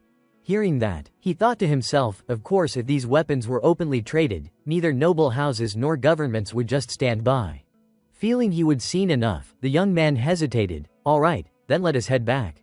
He spun on his heel and, before leaving, said, "One last question for you." The remark made the young man's eyes flash with awkwardness. He wore an expression of utter seriousness as he looked at the man across from him. "I have a few questions for you." For a moment the other man's face flickered with worry, unsure what would be asked, but he still nodded. "Yes. Go ahead." He hesitated briefly, studying the man's features as he spoke. "Are you left-handed?" The question stunned the other man. He blinked in surprise and then answered, The surprise did not last long. He quickly nodded, a little embarrassed. "Yes, that is right." The next question hit harder. "While working with those wanderers, it seems you never learned any basic self-defense." At those words the man's hands dropped and clenched tighter and tighter. Satisfied he was on the right track, he pressed on. "Is there a reason for that?" Realizing he could no longer hide it, the man answered, "That. It is a congenital illness of mine." He looked down at his hands and continued, "So I can't cultivate magical power." Seeing the face before him, the same person despite the years and slight changes, he silently confirmed his suspicion. The expression matched, it really was the Jung Jin Su he remembered. Hearing it all, he watched the man timidly bowing his head and asked, curious, "Then why are you under Baek Chul Su's command? You do not seem to fit in here." Was there some special reason he followed that man? The question made the other man even more uncomfortable. He fell silent. You do not have to speak if you do not want to, but this may be the first and last chance, and now the veins at both temples of the man before him were visibly strained. He bowed his head, stammering as if the words were hard to get out. I have a daughter. Those words landed like a blow. The answer went beyond anything he would expected. He went on, his face full of sorrow. But my illness passed to her in a worse form. It is a rare condition, so treatment is extremely difficult. The only medicine that helped at all is banned in this country. I could not get it. Every sentence he heard from the man made him grow still. He simply stood and listened. That is how I learned about him, the man continued, through the chairman of the company I used to work for. He poured out the secrets he would kept locked inside. I struck a deal with Chairman Beck, worked for him, did his errands. In exchange I got the medicine and money. He had traded everything for his child. A little girl with a brief fate. He thought what started as laundering and speculation turned into chains around Jung Jin-su's neck, bound by the lie that it was all for his daughter and his career. Although he felt pity for them, his suspicion only deepened. How could Jung Jin-soo have been so sloppy? He asked one more question. So you were planning to betray him? That question stunned Jung Jin-soo a second time. He stammered, why yes. You were ready to betray Baek Chul-soo, were not you? The question came again. Realizing he would heard correctly, Jung Jin-soo flinched. His expression grew even more strained. He raised his voice slightly. What do you mean by that? Jung Jin-soo blurted. Faced with the other man's calm intensity, he replied, the ledgers and the lists. They are far more detailed than necessary. The man's words took on weight. No matter how crafty Baek Chul-soo was, he would not have ordered anything quite like this. Jung Jin-soo bowed his head as if to beg forgiveness, stumbling out an excuse. I just wanted to be thorough with what you asked me to do. Do not make excuses. The three words were blunt and final. Jung Jin-soo's face could no longer hide his worry and fear. Reading the man's expression, he continued, you do not get records like that unless you prepared them in advance. He recalled the moment Jung Jin-soo had put the file in front of him. Then why, if it was already handled, did you insist on writing it all down and keeping the documents with you? He remembered how his father had taught him to be meticulous. That was why he would become so attuned to numbers. Before his reset, he would handle administrative work, and he could read ordinary ledgers at a glance. The documents Jung Jin-soo had brought were not ordinary. They went well beyond that level, brazen, nakedly explicit, and painstakingly detailed. Before the reset, a conflict had erupted between the White Bone faction and Sung-mu. Overnight the White Bone group had collapsed. It was likely at that moment Jung Jin-soo had turned traitor. Two hands clasping each other symbolized cooperation. Yet Sung-mu did not erase the whole White Bone group. They still needed an organization to control their turf. And of course Jung Jin-soo must have been punished. It was not hard to see how he had been tormented. A worm under pressure will twist. Perhaps driven by hatred or a clandestine deal, he would take in the hand of the third trio. Realizing he could no longer hide, Jung Jin-soo sank to his knees. I am sorry, he begged, bowing his head and beating the floor with his forehead, pleading, please do not tell Chairman Beck. My daughter. Watching the man prostrate himself, he thought to himself, this was the man once called the brain of the third trio. If history had continued unchanged, this was the man who would now have to be dealt with. The punishment he imagined for Jung Jin-soo was not merely letting him continue to kneel there with both hands intact. He pictured removing a hand. He thought for a moment, then said quietly, all right. In that case, I will give you an offer. Hearing those words, Jung Jin-soo immediately lifted his head, confusion flickering across his face. Meanwhile, elsewhere within the same building, a small light bulb burned dimly. Wisps of smoke drifted lazily through the air, coiling upward in the faint glow. The old man sat still in his chair, smoking one cigarette after another, waiting for the two to return. He glanced at the door they had entered earlier, still no sign of movement. His expression hardened as suspicion crept in. So he only took Director Jung with him. Clenching the cigarette between his fingers, he ground his teeth. He dares step into my warehouse. Even if he is a Sung-mu warrior, that is a bit much. The longer he sat there, the wilder his imagination ran. Could it be? He only came for Jung Jin-soo, and plans to leave me behind. But just as quickly, he dismissed the thought. No. The black market would not have grown this powerful if Jung Jin-soo had not followed my every order to the letter. The quiet was broken when a young man with a buzz cut entered the room. Rubbing his hands together and smiling, he asked cheerfully, "Bot, you do not look so good. Should I bring you something to drink?" Hearing the voice, the old man slowly rose from his chair. The buzz-cut youth smiled even wider, unaware of the storm he would just stepped into. Suddenly, the young man was sent flying across the room, crashing hard into the door behind him. He lay still on the floor, trembling in pain. The old man calmly pulled out a handkerchief and wiped his hands clean, muttering, "How many times have I told you to change the way you address me?" He shot the boy a disdainful glance, as if the mere sight of him offended his eyes. "Get that trash out of my sight," he ordered. "Yes, sir." He tossed the blood-stained handkerchief aside and added coldly, "When Director Jung and our guest come out, let me know immediately." Then he turned and walked away, his thoughts simmering darkly. "I do not like this one bit." Standing before the glass window, he gazed into the distance. First, Sung Moo suddenly shows up. Then there is that lifeline called Lee Jae-hawk. His brow furrowed as he calculated silently. Why should I even have to concern myself with someone like Jung Jin-soo? Night slowly descended. In a grand and towering castle, the heavy doors creaked open. A man stepped inside and spoke in a low voice, "You called for me, Chairman." From behind the high-backed chair, a low voice spoke. "The matter I asked you to investigate, have you finished looking into it?" Jung Jin-soo wasted no time in answering. Because the demonic spear is sealed, the appraisal process has not gone smoothly.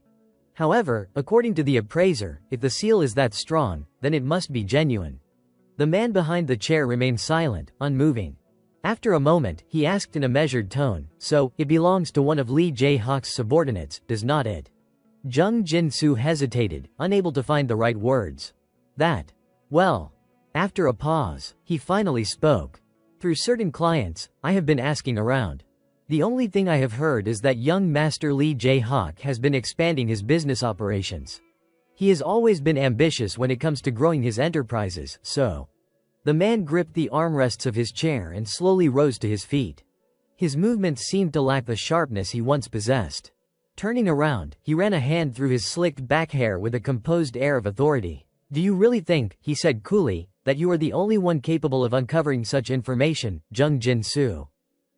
Baek Chul-soo scowled and turned back, running a hand through his hair, his face darkening. Director Jung looked noticeably less sharp than before. He growled an accusation. "So in the end, you did not find anything, did you?" Jung Jin-soo went pale at that. Hands in his pockets, Baek Chul-soo stepped forward with a slow, powerful stride. "I do not like keeping useless people around," he said. He stopped right in front of Jin-soo and sneered. "Now tell me, do you really think the things you dug up were only discoverable by you?" Suddenly Baek Chul-soo's tone changed. It became gentler but razor-edged. "How's your daughter doing?" he asked. Jin-soo's fingers, clasped behind his back, tightened.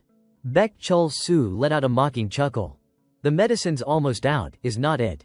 His voice was calm as he added, "I have a proposal for you." The moment the words left his mouth, Jin-soo's face contracted. Tension etched every line.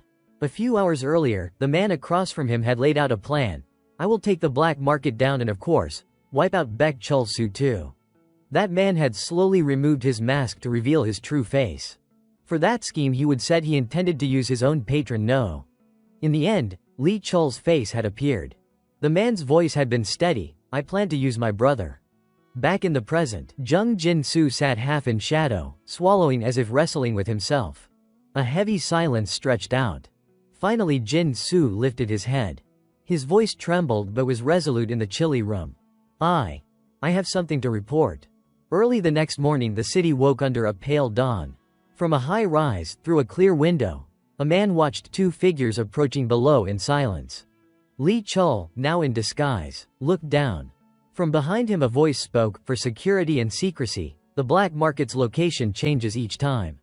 Baek Chul-soo and Jung Jin-soo walked on and explained, "The market's venue is sent only to those holding an entry ticket the midnight before. If you lose it, it won't be reissued." Baek rubbed his hands together, flattering as he spoke. "We set up wards and guards, everything's been prepared carefully."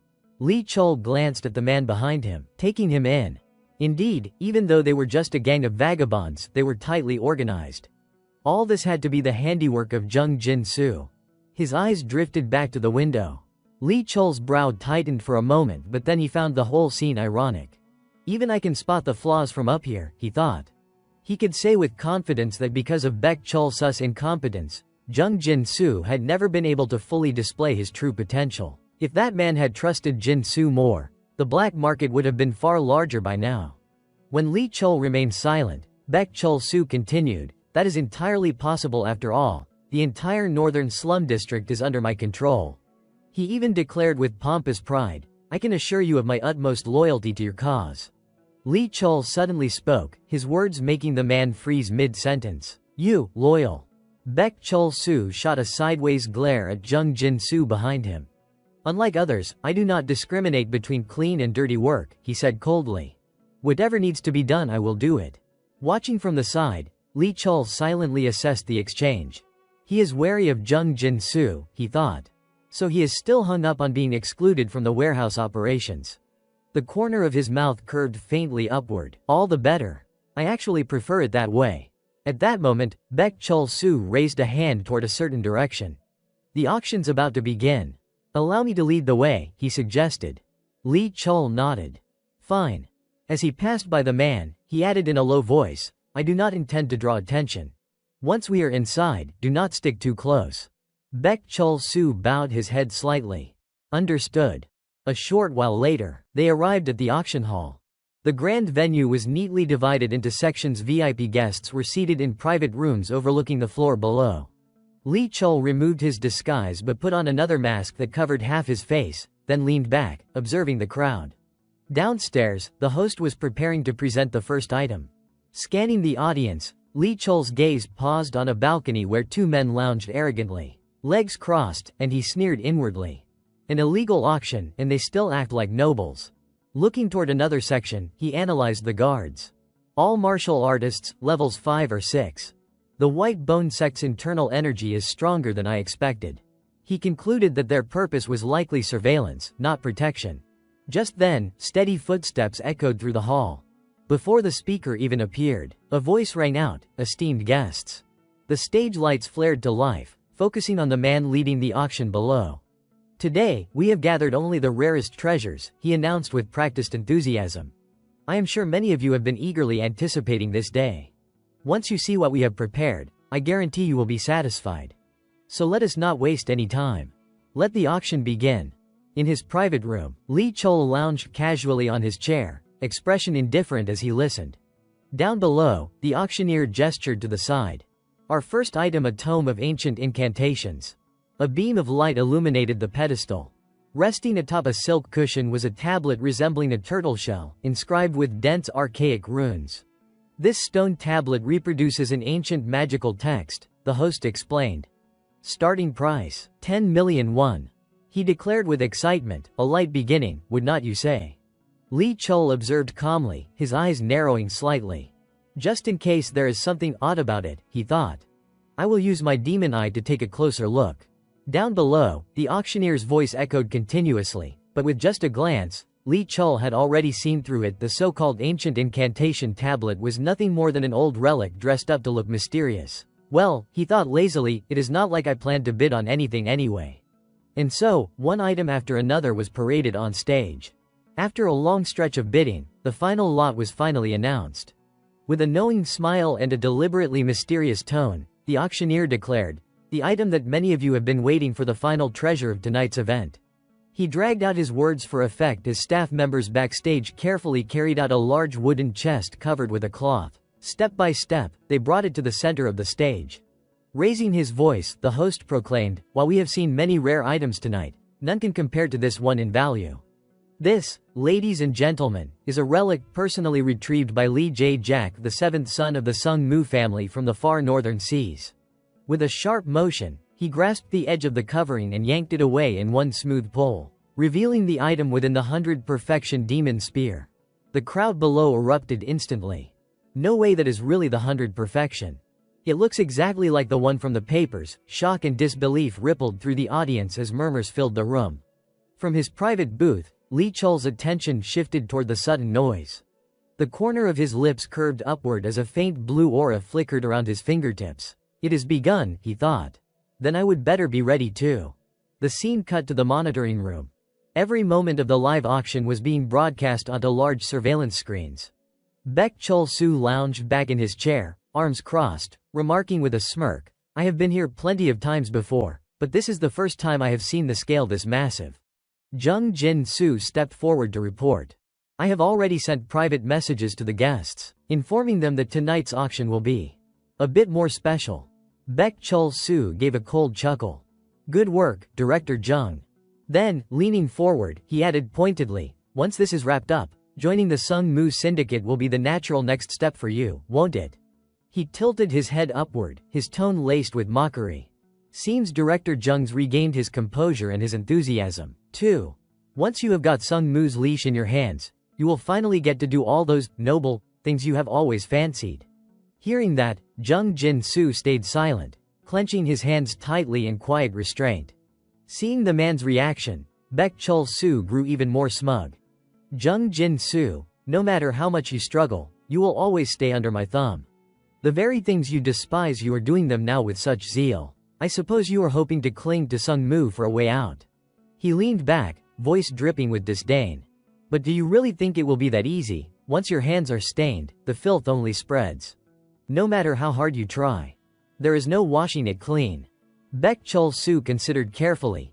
Lee Jae-hok's approach was not motivated by any special appreciation for this black market's potential. He wanted control of the underworld economy itself. In any case, Director Jung had personally confirmed that the man in question was one of Lee Jae-hok's subordinates.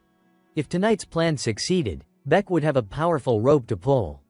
Thinking that, he smiled to himself with quiet confidence. Everything had been calculated. Suddenly, a systems monitor blurted out an urgent, baffled exclamation. Baek instantly frowned and demanded, "What is it?" Unable to sit still, he sprang to his feet. "What is happening?" The monitor's voice came back in a clipped tone. "There is an intrusion entrance A, north wall." Several unknown figures just appeared. No more than a few seconds later, the whole room began to shake violently, as if something struck the building. When things settled a bit, Baek grabbed the supervisor by the collar and barked, "What the hell is going on?" The man stammered, "I do not know. They are not police or any government special forces I recognize." Baek, furious, shoved the supervisor away and ordered, "Whether it is cops or not, do not argue, clear them out. Now." Then he spun around and shouted, "Director Jung, grab the lists and the ledgers, take them with you." But when he turned back, the space before him was empty. The people he was looking for were gone. Baek froze, muttering, "Sung-Moo. Jung Jin-soo. That bastard." Realization hit him like a punch. He would been played. He exploded, "That son of a, bring Jung Jin-soo and the others here, now." Outside, chaos reigned. Dust and smoke billowed in every direction. Amid the wreckage, a figure walked forward at a slow, deliberate pace. It was the bespectacled man, scholarly in appearance, hands calmly in his pockets, taking in the entire scene with quiet composure. A slow footstep drew closer. Two attendants bowed their heads respectfully and reported the situation. "The external passes are completely secured, sir. The surveillance equipment has been cut off." Chol turned and gave orders. Teams 1 and 2 bore straight through the outer wall and sweep them clean. He scanned the area and decided, "Everything on the scene will be kept as evidence, leave it as it is. Arrest everyone." They all nodded and answered in unison, "Yes, sir." Chol tensed, trying to read the situation. "I thought Julong camp was involved, but it turns out it is just a bunch of riffraff." One of the men behind him chimed in critically, "They are just drifters pretending to act under Sung-Moo's name. Because the young master's movements are restricted, this kind of scheme cropped up." Chol felt a flicker of suspicion. Still, something does not add up, the man continued, asking, "What do you mean, sir?" Chol felt uneasy. The matter touched on the Bakil blade, and reports were coming in from 2 independent channels. He would dug up more. The trading company's director and the Steel Sword Guild had both independently collected pieces of intel. Chol nodded, certain. The trading firm had ties to the White Bone faction, so of course that information would reach them. He guessed at the trickery behind it. Someone had deliberately used the Steel Sword Guild's name to funnel information to him. An underling asked, "So someone lured the young master here on purpose?" Chol confirmed, "Exactly." The underling, putting the pieces together, guessed aloud, "So you assumed it was a trap set by Julong camp, that they would broken the seal on the Bakul and stolen it to lure you in?" The subordinate reported additional details. The Ba kill was still sealed, and Julong camp showed no signs of unusual activity in their intelligence. Chol's face darkened as he thought hard who exactly stood to benefit. Then his eyes brightened as if he would realized something. Ah. The subordinate looked over, puzzled. What is it, sir? Chol waved it off with a hand. Oh, never mind. He exhaled in relief. It was that child.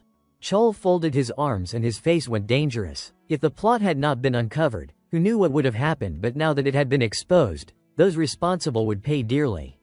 On stage, the auctioneer was still speaking into the mic. Please hold on a moment.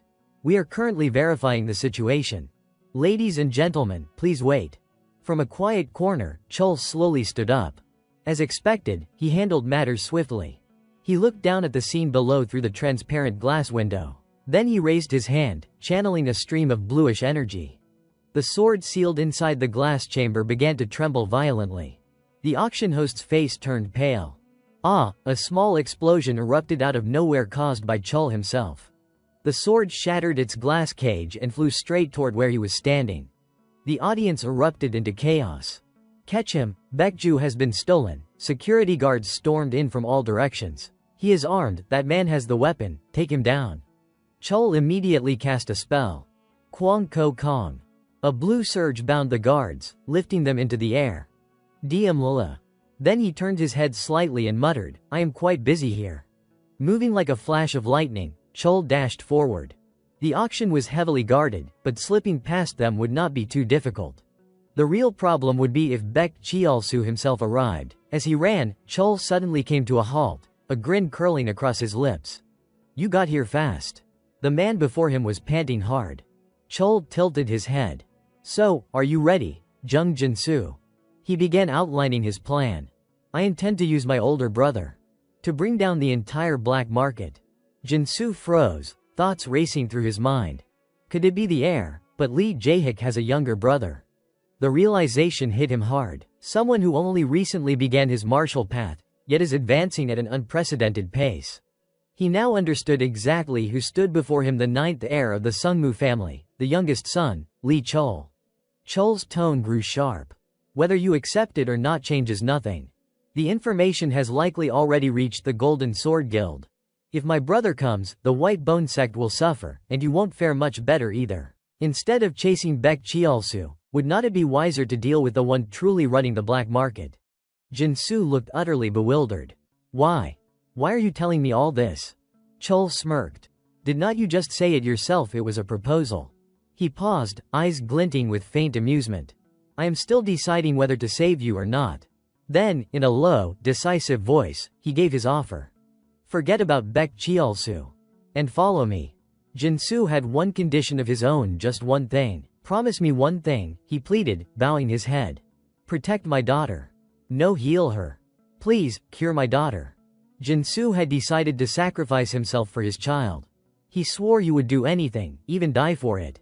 Chol answered sternly, you think you have the right to demand terms now? Jinsu fired back, threatening, if you refuse, I will tell Baek Cheolsu everything. He scrambled to his feet, insisting that Baek Cheolsu would flee, and even if Sung Mu tried to capture him, it would buy time. Baek Cheolsu would slow things down.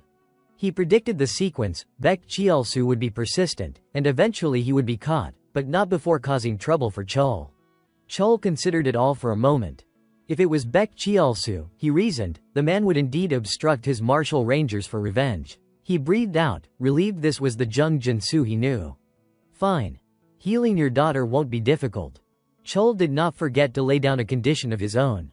He would already calculated carefully, capturing Baek Cheolsu would not take too long for Sung Mu, it would only be a matter of hours whether they caught him immediately or slightly later. Then, as if shrugging it off, Chol said, whatever. It is fine. He turned back to Jinsu. Are you ready to follow me now? Jinsu clasped his hands together quickly. I am. His face grew serious. What must I do? Chol handed down his orders at once. Leak information to the seventh brother, and tell Baek Cheolsu that Jinsu is definitely his subordinate. When they met again, Jinsu should act impressed and say he would follow Chol's instructions well. Sweat beaded on Jinsu's brow as he weighed the implications a man like Chol surely had. Multiple fail-safes in place. He dared to ask, worried, if I betray you, do you have a way to survive? Chol turned, his expression mysterious. What do you think would happen? Then he strode off briskly. Alright, let us go, he said as he walked, adding a few final words as he went. Smoke and dust were rising everywhere across the city. Jung Jin-soo chased after Lee Chol, calling loudly, young master. At last he stopped as well, and then, lowering his voice, he said, the items you asked for are all here. Seeing Lee Chol's stern look, Jung Jin-soo quickly came clean. The gold bars were converted into physical form and are kept in the Soul Vault. The crypto account is stored on a USB. He handed over a dossier bag and a USB. Lee Chol opened the folder and began to check its contents. After finding that some documents were still missing, he turned to Jung Jin-soo and asked, what about the stone slab I requested? Jung Jin-soo pointed in a direction and answered, it is over there. He led Lee Chol to a warehouse. From the outside the warehouse looked rundown, but everything inside was neatly organized. Once they arrived, Jung Jin-soo announced, I put it in that box. Lee Chol carefully opened the box to inspect what was inside. A few seconds later he spoke a word of praise. Good, it is definitely authentic. Then he returned to the paperwork. Are the files and records ready? Jung Jin-soo replied honestly, yes, of course. Lee Chol took the briefcase and warned him, keep this safe. That will be your lifeline. He also emphasized the matter of the prior letter. And that letter I gave you, make sure it gets sent. If it is not handled properly, they will assume it was a confession made to save your own skin. Jung Jin-soo promised he would take care of it, do not worry. I will get it done.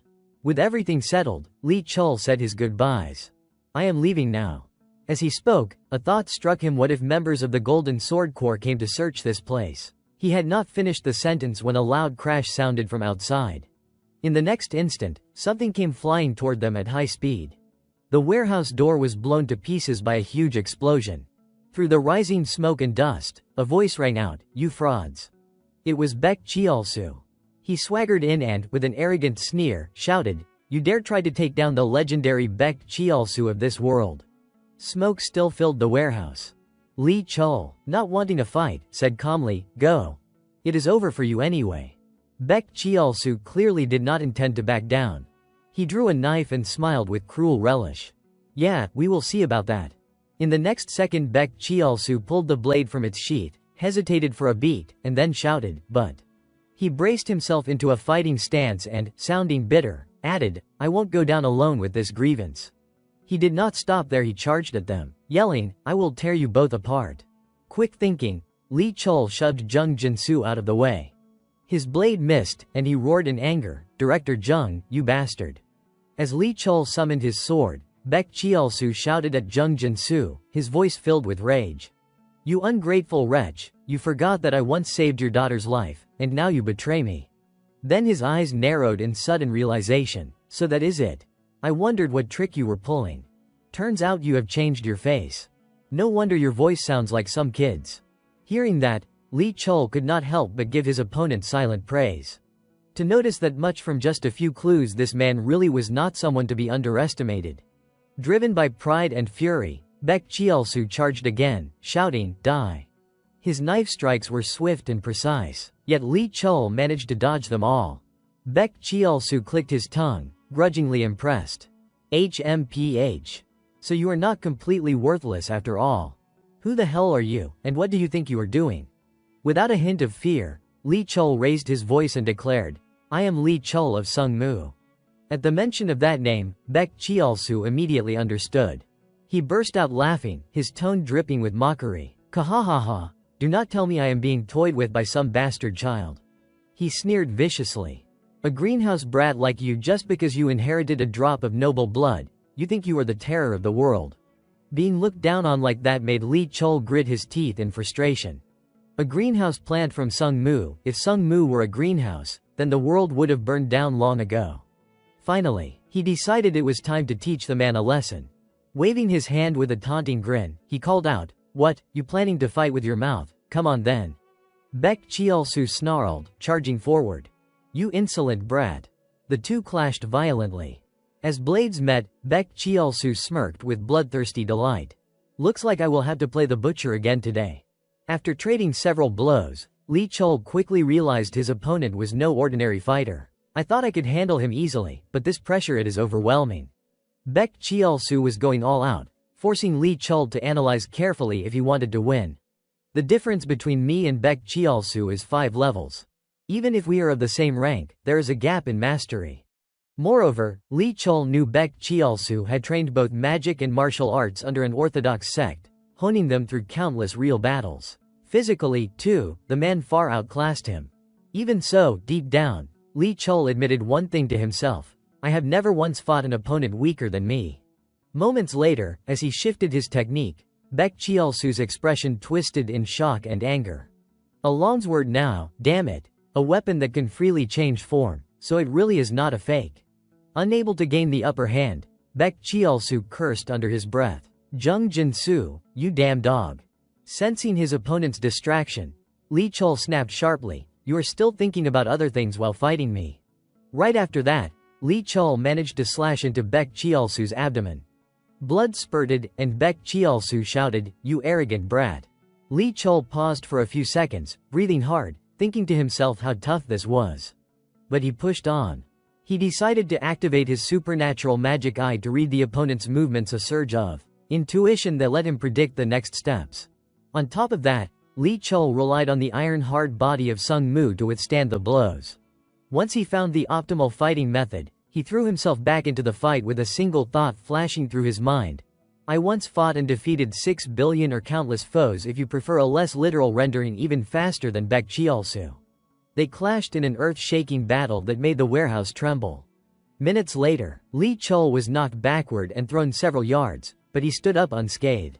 Seeing that, Baek Cheol-soo frowned in confusion, thinking, how can a brat be like this? He watched Lee Chul raise his sword again and muttered to himself, his mana level being comparable to mine is acceptable after all. He comes from a respectable family, but the depth of his martial skill, it is far too profound to be from some kid. He secretly measured Lee Chul's strength against his own and felt as if he was facing an immovable monolith. For the first time facing such a strong enemy, Baek Cheol-soo felt uncomfortable, grinding his teeth and thinking, I never expected to feel this way facing only a brat. In the end, he still wanted to win, so Baek Cheol-soo hardened his resolve, I must finish this quickly and cleanly. Baek Cheol-soo kept doubting to himself it was only a kid, yet what on earth was he facing? He ground his teeth. Standing before him felt like confronting an immovable boulder. At last Baek Cheol-soo planted his foot hard against the ground, launched forward, and charged straight at Lee Chul. Every time he swung his blade, Lee Chul danced it aside with practiced ease. The fundamentals of his technique were so solid they seemed like a fortress. After evading, Lee Chul slid back, and the long spear in his hands shifted form into a polearm. Baek Cheol-soo froze for a heartbeat. A weapon that could change shape was unexpected.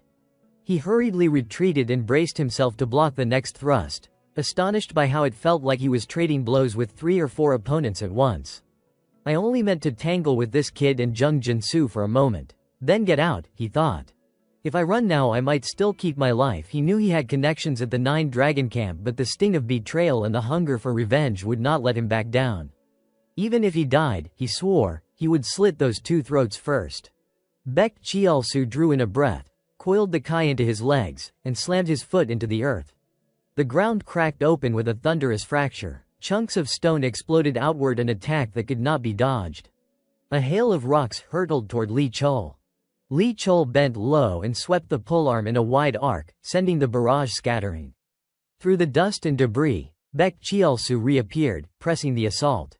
From his side he produced a short dagger, seizing the chance to strike the same kind of blade that had once severed my master's throat. Clenching both daggers, he unleashed a devastating technique, the first form of the Hidden Island Tiger assassination style. Even Lee Chul's eyes widened at the speed of it. In a blink Baek Cheol-soo slashed, but Lee Chul had already propped the polearm up to block. Then Baek Cheol-soo twisted and drove the other dagger in a rapid, precise arc that found a seam in Lee Chul's defense, biting into the flesh of his left shoulder. That blow forced Lee Chul backward. He stifled a cough. Baek Cheol-soo's lips curled in a vicious grin. Now was the moment. He surged forward, yelling, "Die!" The dagger's point tore through the smoky air toward Lee Chul. Lee Chul's eyes flashed, a pale light rippling around him. In an instant the polearm in his hands reshaped again, this time into a black sword. Baek Cheolsu, mid-lunge, faltered when he saw the new blade. He squeezed the dagger tighter and spat a curse. Damn it. Then, suddenly, a cord snapped through the air. Baek Cheolsu, caught off guard, felt Lee Chol's whip coiled tight around his wrist. He was seized.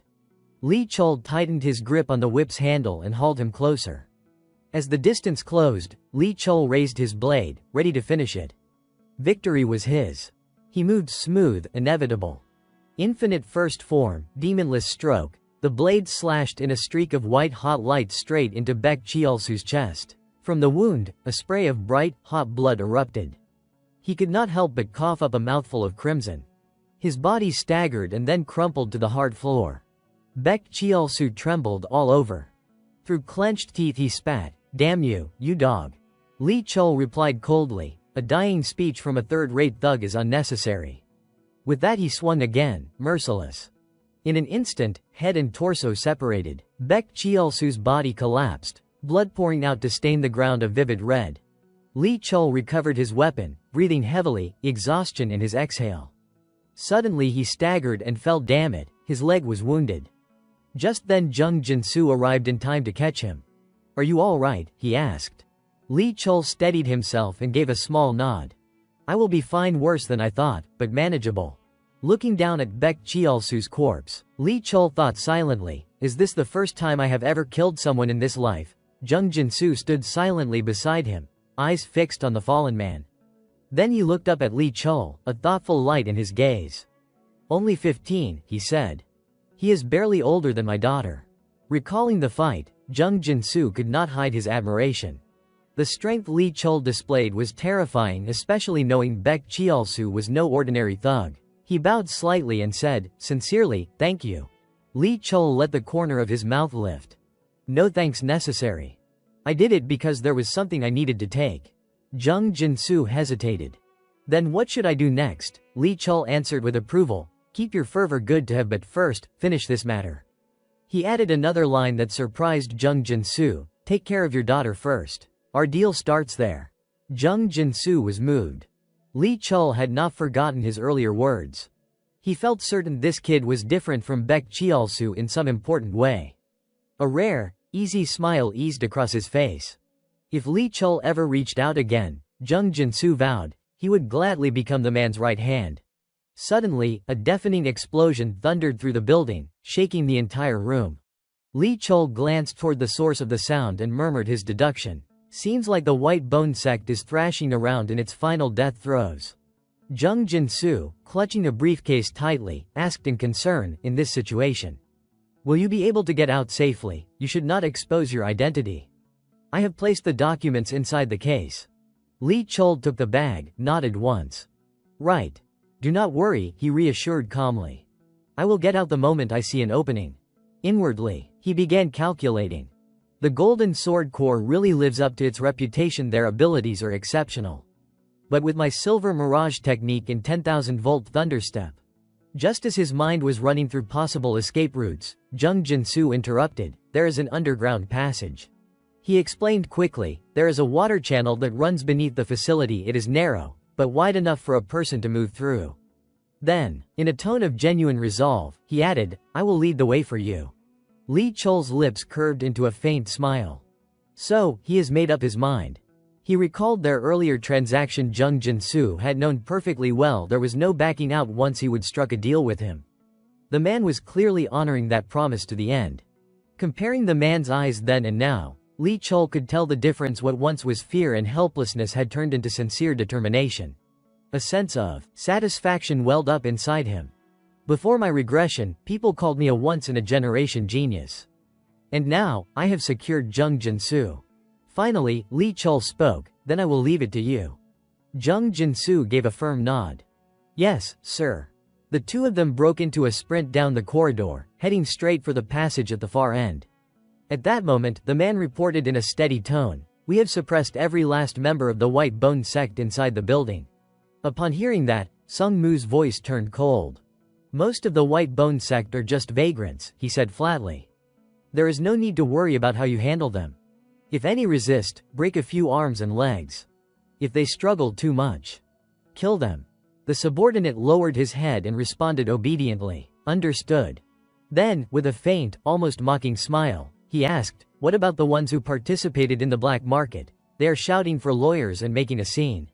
Still smirking, he continued, hearing the name Lee Jae-hyuk and still daring to act like that.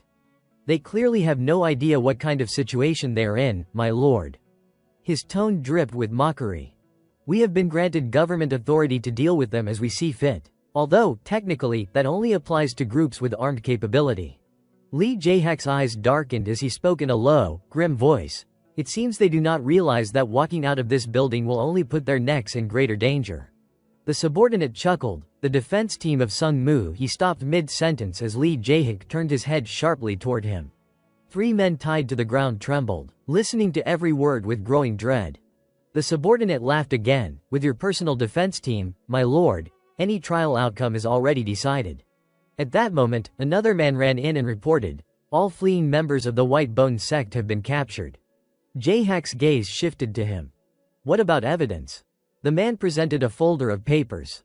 "This is all we found in the black market." Jae-hyuk took the documents and flipped through them, deep in thought. After a while, he returned them and muttered, "No ledgers, no access records. So they must have hidden them somewhere else." He fell silent for a moment, his expression thoughtful. "It would be simpler to wipe out those other locations too," he mused. "But if we do that, the vagrants will scatter everywhere." Suddenly, one of his subordinates hesitated before speaking. About that. The Spirit Sword Division found someone while searching the premises." Jae-hyuk looked up. "Someone?" The man pointed toward the far end of the hall. "They say he was directly in charge of operations here and he handed over this." Another soldier came forward, carrying a worn leather bag. "My lord, you must see this," he insisted. Jae-hyuk opened the bag and pulled out several thick stacks of paper. As he read through them, his eyes widened in shock. "This is..." Before him lay detailed financial records, transaction histories, shell accounts, client identities, smuggling routes, and even the origins of illegal goods. Finally, he lifted his head and ordered, "Bring him here." "Yes, my lord," the subordinate replied at once. Sometime later, amidst the shattered rubble of the ruined courtyard, a man approached and knelt respectfully before Jae-hyuk. "I am honored," he said in a trembling voice, "to stand before the one who bears the blood of the great family." The man lifted his head and introduced himself calmly. "My name is Jung Jin-soo." At once, one of Lee Jae-hyuk's subordinates barked angrily, "Insolent fool, how dare you act so arrogantly in front of the young master?" But Jae-hyuk raised a hand, signaling for silence. "That is enough," he said coolly. He observed the man before him, thinking to himself, what a waste of such a face, working for something as pathetic as the White Bone sect. His eyes narrowed slightly as he studied Jung Jin-soo's clear eyes. Upright posture, not a trace of magical power, yet an air of composure and discipline surrounded him. Finally, Jae-hyuk spoke. "I am the son of Sung-moo Lee Jae-hyuk. I have a few questions for you." Jung Jin-soo nodded solemnly. "Yes, sir. I will answer honestly." Jae-hyuk held up the stack of papers in his hand. "Why did not you destroy these documents? Keeping them seems like nothing more than a cheap trick to buy yourself time." In response, Jung Jin-soo said quietly, "Inside the briefcase, there is a letter. I was told to make sure you read it." At that, Jae-hyuk turned toward the bag. Reaching inside, he retrieved a small folded letter. The moment his fingers brushed against the paper, he noted its texture and mused, "Printed stock deliberately chosen so handwriting can't be traced." He unfolded it, and the message inside came into view. "If those documents are what I think they are, they more than cover this entire ordeal. All I ask is that you watch over the man standing before you. He has a daughter. Please see to her recovery as well." Jae-hyuk let out a low chuckle. That bastard. Bold enough to manipulate his own elder brother. Still, he did not deny the request. The documents indeed carried immense value. If used properly, they could expose financial trails linked to Baek Cheol-soo and reveal the weaknesses of the wealthy elite. He tapped the letter lightly with his finger, murmuring to himself, "And this could earn me credit for cleaning up the black market operation. They have set the stage, and I am the one handling the aftermath. Now he wants to use this as leverage." Looking at Jung Jin-soo, who stood straight and unflinching before him, Jae-hyuk's expression hardened. "And to think accepting outside help during a mission goes against family protocol." Suddenly, Jung Jin-soo broke the silence. "There is something written on the back as well." Jae-hyuk blinked, then flipped the page over. The back was covered in messy handwriting. Just a little postscript: do not tell me you have lost focus before the meal's even ready. You have already pocketed all the real profits, so you probably do not care who I am. That is fine. Unless you are truly petty, I imagine you will quietly close this case anyway. That is just how I see it. After reading the final line, Jae-hyuk froze, a faint twitch at the corner of his mouth. Then he let out a small, helpless laugh. The postscript's longer than the actual message, he muttered. I wonder if that brat even understands what a postscript is supposed to be. Lee Jae-hyuk let out a quiet sigh of amusement. Has anyone ever started their martial journey in such a ridiculous way before? He muttered to himself. Then he tucked the letter neatly inside his coat. So, he does not plan on direct contact. Huh, a faint smirk crossed his lips. Arrogant bastard. But fine, if that is how he wants to handle business, I will play along. As he thought back to Chul, a glimmer of satisfaction flickered in his eyes. Even after defeating the sixth sister, he still carried himself like that. Choosing the youngest over her was the right call after all. That kid and I, perhaps we understand each other better than most. Jae-hyuk smiled faintly and spoke aloud. Captain, we will close the case here. The subordinate looked momentarily confused. Sir. Jae-hyuk continued in an even tone, when the officials from the relevant department arrive, hand everything over and compile the final report. There are dangerous materials involved, make sure they are handled carefully. Outside, the city still simmered beneath lingering clouds of smoke and dust. But with the documents now in his possession, the cleanup would be easy. Then he turned back toward Jung Jin-soo. You are Jung Jin-soo, right? I will take temporary responsibility for your safety. He gave a faint smirk before turning away. You should be grateful to the one who sent that letter for you. The scene shifted. Inside Chul's room, the young man sat cross-legged on a chair, immersed in silent meditation. Waves of energy radiated steadily from his body, filling the air with a subtle hum. Suddenly, a strange sensation pulsed from the wound on his shoulder, jolting him out of his focus. His eyes snapped open. The memory of his duel with Baek Cheol-soo surfaced vividly. It had been a valuable experience. His hands were still clasped together in front of him. It has been a long time since I first obtained infinity, he thought, but this was the first time I ever drew upon it against another human being. He began analyzing everything with his usual precision. I have used it before, once during training under the instructors at Juk Chung-do, and again in practice duels with father. But never against a warrior of equal, or even superior, strength. Without holding back, a soft aura began to rise from his body, glowing faintly in the morning light filtering through the window. The outcome of that battle, he mused, was mostly determined by Baek Cheol-soo's arrogance and mistakes. But even if it had not been, I am confident I would have won regardless. He finally stretched and stood, the floorboards creaking beneath his weight. In this martial expedition, real combat like that is what truly matters. Up until now, every match has been restrained, bound by rules. Chul smiled faintly as he slipped his shirt back on. With how quiet things are right now, it seems the elders have agreed to the deal. Then his eyes sharpened. All right, he murmured, determination hardening his tone. It is time to call that person out. Back in Seoul, South Korea, traffic bustled through the streets under a refreshingly clear sky. Down a quiet alley lined with small eateries, Chul came to a stop in front of a modest house and lifted his gaze. He studied the building for a moment, thinking to himself. There was no signboard, it looked more like a private residence than a restaurant. After a short pause, Chul slowly opened the door and stepped inside. Approaching the front counter, he spoke in a calm tone. I have a reservation under the name Jung Jin-soo. The receptionist immediately replied, yes, of course. Please allow me to escort you to your room. Without another word, Chul followed the young woman down the corridor to a reserved room. A moment later, the door to one of the private rooms slid open. Inside, a middle-aged man who had been waiting stood up and greeted him respectfully. You have arrived. Chul stepped inside and remarked, I did not expect a place like this to exist. The man smiled slightly and explained, this is a space for those who prefer private conversations. Nothing from inside can be heard beyond these walls. When Chul saw the man cover his mouth to stifle a chuckle, he raised an eyebrow in curiosity. Why are you laughing? He asked. The man quickly composed himself and replied politely, forgive me. It is just. Now I truly realize how young you are, young master. He studied Chol closely, deep in thought. Perhaps it is because of your background in the Sung Mu family that you appear more mature, but looking at you up close, you still have the face of a boy. A flicker of surprise crossed his expression as he continued inwardly, a boy.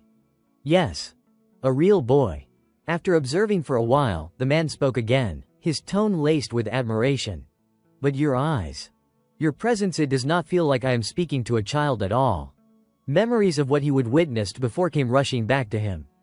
He could not help but murmur in awe, a 15-year-old who managed to recruit Lee Jehik, the golden swordsman of the Sung Mu clan. Capture Baek Chol Su. And bring down the entire black market. After a contemplative pause, the middle-aged man bowed slightly and said with sincerity, before anything else, I want to express my gratitude. Both my daughter and I owe you a great debt, young Master Lee Chol. Chol calmly took a sip of tea and replied with measured politeness, there is no need for such gratitude. It was merely a transaction. But the man insisted, his voice steady with emotion. Even proposing that transaction was an act of grace. Without your intervention, I would still be chained under Baek Chol Su's control. Chol watched the man's stubbornness and sighed. So how is your daughter now? The man reported the condition. She is not fully recovered yet, but she is much better. Chol nodded perfunctorily and the man praised the Sung Mu family medical center without restraint. Chol seemed only half interested and shrugged, that is good to hear. The man hesitated, then grew serious. Young master, you kept your promise to me.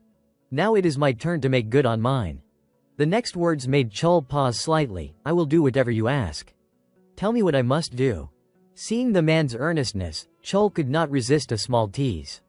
You make it sound like I am about to order you to do some dirty work. The man flustered and protested, no, I do not mean that. Chol's smirk showed he would heard enough. I know, he said. He reached into the satchel he always carried and, in a measured voice, said, First, I have a few favors to ask. He set a bundle of documents and a USB drive on the table. The man's surprise was obvious. This, he stammered. Is not this the file and the USB you took that day? Why did you bring them back? Chol explained calmly, I only borrowed them to look through. He pushed the materials toward the man. I will hand them over to you. Handle them carefully. There'll be a lot of places I will need funds for, Chol added. The man stared at him, disbelief and anxiety warring across his face. His hand clenched on his knee as he asked, Why would you trust me with this? This money, there is no owner anymore.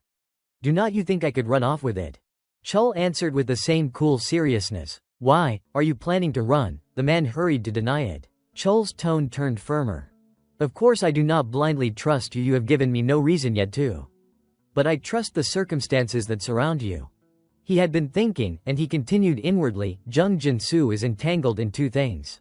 Out loud, Chol outlined the practical stakes first, the ongoing mana treatment for the man's daughter.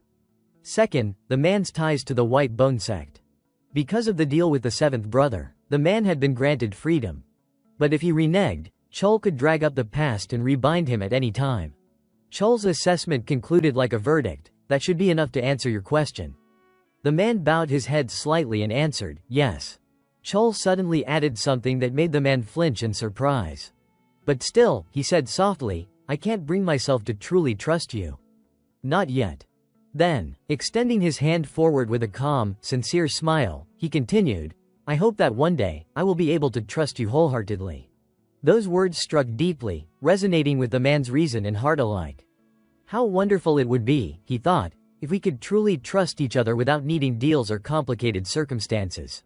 He looked down at the open hand before him, unable to comprehend what Chol truly saw in him to speak with such candor. Reflecting on the sharp contrast between Chol and his former superior, Baek Cheolsu, the man pondered further.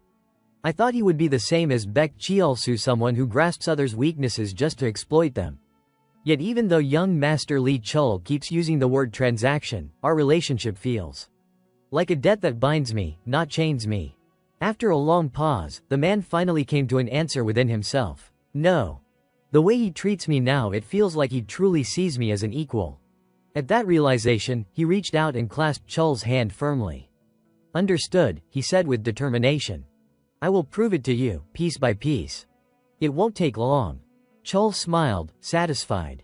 I am looking forward to that. As he studied the man across from him, Chul added thoughtfully, "Now, I no longer see you as the man who lost his light under Baek Cheolsu's shadow, but as someone whose spirit mirrors that of Sol Jeom." Seeing Chul pick up his bag, the man asked, "Where are you headed now, sir?" Chul's answer was brief, but laced with meaning. "South." After leaving the restaurant, Chul walked down the street. Suddenly, a child's voice rang out, "Mom, look, that guy, he must be a martial artist, he is so cool." The mother quickly pulled her son away, scolding, "Do not say that, come here, hurry." Hearing this, Chul froze for a moment, his eyes flickering with unease. "I thought I would hidden myself well. But it seems I have still let something slip." He quickly brushed the thought aside and continued walking.